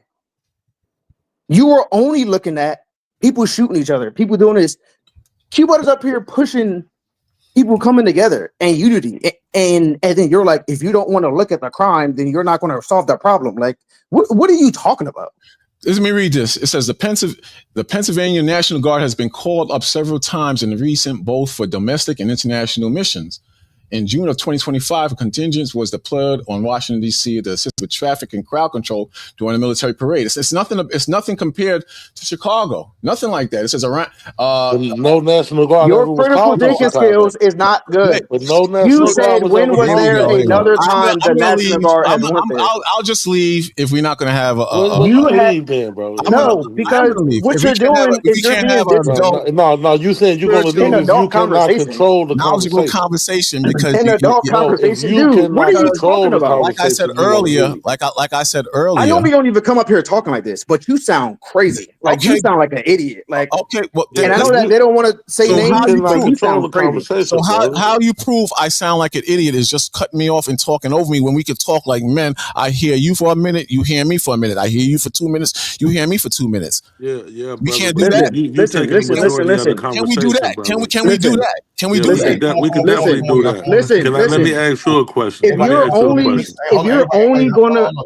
you're only gonna glorify the bad stuff, then you can go. If you're only glorifying bad stuff, or if you're only looking at the bad stuff that we do, right? You aren't even looking at the good stuff that we do. You're only talking about the bad stuff, dude. I am a black engineer. Okay, I'm the only black engineer in my whole department. Okay, so now can I respond? So when you stop. Can I respond to that? So when you say all of our people, well, when you say our culture is rap music, yo, I grew up on rap music. What are you talking about? I said I grew up on rap music. So can I ask you a question on rap music? Let's go there then. Let's deal with that. No. I'm not doing that. No, come on, we can deal with that. I'm not going on that. I'm not going on that anymore. Because you know rap music is trash. It's not trash, bro. In 2025, and it hurts us. How can you talk about our people and looking at just the positive of our people, and you can't even admit that rap music is trash? 90%. Do you speak Spanish? Is that not true? Is that do not you true? speak Spanish? So let me ask you a question. Do you hold on? Wait, stop. Do you speak Spanish? No, I answered your questions. Why don't you answer my question? Is rap music trash? I'm about to show you why critical thinking is important. I'm about to show you. Do you speak Spanish? Do you speak Spanish? Do you speak Spanish? Yes or no? I'm about to show you. I'm out. Do you speak Spanish? Yes or no? Yeah, exactly. Because people do that a lot. Like even some people talk about white people up here and they glorify white people. It's like, dude, white people are not what the fuck you think they are. Like people come up here and they glorify these other cultures. Yeah. And it's like if you go to their actual countries, the these people are living in shambles, and they are just as crime ridden, or even more than like our communities. Like, I hate when people come up and glorify other races, and I'm like, yo, you must He never never heard of been around Waco. these He people. never heard of Waco, Texas. He never heard This of dude, like, he never heard of the what were they called, that dude sounds crazy. Like, yo, over there in Colorado, what were they called, the trench coat mafia. You know what I'm saying? that dude said I grew up on blunts and 40s. Dude, what kind of stereotype are you talking about? Like, Man, he's the Uncle Sam Coon, but man, you know, yo, Uncle that Sam, dude sounded like it sounded like, because like I was playing the Sambo. game. So the whole time y'all was talking, I was playing the game. So like I stopped playing the game to get on here because that dude was talking crazy. Like, it sounded like I was watching a Fox News take. Like, I'm like, yo, what are you talking about? Like, if we are That's a up here, fact. And he's steady trying to control the conversation with these talking points. So Yeah, definitely. And you can tell what it was. and it's like, if we are up here talking about positive stuff, why are you coming up here talking about negative stuff? Like, there's no purpose for you to come up here talking about negative stuff. Yeah. We Yeah, know we got that our trash in the communities hip are hop messed up. community. You know, we know it's a lot of violence in the hip hop community, but he not highlighting the fact that it made the most millionaires outside of sports. You know what I'm saying? Outside Yeah, of the plus it's like, NFL and that's why like NBA. I was asking him, like, do he speak Spanish? Because like I speak Spanish. This dude don't know that reggaeton and all of that, like Mexican shit, all that stuff is violence. Yeah. Violence, treating women like freaking pieces of meat. Like, people don't know what they talking about. Like, when they're like, oh, only our community. Oh, only our community. It's like, have you been outside of the hood before? Like, these other communities are just as bad. It's just that they don't glorify their bad sides. And what he's doing is he's glorifying the bad sides. Actually, white people glorify the violent side. Yeah, Like, magnify the criminal is the hero. Yeah. The hero Yeah, is definitely. the criminal. Yeah. That's Yeah. a fact. Yeah, I mean, like they do Al it. Pacino and Robert De Niro became millionaires off glorifying violence. Yep. You understand? But they put it in a way They as like, glorified their gangs too. it's like, yeah, is that it's cool and that it's not as bad as what we do. Like, they just try to change the like narrative of how it looks. They're like, oh, that was cool, and those guys did this. And it's like, no, like, yeah, you guys are just as they bad. wore 3-piece suits and they did, you know, Yeah, it's like, but they people, was blowing up candy stores and all this bullshit. You know what I'm saying? Fuck you But you got talking about? you got the text of the bill on the screen, Q. Yeah. I think that's where we started. I don't know how he got stuck on Section 8 for some reason. Yeah, I don't know what's going That on. was the original where he was at from the beginning, because it was like, yo, the fund, the expenses was like, yo, the what he said. We were talking about social programs. Yeah. Yeah, that's when I hopped on. Like, I hopped on when I heard him and Q going back and forth about like social programs, and I was playing a game, and then he started walling.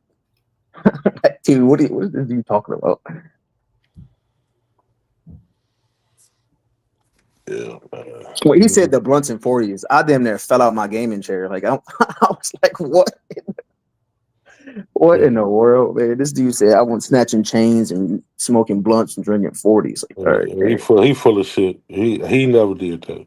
that dude grew up in a goddamn But gated community. he feel like it was you know, it'd hit softer if he said that I was Yeah. doing it, even though he was never doing it. You can listen to him until he never jumped Hey, off. good morning, guys. How y'all doing? Hey, Wale, how you doing, sir? Life is good, right? Life is good. That's what's up, bro. It is. It's a beautiful Saturday morning, man.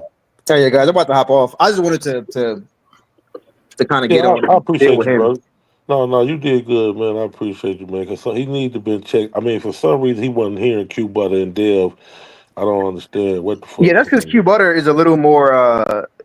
Q Butter's a little more understanding. I'm still in my like YN phase, so where like I don't really let people just do stuff.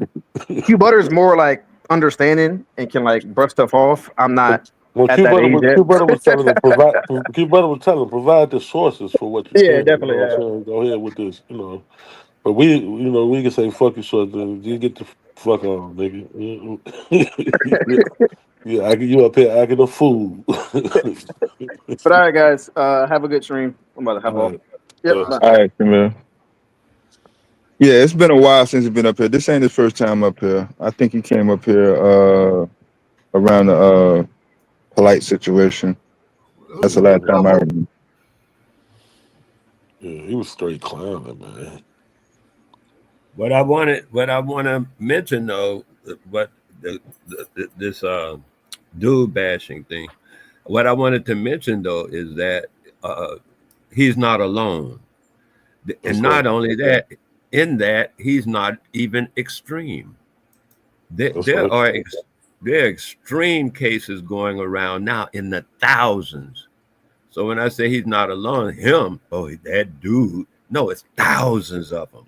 No, that tight Wale. That mindset that we're talking about. Right? Yeah, you're absolutely right, though, sir. You're absolutely right. It's a social mindset see, look in it. Social engineering is a real thing. It goes on.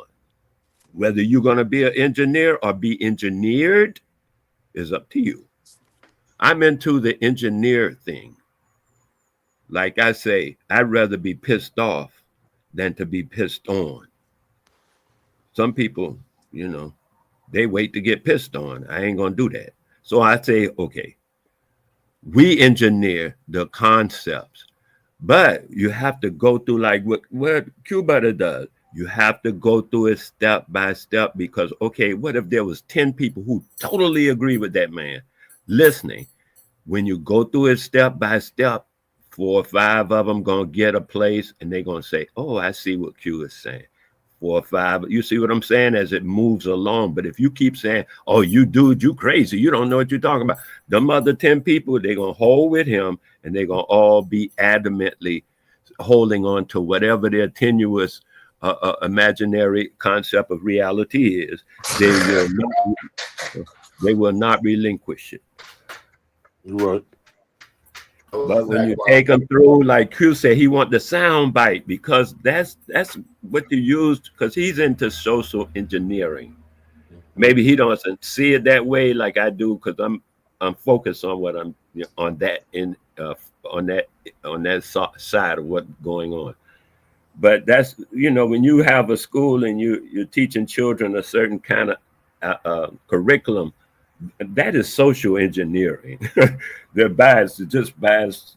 This fucking definition of social engineering.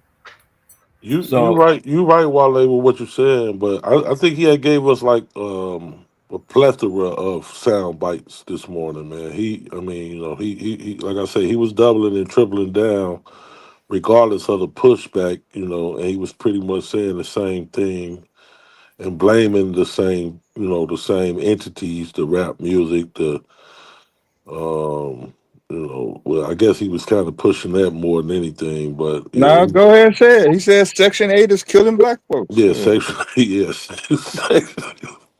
Section 8. Yeah, man. I mean, what the that's kind of wild, Wale, but I'm talking to Taz or GQ because y'all voice. This GQ Wale, but I understand where you're coming from with the mindset that so many of our people have, and we trying to get through and break through to a few, even if not him. If we could break through to any of our people and get them to understand that that's a small amount of our people that behave this way, and the media magnifies that, and we got to get away from that, and especially when it comes to our children, we can't turn our nose up at them or turn our backs on them because most of them is only one decision away, just one decision away from the penitentiary or the or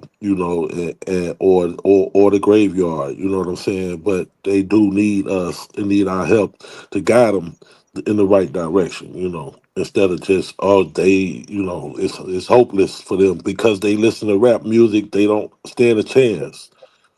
That's why Q Butter highlighted the graduation rates going up in Chicago. You know, I live in Chicago, and I'm not gonna lie, Q Butter pointed that out to me because I was even under the impression, being here, that our graduation rates was lower than what he showed me. This was a few months ago. You know, we was having this graduation, this education in Chicago conversation. So yeah, I mean, yeah, we got to get away from the bullshit. You know what I'm saying? What I would say to you is this: what about the conversation? It's being had in multiple arenas, and in a lot of those arenas, they are being funded to dispense a certain propagandized reality. And those arenas are being funded to secure that. Now, when a guy like that comes over to a guy like Q's station because he want to talk, he want to get some stuff through, and you can talk to him like Q was kind of talking to him and stuff. I mean, it's more. Well, I mean, that's been going. No question. That's been going on for a while this morning. I mean, I've been listening for a minute.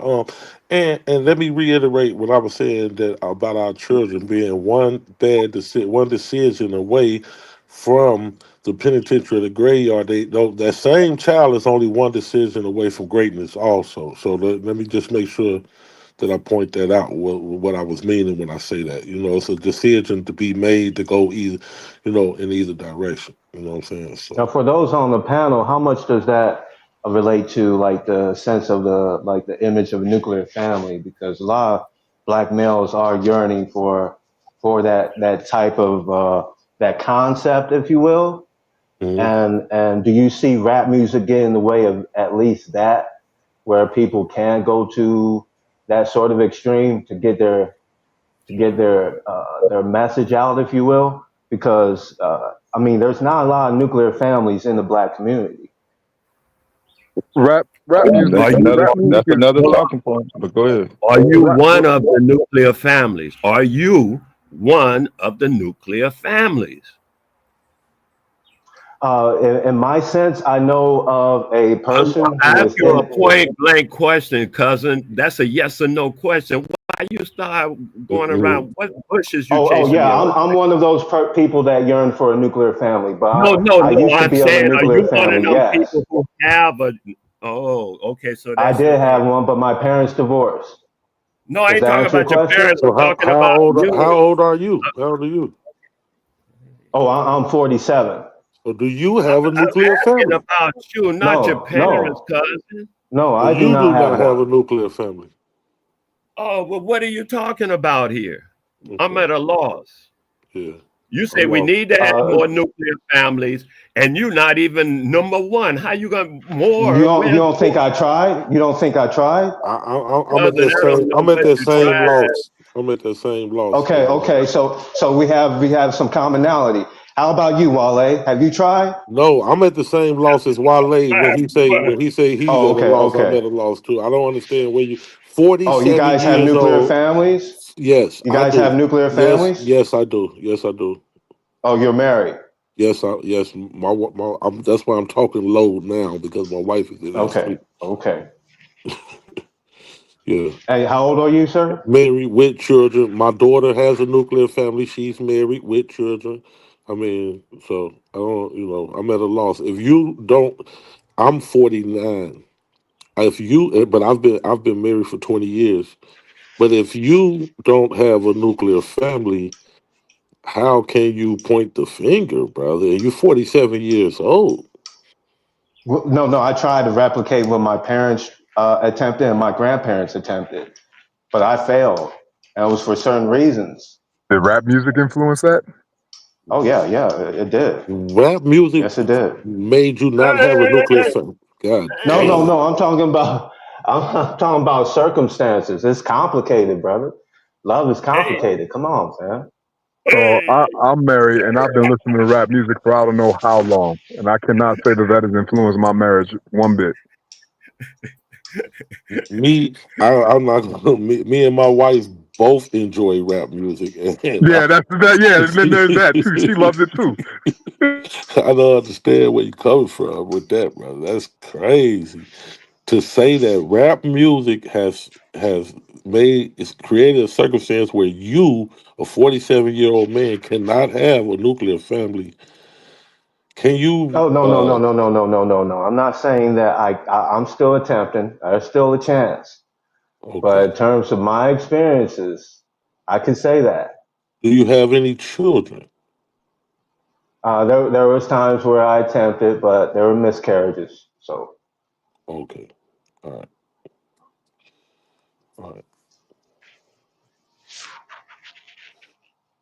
All right. I'm starting to like this. But guy. yeah, I'm starting to but like no, this guy. He answers a yes or no question with 15 words. I'm starting to like him. This is yeah, you have to be beautiful. succinct in this technology age, bro. You can't make things long-winded. But yeah, nuclear family is currently it has been viewed as a norm in Western societies, and in Black culture, there's some sort of liberalness to to relationships, and I think the Are you younger aware that we are generations. not? Are you aware that Western society or Western culture is not our innate culture? Oh no, I'm just saying that there was opportunities that I had in my life where, yeah, I shared a woman amongst people, and a woman shared me. So, I mean, and that's sort of what Okay, I man. I mean. don't know. What was the No, point? With the, not what like was your that. new? What was your? No. I'm talking about Where are heterosexual. we going? I'm in another relationship, but I'm juggling. I'm juggling women. You know What what I was mean? your So, nuclear am I? family? What was your nuclear family point? Let's get back to that. What was the Oh point you yeah, were making? yeah. Well, the nuclear family helps with improving graduation rates amongst teenagers. I can believe that. I think that would be one of the ways we can improve graduation rates. Sure. So you got to start with self, as Wale was trying to explain, get you to say. Got to start with yourself, brother. You got to start, look at the man in the mirror first. Yeah, I didn't want to make myself too important where the general conversation will get lost. That's why I was saying that the nuclear family is really something that's why, because I'm in Arizona. I'm one of the divorce capitals in the nation. So there's a lot of divorce around me and a lot of broken homes, a lot of single parent homes. And there's Arizona a is the lot of divorce. Go ahead, I'm sorry. No, I was just saying. I was just asking. Arizona is the divorce capital of the nation. Yeah. It used to be number one state in the '90s. I don't know if it is anymore, but yeah. Yeah. So there's a lot of examples out here where I have friends and my upbringing. So and I have a ex brother-in-law, if you will, and I really feel for this brother because he really wants a relationship with his father, but he can't have it the way that he would like to have it.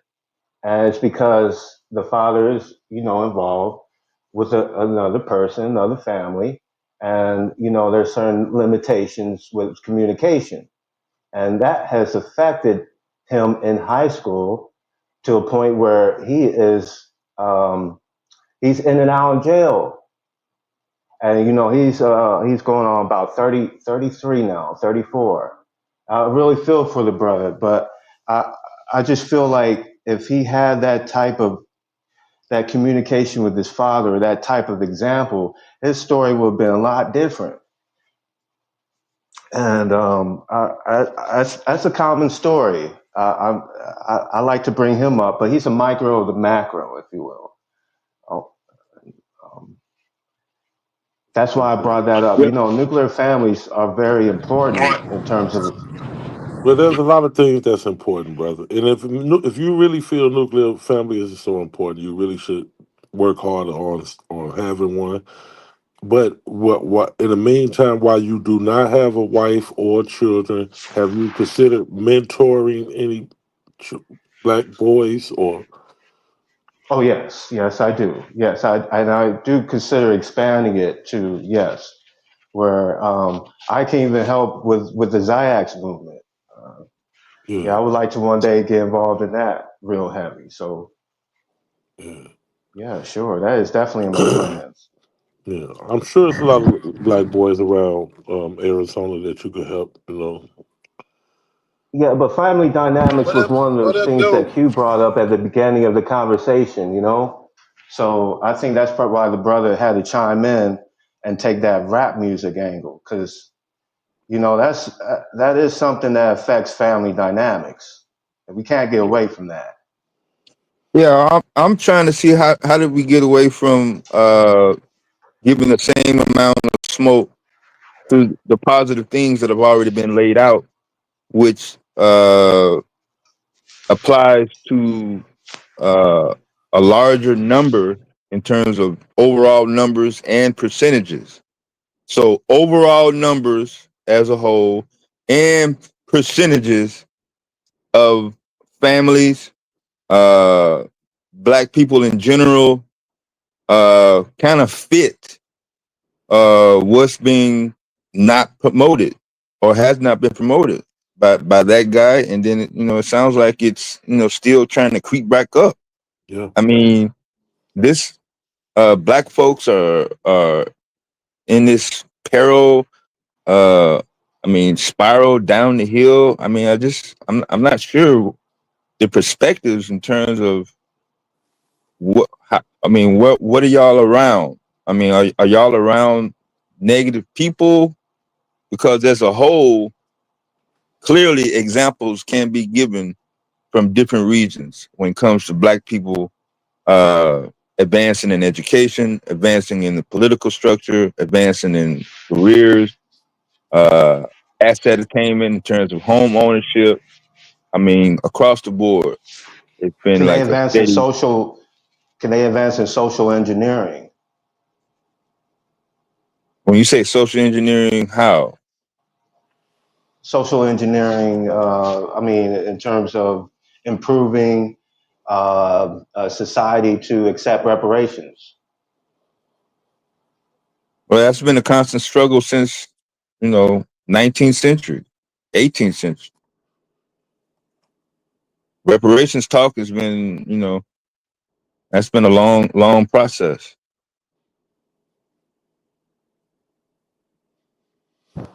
What up, though?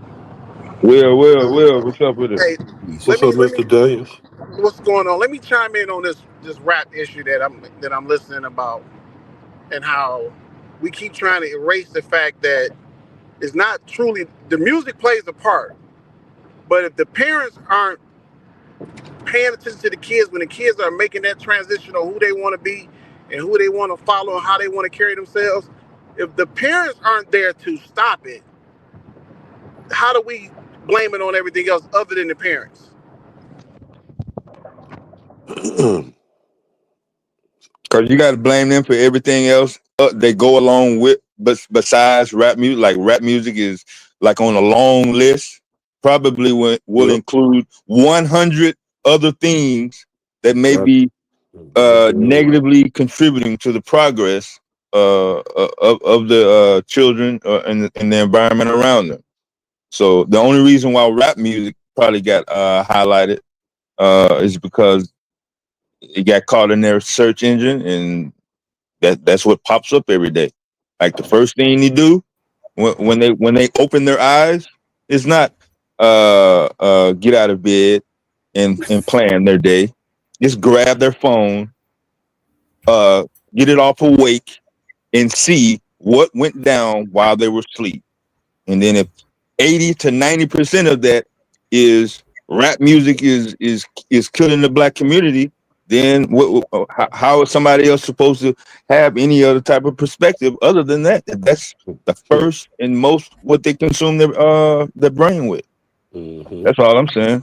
I agree. Rap music is definitely playing a part to the demise of the black community. But what is that? Is that a sick Billy Goat or something? That's crazy. rap music is definitely playing a part. But we as Wale, can you relax? We as Hey, I'm parents. laughing at your jokes, man. You're telling jokes. so I'm I'm dead serious. I'm dead serious right now. Ain't nothing joking about my conversation. Wale, You're relax. dead Ain't serious about your jokes. Okay, no problem. I'm being dead serious about the conversation. So no other genre has influenced no other group of people like rap music influences black folks. Not the death and destruction to our community. Not like rap music, and especially gangster rap, this killer rap. No Have other you genre of music. have you ever given any of that blood curdling screamo a chance? Any of that rock music? Well, it's a genre rock. It's not rock. Rock music is not influencing our communities. Let's stop playing these silly games. No, I'm not talking about influencing. I'm talking about from the outside because all these indictments they hit us hard. Like the hard crime is on us, and it's us, and we are so influential by the media. We don't know how to conduct ourselves outside of any type of media that we are absorbing with our eyes or our ears. You telling me that we're the only group of people that are influenced like that, and the music is killing? And white people take in more rap music than we white people take in more rap music than we do. Is it destroying their community? What I'm telling you is I don't care about no other community. I don't care what's going on in the white community. I don't care what's going on in the Indian community. I'm talking about this is a black issue. And our music has influenced tons of negativity in our community. If you can't see that, then I don't even know why you on this panel. I'm not sure. I'm surprised you took that position, Mr. James. I'm kind of surprised you take that position. But Well, I mean, listen, I listen to rap music. You know I do. Me and my wife personally, we paid our kids close attention. And I'm not saying anybody on here don't do that. that makes more sense what you were saying at first. But when I saw my boys, especially my boys, when I saw them making this transition into this gangster thug, I stopped that shit in its tracks. Oh yeah, that's what we're supposed to do. 100%, 100%. Don't be talking about stuff that you don't do. 100%. I get it, or that you wasn't raised in. I get it.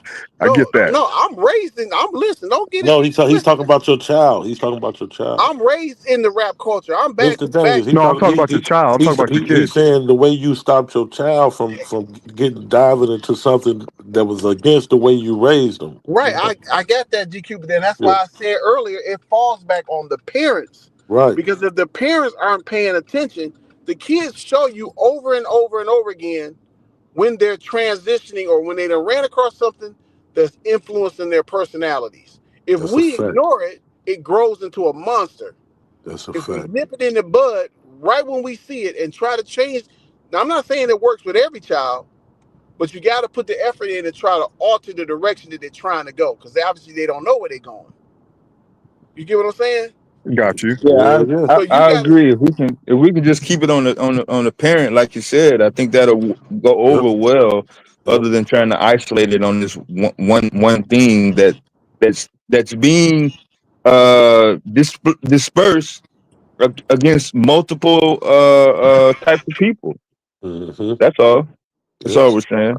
What Bernie Mac said, it ain't the kids, it's the punk ass parents. Yeah, I agree. Listen, if your main focus is sitting at home, rolling the blunt, watching the NBA, your kids they're gonna pay the cost for that.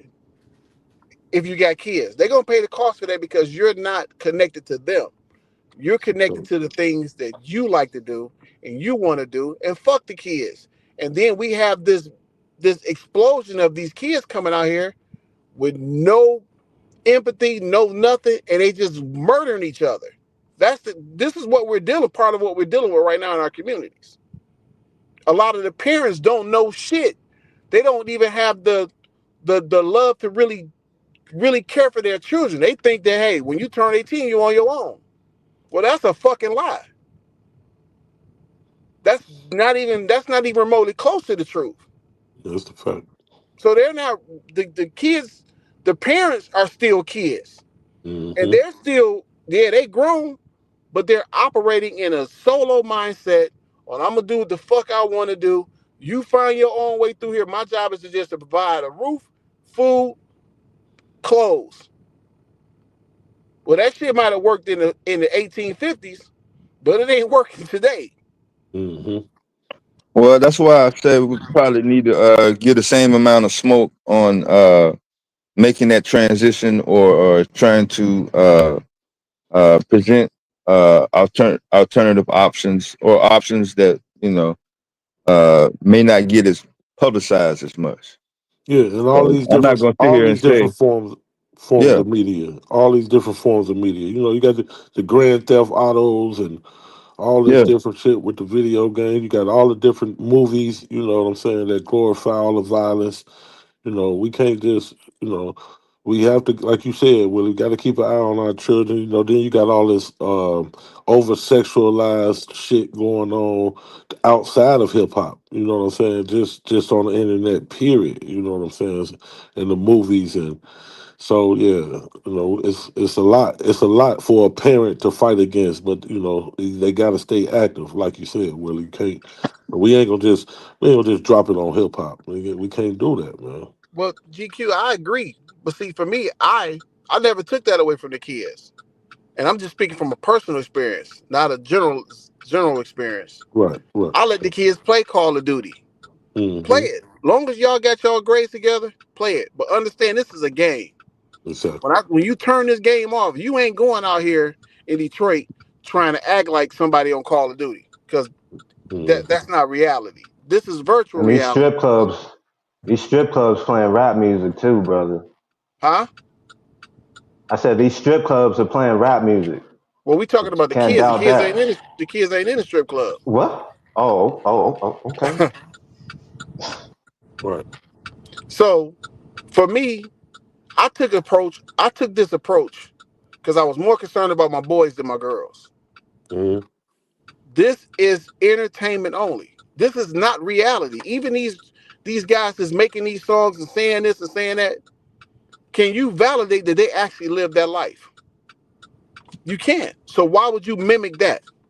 Right. Take your ass to school and give me a list of the things that you want to do as an adult, a career that you want to start. We're gonna have a conversation about what's good about it, what's bad about it. Because let's be clear, my oldest son came to me one day and said he wanted to be a rapper. I stopped what the fuck I was doing. I put all my tools down, closed the shop, and I told him that's the last thing on your agenda is being a rapper. So I showed us some stats on successful rappers and rappers that you never heard of that ain't never gonna get an album out. Yeah. We never had a conversation about rapping no more because the odds were so staggering on failure. Why would you risk going off into this trying to make a career out of this? Why would you risk that when the odds is like 45 million to 1? Some crazy number like that. It was it was like 450 million to 1. So why would you risk your life, your career with these odds? And I think that's the conversation we should be having with these young kids. Yeah. Why would you risk this with these odds are so much in the negative? You got a better chance of getting hit by a meteorite than being successful as a rapper. And why, and explaining to them that what seems to be cool now could, the same thing that seems cool could try to, you'll be making a fool out of yourself. Not be trying to be a rapper. Don't get me wrong. I'm just saying trying to follow or mimic a lifestyle, rapper lifestyle, what they got going on. The rappers not making the hip hop not making a fool out of you. You're making a fool out of yourself. You know what I'm saying? Yeah, you got guys right now, GQ, 50 years old, still trying to make an album. Right. Like what are we doing? So the other part of that is this expectation that younger kids, and I'm talking pre-K through 6th grade, going up into their puberty years, are automatically going to look at something that adults seem as negative or detrimental, and then they're going to automatically either come up with a solution on their own or choose the path that adults think that should be righteous. So for me, and I was a kid, y'all have kids. I don't. But I know that if they're not being shown, if they don't see it in front of them, if it's not being demonstrated, then that path is going to be much difficult. It's going to be much longer. You goddamn right. So yes, spend the amount of time on the negativity. Hey, this ain't good. You're gonna end up in this. You're gonna do that. Because for me, I was given the same speech. I still made decisions that could put me that put me in detrimental positions. I still did wrong. I stayed after dark, after it got dark. I hung around people that were engaged in negative activity. You know what I'm saying? To a certain extent. Yeah. That wasn't enough. So when I start being exposed to people that were in positive situations, that that worked, that had jobs, that provided access to things that I could see, then my habits changed. So I'm saying the same amount of energy we putting into this exposing negative, there should be the same amount of smoke given to showing, hey, instead of doing that, let's try this. Let's see this. These are the results of what happens when you follow this path. So the games are out there, the resources out there. We do have the internet. I mean, I'm just trying to see the imbalance of the TikTok, the YouTube, the Instagram being used for negativity and righteousness can also be used for networking, positive education, and progression. That's all. Yeah, you're absolutely right there, because leaders lead from the front. So you got to show them. You can't just this is bad, but you're not showing them what's good. And like even Mr. Daniels, when he's talking about his son has a family of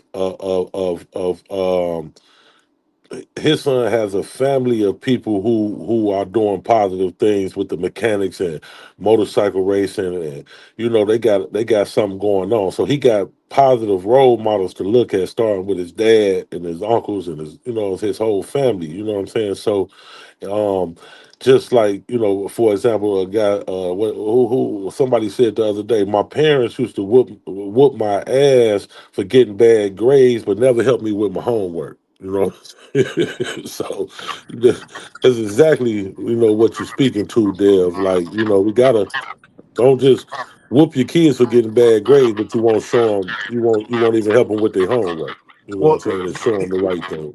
And here's the thing: our parents, and that was both of you guys made some valid points, but our parents didn't have the tools. They didn't have the resources that we have right now available for us today.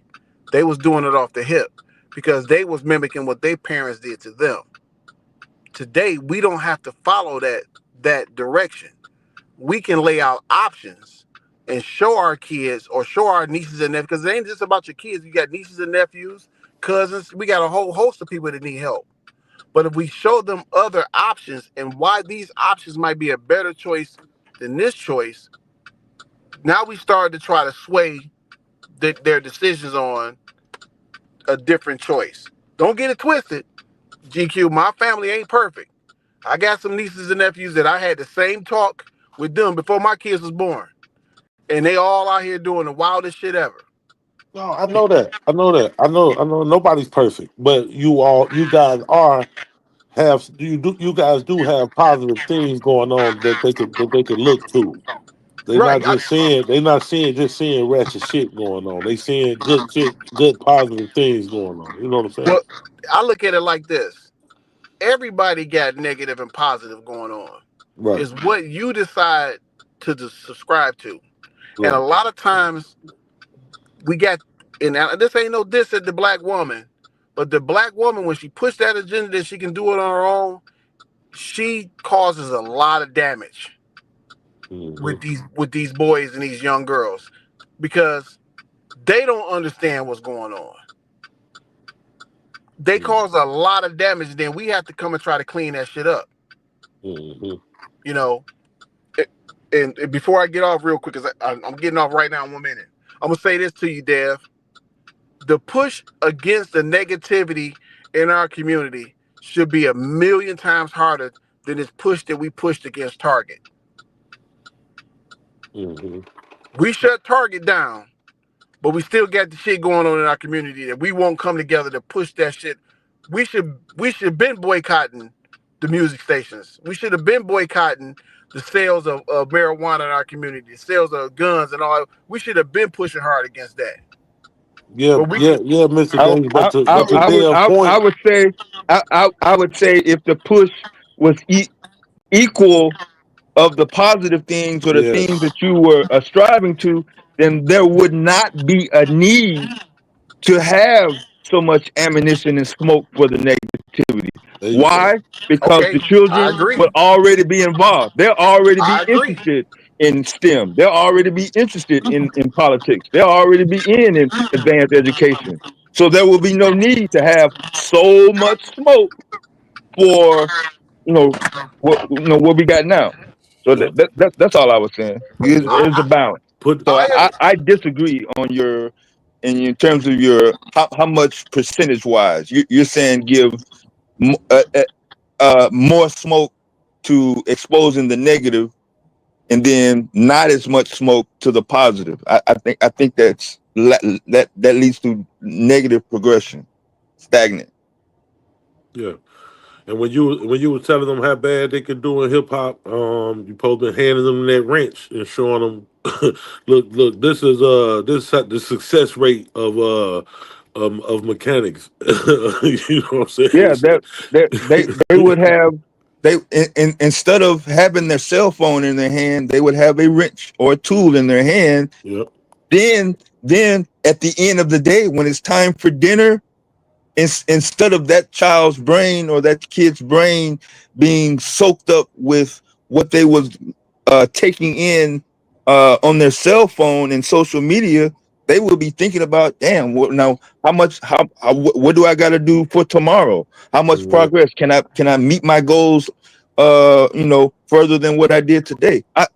I'm just saying based off of what I did and what I went through.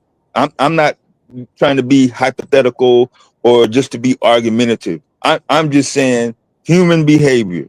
If they're already involved in an activity, if they're being shown, hey, this is how I do it, this is how the people that came before me and showed me how to do it, I'm saying the need and the urgency for the anti-righteousness shit would not be there. It would be automatically eliminated. It's going to get shifted. The child is going to be exposed to something. Their peers are out here with iPhones and shit like that. So if most of their peers are around negativity, then I mean, what you expect?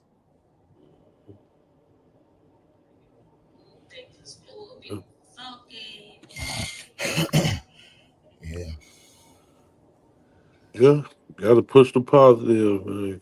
Give them something to do. That's why the rec centers and city parks and everything are important. You know what I'm saying, for these youth, for these young minds. Give them, you know what I'm saying, gymnastics and swimming and different things. To expose them to outside of the other bullshit. You know what I'm saying. Even boxing. All of these things need, they need to be exposed to. Yeah, So, I agree. I mean, I did all that with my boys, and I still had to battle with them. Of course. Still always gonna be a battle, no question.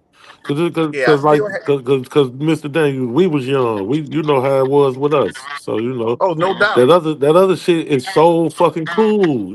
It's just so cool to do the bad. The dumb shit is always the coolest shit for some reason. But yeah, we gotta get them away from that. We gotta push away from that. But you know what? To you and Dev, I think one of the most powerful things that we all heard this statement, and I don't think Dev said he had any kids, But for me, the statement became critical when my boys was 10 and 12 years old. You can tell them to do whatever you want them, whatever you feel they need to do, but they're only going to do what they see their parents do. There you go. That's what Dale said. Well, you can show Right. them. Yep. Leaders lead from the front, brother. So it's a lot of things there was a lot of things I let my boys see me do, but things that I felt was very important for them to see me doing, I made sure they saw me doing it. I made sure they saw my dad doing it. I made sure they saw critical people in their lives doing that. And I think that right there is a hell of a move on them mentally. It's a game to changer. see it. Yeah. Yeah. You know, to have a conversation with a black astrophysics, you know, and even at that time, they don't know what he's talking about, but they know he's talking something that they ain't never heard before. That impacts these young kids. And we have to start getting them in spaces outside of the norm. The norm is go through the hood, hang out with, you know, your boys, kick it, play the game. We got to start taking them outside of that, taking them away from that, and put them in spaces that most of their friends don't even know exist. Yep. When I take these little kids to the racetrack that I take and I fund on my own, they're blown away. Because they like, wait a minute, where did all this come from? It's always been here. You just wasn't exposed to it. Now I'm exposing you to it. Now I'm exposing your parents to it. You know? So that's how I deal with my son, my daughter, my nephews. You know, when they looking at these nice cars that they like, these Mercedes Benz, these BMWs, and all this, you know, all these different things that they like to see, and I say, look, ask him what he do for a living. Oh yeah, I work at the railroad. What do you do for a living? Oh yeah, I'm a firefighter. You know, none of them are out here doing none of this shit you hear on this rap music. That's living these, you know, that's well to do, driving nice cars, living in the nice houses. They these are working class people. You know what I'm saying? Right. They, Yeah, you know, we need we to just show under that. the impression when you see that, you automatically thinking, oh, he's selling dope, he cracking cars, he got a no, he's not doing nothing illegal. He going to work every day. That's why he got a Benz and a Corvette. You know what I'm saying? He working at the railroad. He's an One of my executive. partners, He he got drives his a own. train. He got his own You business. would have never known he drove a train. You see him walking up, Yep, he flexing, but he ain't in them streets. exactly. He a conductor of a train across the country. Yeah. A brakeman switchman. He's not even a conductor. He just he's not even a That's what I'm conductor. He's saying. brake. You know, shit. And doing great. You know what I'm saying? You know, it's all these jobs. We got firefighters out here getting $120,000 a year in Chicago. You know what I'm saying? So, you know, But motherfuckers doing great. before I hop off Dev and GU and Wale, we can't push our opinions on these generations because there's so many more opinions being pushed on them. We have to present to them factual information, the stuff that's gonna hurt their feelings, and they realize that this is not the right decision over here. That's just how I'm looking at it. The facts trump all opinions every single time. That's right. No, we saying the same thing, Mr. Davis. We saying the same thing. We have But to we start just presenting saying reinforce it with the positive. You know, as much as you tell reinforce them the facts not with to the do positive. That's right. Yeah. All that self-made truth and all that, that's all trash. That's right. You can't self-make no truth. The truth is the truth. The facts is the facts. Everything else is your opinion. And that How shit don't cold? count. How cold is a statement when you say, "I get my ass whooped for getting bad grades, but my parents won't help me with my homework"? You know, Listen, that's a hell of a statement. I felt that when you said it. Whoever said it, when you repeated it, I felt it because I remember my mama used to hit me with that extension cord. You know what I'm saying? But then I had to process as an adult. Maybe my mama couldn't help me with the homework because she didn't understand the homework. Or she was so busy working 2 or 3 jobs. You know how Right, that shit go. right. But think about it. A lot of our parents were ignorant. Yeah. They didn't know the curriculum. All they see is them F's and them D's. And now they attach to the emotion of the F and the D's versus I can't even help my child with it because I don't know it. Well, you got to get somebody who do know it. If you don't know it, you find somebody who do it and get them to help. You know. Thank you. So we dealing with a lot of different layers of this what's going on here, because your mother, I can speak for my mother. My mother whooped my ass because she was too big. She was embarrassed that she didn't know it. So to hide her embarrassment, she whooped my ass. Mm-hmm. You know, it's a lot of layers to this. Yeah. But I'm gonna go back to listening because I got to get to this barn and get this girl on this horse. So Yeah, I'm about to shake out. That's wild, man. All right, Steve's right here looking at me like, "Where we leaving?" So let me handle this. All right, bro. Yeah, nah, boy. That made my day, man. Black man talking about a horse and a barn in 2025. Yeah, we in there. I was just in Mississippi there. You know, I had over the past weekend, man. I was riding, man. I was riding. You know, we on my land we got 5 horses now. My cousin, they just built another barn. So they got them all out there, bro. I was sure enough riding, me and my wife. Mm-hmm. Oh, okay, yeah. Yep, she getting better. She getting good too with it. So yeah. Every time I go home, man, I make sure take my mud boots and get out there and get in the mud. Yeah, I know that. Taking care of a horse, any animal is work, but a horse that's a lot of work, boy. A lot of work, a lot of money too. Maintenance, yeah. A lot of money too, man. But yeah, they down there getting to it though. They getting to it. They got them. My cousin, he just got some cart horses. Where they be pulling them carts. Yeah. Yeah, they be racing them carts and shit. Oh, like the old chariots and shit. Yeah, exactly. Yep, they just got some of them. So yeah, they excited about them. Can y'all hear me? Yeah, you good now, Ted? Is it clear? Yeah, it's clear like a radio. Yeah, I'm just clear and loud too. I see they updated StreamYard. I'm just now seeing this update. Oh yeah, where they took the words out and they just got images. I don't know about that. I'm on a computer, so okay. they added a microphone button here to your icon. Oh yeah. They switched it up.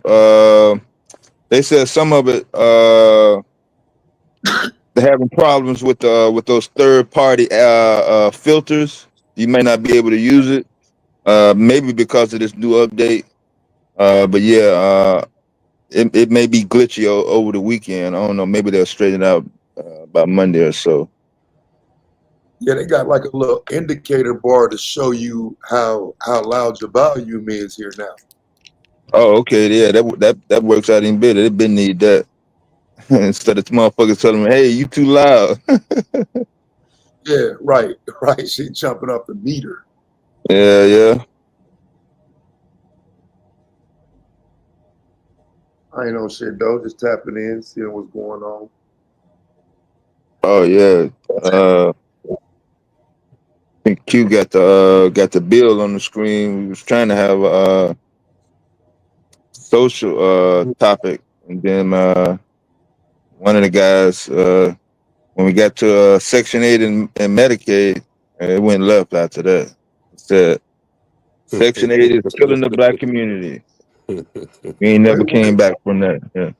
What is this? The big beautiful bill? Oh yeah. You went through it yet, Taz? I went through the first part of it, bro. I ain't gonna lie to you. I got annoyed, fam. I ain't had a chance. 982 pages. Yeah. Yeah, I know Taz be going through them bills. That's why I just asked. I know he be, he be running through them. Yeah, but I ain't gonna lie to you though, bro. I care more once it's in place.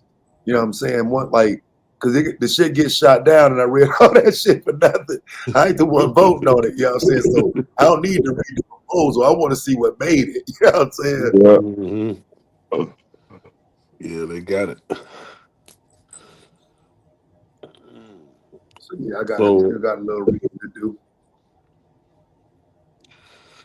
Yeah, I see the consensus is fear right now with it. You know, everybody's scared. And it always though, cause even when the Democrats in office, I will say that the fear mongering of the unknown is just too much.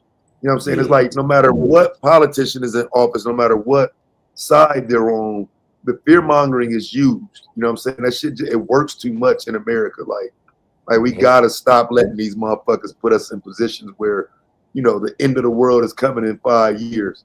But all they plans mapped out and shit, they good. But they telling us everything for the crash. Right. Real talk. Real talk.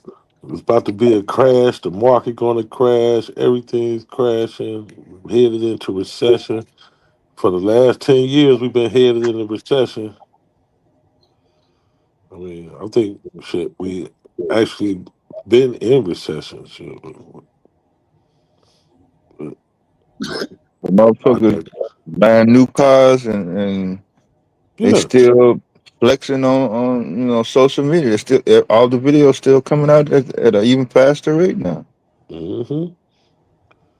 Buying new every goddamn thing, and incurring a lot of debt is what a lot of them doing. You know, I'm not all of them, but a lot of them just incurring a lot of debt. Cosmic mindset, it's over already. You just have up to it yet. Well, it's just too bad you actually woke up this morning, right? Because then it would be over for real. You know what I'm saying? Like, I mean, like at the end of the day, bro, like we have got to stop this conversation of you ain't woke to it. Nigga, I see everything you see. Like I said, now the bill is passed. Now we have to go through and look at it. I'm not gonna sit here and pretend like some shit that ain't made it through is important yet. But now, again, I said, yeah, once it's passed, yeah, you read it. But like, bro, I ain't gonna give a fuck about no fucking proposal. Well, it's over already. You just what's over, motherfucker? You still breathing, you still here. I'm like, damn, my nigga, like my granddaughter's birthday just passed, fam. It ain't over for her. long as you can keep kicking, you can make a karate movie. Goddamn it! I don't know. That's just my mindset. You know what I'm saying? I can't kick no more. Then I can't make no more karate movies. Oh my god, these people are crazy, bro. Can y'all hit the rewind Unless button you and Steven listen? Seagal.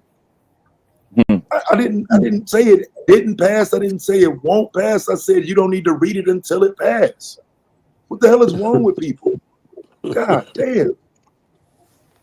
Oh man.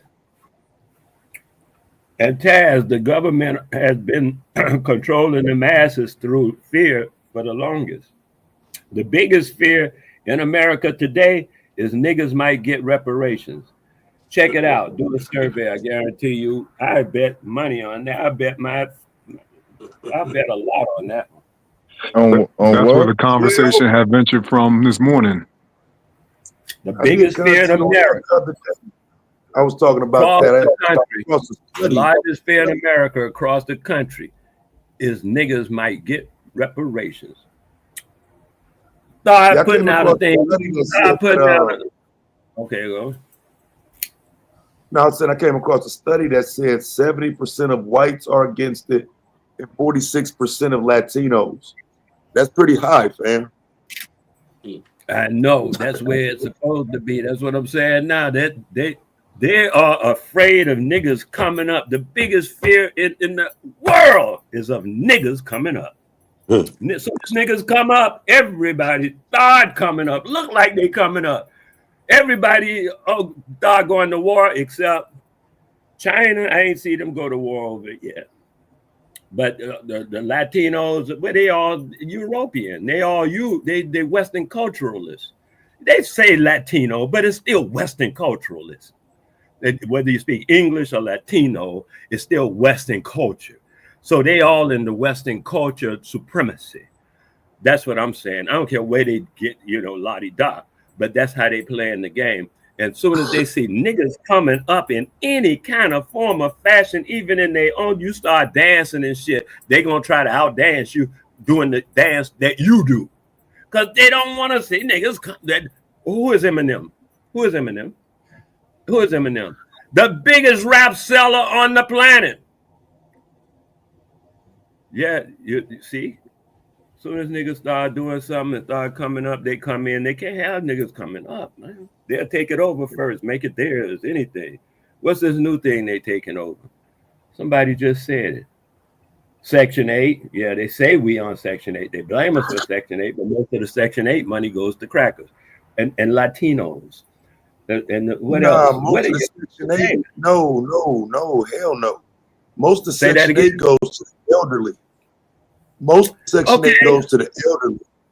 Okay. Most of the elderly that the Section 8 goes to are not colored people on the majority side of the numbers. Yeah, we're not the majority. I would agree with that. But it isn't just regular citizens, elderly. All I'm saying is we not the one. Yet we get the point. They point their finger at us. High crime. Okay, yeah. I mean that stuff we doing to ourselves can't be argued with. That's why I just say speak truth to each other, build up our relationship with one another. We'll be fine. But the other stuff, they just pointing at us, man. They ain't even us. That's all I'm saying. And the biggest fear that anytime they want to get the crackers in line, like they did with Obama, what did they come up with? Trump. This nigga was coming up, he might bring niggas up. He had to prove he wasn't going to help bring niggas up. He had that. No, will this help bring niggas up? We don't know.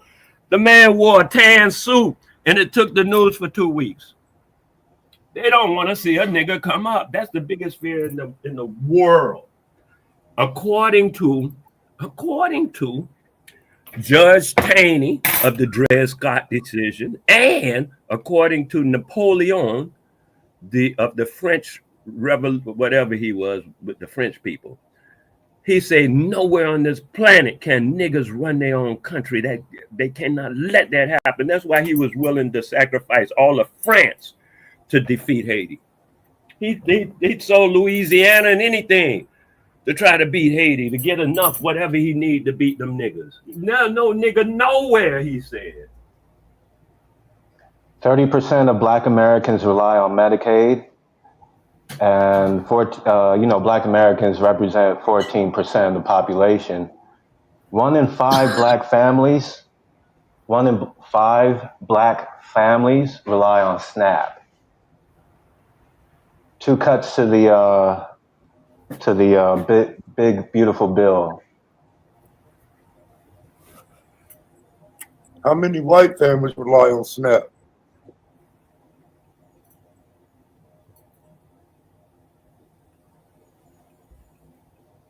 I don't know. I thought this was B1 over here. I don't know. I thought this was B1 over here. But if some nigga gonna sit up here and tell me how many Black people get SNAP, I want to know how many white people get it. Because it would be actually 1 in 4, right? 26%.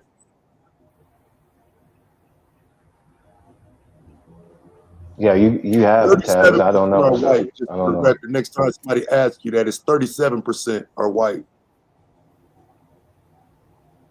16% Hispanic.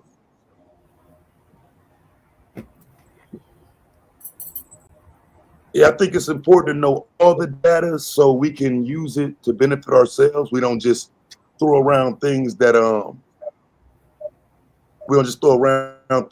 that make Black people seem like we're the only ones in the country. That's been the whole conversation this whole day so far. Everything is exclusive to Black folks. I mean, I don't think you can create the exclusivity until you understand what's out here. Like if we're trying to raise or decrease numbers. We got to know where they are for everyone, right? Like, you know, I mean, I get the We point, agree but on that. Not everybody that has spoken today has agreed on that. Yeah, I yeah, agree. The guy that said he speaks Spanish too, he made a very good point. When you go to other countries, then you see their poor people, then you see their slums, and then you see their ghettos and stuff like that. But when they're over here, only certain ones come over here, and they already got a plan. They're working on la-di-da. They don't send them. I'm talking about the legal immigrants, like from India and different places that mostly you get illegal immigrants from. They're not sending the bottom of the barrel at this point. That only the Western countries send the bottom of the barrel. They didn't send most of the bottom already. That's why America got so many. I mean, United States has so many crackers in it. Almost, all of them are imported. They're all immigrants.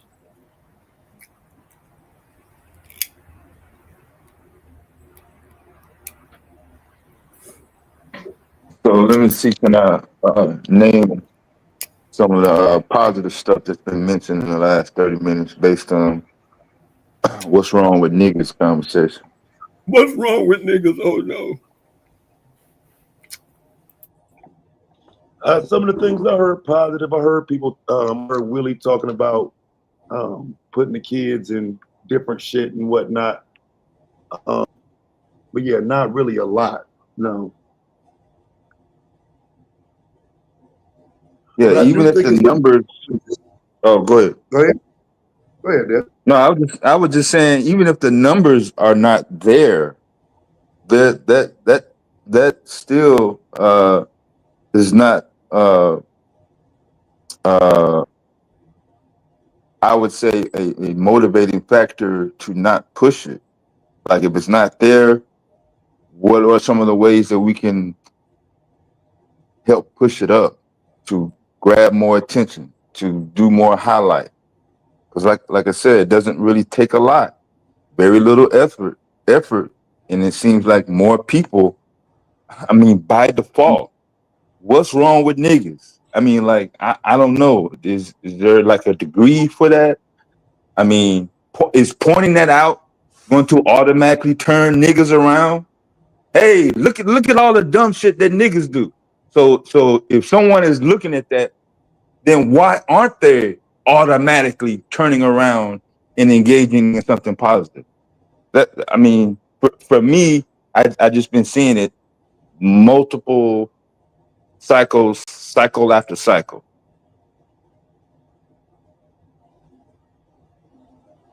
Yeah, I disagree with that. That seems to be the cycle. Hey, what I'm seeing in this social order, like I came on, I thought I was talking to GQ, I thought I was talking to Taz, but when I came on, I was talking about, I see there's social engineering going on all around, and what we're gonna call the social media, all the media, period, it's all media. This is media we're doing. Only I'm saying that as adults, we can start describing or subscribing what the social engineering performance creates. Now, I hear people say, a grown man, let's say 45 years old average, okay? And they say, well, black folks this and black folks that. And I ask them, I say, well, what are you? Are you black? Yeah, then are you talking about yourself? Well, not me. Well, how you going to be black and you're not talking about yourself, but you say black folks do? See what I mean? It's a conundrum. We need to figure that out.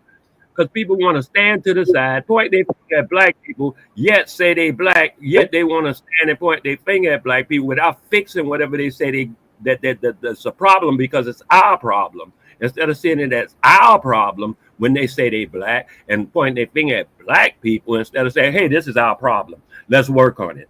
They say, well, see, black people do this and black. Well, then, are you black? Yes. Okay, then get in there. Say, we do this, we do that. And then make it so that you don't do it. That's why I asked the little brother. He said, hey, okay, we need more whatever marriages, nuclear, fucking atomic marriages, something. Okay, when I say, okay, now, are you causing that to happen? Are you making that experience become a reality? Are you in a nuclear marriage? No, I'm not. My parents, I'm talking about your parents, I'm talking about you. No. So then pointing your finger at other people who are not doing it don't make no sense to me. At that point, talk Oh, about. no, I'm trying, brother. I'm helping other people. I offer advice. Brother. I be trying to put in that footwork. It just What I'm didn't saying, happen for me. I'm just yeah, unlucky. I'm saying, cousin, that's your personal thing. I'm talking about when you're talking in terms of black people, you ain't talking personal no more. You're talking about a society issue. And now when you talk about a society issue and yet you can't even solve the problem for your personal self, yet you want others to go around solving that problem. The 3 or 4 guys on here told you they've solved that problem. They picked that lock. The Taz got a wife. This guy got a wife. Then family, nuclear and atomic as well.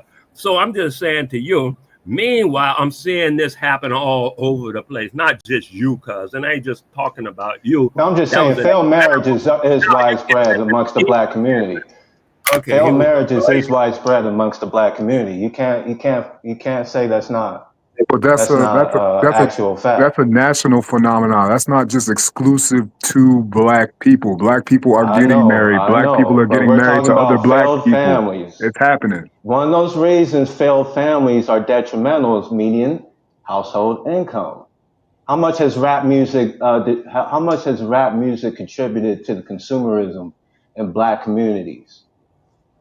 More white people other than album sales, more white people go to concerts than black people do. No, I'm just talking about just the image, the so-called this allure, if you will, that's driving a lot of folks into debt. And maybe there's infighting in the house over money. There's Japanese folks that dress like rappers. Infighting in the house over money and how median income is being affected in black household communities. You don't think that's an actual fact? What? I'm sorry, I missed where rap has. Rap caused that though. Taz, don't you see that? See, rap did that. I'm not saying rap did that, but there is a contributing percentage, if you will. There's a contributing percentage. What you're saying right now is a contributing percentage. What you're doing right now is a contributing percentage. And that's what I'm talking about. You are kicking the doggone propaganda further down the street than it needs to go. Stop kicking it. Let it lay on the ground and it'll go away. But no, you're going to pick it up and kick it further down the street. Because why? Rap music is a form of social engineering, my friend. All music would be a form of That's what we're trying to do. We're trying to improve social engineering for the improvement of black household median income. But don't just lay it at the feet of rap, though. But let's not just put it at the feet of rap, though. Wouldn't all music be social engineering? No, the brother brought up his vision of the community-based program. His vision of the community-based program centered on exposing the ills of rap music. No, there's a context that you have to. There's a context that you have to consider. Bro, you lost me already, fam. I just want you to stick to what I'm asking, because if we're blaming music, I'm saying that it should be all forms of music, all forms of media, not just putting rap in a box by itself. People are socially programmed through everything then. Would you disagree with that? Oh, no, I'm playing devil's advocate. I'm advocating for the brother that came up here and telling us his community-based vision, his community-based program vision for the black community that's centered around exposing the ills of rap music. That's what I'm centering. Yeah, I wasn't here. I didn't hear that. I didn't hear that. I don't know nothing about that. But the ills of rap music are not the problem. I can tell you that right now. Like, rap music is a way out for a lot of young men. I would even argue that pursuing it isn't the problem. It's what's going on that becomes popular and acceptable, and then they start rapping about it. The needle has moved terms of what's popular. And I think if you're saying that, if you're blaming rap for that, I think that's more of a society thing. Society's doing all this extra dumbass shit that's become acceptable. So then you hear people rapping about it. But it's society. It's not, rappers ain't moving the needle in society. I disagree with that. Yeah. So what's rappers doing that has not already been going on before they started rapping about it? I think they're a major influence on pop culture. Negative. I mean, I don't.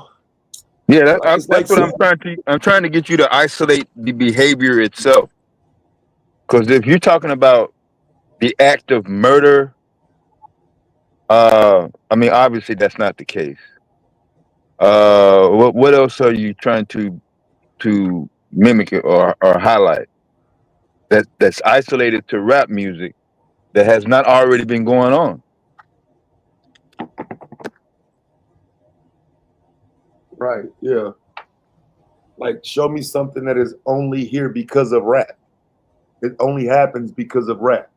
It only happens to rappers. I don't think you can do that.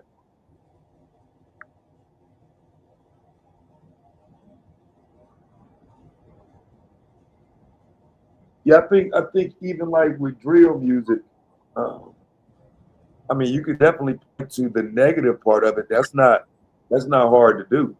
But I'm saying again, that like drill music ain't making somebody go out and do their first shooting. Yeah, you know, I heard this King Von. Now I'm ready to kill some shit. I ain't never heard that. I ain't never heard nobody say no shit like that, man. Like, I just don't. I don't even think that the youth are moving like that.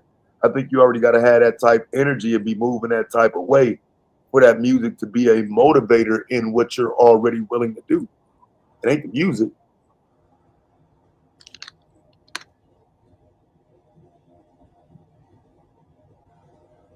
Like, if you already didn't like East Coast rap, Hit 'Em Up made you like it even less.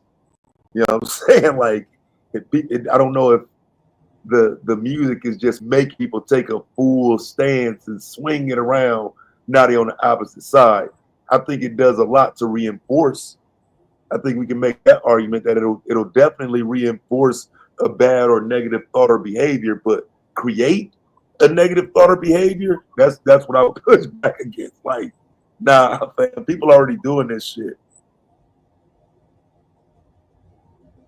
Yeah, that's one of the ways why I try to throw a stop stick out there every now and then. It don't work all the time, but once that is actually pointed out, I mean that list becomes very, very small. The culture in the United States, and when it comes to media, popular culture, and we always, highlight what's been going on. I mean, I can't find one thing that don't predate hip hop or modern rap, real music included. Motherfuckers been murking motherfuckers, for the Yeah, longest. it's just a little overt. No, I'm just gonna say just a little more overt, because I'm thinking about like how some of that music, like Ride the White Horse, and you know what I'm saying, all that music that was made to cover Doom. I like to fly away, and y'all motherfuckers getting high in the motherfucker. They just ain't saying it, and it's just overt, but it was always there. Yeah. The 60s brought in a whole wave of illicit drug use, open sex. Man, you got blasted with that shit.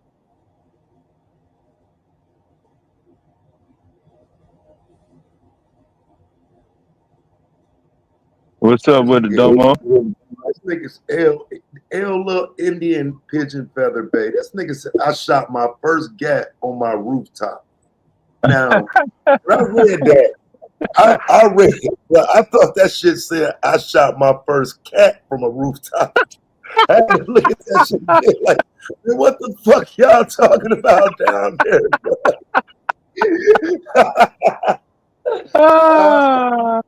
That was kind of wild, man. Mm-mm.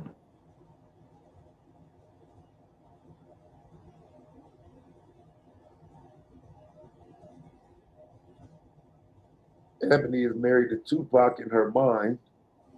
That's what's up. Congratulations on the wedding.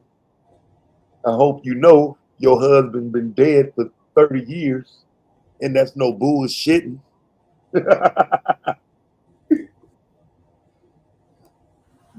Damo, what's good?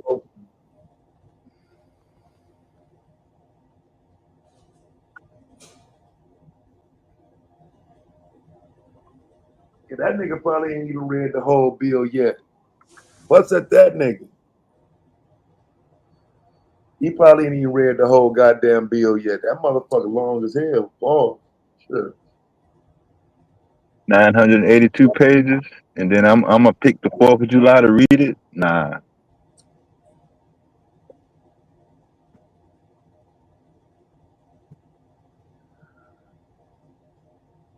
Nah, they'll pick up the Bible before they pick up that bill on the 4th of July. They're gonna read something. He said, "What bill?" Right. If the plug ain't read it, nigga, ain't nobody supposed to have read it, shit, bro. Ain't no Hell no. Damo is what I would consider to be the standard bearer of those things. And if he ain't read it yet, I ain't got to have read it yet. I'd have probably read more of that motherfucker than him, though.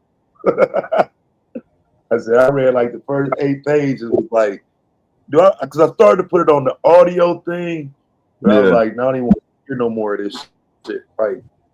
I don't know, for some reason the audio don't really work for me. Some people do well with audio books. I can't receive it the same way from the audio as opposed to reading it. For some reason my comprehension is better reading it than listening to it through the audio. Well, it's usually a Indian or a white man that's coming up with the audio. So for me, listening to audio, I'm visualizing the persons and their hand motions and the emphasis on certain the way it's supposed to pronounce words is usually out of order. Even with AI and the modern AI, it still hasn't been perfected, in my opinion. So I'm kind of late on the whole audio. I'm trying to convert that shit. But yeah, 982 pages of bill. Yeah, it's gonna take me a minute to get through it myself. I've been looking for these anti-4th of July protests. It's been kind of scarce unless they deleted them off the internet. I saw the Haitian ICE video clip. True story. It says that July 5th was celebrated as a holiday. You know, we was talking about that the other day. About Juneteenth and how it's different everywhere. How those days don't really match, and so that's why I'm really in favor of Juneteenth. It's just like a day to bring all those days together. But yeah, July 5th is New York's. I think they banned slavery or something like that, July 5th, but it's in correlation with the other Juneteenths around the country. But for some reason, those things are never taught. Like, it's crazy. It's never like the Freedom Days, Emancipation Days. It's just Juneteenth. I think that's why I don't like. Probably why I don't like pushing back against Juneteenth, because there's so much more to add to it that I think strengthens it. And we have people that's trying to undermine it before we can get the understanding that, okay, this is when slavery ends, and it doesn't have to be just, June 19th, 1865. This date can apply to other dates in other places, but all of the understanding can culminate as Juneteenth, the end of slavery. But I say right now, we still having a problem getting what Juneteenth means off the ground. say rename Juneteenth Emancipation Day. But I don't know, truth. I don't know if that would matter. I don't know if that's gonna move the needle. You know what I'm saying? I get it, and I actually agree, but I don't know if that would move the needle though. Because again, I think the local conversation of it has to take place, like the same way it became just a Texas conversation around June 19th. Well, in other places, they got to use their date. You know what I'm saying? The local celebrations have to pick up. That's all it is. It's just the local, the state level. Once you get to the federal level, yeah, I don't expect the federal level to have 15 different emancipation days, but we got to know when they are. And it's a bunch of them. Yeah, GA is May in some places in Mississippi. It's September in some places. Like, it's all over the year. I mean, for real. I mean, because keep in mind, the Army is marching south to free slaves. And this is a 2-year process. So, I mean, there's probably an Emancipation Day every goddamn day somewhere. Because they are trekking down south to, that is what those days denote during the Civil War. But you know what I'm saying? Again, I think like when you start talking about up north states, you would be using days like July 5th to denote that, because although they didn't have to march to free those slaves, there was still a date on paper where slavery ended in certain territories. Yeah, I think we covered that. It's different in Florida, the Carolinas versus Mississippi, Texas. Yeah, no internet, no UPS or DHL back then. So yeah, it took a little time to actually get a consensus. I had started on one, Truth, a Black History calendar. The reason I stopped, brothers, I couldn't figure out how to get all of the words in one, or get all of the events on one page. Like, I think because my idea was centered around every day, I kind of backed away from it. Like, you can do individual days and just fit in what you can, but some things, of course, require a paragraph. Like, it's not just this person's birthday or this thing happened this day. Some things you might have to explain a little bit more. And so that's why I backed away from it. But I had actually started on it and got halfway through January, and I couldn't figure out how to keep all of this on a page so it's like a flippable calendar. So what I started doing was doing it on my timeline, and on my Patreon, I would do the daily Black history and show from that date how much history we have, you know, through newspaper articles and whatnot in the country. Just every day is a new piece of Black history. But I found it almost impossible to do it on a calendar that I could present to someone as like an item. Yeah, right, Truth. It would have to almost be online, because yeah, you can't make it into like a calendar that somebody has at home. But that was what I wanted to do. I wanted to bring like that Black history to your cubicle, you know what I'm saying, to your refrigerator. But I don't see how to do it on such a small document.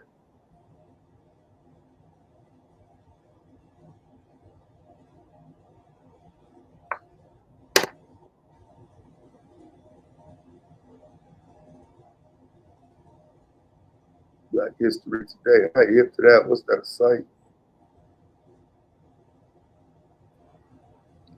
I was about to say, can y'all hear me? Hell no, we can't hear you, and we don't want to, nigga. Good, Hey, KT. I was just saying that it's something I was on Facebook. It do the same thing as that, but they don't. It's like a calendar, but every day they'll send you like today's January 21st. This what happened in Black history. You feel me? So, I mean, you may want to use something like that for real. I ain't fuck with it a year. I was like 3 or 4 years ago when I was doing Black history every day and shit. I don't do it as much now, so you know what I'm saying.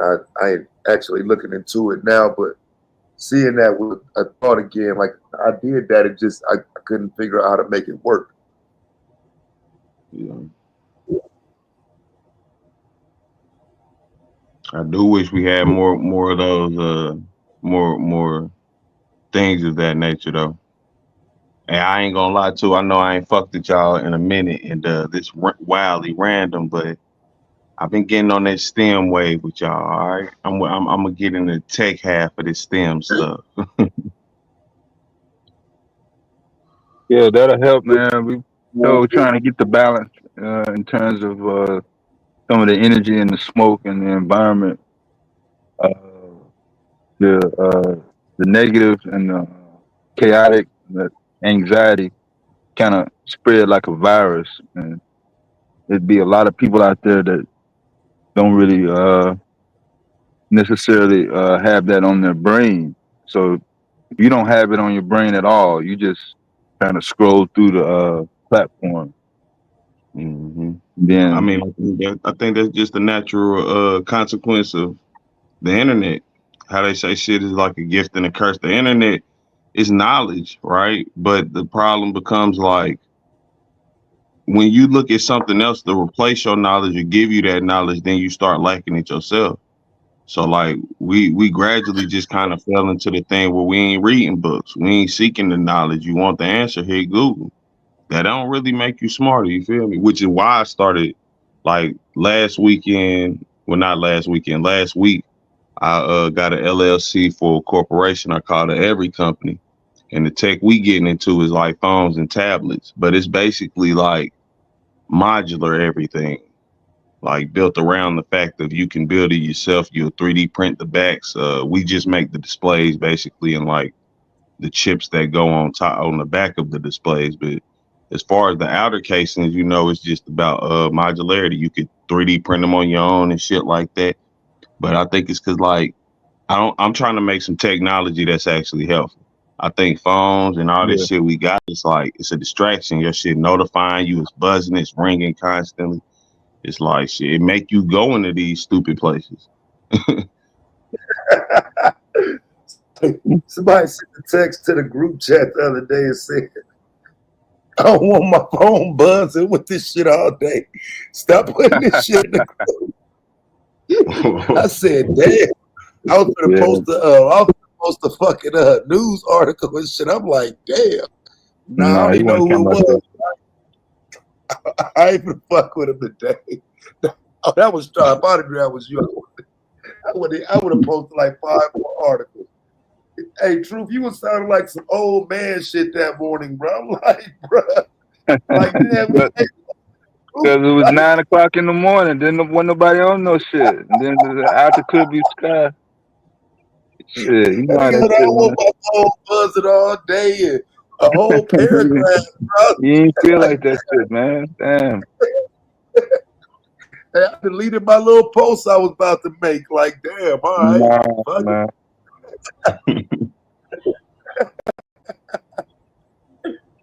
Ah, man.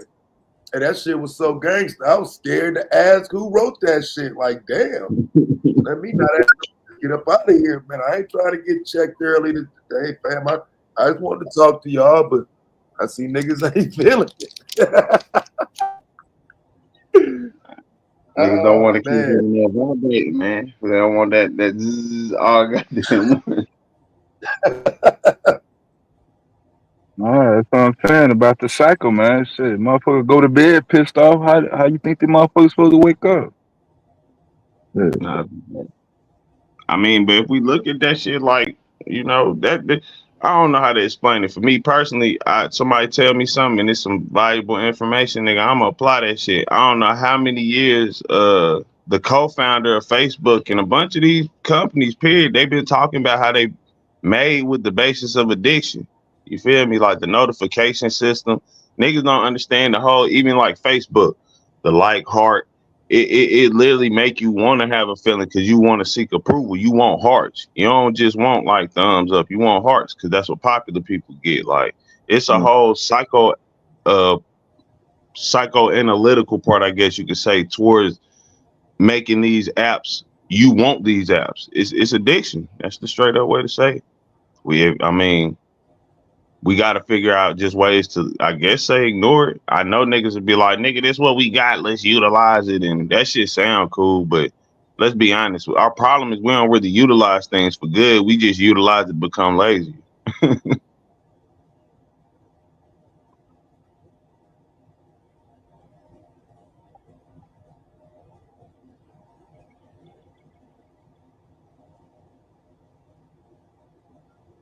But I do feel what we do as a community here, we definitely, these the key steps. We got to start coming together and really start getting on some shit, man. Because, like, shit ain't getting no slower. Y'all was just talking about that Trump shit. Hey, that's not to help little people. That's to help them big companies. And guess what they going to do with their power? Make sure that you got less power and they get more money. Shit, we better get in or get gone at this point. What I'm saying though, if we take that approach, when has it not been that? Like when has any legislative body did something that did not benefit the people in higher income tax brackets or wealth positions of wealth over common people? Oh no, that's how it's always been. That's why my personal thing is fuck the government, and like I don't understand why we adhere to it. I don't know how many times you could sit there, like if somebody's your parent, but they constantly like beating your ass and cutting you. Like, all right, as a kid, you gonna be like, all right, that's my mama. I love them. You feel me? By the time you're in your 20s, you're like, hey, y'all motherfuckers tripping. I don't understand why we as people don't get that with America, but it is what it is. I don't even think America per se is bad, but the government we have, it doesn't work. It's never worked. We marching for the same things we were basically when we got freed as slaves, damn near. Like niggas is still talking about we just want to be free, like we just want to be left alone. And nigga, if you got marched for that for 200 damn years, damn near, nah, maybe we just need to change the gameplay. But when I bring that up, y'all be saying I'm crazy. Yeah, because you're saying that's crazy, KT. You got to be engaged to change it. Like I'm in one sense you're saying don't be involved or leave it alone, and then in another sense you're saying change it. So No, go ahead. I'm saying be involved, but I'm saying be involved in a way that they're not regulating that. We play the game differently. It's one game of basketball, right? Like Jordan came through dunking on shit and that changed the game. Steph Curry came through next, he's shooting threes. He's got a quarter of the athleticism. However, he's had just as big an impact. Same game, different way. Like that's what I'm saying. We can't keep playing the game this way that they literally told us this is exactly how you play the game. All right, we followed the rule book. How far has it got us? I would debate not very. We still here arguing about the same shit. So why don't we change the way we play the game? I don't think that's too crazy, or it shouldn't be. Yeah, I think over an overall basis, there got to be some foundation. You just can't say change it. So you saying change it, Has me, people in the chat. I mean, that nobody knows what that looks like. I mean, you know what it looks like, but I mean, I would say I think that's kind of one of them things we overlook. We do have the power. Like somebody was saying it earlier, and I understand what y'all was saying too about like rap, and I agree with it. I agree with y'all. Like rappers don't make people, but let's be very frank. These people who are the head of the rap album, I mean labels, Universals, the Warner Brothers, right? They have a choice, and they can say, "Hey, we'll go pick up more niggas like J. Cole. Nah, we want more Moneybagg Yo's." They pushing they thing, and they choose to get black people because like we still don't. I think we still don't get. We are that powerful. What we do, it's cool. Period. Like everything in the world could be lame until some niggas do it. Like until like consistently niggas is in agreement of that. That's when all of a sudden shit is acceptable. Like so. Like you don't think J. Cole, like some of this to me is about the personal dynamics too, though. I don't think J. Cole just gets a pass that everybody could get. I think like a Moneybagg Yo would have to be Moneybagg Yo to be successful. I don't think he can be the Little Mix dude. So I'm saying he ain't gonna get that benefit. He's got to be Moneybagg Yo. No, I think a better way of explaining that, because I think Moneybagg Yo gets the advantage over a J. Cole, because you make no it's two advantages. The first advantage is you make very, very simplistic music. It's not about an actual message. It's more just about like, make this hook catchy, keep it going. You feel me? Just ride the beat, pause. Just ride the beat, make your hook catchy. Then beyond that, yeah, the label's going to push you more, because guess what? You don't actually have fucking talent. We don't have to pay you that much. You're going to pay J. Cole.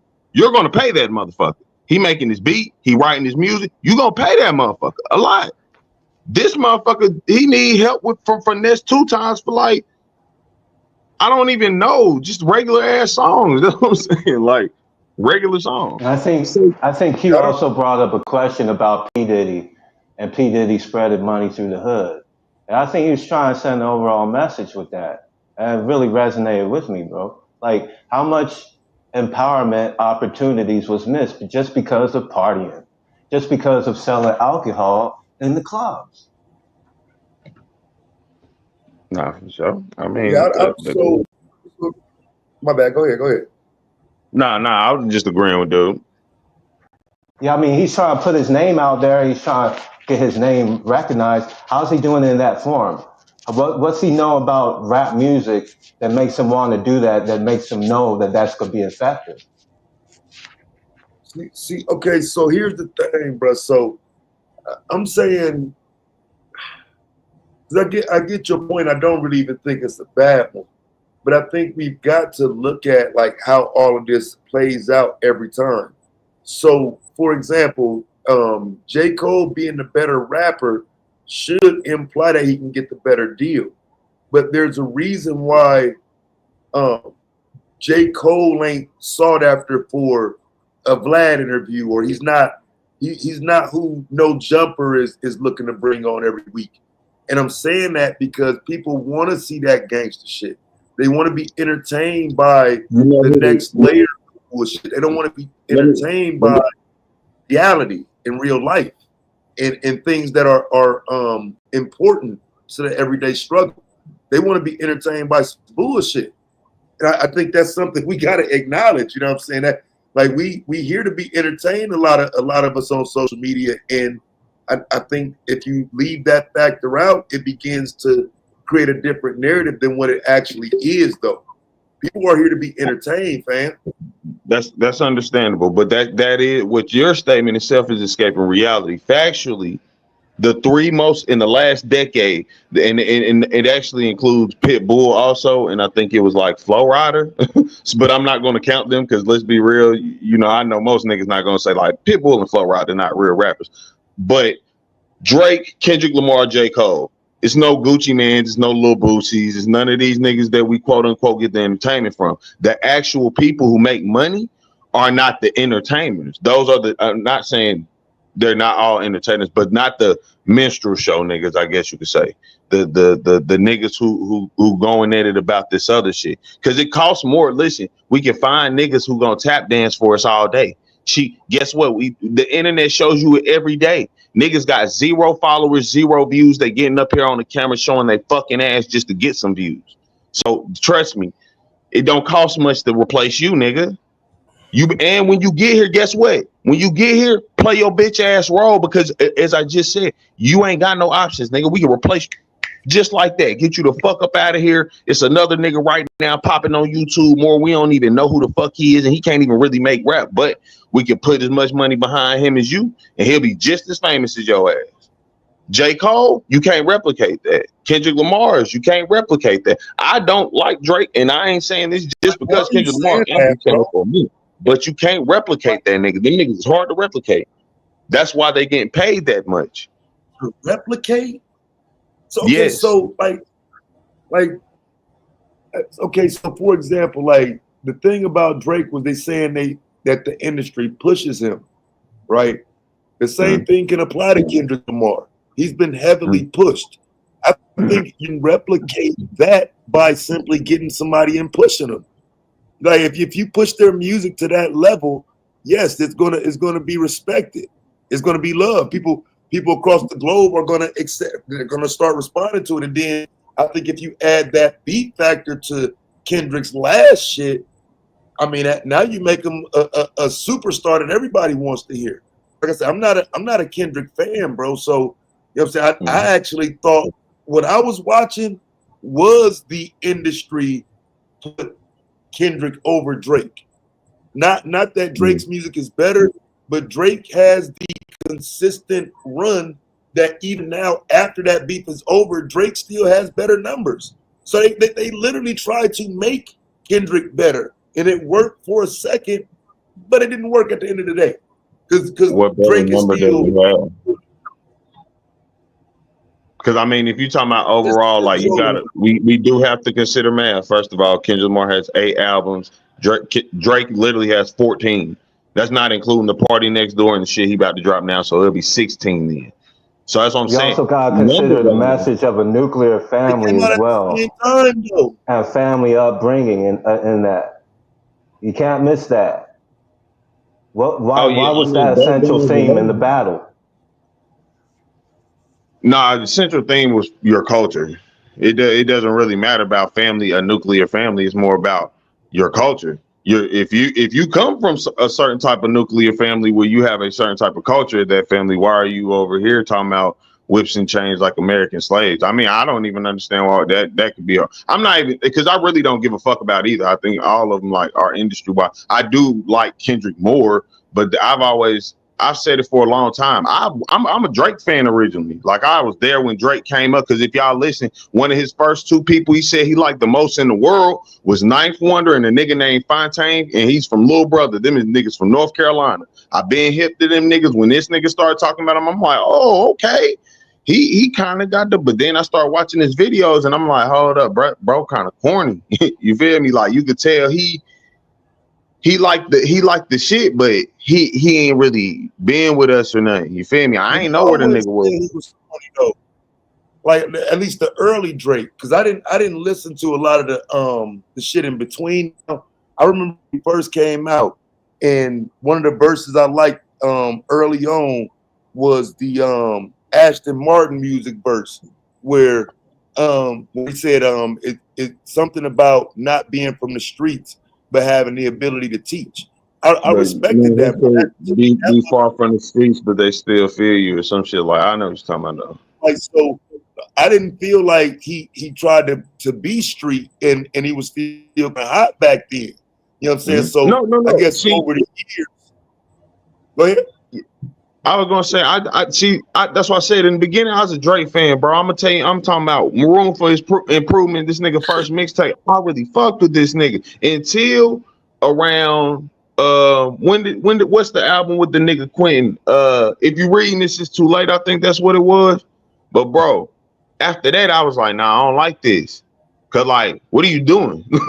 Like, I ain't saying like don't branch off, but nigga, this is not genuinely you. You're a singing ass nigga who can like put words together. I respect that. Like I've been saying, like you could tell, I just like authenticity, because that's how we should gatekeep music, period. Like fuck whether or not you can, because like how you was talking about the albums, they've been out just as long. Well, one nigga's actually writing his music. The other nigga has literal teams of niggas. And now and his excuse, well, our excuse for it will be, well, he's a pop singer, but that's pop songs. Then why are you doing that for your rap songs also? That doesn't give you the excuse. You feel? We're neither here nor there. I'm still saying all them niggas is hard to replace.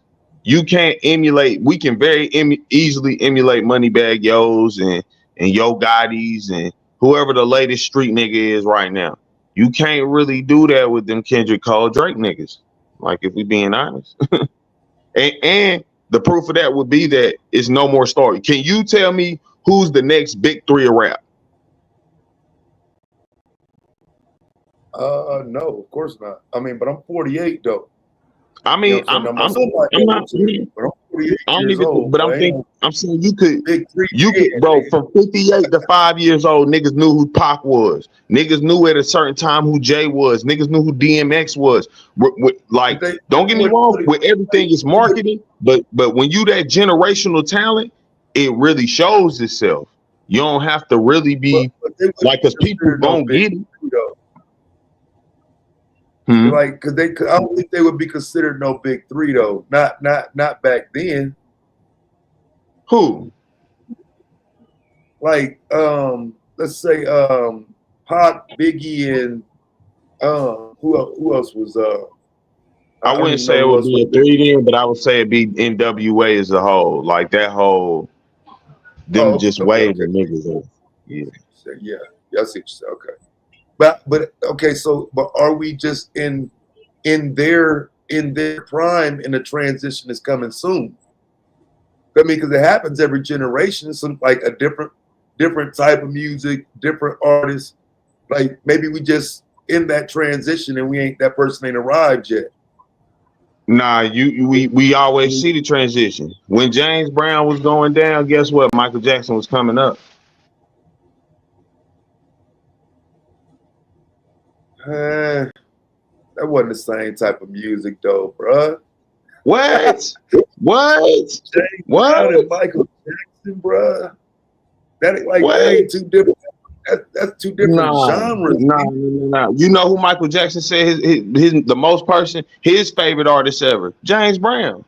I know you seen the video of Prince and James Brown Prince, Michael Jackson, and James Brown on the stage, and they was in the crowd at James Brown show. That nigga's really the godfather, and they knew that. The funk, rap, all types of shit, man. I don't care. We can make the debates. I'm just saying, at that point, niggas was all in for giving this nigga the credit and just dudes like, fuck that. James really, he that nigga. And if you wanted to be that nigga, you know what I mean? Niggas played backup for this nigga. Boosie Collins, goddamn fucking top tier song artists. Them niggas was backup singers for this nigga. He brought the Beatles, nigga. Before the Beatles was anybody, this nigga had them niggas opening up for him type shit. I swear to God, bro.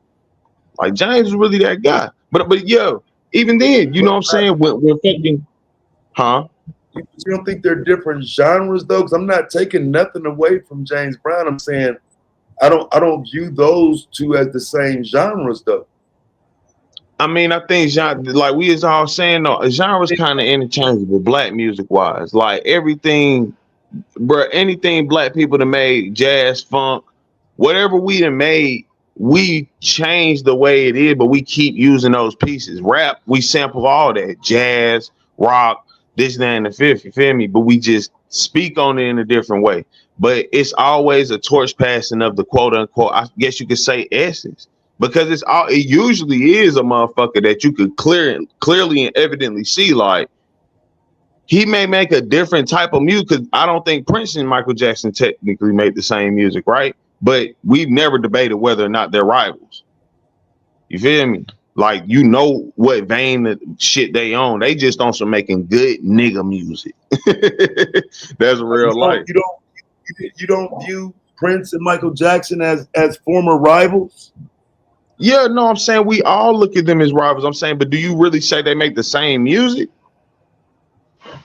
Because I don't think like I can't name a Michael Jackson version of like fucking anything. I wouldn't put them in the same genre though. I wouldn't put them in the same genre.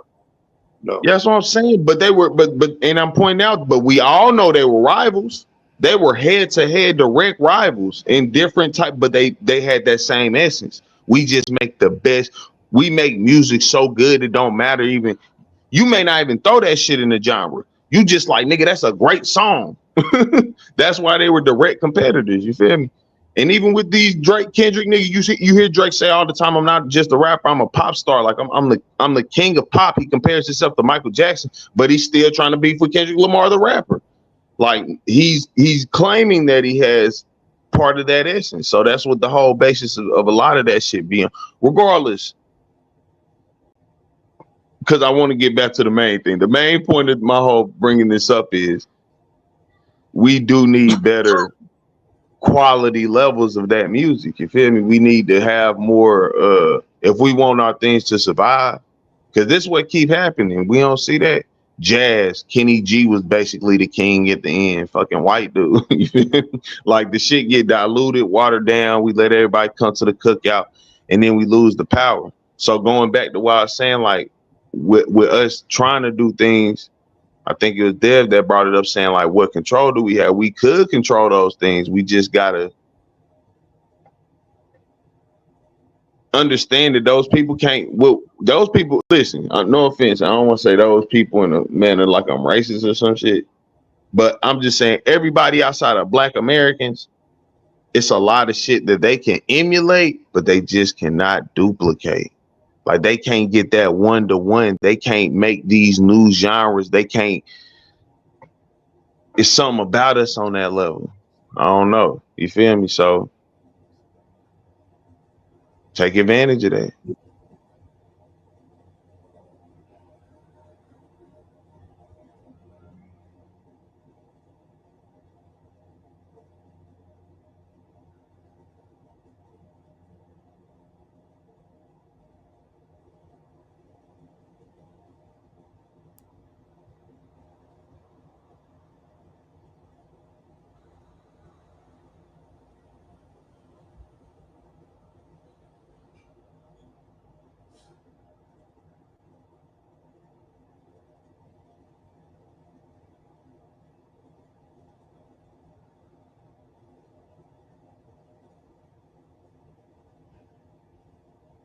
My bad though. I ain't mean to derail you.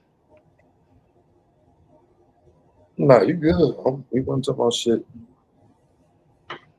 Oh, word. How long y'all niggas been live? Hold up, this shit. Oh, 10 hours. God damn. Y'all niggas been here thugging, bro. I don't know how.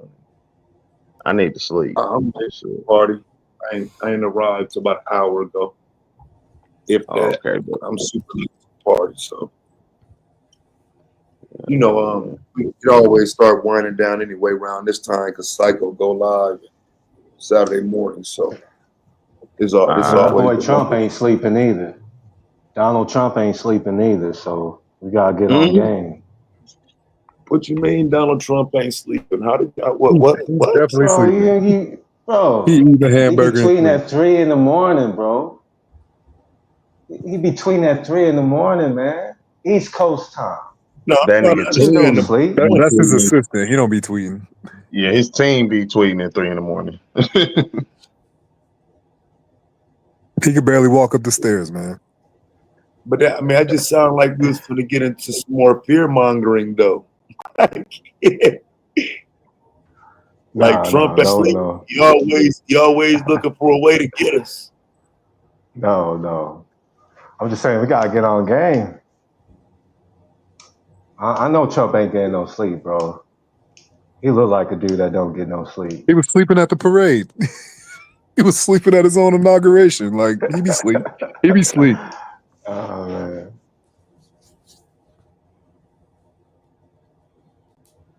I think that's the type of love we gotta have, man. In order to get this thing through, man, we gotta be on it. Like what Q's proposing, that's like a sweeping change. We gotta know what we're talking about. We gotta be on it like 24/7. It's a Herculean effort. We gotta make it count. And it requires that. It requires like almost that round the clock passion to dive in and find ways to solve this issue.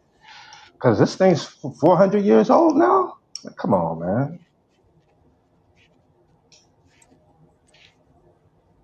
I agree with you, but I be honest, I just said this shit. It ain't really complicated. Now, what's complicated is getting motherfuckers to stop acting like shit. No, it's deeper than that. It's really not. Like that's I want to say that's 99% of our human flaw and thought. We always overcomplicate shit. Like do it or don't. It is what it is. Like you said, it take dedication for that. How many niggas really gonna put in dedication? I doubt. Like, bro, I don't You even talk want to put about down. replication, right? You talk about replication, right? Nah, I'm talking about just dedication to changes. But you gotta replicate what works too, though, right? Bro, it's a lot of shit we can do that work, but nigga, you got to get people to follow it. That's the thing. That's what I'm saying. Bro, it's a billion things we could talk about that work, like factually work. We can look at studies at this place in Japan they got liberated, or fucking Africa shit they got liberated. This, that, and the fifth, right? But are people at a point American? That's why I said I was about to say I don't want to make it a black white thing. That's our American logic. We're really lazy and we're fucking like spoiled. Just being very honest. The last thing, and it's not a nigga, last thing you can tell a white man to do is get your ass out there and really break your back to make that. Hell no. Hell the fuck no. Then you gonna tell a nigga We were doing science on the 14th Amendment this morning, bro. We were really getting into that thing. And it does seem like a black and white issue. Nah, I mean, it's a lot of black and white issues, but I'm talking about like also things like us being Americans, because it's a lot of us who, even like you think about it, FBAs, we really, and I'm a nigga who say that I identify as FBA, but still too, when you think about that, bro, we really saying we not any type of black person, we these type of black, we American black people, and like don't be talking shit about us. Like we gonna defend America, you feel me? Like, which is weird when you think about it, because like we just saying, when the fuck has America ever defended us? Never. Like they give no hot flying fuck about us. They treat us like one of the worst. Gotta be careful with that next layer statement, bro. I could pull it up right now and show you where the federal government came and protected black people from white citizens. I could show you multiple occasions, so we got to be careful with the exact language we're using. You know, I can literally show you. I agree and I concur. I could say we could show more examples of them harming us. The truth. I'm not gonna say which one's less or worse. I'm not saying they haven't helped us none or stopped things from happening. I'm saying like I don't think we can name many things that we can name a time in history. Hey, these white people were gonna harm these black people. The government stepped in. How many things that we can say, well, from 1930, we can prove this is something that elevated a black neighborhood. They told these black people, hey, you know what? Y'all got the right to have your own community. Y'all got the right to govern yourselves. Yes, some help, but is it actual help for the people? Nah, I think sometimes it's more for them, like moral victories. Like, yeah, we look, just kind of like you saying, look, well, we ain't always treat y'all bad. Look, this happened. But it ain't nothing that's affecting us. Opinion, bro. I'm be honest with you. Here's my unpopular opinion on this. Niggas is scared of what that real conversation is. The real conversation is the citizens, the everyday person, the everyday white motherfucker has been our obstacle. It ain't no motherfucking government. It's your white neighbor. It's that white boss that hired you. It's that white motherfucker in the car next to you driving down the street. It's not the federal government. That's something we don't deal with. Because COINTELPRO wasn't made by my neighbor.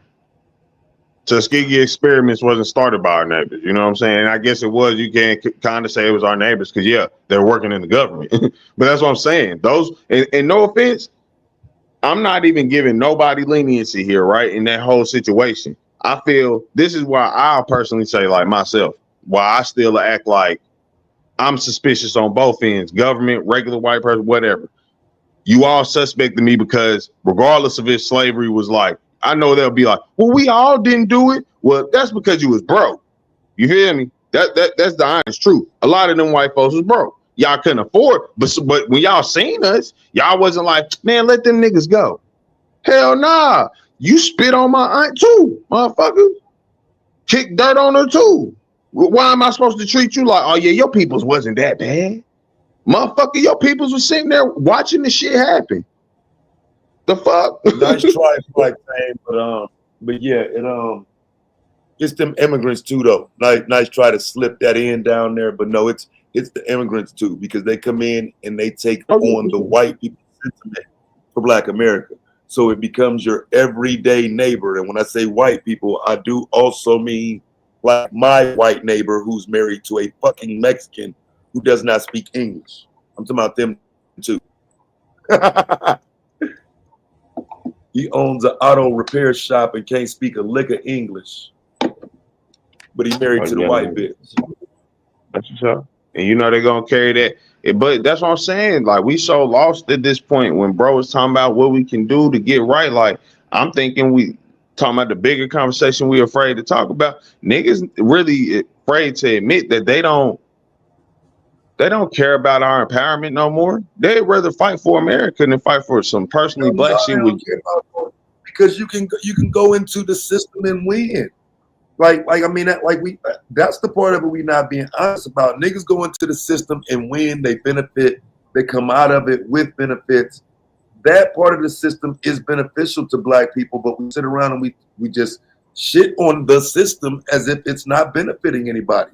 No, there are black people who benefit from the system. Yeah, that go back to what I'm saying though, right? Like that's one of the things where it's like a temporary, a band-aid. Like, we happy about a band-aid when really we need surgery.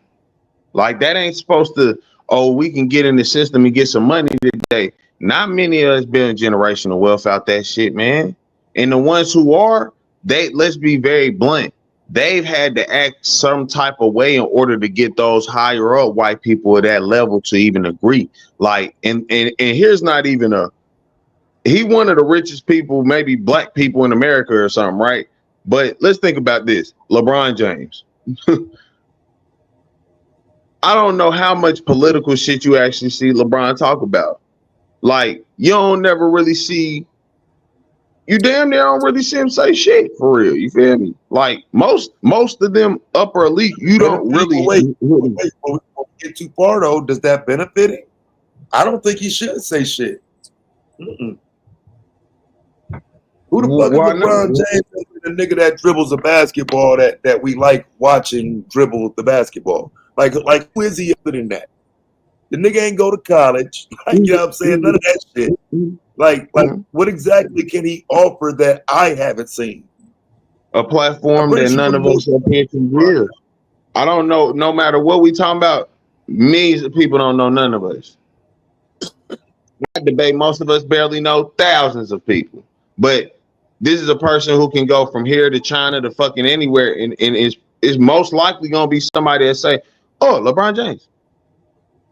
Right, but when we out, nobody gonna say, "Oh shit, it's Taz. Oh shit, it's KT." You feel me? No, So I got you, but what I'm saying, what's your point though? Because are you saying you're supposed to lead as I'm James, everybody listen? no, I mean that if you have a, I go back to Michael Jackson. Do you think Michael Jackson really, like, not saying the nigga ain't from Gary, Indiana, first of all, you feel me? But second of all, the nigga, I doubt he's been amongst them niggas in real life, like on the day-to-day after he started blowing up. But he was still out here talking about, all I want to say is that they don't really care about us. You feel me? Like, that is right. No, bro. That was not a Michael Jackson message, bro. That's the 90s, bro. Like, I mean, come on, fam. Like, I get the point of saying he said it because he did make that song, but that's not the entirety of Michael Jackson's catalog. Come on, man. I didn't say it was. I'm saying sometimes you can speak. It's okay. I think I think it's wilder of us to say, well, don't say nothing at all. Because how can we help? How can we get our message out to a bigger anything when none of us have that reach? I've said that too about the FBA thing. I love the FBA movement and all that, but we cannot isolate ourselves. I don't get this that thought logic. Tariq says it's a lineage. It's not a movement. I'm trying to understand what singing, they don't really care about us, and dancing to it, what does that do for the community? Puts a message out there. It gives awareness to it. I'm not sitting there saying your everyday job is to give awareness to it, but I will also say I think that it's kind of wild that you just ignore it mostly. Because you are from those people. Like, that could benefit your group of people. Like, everybody else moves that way. I don't understand why niggas act like that's crazy. Because white people are going to look out for white people. Guess what? Irish people will tell you right now, I am not fucking white. I'm Irish. That motherfucker's as pale as every other white person. But that's what I'm saying. They're going to stick up for their people. What's wrong with us saying? So my question is then, so didn't Michael himself, because we're using him, didn't he undermine his ability to do that by saying it don't matter if you're black or white? Yeah, I don't know, because that was a love song. You know, I think that's kind of a whole different. Right. That's one of them debates on like if you fuck a white woman, can you go for black rights, right? I ain't gonna lie, I get what you're saying, too, but that shit should be introduced, but it matters if you're black or white, doesn't it? It does matter in real life. Maybe not in the context of love. I don't know. I don't really. That's what I'm saying. I don't really want to get on that because I can understand. I've seen white people who really like. They swear to God they want to be with the nigga team, and they really go through some shit with niggas type shit. And if they willing to accept their side, maybe you know. In the room, niggas start fidgeting and backpedaling and shit, nigga. Nigga, we got talk about love. We both agreed on that, cuz that's not the same thing as just putting the message out there. Hey, shit's fucked up out there. They don't really care about us, bro. You gotta make up your mind. When you say they don't really care about us, I'm talking about that white bitch. No, he made, but that's the thing. So what you can't ignore is he made it very clear who the they is. It's the government. That's the whole song. It's about the government. He even said it 4, 5, 6, 7 times in the song. This government is ran for and by white people. Not anymore. I get it, but like you got white women like Marjorie Taylor Greene who need to be checked, but you can't really get to her because the white bitch sit in that powerful position. You know what I'm saying? So I get what you're saying, but at the end of the day, it's still they, and the they is white people. And if you're telling me he was just too into his music to understand that, well, that's an L coming from his pop music. You know what I'm saying? Because again, that government is just simply white people to most of us. Yeah, I can understand that, but it's as you said, that be careful with the language, right? Because let's not act like it's not niggas in the government that's been. I'm not talking about they just popped up in the 2000s. They were there in the 90s and 80s when Michael was making this music, and they was what they COINTELPRO, and you feel me? Like these niggas know it, and they okay with it. So I ain't even that though. I'm not gonna say that like it was hella niggas there, right? I'm just saying like, look, the government's one thing. That's why I say even from the beginning when you were saying it's the neighbors, I agree with you too. But the government and the neighbors, they got two different angles. And one can, if it's any way best to explain it, your neighbor can talk shit. The government can create shit. Like I think both of them is enemies, but I think it would be easier to kill the head of the snake before you know what I'm saying, anything. I ain't really worried about my white neighbor. Because guess what? My white neighbor, he ain't physically fit. That motherfucker ain't doing shit. I'm talking about naturally, genetically, I'll probably choke him the fuck out with my bare hands and kill that man. I'm not worried about him like that. Now, the motherfuckers, they training with the government with guns and hear niggas do push-ups all day. Yeah, no, I'm worried about them. I think we all should be. Shit, they worried about, that's the wrong thing. They worried about actually, Smooth Criminal was a Red Pill song about white women. If you listen close to the lyrics, what he's saying is, Annie, are you Oakley? So Annie, are you Oakley? You remember Annie Oakley ran around with the shotgun, but now what Michael was trying to do was open up our eyes to how white women are such criminals, right? And so he was talking about Smooth Criminals. He had a little white girl in the video and whatnot. Annie, are you Oakley? So Annie, are you Oakley? Are you Oakley, Annie? So just listen to it again, fam. But yeah, that's what it was about, though. So, but I just think when we start looking at them celebrities for any type of messaging, you're asking for trouble. I don't think we can trust the message that's going to come from a LeBron James. You know what I'm saying? Like I get that he has a voice, but then now you put a microphone in front of him, and now what happens? He says some dumb shit. You know what I'm saying? Like, and not saying LeBron James in this instance, but I'm talking about Young Thug when I say that. Remember they put the microphone in front of Young Thug, and he like, well, you know, I don't know nothing about that. All I know is we get money. You know what I'm saying? You know, hopefully, you know, the system work or whatever, but you know, we get money over here. We ain't got time to worry about all that over there. I don't Yeah, know nothing like about that. Wayne did when they were talking about black and white. He was like, "Should a white man save my life and I get money? I don't give a fuck." Now, but this is what I'm saying. I'm not talking about leadership from them. I just say, and I've said it many times, just awareness.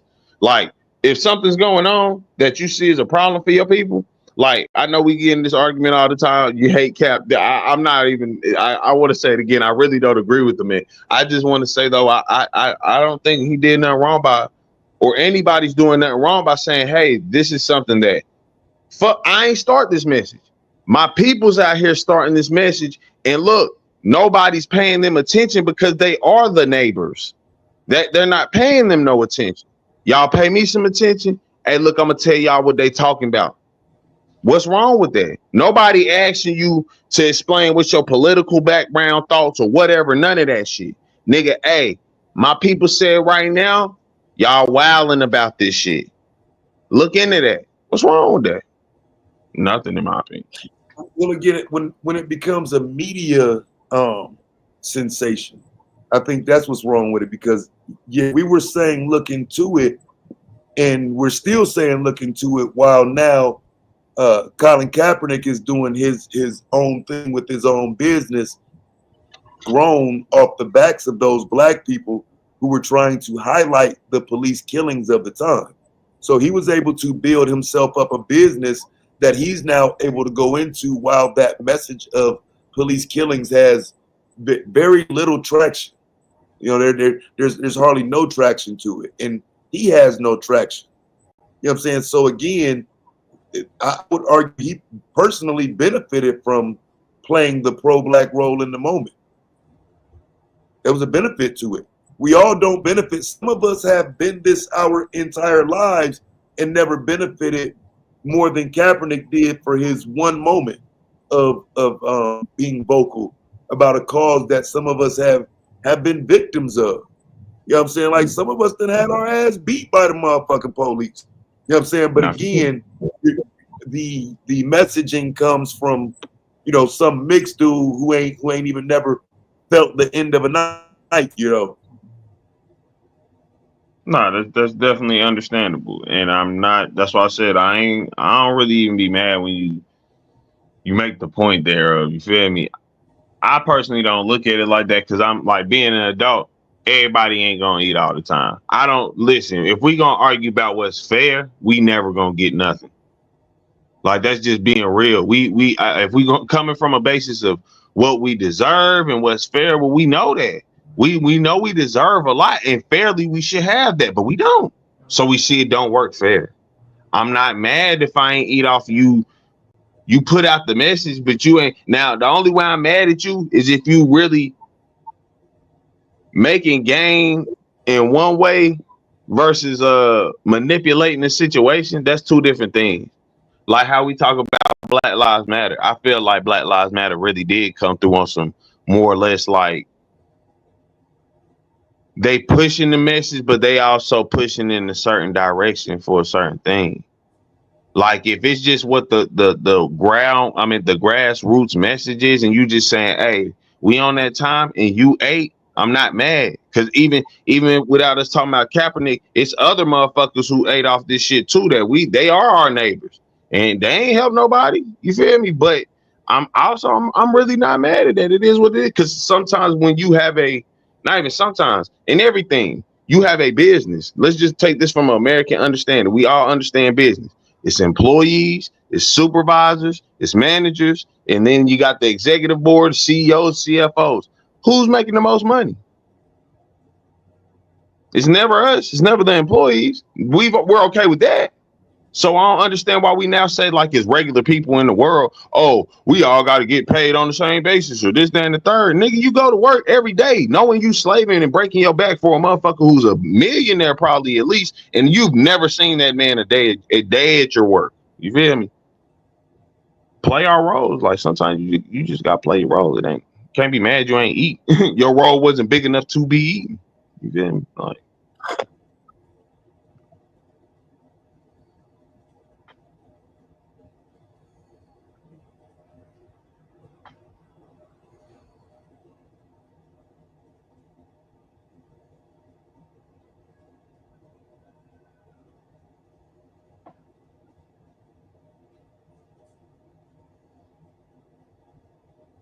Nah, and deserve ain't a strange way to put it. Like it is things some people deserve. Shit, you know. Like if we're talking about in fairness, again, like we know come on, we all know what fair is. Like just being honest. Like I don't think we can. That's why I ain't gonna lie. Niggas in reparations always make me feel weird because they go back to what we saying. I guess it's brainwashed, but I don't get how niggas is like niggas don't deserve reparations or this, that, and the third. Then we'll talk about some niggas in Israel right now starting war in Iran. Bro, them niggas got bombed on, not even bombed on. They got killed for like 2 years. In one country, they gave them niggas a whole place in Africa. And back them niggas with the government, everything. Like, yeah, what y'all want? Billions per year, trillions per year. Take our fucking money. But niggas will talk about like, oh, niggas don't even deserve no reparations. Nah, I think that's 2 years. Like, you lost me there. What you talking about? Who got bombed for who got bombed for 2 years? No, I'm talking about like because the Hitler moment is what got them their right to Israel. Like factually. Decade. Huh? That wasn't 2 years. That was over a decade. Nah, nigga, I ain't gonna lie, nigga. I ain't saying it like that. I'm saying like, bro, them niggas really got who the fuck they was gonna get up out there. It wasn't like, you know what I'm saying? It wasn't motherfucking hella Nazi camps by the time war ended. Let's be very honest. That's why they be talking about they killed most of them. So a lot of people fled, some people hid, but most people, if outright you was a Jew, nigga, they well, I don't know if we can use that word or whatever. But if you was a Jew and shit, yeah, no, they found you, nigga. They not about to just throw your ass in internment camp, nigga. And even if they was, nigga, you gonna work for a couple months and we gonna kill your dumb ass because nigga, we ain't feeding you anyway. You about to run out, motherfucking shit. Oh, you ain't dead yet? Throw that nigga in the chamber. Oh God. So I'm just saying, this one thing happened to them, and we can say it's a decade. Slavery was for 100 years. No bullshit. No exaggeration. Fuck. How they get a country and we ain't got a continent? If we talking about deserving something. Okay, so here's the thing, bro. Like, cause like, just gotta be careful with that topic, but it's not the way it's been presented. Like, in a lot of ways, you're talking about just rounding motherfuckers up and taking them from home and then releasing them back to the streets. Most of those people were not executed. That is the way that story is told to benefit those telling it. But even now, if you look at some of that history, some of those numbers have been lowered multiple times to reflect accurately how many people, you know what I'm saying, actually lost their lives. Those numbers have only been lowered. They've never been raised. Oh yeah, no. Now I'm even agreeing with that. That which further my point. This is what I'm saying. Those people had something happened, right? I don't know who's telling the truth. I don't really give a fuck. What I know is maybe 1 million of them died, right? And they got a fucking place in Africa. Not being funny. This is another thing I've never understood. You get fucked up in Germany, and they say, "Hey, take Africa." All right, but fuck that. They got that, and y'all. And I don't know why we should debate if we've been through something that happened at that magnitude for a century, a literal fucking century. I would definitely debate it was worse, like straight out. I would say it was worse. The thing is, the Jews they didn't want to psychologically fuck them up. Even on their own accounts, the Nazis didn't say, oh, look at this Jewish woman, let's rape her and do shit and make them work fit. No, they said like, nigga, either you gonna work or you gonna die. And then once you can't do either, you gonna die. It don't really matter. They didn't teach us this stuff, and I think that's where the problem comes in. That so look, brother, like the camps weren't just in Germany, bro. That Germany didn't even have the most camps. You know what I'm saying? Like, I mean, for real, like, bro, we talking damn near thousands of camps. My debate ain't about. I want to clarify though, Tay. My debate ain't about whether it's because I'm saying it's an act of German military. That's my point. You would think that Germany country would give up their land, because I can guarantee you it was damn near no Nazi camps in Africa. That's what I'm saying. They gave them niggas some land in Africa because some niggas in Germany did some shit to them. Already. But outside of that, again, I'm saying us as niggas talking about whether or not we deserve it. If them niggas deserve it, how we can't say we don't deserve that? Like, we definitely deserve something. And this, because to me, it ain't really, it's not the same though. You know what I'm saying? I get what your point is, but when Hitler, let's say, went into North Africa and whatnot, like that's him going into those people's land. That's a different argument than us being here in America and this not being our land. We're not being invaded. He invaded lands. He moved people from their lands to concentration camps. Mm-hmm. I think that's Cash Kid, would this be a moral argument? He's in the chat talking about he gets KT's point. Would KT's point be a moral argument, and how moral arguments are also effective in getting stuff done? Go ahead. Moral argument, it may be a slight moral argument. No, it becomes like the proof it's no longer a moral thing when that's what's already happening. Morals Israel is like wasn't a moral thing. do. Yeah, that's what we should do based on the right or the wrong thing. But I'm saying now the precedent has been set like tenfold. Many people in this world, besides us black people in America, basically every time something fucked up happened to them, they was like, look, y'all can take this land. Us, it's basically like, well, nigga, you're born in America. Just be happy with that. And we've got to the point. You're talking about 2 years being bombed on. That was like, what were you referencing that to? I'm talking about like Hitler and them. Hitler yeah, and his right. So we have 400 years of that over here, right? Mm-hmm. But where's our moral obligation for reparations, right? That's what. Because there is a moral obligation to Israel, right? No, that I don't know if you not hearing me, brother. I'm saying we deserve something also. I'm saying we. No, I was talking to Cash Kid. Cash Kid came on earlier. Okay. He was saying reparations. There's certain barriers because of the morality argument. But I just want you to kind of like the issue around Israel being created. Isn't that centered around like a religious text, right? Mm-hmm. Wasn't that a moral basis to their claim? Is that a moral basis to give Israel or some? Argument could be made that they were trying to prevent where we are now in terms of fighting over the land forever.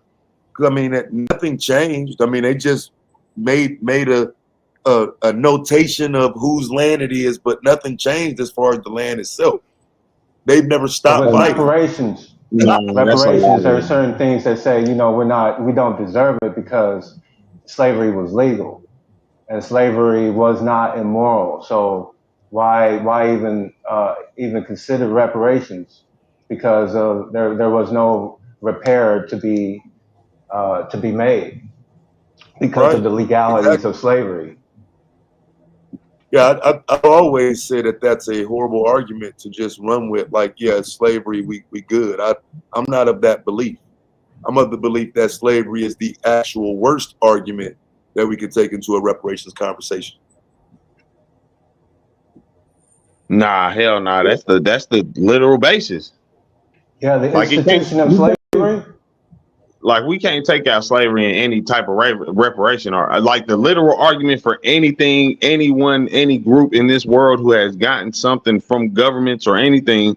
It's always been on the basis of basically like some crime against humanity. Like, wow, that was fucked up. Hiroshima and Nagasaki, bro. We fucked y'all up for generations. Here, take this money, bro. Y'all do whatever y'all want. Just live off the land, bro. Do whatever the fuck y'all want.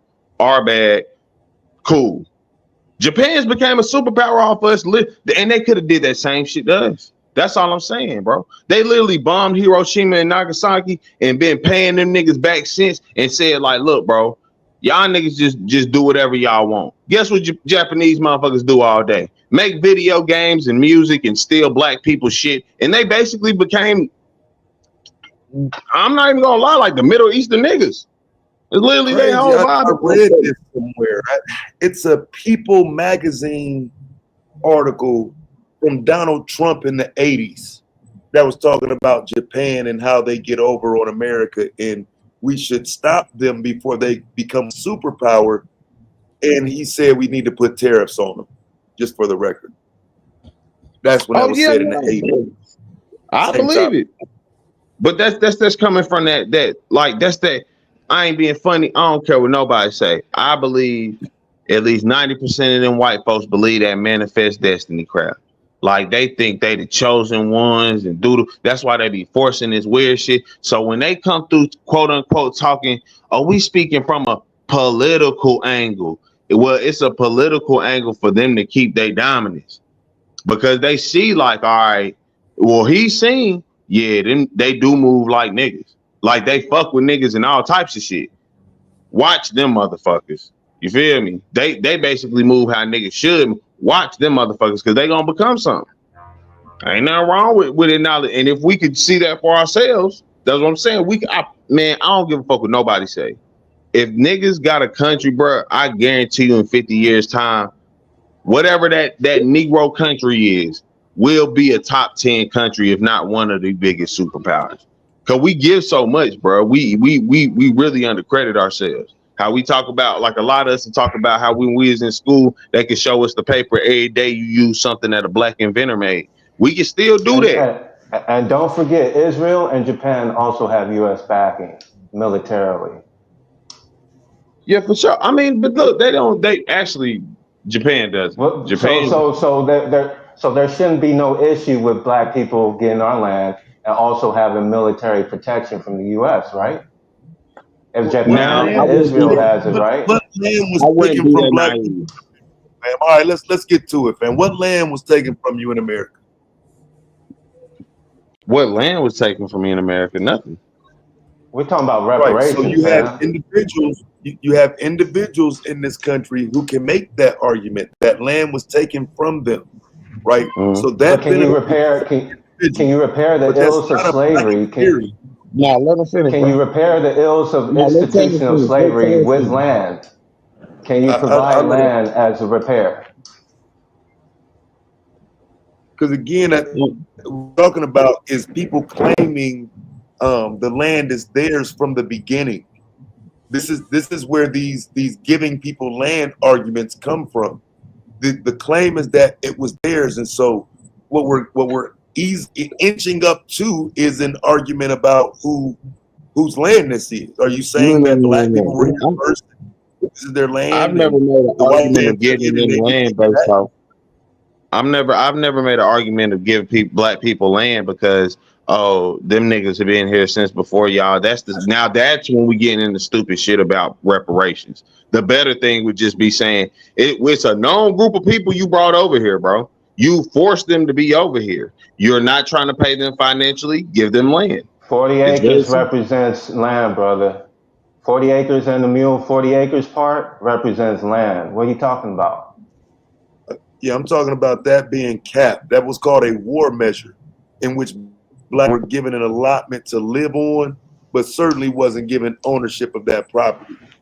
If you can show me where they were given ownership, you would be correct. But you believe in the same old shit we've been told all our lives instead of doing your own research. Nah, chill, because I'm military, right? Sherman was in the military. Sherman was in the military, right? All of them military. Okay, so Sherman's the one who gave the order, right? How close was he? How close was he to Ulysses Grant? How close was he to Ulysses Grant in terms of advising and what's going on? Probably in Washington. President in between. He would be the president in between him and Johnson. Or are you talking about general? There's no rumblings in Washington about reparations and land being given to former slaves in Washington. You don't think that's being considered? There absolutely was, and we see how it turned out. That conversation turned out to be, no, we don't need to give them land. They'll be okay. Give them people back the land who owned it in the first place. That's what the final determination was in that instance. That's why no reparations were given. Nah, I just like to point out though, we know that's all like a the police investigated themselves and found no wrongdoing type situation. Like it's not no way. It's not our land for them to give it to us. They're No, taking it's their someone land. else's land. No, it's their they've already taken the land. They've already taken the land. The federal government's land is where you see parks and shit at. That's their land. Federal parks and shit like that, Indian reservations, that's their land. The federal government don't own all the land in the country, fam. And the land that they do own, they don't want that shit. Yeah, I would definitely debate that. That's not true. If you didn't want that land, you could make wild parks and preserves out of that land. That's why that land is so important. But they also, even if we saying that they don't quote unquote own it, and I get what you're saying. I agree. Like, North Carolina's land is North Carolina's land, right?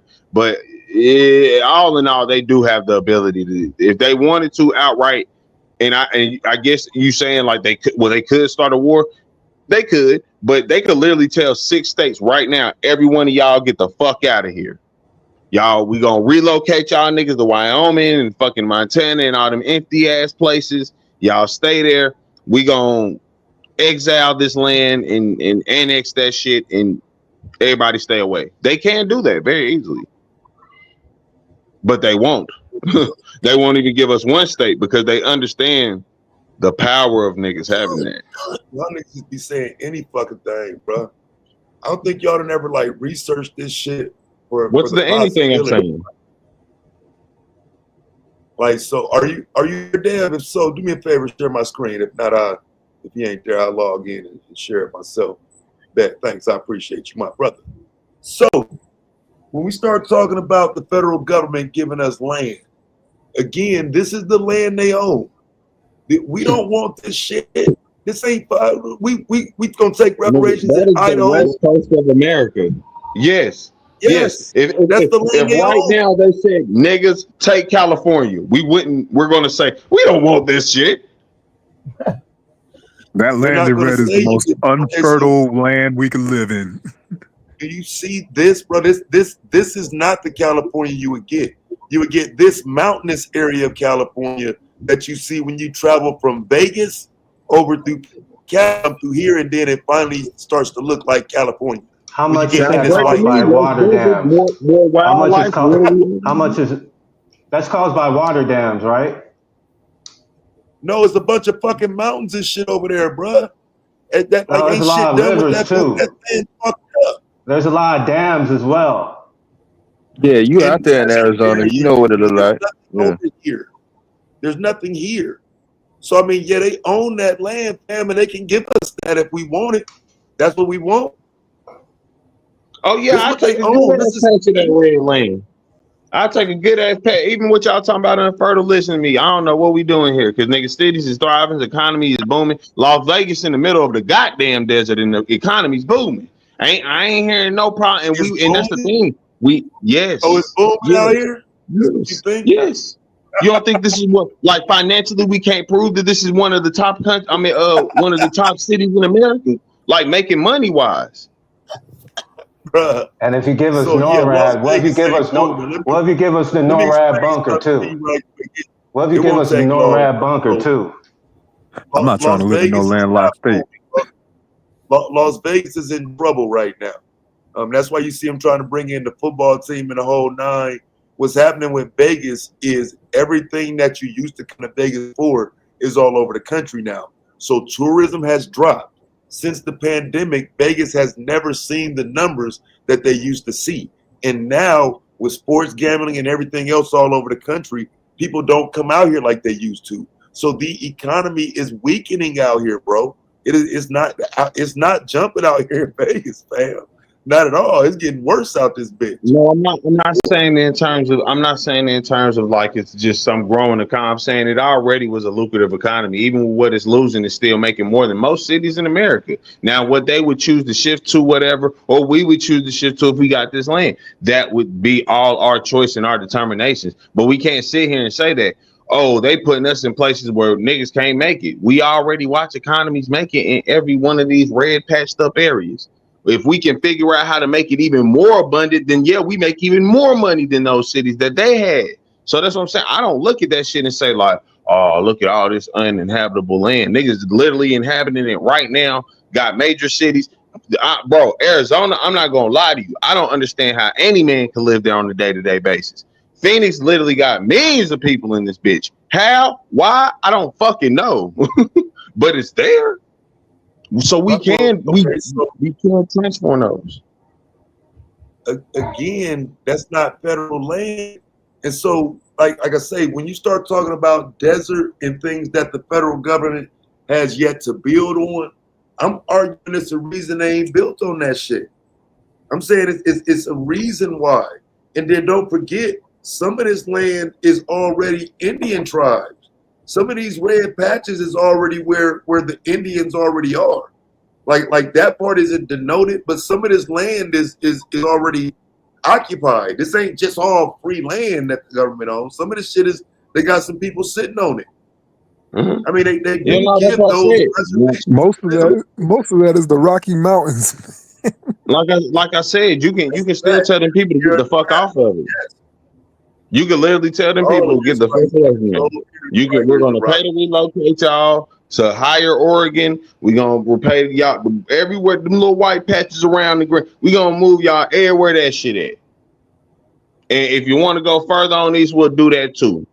That's what I'm saying. I don't know what we even trying to argue about the semantics on it, because I'm just saying, if this is the land that we presented, why are we complaining about the land we presented when we see other people already made thriving economies with these lands? Now we just making excuses. Oh, it's too hot. We the niggas. We made for the heat. I don't know what the fuck we doing out here. That's really our argument. Like, now what thriving economies that aren't American are in these places, fam? You said what thriving economies are what? Aren't American? Because for example, there are other nations in this area. These are those Indian nations we refer to, right? That's what we're looking at here. And you would have to show me where one of them is thriving outside of America's economy. I mean, well, we know that they're control the irrigation. Give us control the irrigation. We could do something. They can't be outside of federal regulation. Wait a minute. What argument are y'all making? Y'all keep saying, give us this and give us that. Y'all got to make y'all argument first. I didn't say. I'm gonna be honest. I was just saying. All I've said from the beginning is is because somebody had brought up deserving, and I said, well, we deserve something. Like it shouldn't be a debate about whether or not we deserve something, because the Jewish people didn't go through as much as we went through, and they somehow quote unquote deserve the whole place in Israel. So to say we deserve some land also, I don't think that's crazy. I don't think 6 states in America is even as big as Israel. So yeah, you know what I'm saying? I personally, if that's any argument I have, that's the only argument I'm making. We deserve some land. Shouldn't be that complicated of a thing. Like I said, Israelis went through something for 10 years, a decade. We went through something 10 times that amount of time. I would say the worst rate also. So yeah, fuck yeah. Give us 6 states. Cool. And leave us be. Like I'm talking about, like, let us govern ourselves honestly and truly. You don't intrude. Boy, what are you doing? What are you doing besides too much? Yeah, you give us our freedom. Like I said, you can do it here. 6 states. You tell niggas to go to Idaho, that's your land now. How many niggas you think gonna go up there? I'm telling you, ain't shit up there to go to. Oh no, I'm not saying it's even an option either. Like that's a thing that I think maybe. Let's play this scenario out. Reparations are given. They allot you the land in Idaho is all your land now. No cash payments. Black people, that's your land. they are asking people to go there. How many niggas you think going? No, like I said, this is not a. I told you, niggas don't care. So I don't think a lot of niggas will go. Now, if it's an option of y'all ain't got no home, y'all got to go here or still accept like So what we doing. why are we doing this? Why is this even a topic if niggas ain't gonna go? Niggas will go. I mean, like financial assistance. If there was financial assistance like U.S. gave Israel for the past like 70 some years, I bet you we'll be up there. I bet you we'll be up there. Even without that, I'm saying niggas won't come in the beginning, but yeah, no, in 15 years, because let's be very honest, niggas is wave riders too. Niggas going, I ain't about to get out there and work hard, do all that bullshit, and then in 15 years, when, like I said, the nigga culture alone would boom like heavily, and then we start becoming a booming economy. Now all of a sudden, oh yeah, we need to go back home with our peoples. I think that part is being left out. What's gonna make that booming economy? Because to correct your list of booming cities, Las Vegas ranks number 35 on the list of wealth and revenue generating in terms of compared to other cities or towns. I think it's a minimum of 100,000. But once again, I just wanted to correct that. And that's probably statement. That was 35 and dropping. That ain't a coincidence. I mean, like I said, they do better than most cities in America. It's thousands of cities, tens of thousands of cities. So to be top 50, yeah, you that's a pretty good fucking economy. Is Las Vegas doing better? Based on the outside. That's all I'm trying to make sure you understand. It's based on people coming here from the outside. It's not based on us that live here. And in fact, I would argue it's better that y'all stop coming. You know what I'm saying? Like, you've made it better out here for us. Like, for real. Like, I'm telling you, this was a tourist-driven economy. As long as people stop coming, they got to stop making this a tourist-driven economy and do more for us. Yeah, I'm not debating. Listen, I'm not debating none of this. All I'm pointing out is it's not a bad economy. It's not a bad economy. It's a top, like one of the best in America. I don't know how we. No, it's not the top. No, it's not the top, Joe. I didn't say it's one of the top. I said it's one of the best in America. Top. No, 50 it's not. is- No, it's not. Dependent on outside help. I don't know how you can make, because again, all it took was the pandemic to shut this bitch down. We've already seen it. Yeah, that wasn't even 5 years. That's how any economy works, though, right, Chaz? Like no country or anything, country, city, anything is rich off of just itself. It may grow this supply and abundance, but it has to export the supply also. You can sit on everything, but you're not making money until somebody else gets it.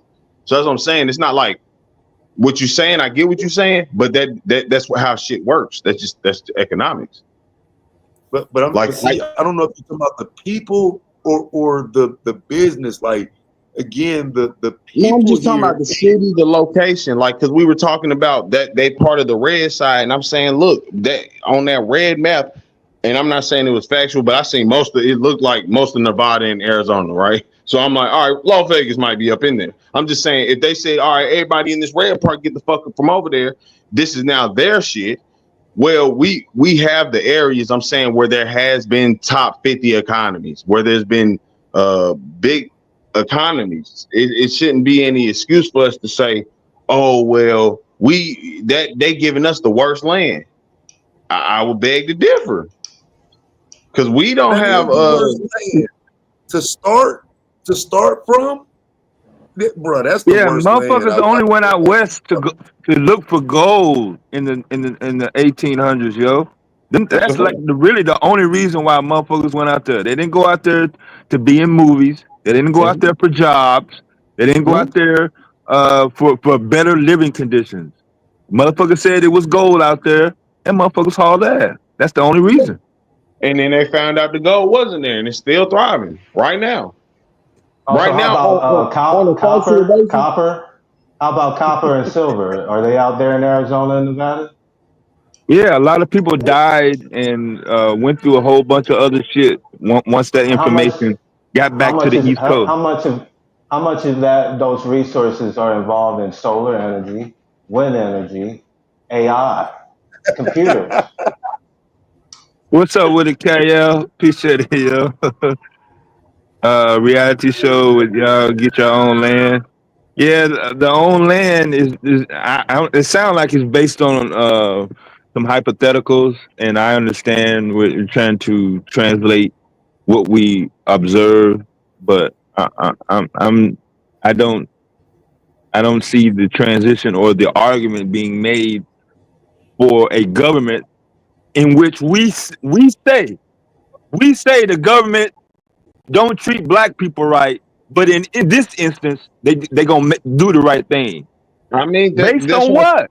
No offense, this is the problem why we can't progress with these questions. Because I'm gonna be honest with you. Now, y'all know I get up here and I told y'all many times what I truly feel we should do, and y'all say, "Nigga, you crazy." See, when we have these talks, right? You could. I'm with you. The government ain't gave us shit. I've just said that from the beginning of my conversation. They never gave us shit. I don't know why we trust them to do some shit. That means you have to fight. But now niggas gonna be like, why we gonna fight, niggas? So what do niggas want to do? Like, oh, it seems more, no offense. I feel like in this space sometimes we arguing to have the right to argue more than just even making progression. Cause we just argue about, well, what should we do? But then when niggas come up with any type of solution, instead of somebody saying, all right, well, this got some little bit of viability on there. Let's try to latch on and see how we build that into something that could be viable. We say, hell nah, nigga, that shit sounds stupid. So everything gonna be stupid. We never gonna get to the point where nothing's getting fixed for real. I got it. What you want to be fixed then? Everything we get up here and talk about. We talk about how economics, our financial position, STEM, everything. I say we take it all into our own hands. I think that's what I said. I don't think it's as I know it's not as complicated as we make it seem. I think we just have convinced ourselves a lot of things are harder than it is. Because all we plank is simple. Like I said last week. Now nobody laughed when I said this because I be coming in nigga speak, right? But let's use white man words. Y'all ever heard of goddamn, what was it I kept using? Apple did it. Vertical integration. Y'all know what vertical integration is? I have a little bit, understanding of it, yes. Okay, well, for anyone who doesn't understand what vertical integration is, it's what Apple did and how they became viable, blew up. They made their own ecosystem. They made headphones, cell phones, the computers, everything, and it all worked in tandem with each other, and it worked worse with other products. So if you wanted to buy an Apple phone, but you wanted to get the best experience with the Apple phone, you would go get you the Apple the Apple earbuds. You also get you a Mac computer. You get what I'm saying? Like that builds your thing. And the other thing is they own all means of production and ownership. So besides maybe whoever they cut a deal. Okay, so besides whoever they maybe cut a deal with, the like, okay, we don't make, at that time they didn't make SoCs, which is what you would call their chips in the phones. That's the M1 chip is what they use now. When they first came out, they had Samsung doing it, but that's what I'm saying. They, besides Samsung helping, and even the deals they had with Samsung is like, y'all can look this shit up. They were crazy. It was like Apple would pay them to design shit specifically for them. They could not mass produce those chips for other phones and shit. So like, that's why even the Apple technology they got, they actually bought it from Samsung. It's not even Apple based. Like y'all can look this shit up. So boom, but you own your means of production. That's all we need to do for ourselves as black people. Vertically integrate. We stop sitting here saying, oh, I'm looking for the hottest music on Spotify, because we don't own those fucking platforms. Go to a platform. We just make our own platform. Hey, we fuck with that. It's not that hard. Now, what's hard is where niggas gonna say as usual, but it's easier this way. I'm used to that account. I like that. But again, that's what I'm saying. We can easily fix this, but it's about where the niggas want to. I don't think niggas want to, because niggas comfortable with being lazy. I think that's an American thing over a nigga thing also. I think that's our American thought process. We want easy. We don't really want the best. We just want like whatever easily given to us type shit. Yeah, I think easy and lazy and how you're using it could possibly be subjective until in relation to what would be a collective progressive argument. So I know we're trying to simplify it, but like this conversation right here, I think it got oversimplified. The analogies made to entertainment, the analogies made to the map that Taz brought up. I mean, a lot of things just got thrown into one particular brand, and instead of breaking down each particular detail on how it got that way, this subjective arguments don't get a lot of traction. I disagree, and I'm gonna tell you the only reason why, Dave. Yeah. Is we all been saying, y'all, Taz, you, everybody agree. Niggas not here for no smart shit. So before we even get you to the point where we're breaking it down, because niggas so stupid they don't understand the breakdown, we just got to give you something that's digestible. Yeah. Like, and I'll agree that that's just how I think. You know what I'm saying? Because I look at this in two lights at all times. Like if we looking at my mind, I look at the left side is the matrix and this is the real world. On the right side is the real world. But we gotta walk in tandem. You know what I'm saying? Because then people don't understand. Them people still stuck in that matrix where they don't understand what the real world is. All right, we not gonna try to force you out that motherfucker either. You feel me? But we'll coax you out of there. Over time, we can program you to realize where you stuck at. But before then, we got to give them baby bits, man. No, I think he said people come here for the. I think he said people come for the stupid shit, Goo. I don't know. Did you call everybody stupid? I'm not sure. Nah, I'm saying everybody come for the bullshit, like entertainment, like the internet, period. Niggas don't really want to hear Martin Luther King, Malcolm X, like that real empowerment shit. Cause niggas do it every day and we'll call them niggas dumbass niggas. Oh, you old Ali Boombaye ass nigga. You know what I'm saying? Like we make jokes out of them niggas. But everybody get on this internet and watch Castanet, Nacho Speed, just yell and scream obnoxiously at a screen because somebody got shot in Call of Duty or something and be like, bro, this nigga fire, bro. You don't fuck with, bro? So like, yeah, we got to understand we talking to those people. We talking to those Castanet lovers, those motherfuckers. Y'all, a lot of us, we have, and it's not our fault. Like that's how the world's set up. We set up in a society where your social media is 7-second clips and you know what I'm saying, TikToks and shit. It's made for you to not think long, and people don't want to admit it, but we don't think long no more. So it's hard to keep that attention. Yeah, Q put out the memo, and like I said, the Save Everybody plan is really not doable. So there are going to be spaces for them people to go. It's not like, oh, if we don't talk about entertainment, if we don't do ratchet, if we don't do this and that, then the whole internet culture is going to be degraded, or it's some sort of downfall. No. I mean, people that do want to learn, people that do want to progress, people that are trying to network, they know where to come. I mean, that's just that's just how it's going to have to be. I mean, we're not going to always agree. I get it. Go ahead. Let me ask a question. Okay, KT the GOAT. Yes, you were talking about stuff that's going on out in Vegas, and you mentioned during that part of your discussion that nigger culture would bring prosperity eventually. You said a comment that I can't quote exactly what you said, but you said nigger culture would create a certain amount of prosperity over time. Remember mentioning that? Yes. Okay, could you explain to me what nigger culture is? Everything black. Huh? Anything Black American.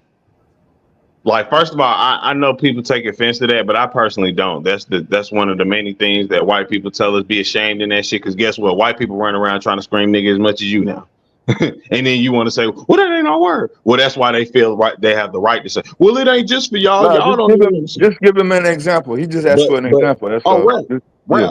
It's literally the most profitable and most sold music genre, period, right now in the world. Has been for the last decade. That didn't come from the white people. That didn't come from nothing but black Americans. We can get into fashion. We can get into many things because what we do, it just tends to become popular. And let's be real, what they gonna do if black people, like, if they really sit here and say, okay, it's a patch of land, all y'all gotta go over there. And we really said, you know what? Y'all leave us the fuck alone. We tapped in on us. Y'all don't got no rights. Y'all can't understand what we, you know what I'm saying? We ain't got to share no information with y'all. Just let us build for a little minute. We'll holler at y'all in 50 years. What you think they about to do? Make the next version of jazz? And you know who they will? I can guarantee this. I guarantee the next subgroup of niggas that will be the mixed kids.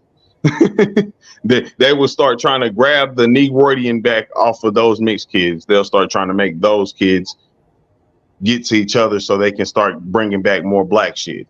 And even if they didn't, before that happens, I guarantee all their new rap main lines will be mixed kids. It's not something to do. It's not something easy to do without us.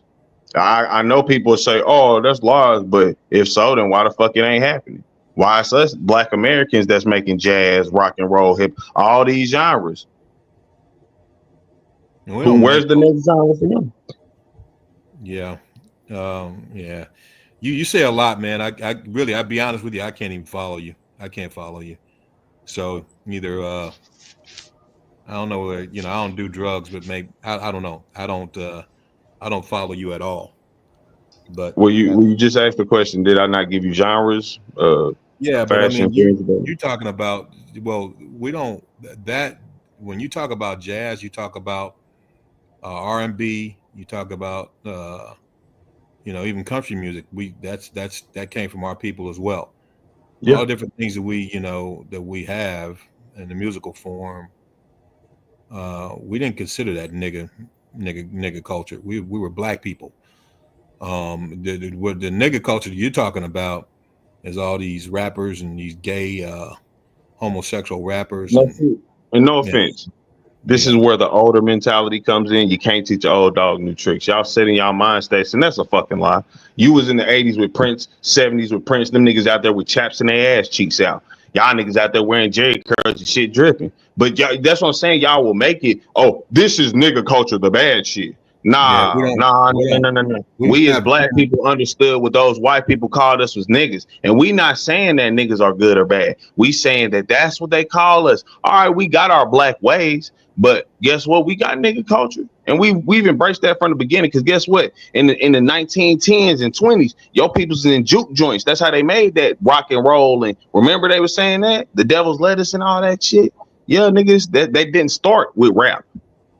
Let's not. That's what I'm saying. Y'all want to be so like, oh, our history has always been illustrious. It isn't, because we're Americans. I was around when rap just started coming out. So you was around when Prince had his ass cheeks out and chaps, right? When him and Morris Day and all them niggas was wearing blouse. I didn't really follow them that much, but but no. Listen, I but you just came up here and said this nigga culture is the gay shit. So where did the gay shit come from? The rapper did it? Because we got Prince and Alanis Morissette in them already, right? Morris Day in the time, right? You know what I'm talking about, right? I'm talking about. No, you know what I'm talking about. Nigga culture ain't start with rap. We already had faggot ass niggas like Prince. Let's be real. Him and Morris Day and them niggas literally wearing blouses, they ass cheeks out, and you want to sit there and say, "Oh no, it's you rap niggas' fault." That's the problem with us. It's people. We got to stop that. We all have flaws. Every one of y'all generations fucked up. Ours fucked up. Y'all's fucked up. Everybody fucked up. We ain't got time to argue about who fucked up the most. It's fucked up. Let's fix this shit. What I'm trying to say is we don't come from that type of culture.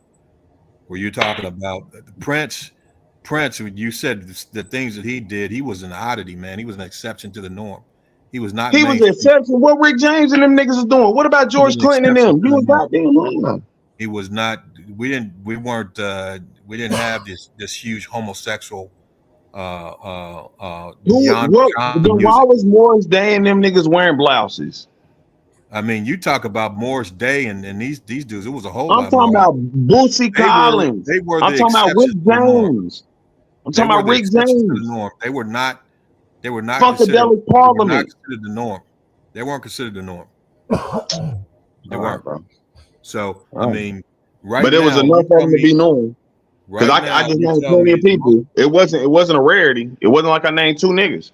I can name multiple groups, bands that had 15, 16, 17 motherfuckers. And I love Earth, Wind, and Fire, the Gap Band, all them niggas. Go back and look at that shit they had. One of my favorite videos of all time is I can't remember what it's called. So I gotta get up early in the morning. Hey, Charlie Wilson was a bad motherfucker. That shit he had on was tighter than any of the shit y'all be talking about these kids had on. Well, you Like talking real about life this is cheap but chaps type shit. And but these was we what all y'all consider know- the player niggas.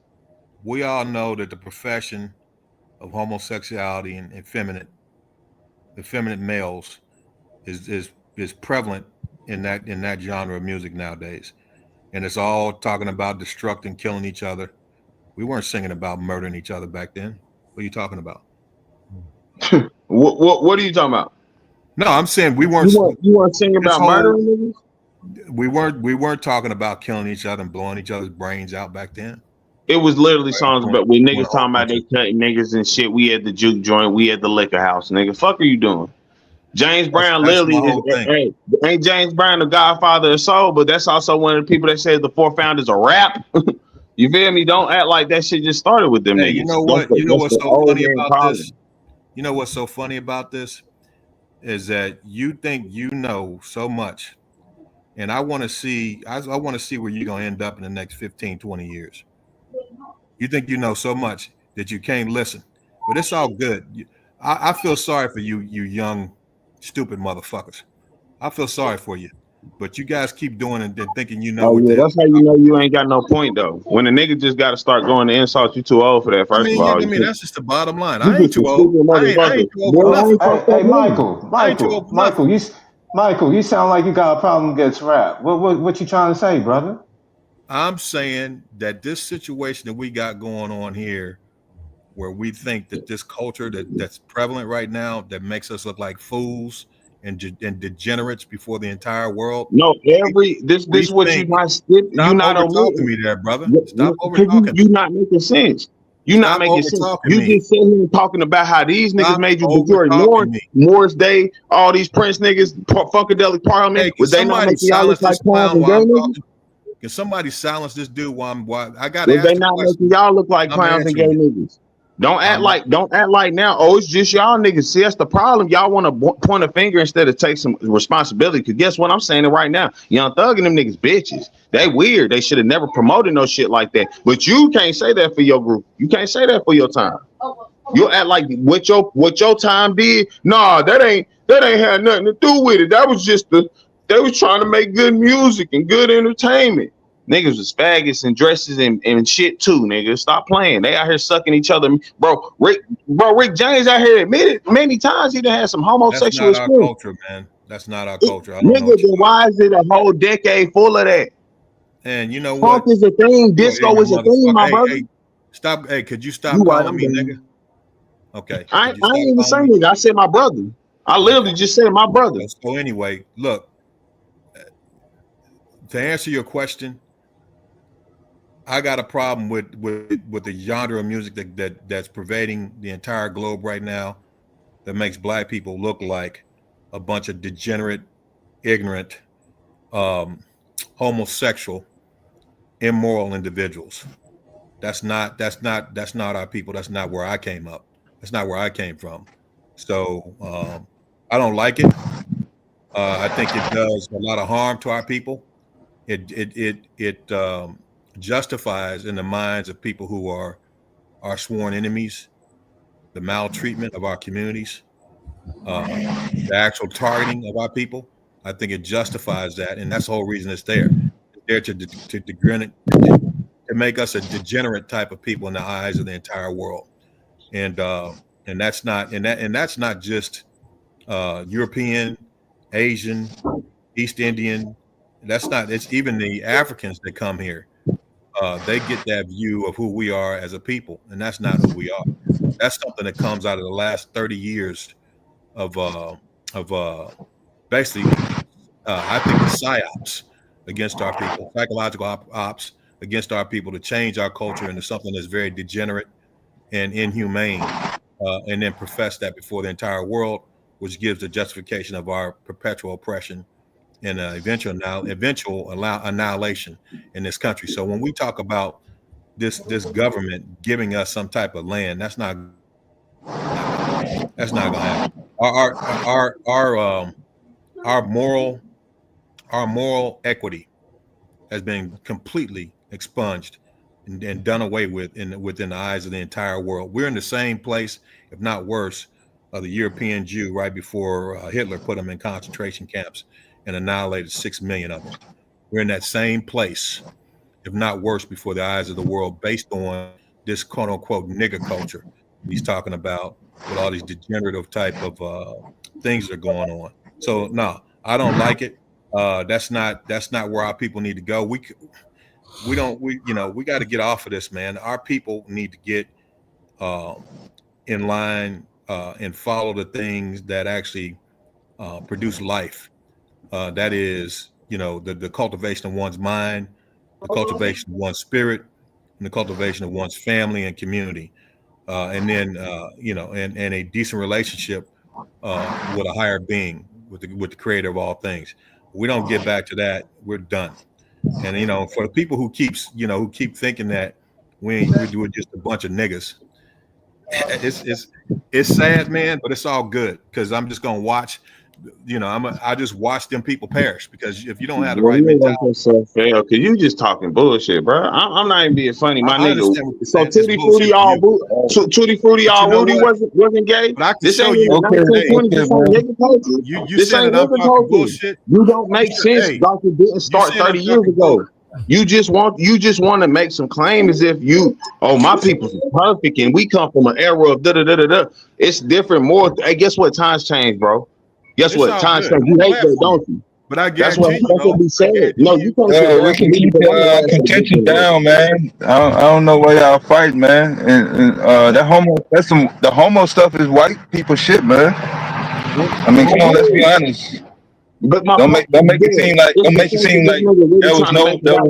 was none of that going on, and then all of a sudden black people had the most population of that. Oh, without a doubt.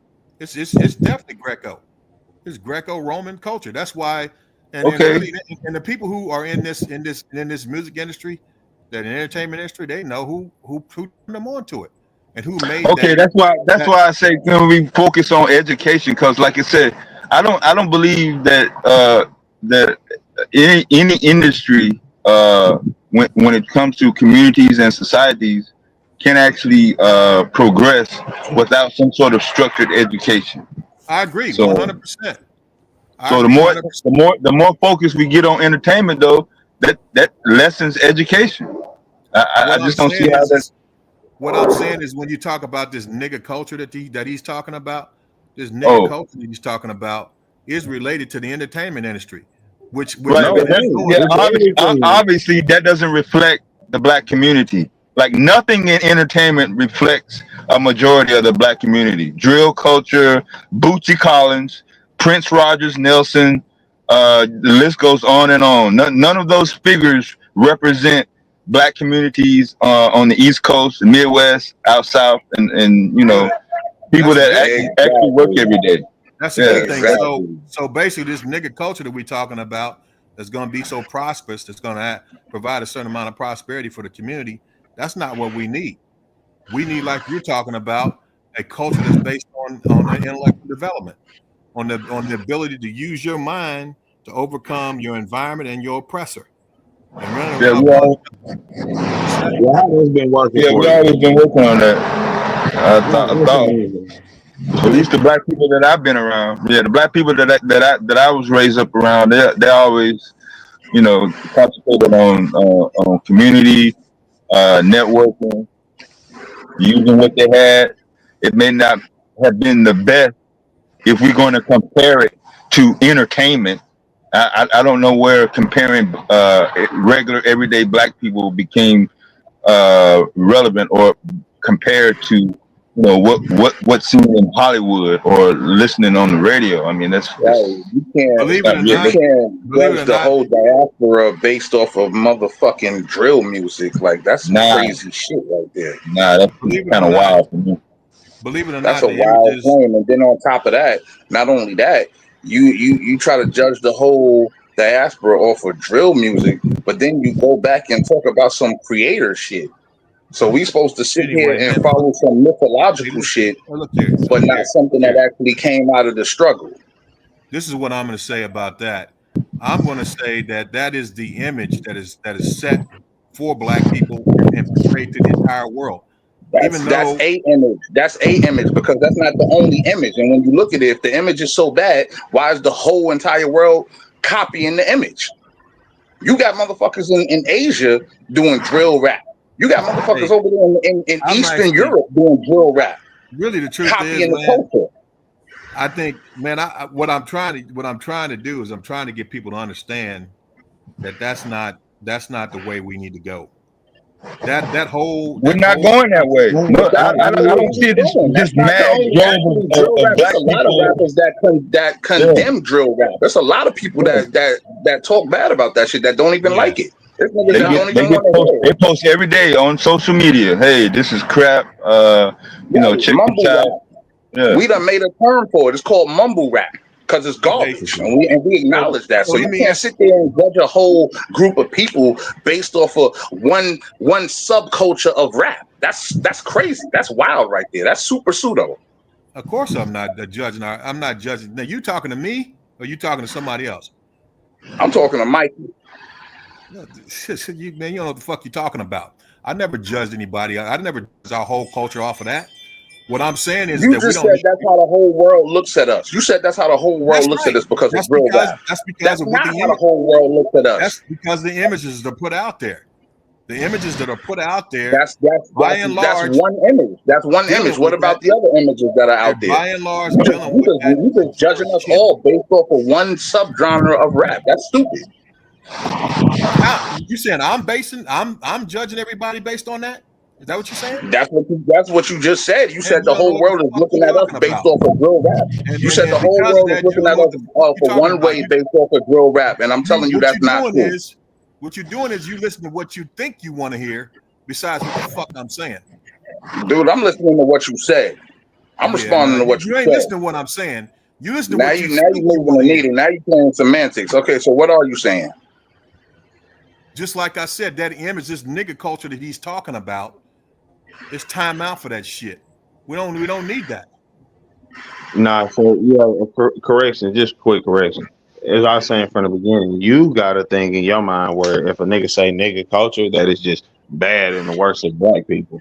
I'm saying nigga culture is nothing I'm ashamed of. I don't give a fuck because, like he was just saying, if you don't want to sit there and act like I'm not saying that's all of us. But if you want to ignore drill music, guess what? Them Koreans gonna do it and make billions, and then guess what y'all niggas gonna do? You, Michael, you'll be the same nigga 20 years from now talking about some these motherfuckers making money off of black thing. Like, look at these Koreans making all this money off of drill music. That's from black people. You the same nigga said don't keep it though. I guarantee you, if they start making music about killing one another, the Korean government and the Korean They already have, nigga. It's called K-pop. You can look this shit up. They're gonna shut. They They're gonna already shut doing that it. down. Are you serious? They already doing it. They're gonna shut that down. If you look over there in the UK, right now, there are wars going on back and forth where people are dying because they got rap beef, drill rap beef. Yeah, for sure. Even down to how we like they've even started emulating that too. It's whole big ass gang wars in them UK niggas. They up there stabbing each other up and all that. So is wearing designer braids in your hair, is that nigger culture? That's a good question, is it? Designer braids? Yeah. I don't know what designer braids are. I would just say braids. Or braids, period. Yeah, braids, period. I'd say that's pretty nigga culture, yeah. Like I just look anything black, I say nigga. I know a lot of people say no, nigga's not the good word, and I'm not. Look, I'm not even up for debate with you. I'm just telling you how I'm gonna use it. I don't see niggas bad. I love my niggas. I love all my black folk, my nigga. But I say niggas because it's a difference between, as we've always got up here and talk. When you in America, you could be from Africa and you're black. You could be from Trinidad and Tobago and you're black. But when you a nigga, that's one of them actual FBA. So that's why I say, yeah, nah, I take pride in them. We ain't gotta say, we don't gotta, it's just like how we took back the word, how they said we gonna use this word against y'all to insult y'all, and then we started saying shit, we gonna make it cool. So cool that they wanted to take it back. They like, damn, can we use it again? Like, damn, no. Yeah, nah, we can do whatever we want to with it. That's on our end. That's one thing about our people too, man, and that's very discouraging is that we're unteachable. A lot of us, you know, we come into the world, you know, we cannot be taught. We're stiff necked. Can't be. This taught. a nigga like you talking though. It's a man that's not you ain't nothing you done said. Period. You like this is what I'm saying. This is what I believe. This is the truth. Things you said, I've been like I agree with that part. But you swearing up and down is somebody else not listening. As I said from the beginning with you, that's the problem with a lot of y'all older niggas, not all of them, but you can't teach an old dog new tricks. You niggas just swear up and down. That's the thing. A lot of y'all think because y'all 50 plus that mean y'all live life. Most of y'all ain't did shit. Most of y'all have been in the military overseas chilling with niggas, and y'all ain't never been kicking in the hood with niggas like that or nothing on a consistent basis. You don't understand those situations. Like, which is cool with me, whatever. So you think that you hanging out in the hood with the niggas, you think that gives you a good view of what life? Give me a better understanding than you. Let me. I'm gonna ask a question. You think that gives you a better view of what life is about? That gives you the knowledge that you need. I have a better understanding of them. Listen, sir. I know you old, but your hearing ain't gone now. You're doing a lot of talking. I'm not old at all, nigga. I'm not old at all. Damn, not old at all. Don't get it twisted. I'm not old at all. None of your damn business. I ain't gonna lie, that Kango had say you at least 50. Hey, I'm young enough. That Kango had say you at least 50. That's all I'm saying. So when did old become a bad thing or something negative? And you think that 50 years old? 50 years old is old? It's with the internet where it got some badness because a lot of these niggas get up here and say shit. I'm 50 plus, but that don't mean shit for a lot of people. You could be 50 years old and been living in your house the whole time. If you think 50 years old, that explains to me why you have the mentality that you have. That explains to me. I didn't say you. I said older. You're older than me. Like, what am I supposed to do? Deny the numbers or something? So what's your point? What's your point in saying that? Yeah, it's hard to teach older dog new tricks. That's why I said from the beginning, old dog new tricks. That's why I brought up old. So what's the new trick? Let me, you know what? If I lay my credentials down to you right now, I guarantee you that you would know that you can't teach me shit. You understand that? I don't know what you're talking about. You can't teach me shit. The fact that you say because you got credentials, you can't learn that shows how much of an idiot Not you from are. you. Not from you. It shows how much of an idiot you are. Shows you how much of an idiot you are. I got many credentials, but guess what? I got babies, and I learn from them every day, my nigga. It's obvious by talking to you. I couldn't only. I learn from my children every day. No, it's obvious from talking to you. You think you're somebody above who you are or something, or you in a different echelon. Listen, bro, I don't care if you listen. I don't care if you're rich, poor, whatever. It's okay to just say we can have a conversation. But what you keep doing is making insults on everybody. Oh, nigga, you going you rich? Yeah. What does that mean? That means that Elon Musk rich. What? Elon Musk rich? What that mean? If you look, niggas who lottery every day, they rich. What that mean? If you will shut up and I'll tell you. It means nothing. That's the point. You think that because you can say I have credentials and some money that makes you valid. That doesn't mean that you're not an idiot, nigga. You could be lucky. Like most people become millionaires. Because let's be honest, the people who do the thinking don't get the millions most of the time.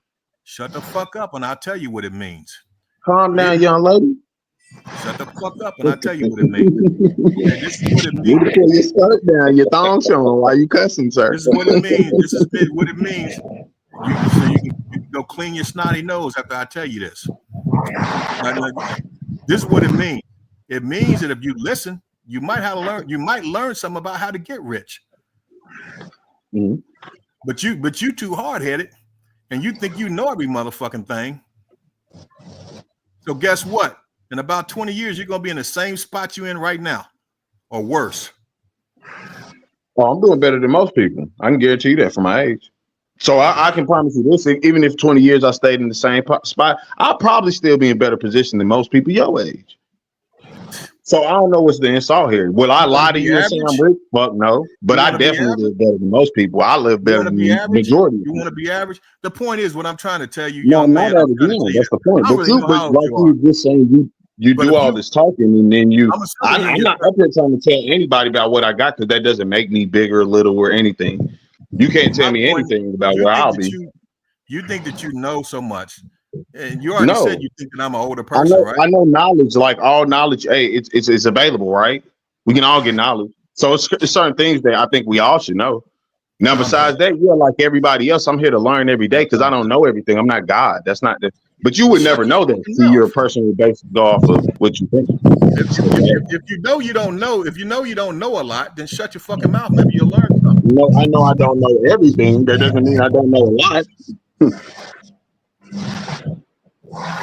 What's the objective here? What I got on to talk about is I'm sick of this nigger culture that we're talking about. I understand. That hasn't done us any good, man. It has not done us any good. I'm saying we need to come out away from that garbage and start thinking about how we're going to develop our minds in order to overcome this system that we're in. I mean, you know, all that other shit that doesn't work. We've been doing it for we've been doing it since Snoop Dogg and NWA and all that old bullshit. I understand, y'all, and both of y'all are only limiting that to entertainment. Like both of y'all examples, it only applies to entertainment and nothing else. It don't apply to people working every day, people taking care of their kids every day, people doing for their community every day. It don't apply nowhere else. It only applies on the radio and certain parts of the internet. So let me say this. Let me say this real quick. Let me clarify real quick. I'm gonna let y'all talk for real. But listen, because I gotta go to the store. But listen, all I said there was that nigga culture is black culture. He's getting stuck on the rap parts and aspect. I'm saying nigga is the word I use for black people. Take it how he wants to. He is the fact that he doesn't like that in the way that it's being used. But I don't want y'all thinking I'm just talking about all things black. This is what I'm saying. I'm saying that, you know, when we talk about just everyday black people out here trying to make it in a very racist, discriminatory, and oppressive system that we live in. And for every people, this is what I think we need to get to. Okay, I don't know if anybody has had the experience where say you're in a public place and someone, I'm just going to say a Caucasian person, they do something that offends you, right? And you bring it up and you say, hey, you know what? You actually have a conversation with them, and the conversation may be a little confrontational because they did something to offend you, and so you basically call them on it, right? And you guys may get into a conversation. If there's other white people in the area, do you know that they will look at each other and telepathically communicate their stance of unification, of unity against you, and the things you're talking about? 9 times out of 10, that's what's going to happen.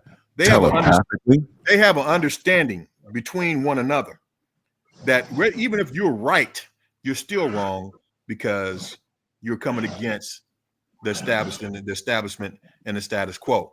I think that black people need to get to a point where we have that same understanding between each other, that ultimately, even if we don't agree on everything, we agree with the fact that we are in an environment and in a society, a system that has treated us right from the day we got here, and even to this very day. Now, if things gotten better, you think that people argue otherwise? A lot of what people will argue. When have we not acknowledged that though? I'm saying that we spend too much time debating over very stupid, minuscule stuff instead of having a general understanding, a very fundamental understanding that all other groups have. They have a fundamental understanding that at the end of the day, they're going to be unified and they're going to move together so that the whole can benefit. We don't have that. Other groups fight just as much as black people, yo. That other groups are not unified. That's a false statement, Mike. Not in all the little minuscule aspects of. Okay. So when you say the word minuscule, that's gonna be subjective, Mike. I get it. I think fundamentally, you can look at it in the court system, man. Look at it in the court system. We just got. But I can look at it in history too. I can look at it European history and American history. White people fight with white people. They've always done it. Okay. Latinos fight with Latinos. They've always done it. Native Americans, they fight with other Native Americans. Yeah. Groups gonna fight with it. On your behalf. On your behalf. Especially in courts too. On my Go ahead, behalf. break down that court stuff, Mike. What I'm asking the question. This is the question that I've got. Okay. Have you heard of this case going on with this kid Carmelo Anthony? That's out of Texas. Where he had. We talked about it already. You guys talking about it? I heard it on Fox News. Okay.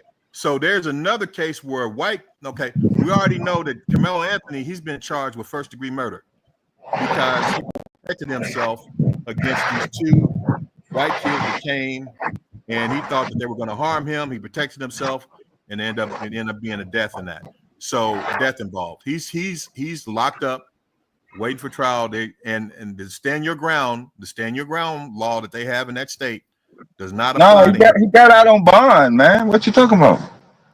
What I'm saying is he's been charged with first-degree murder. Do you know that? He said he was locked up when he wasn't. He's been indicted on first-degree murder charges. That's correct. That's nothing to do with being locked So up. so what I'm saying is that if you take that situation in Texas, a very similar situation happened in another school district in Texas, same time frame, was a white kid that had some issues with some Hispanic kids. They made arrangement that they're going to meet up in the bathroom and they're going to fight it out, figure it out. That's not They're going to fight it out. That's not what happened. Well, the white kid, he brings a knife. He brings a knife. Totally different. He brings a knife to the. Yeah, that was a whole different instance because they both agreed to meet up and fight. I know what you're talking about. That's a whole different. And he murdered. They both agreed to come in the bathroom and fight, though. Let me finish, though, brother. Let me finish. You'll see my point here.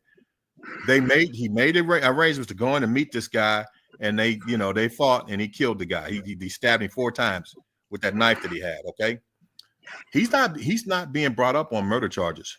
Do you understand what the total? And this is what I'm saying. Not only did they make arrangements for them to meet, but he actually planned to use that murder weapon, so that's premeditated murder.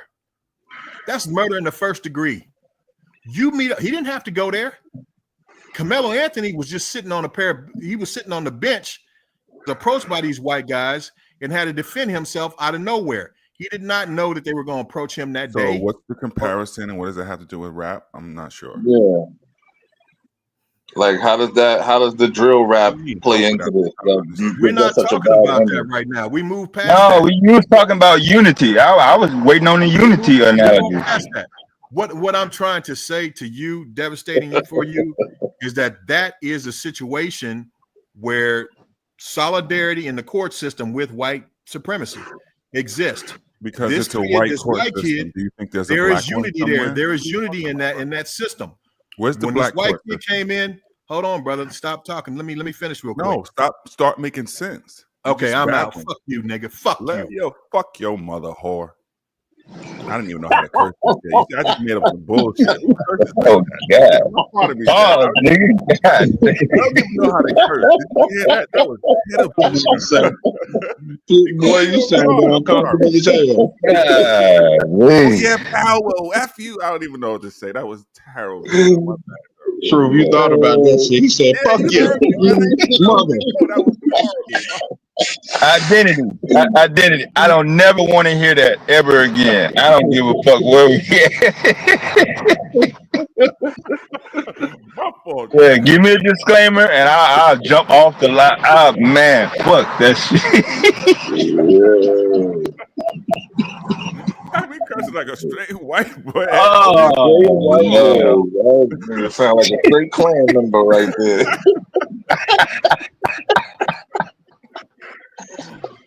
No, but what I was seriously trying to ask, what was the connection between anything he was saying? That motherfucker was rambling, man. Sound like he just don't like black people. I don't know why different people that haven't been on this panel or I haven't heard from, no matter what, that's always the response. I mean, if we're living in a world where everybody hates us, why are we living? Why just get it over with now, and then we can be cool? I'm still waiting for that check on a 15. Sorry. I'm saying, it's like, it seems like sometimes what happens is this trying to make everybody all and we, and this collective that we talk about sometimes gets difficult to dissect. Because there's so many, put it like this, like the Democratic Party in this sense. There's so many people under the tent that you like, wait a minute, we got to account for everything up under here before we could say a we? You get what I'm trying to say in a sense? Like every little...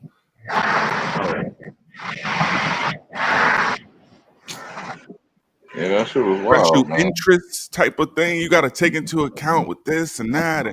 Well, don't listen to drill music. Nigga, like, ain't you the nigga who making them shits that Trump just dropped over there or something like that? I think that's what Dev was trying to get to. Like, okay, well, we've been talking about education. You swung right back to dunking and dancing. I thought that would be a clue to just go ahead and build on that, but just trying to compare everyday black people with entertainers. I mean, you laid it out. He's judging everybody on what scares him the fucking most. That's what he's trying to do. KT, like, and it was like a whole thing about like Drake and Kendrick and LeBron and this and that. And it becomes the prime example for conversation when you're talking about, well, we people. Well, look who you are looking to. Right. And I admit that is an issue. We should be talking about educators. We should be talking about scientists. We should be talking about engineers. But if the entertainer is going to get the top billing or the reference set bar, I mean, where does that leave the young child that may look to become an engineer? He may want to put something together or build something. No, but there are other people who are not quite Neil deGrasse Tyson, and I'm not one of them. You guys sit around and talk about science and stuff all day, but there are other people who are trying to present this type of stuff that people are looking for in that you can make celebrity. You get what I'm saying? Oh yeah. People made. Here's the example. There's Henry Louis Gates and there's Neil deGrasse Tyson. Black folks made Neil deGrasse Tyson a celebrity. He has his own accolades and everything, super nerd, but black folks making him cultural, like, nah, he's cool, is what blew him up even further, put it that way. You get what I'm saying? He got catchy with the Negroes. Henry Louis Gates done gave you all of this, who do you think you are and all this other type of stuff. He obviously does not resonate in the same way. You understand what I'm saying? I don't know, man.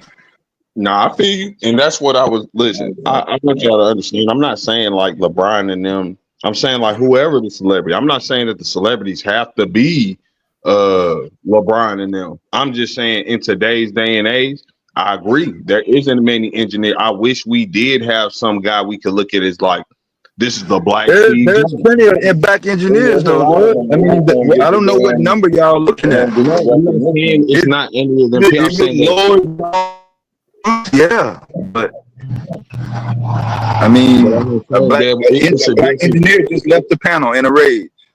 Fury. No, listen, and that's the thing. The black engineers we do have, they're not like, and I'm not saying it like that. I don't want to call this nigga an engineer in real life. Let's just say Elon is a quote unquote engineer, right? He's one that people look at and like identify with, even if it's on their side. I'm saying even for us, we don't have too many of those. So that's what you know any? I know one dude, and I can't remember his name. It's a black dude. He's from like Atlanta. He been making this plastiline stuff. Right. Do you know that there's whole black engineers associations and societies? No, I get that. There, I mean, not Okay, there. let's I go get slow. that. So True. you I'm do saying. get that. Don't you realize that they are out there? No, I just said it's. I'm not saying they aren't existing. I'm saying there's none that are forward facing.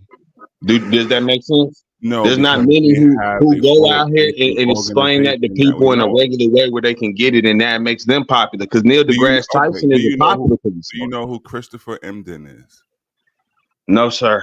It doesn't. That's So the point. You the know because point you is can name people no, doesn't the change point their is ability to you're have not people aware. You coming to should make a them. blanket statement that they're not out there. No, you You're missing the point. aware. True. No, you're You're not missing the letting me finish my point. point because you keep interrupting. But the point is, You- Christopher Emdin is an example of what I'm talking about. He's out there and he exists and he has his little following or whatever. Just because you're not aware does not mean that these things are not happening. Yeah, that's nothing that I said. I never said it's no other engineers. There's no black scientists. I never said. I know you didn't What because I you said is these people have gotten this. Most of them, Neil deGrasse Tyson, he's not only got popular because let's be very frank, not just from niggas. It was also because white people, because he could speak the shit smart enough to where white people was like, that's impressive. But he could speak it simple enough to where black people was like, this nigga because cool. you're wrong. Because he hates a degreed individual. Just because he could speak smart enough, he ran a damn planetarium. He's a genius. That's why. It has nothing to do that he could speak smart enough. He does. Nothing. That's a lie. No, you're Because completely there's plenty of smart black people that they talk like hood niggas, not and as they're smart not as being him, and treated that's as. the thing. You Let's have give them zero idea what platforms you're because they don't talking about. present that same thing.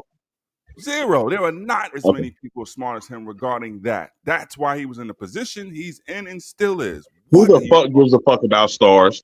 I'm not even being funny. Who the fuck, like, if we talking about NASA, real life, what idiot. Neil deGrasse Tyson is smart Space about? program, Astrology. jackass. What are you This is talking not, about? no, I'm saying it's not day-to-day stars? conversation, Truth, cares and you know about it's not. stars and People don't go and even listen to him because he's just talking about stars. It's because he says it in a cool way, and he's like an uncle type shit, like a smart ass uncle. He give that vibe. To have command Nah, I of think the most people that information. listen to him, they fuck with him because that star shit he talk about. I ain't gonna No, lie. it's because he has command of the information and is able to relay it to you. That is called genius because you could not just read any of the sources he read and extract what he does. That's called genius. What is wrong with y'all? Do you think you could do if you had the same books as Neil deGrasse Tyson? Do you think you could do that? No, sir. Exactly. So him being able to relay it to us, quote unquote, laymen in a way where we think we have any clue about that shit is genius. Okay, so you just now went from arguing against me to agreeing with what I said because I said he's so agree with popular anything, because you take I literally both said sides he's of so every popular because he's smart enough to get it to where white people hear it and say that's impressive that you No, know it's that because not you know they white think they're people. smart. And then That's you what just you're said the wrong. genius aspect is him relaying it to us in a simple way that we can Right. explain. I'm not a That's white literally what the genius is. So that's what I'm saying.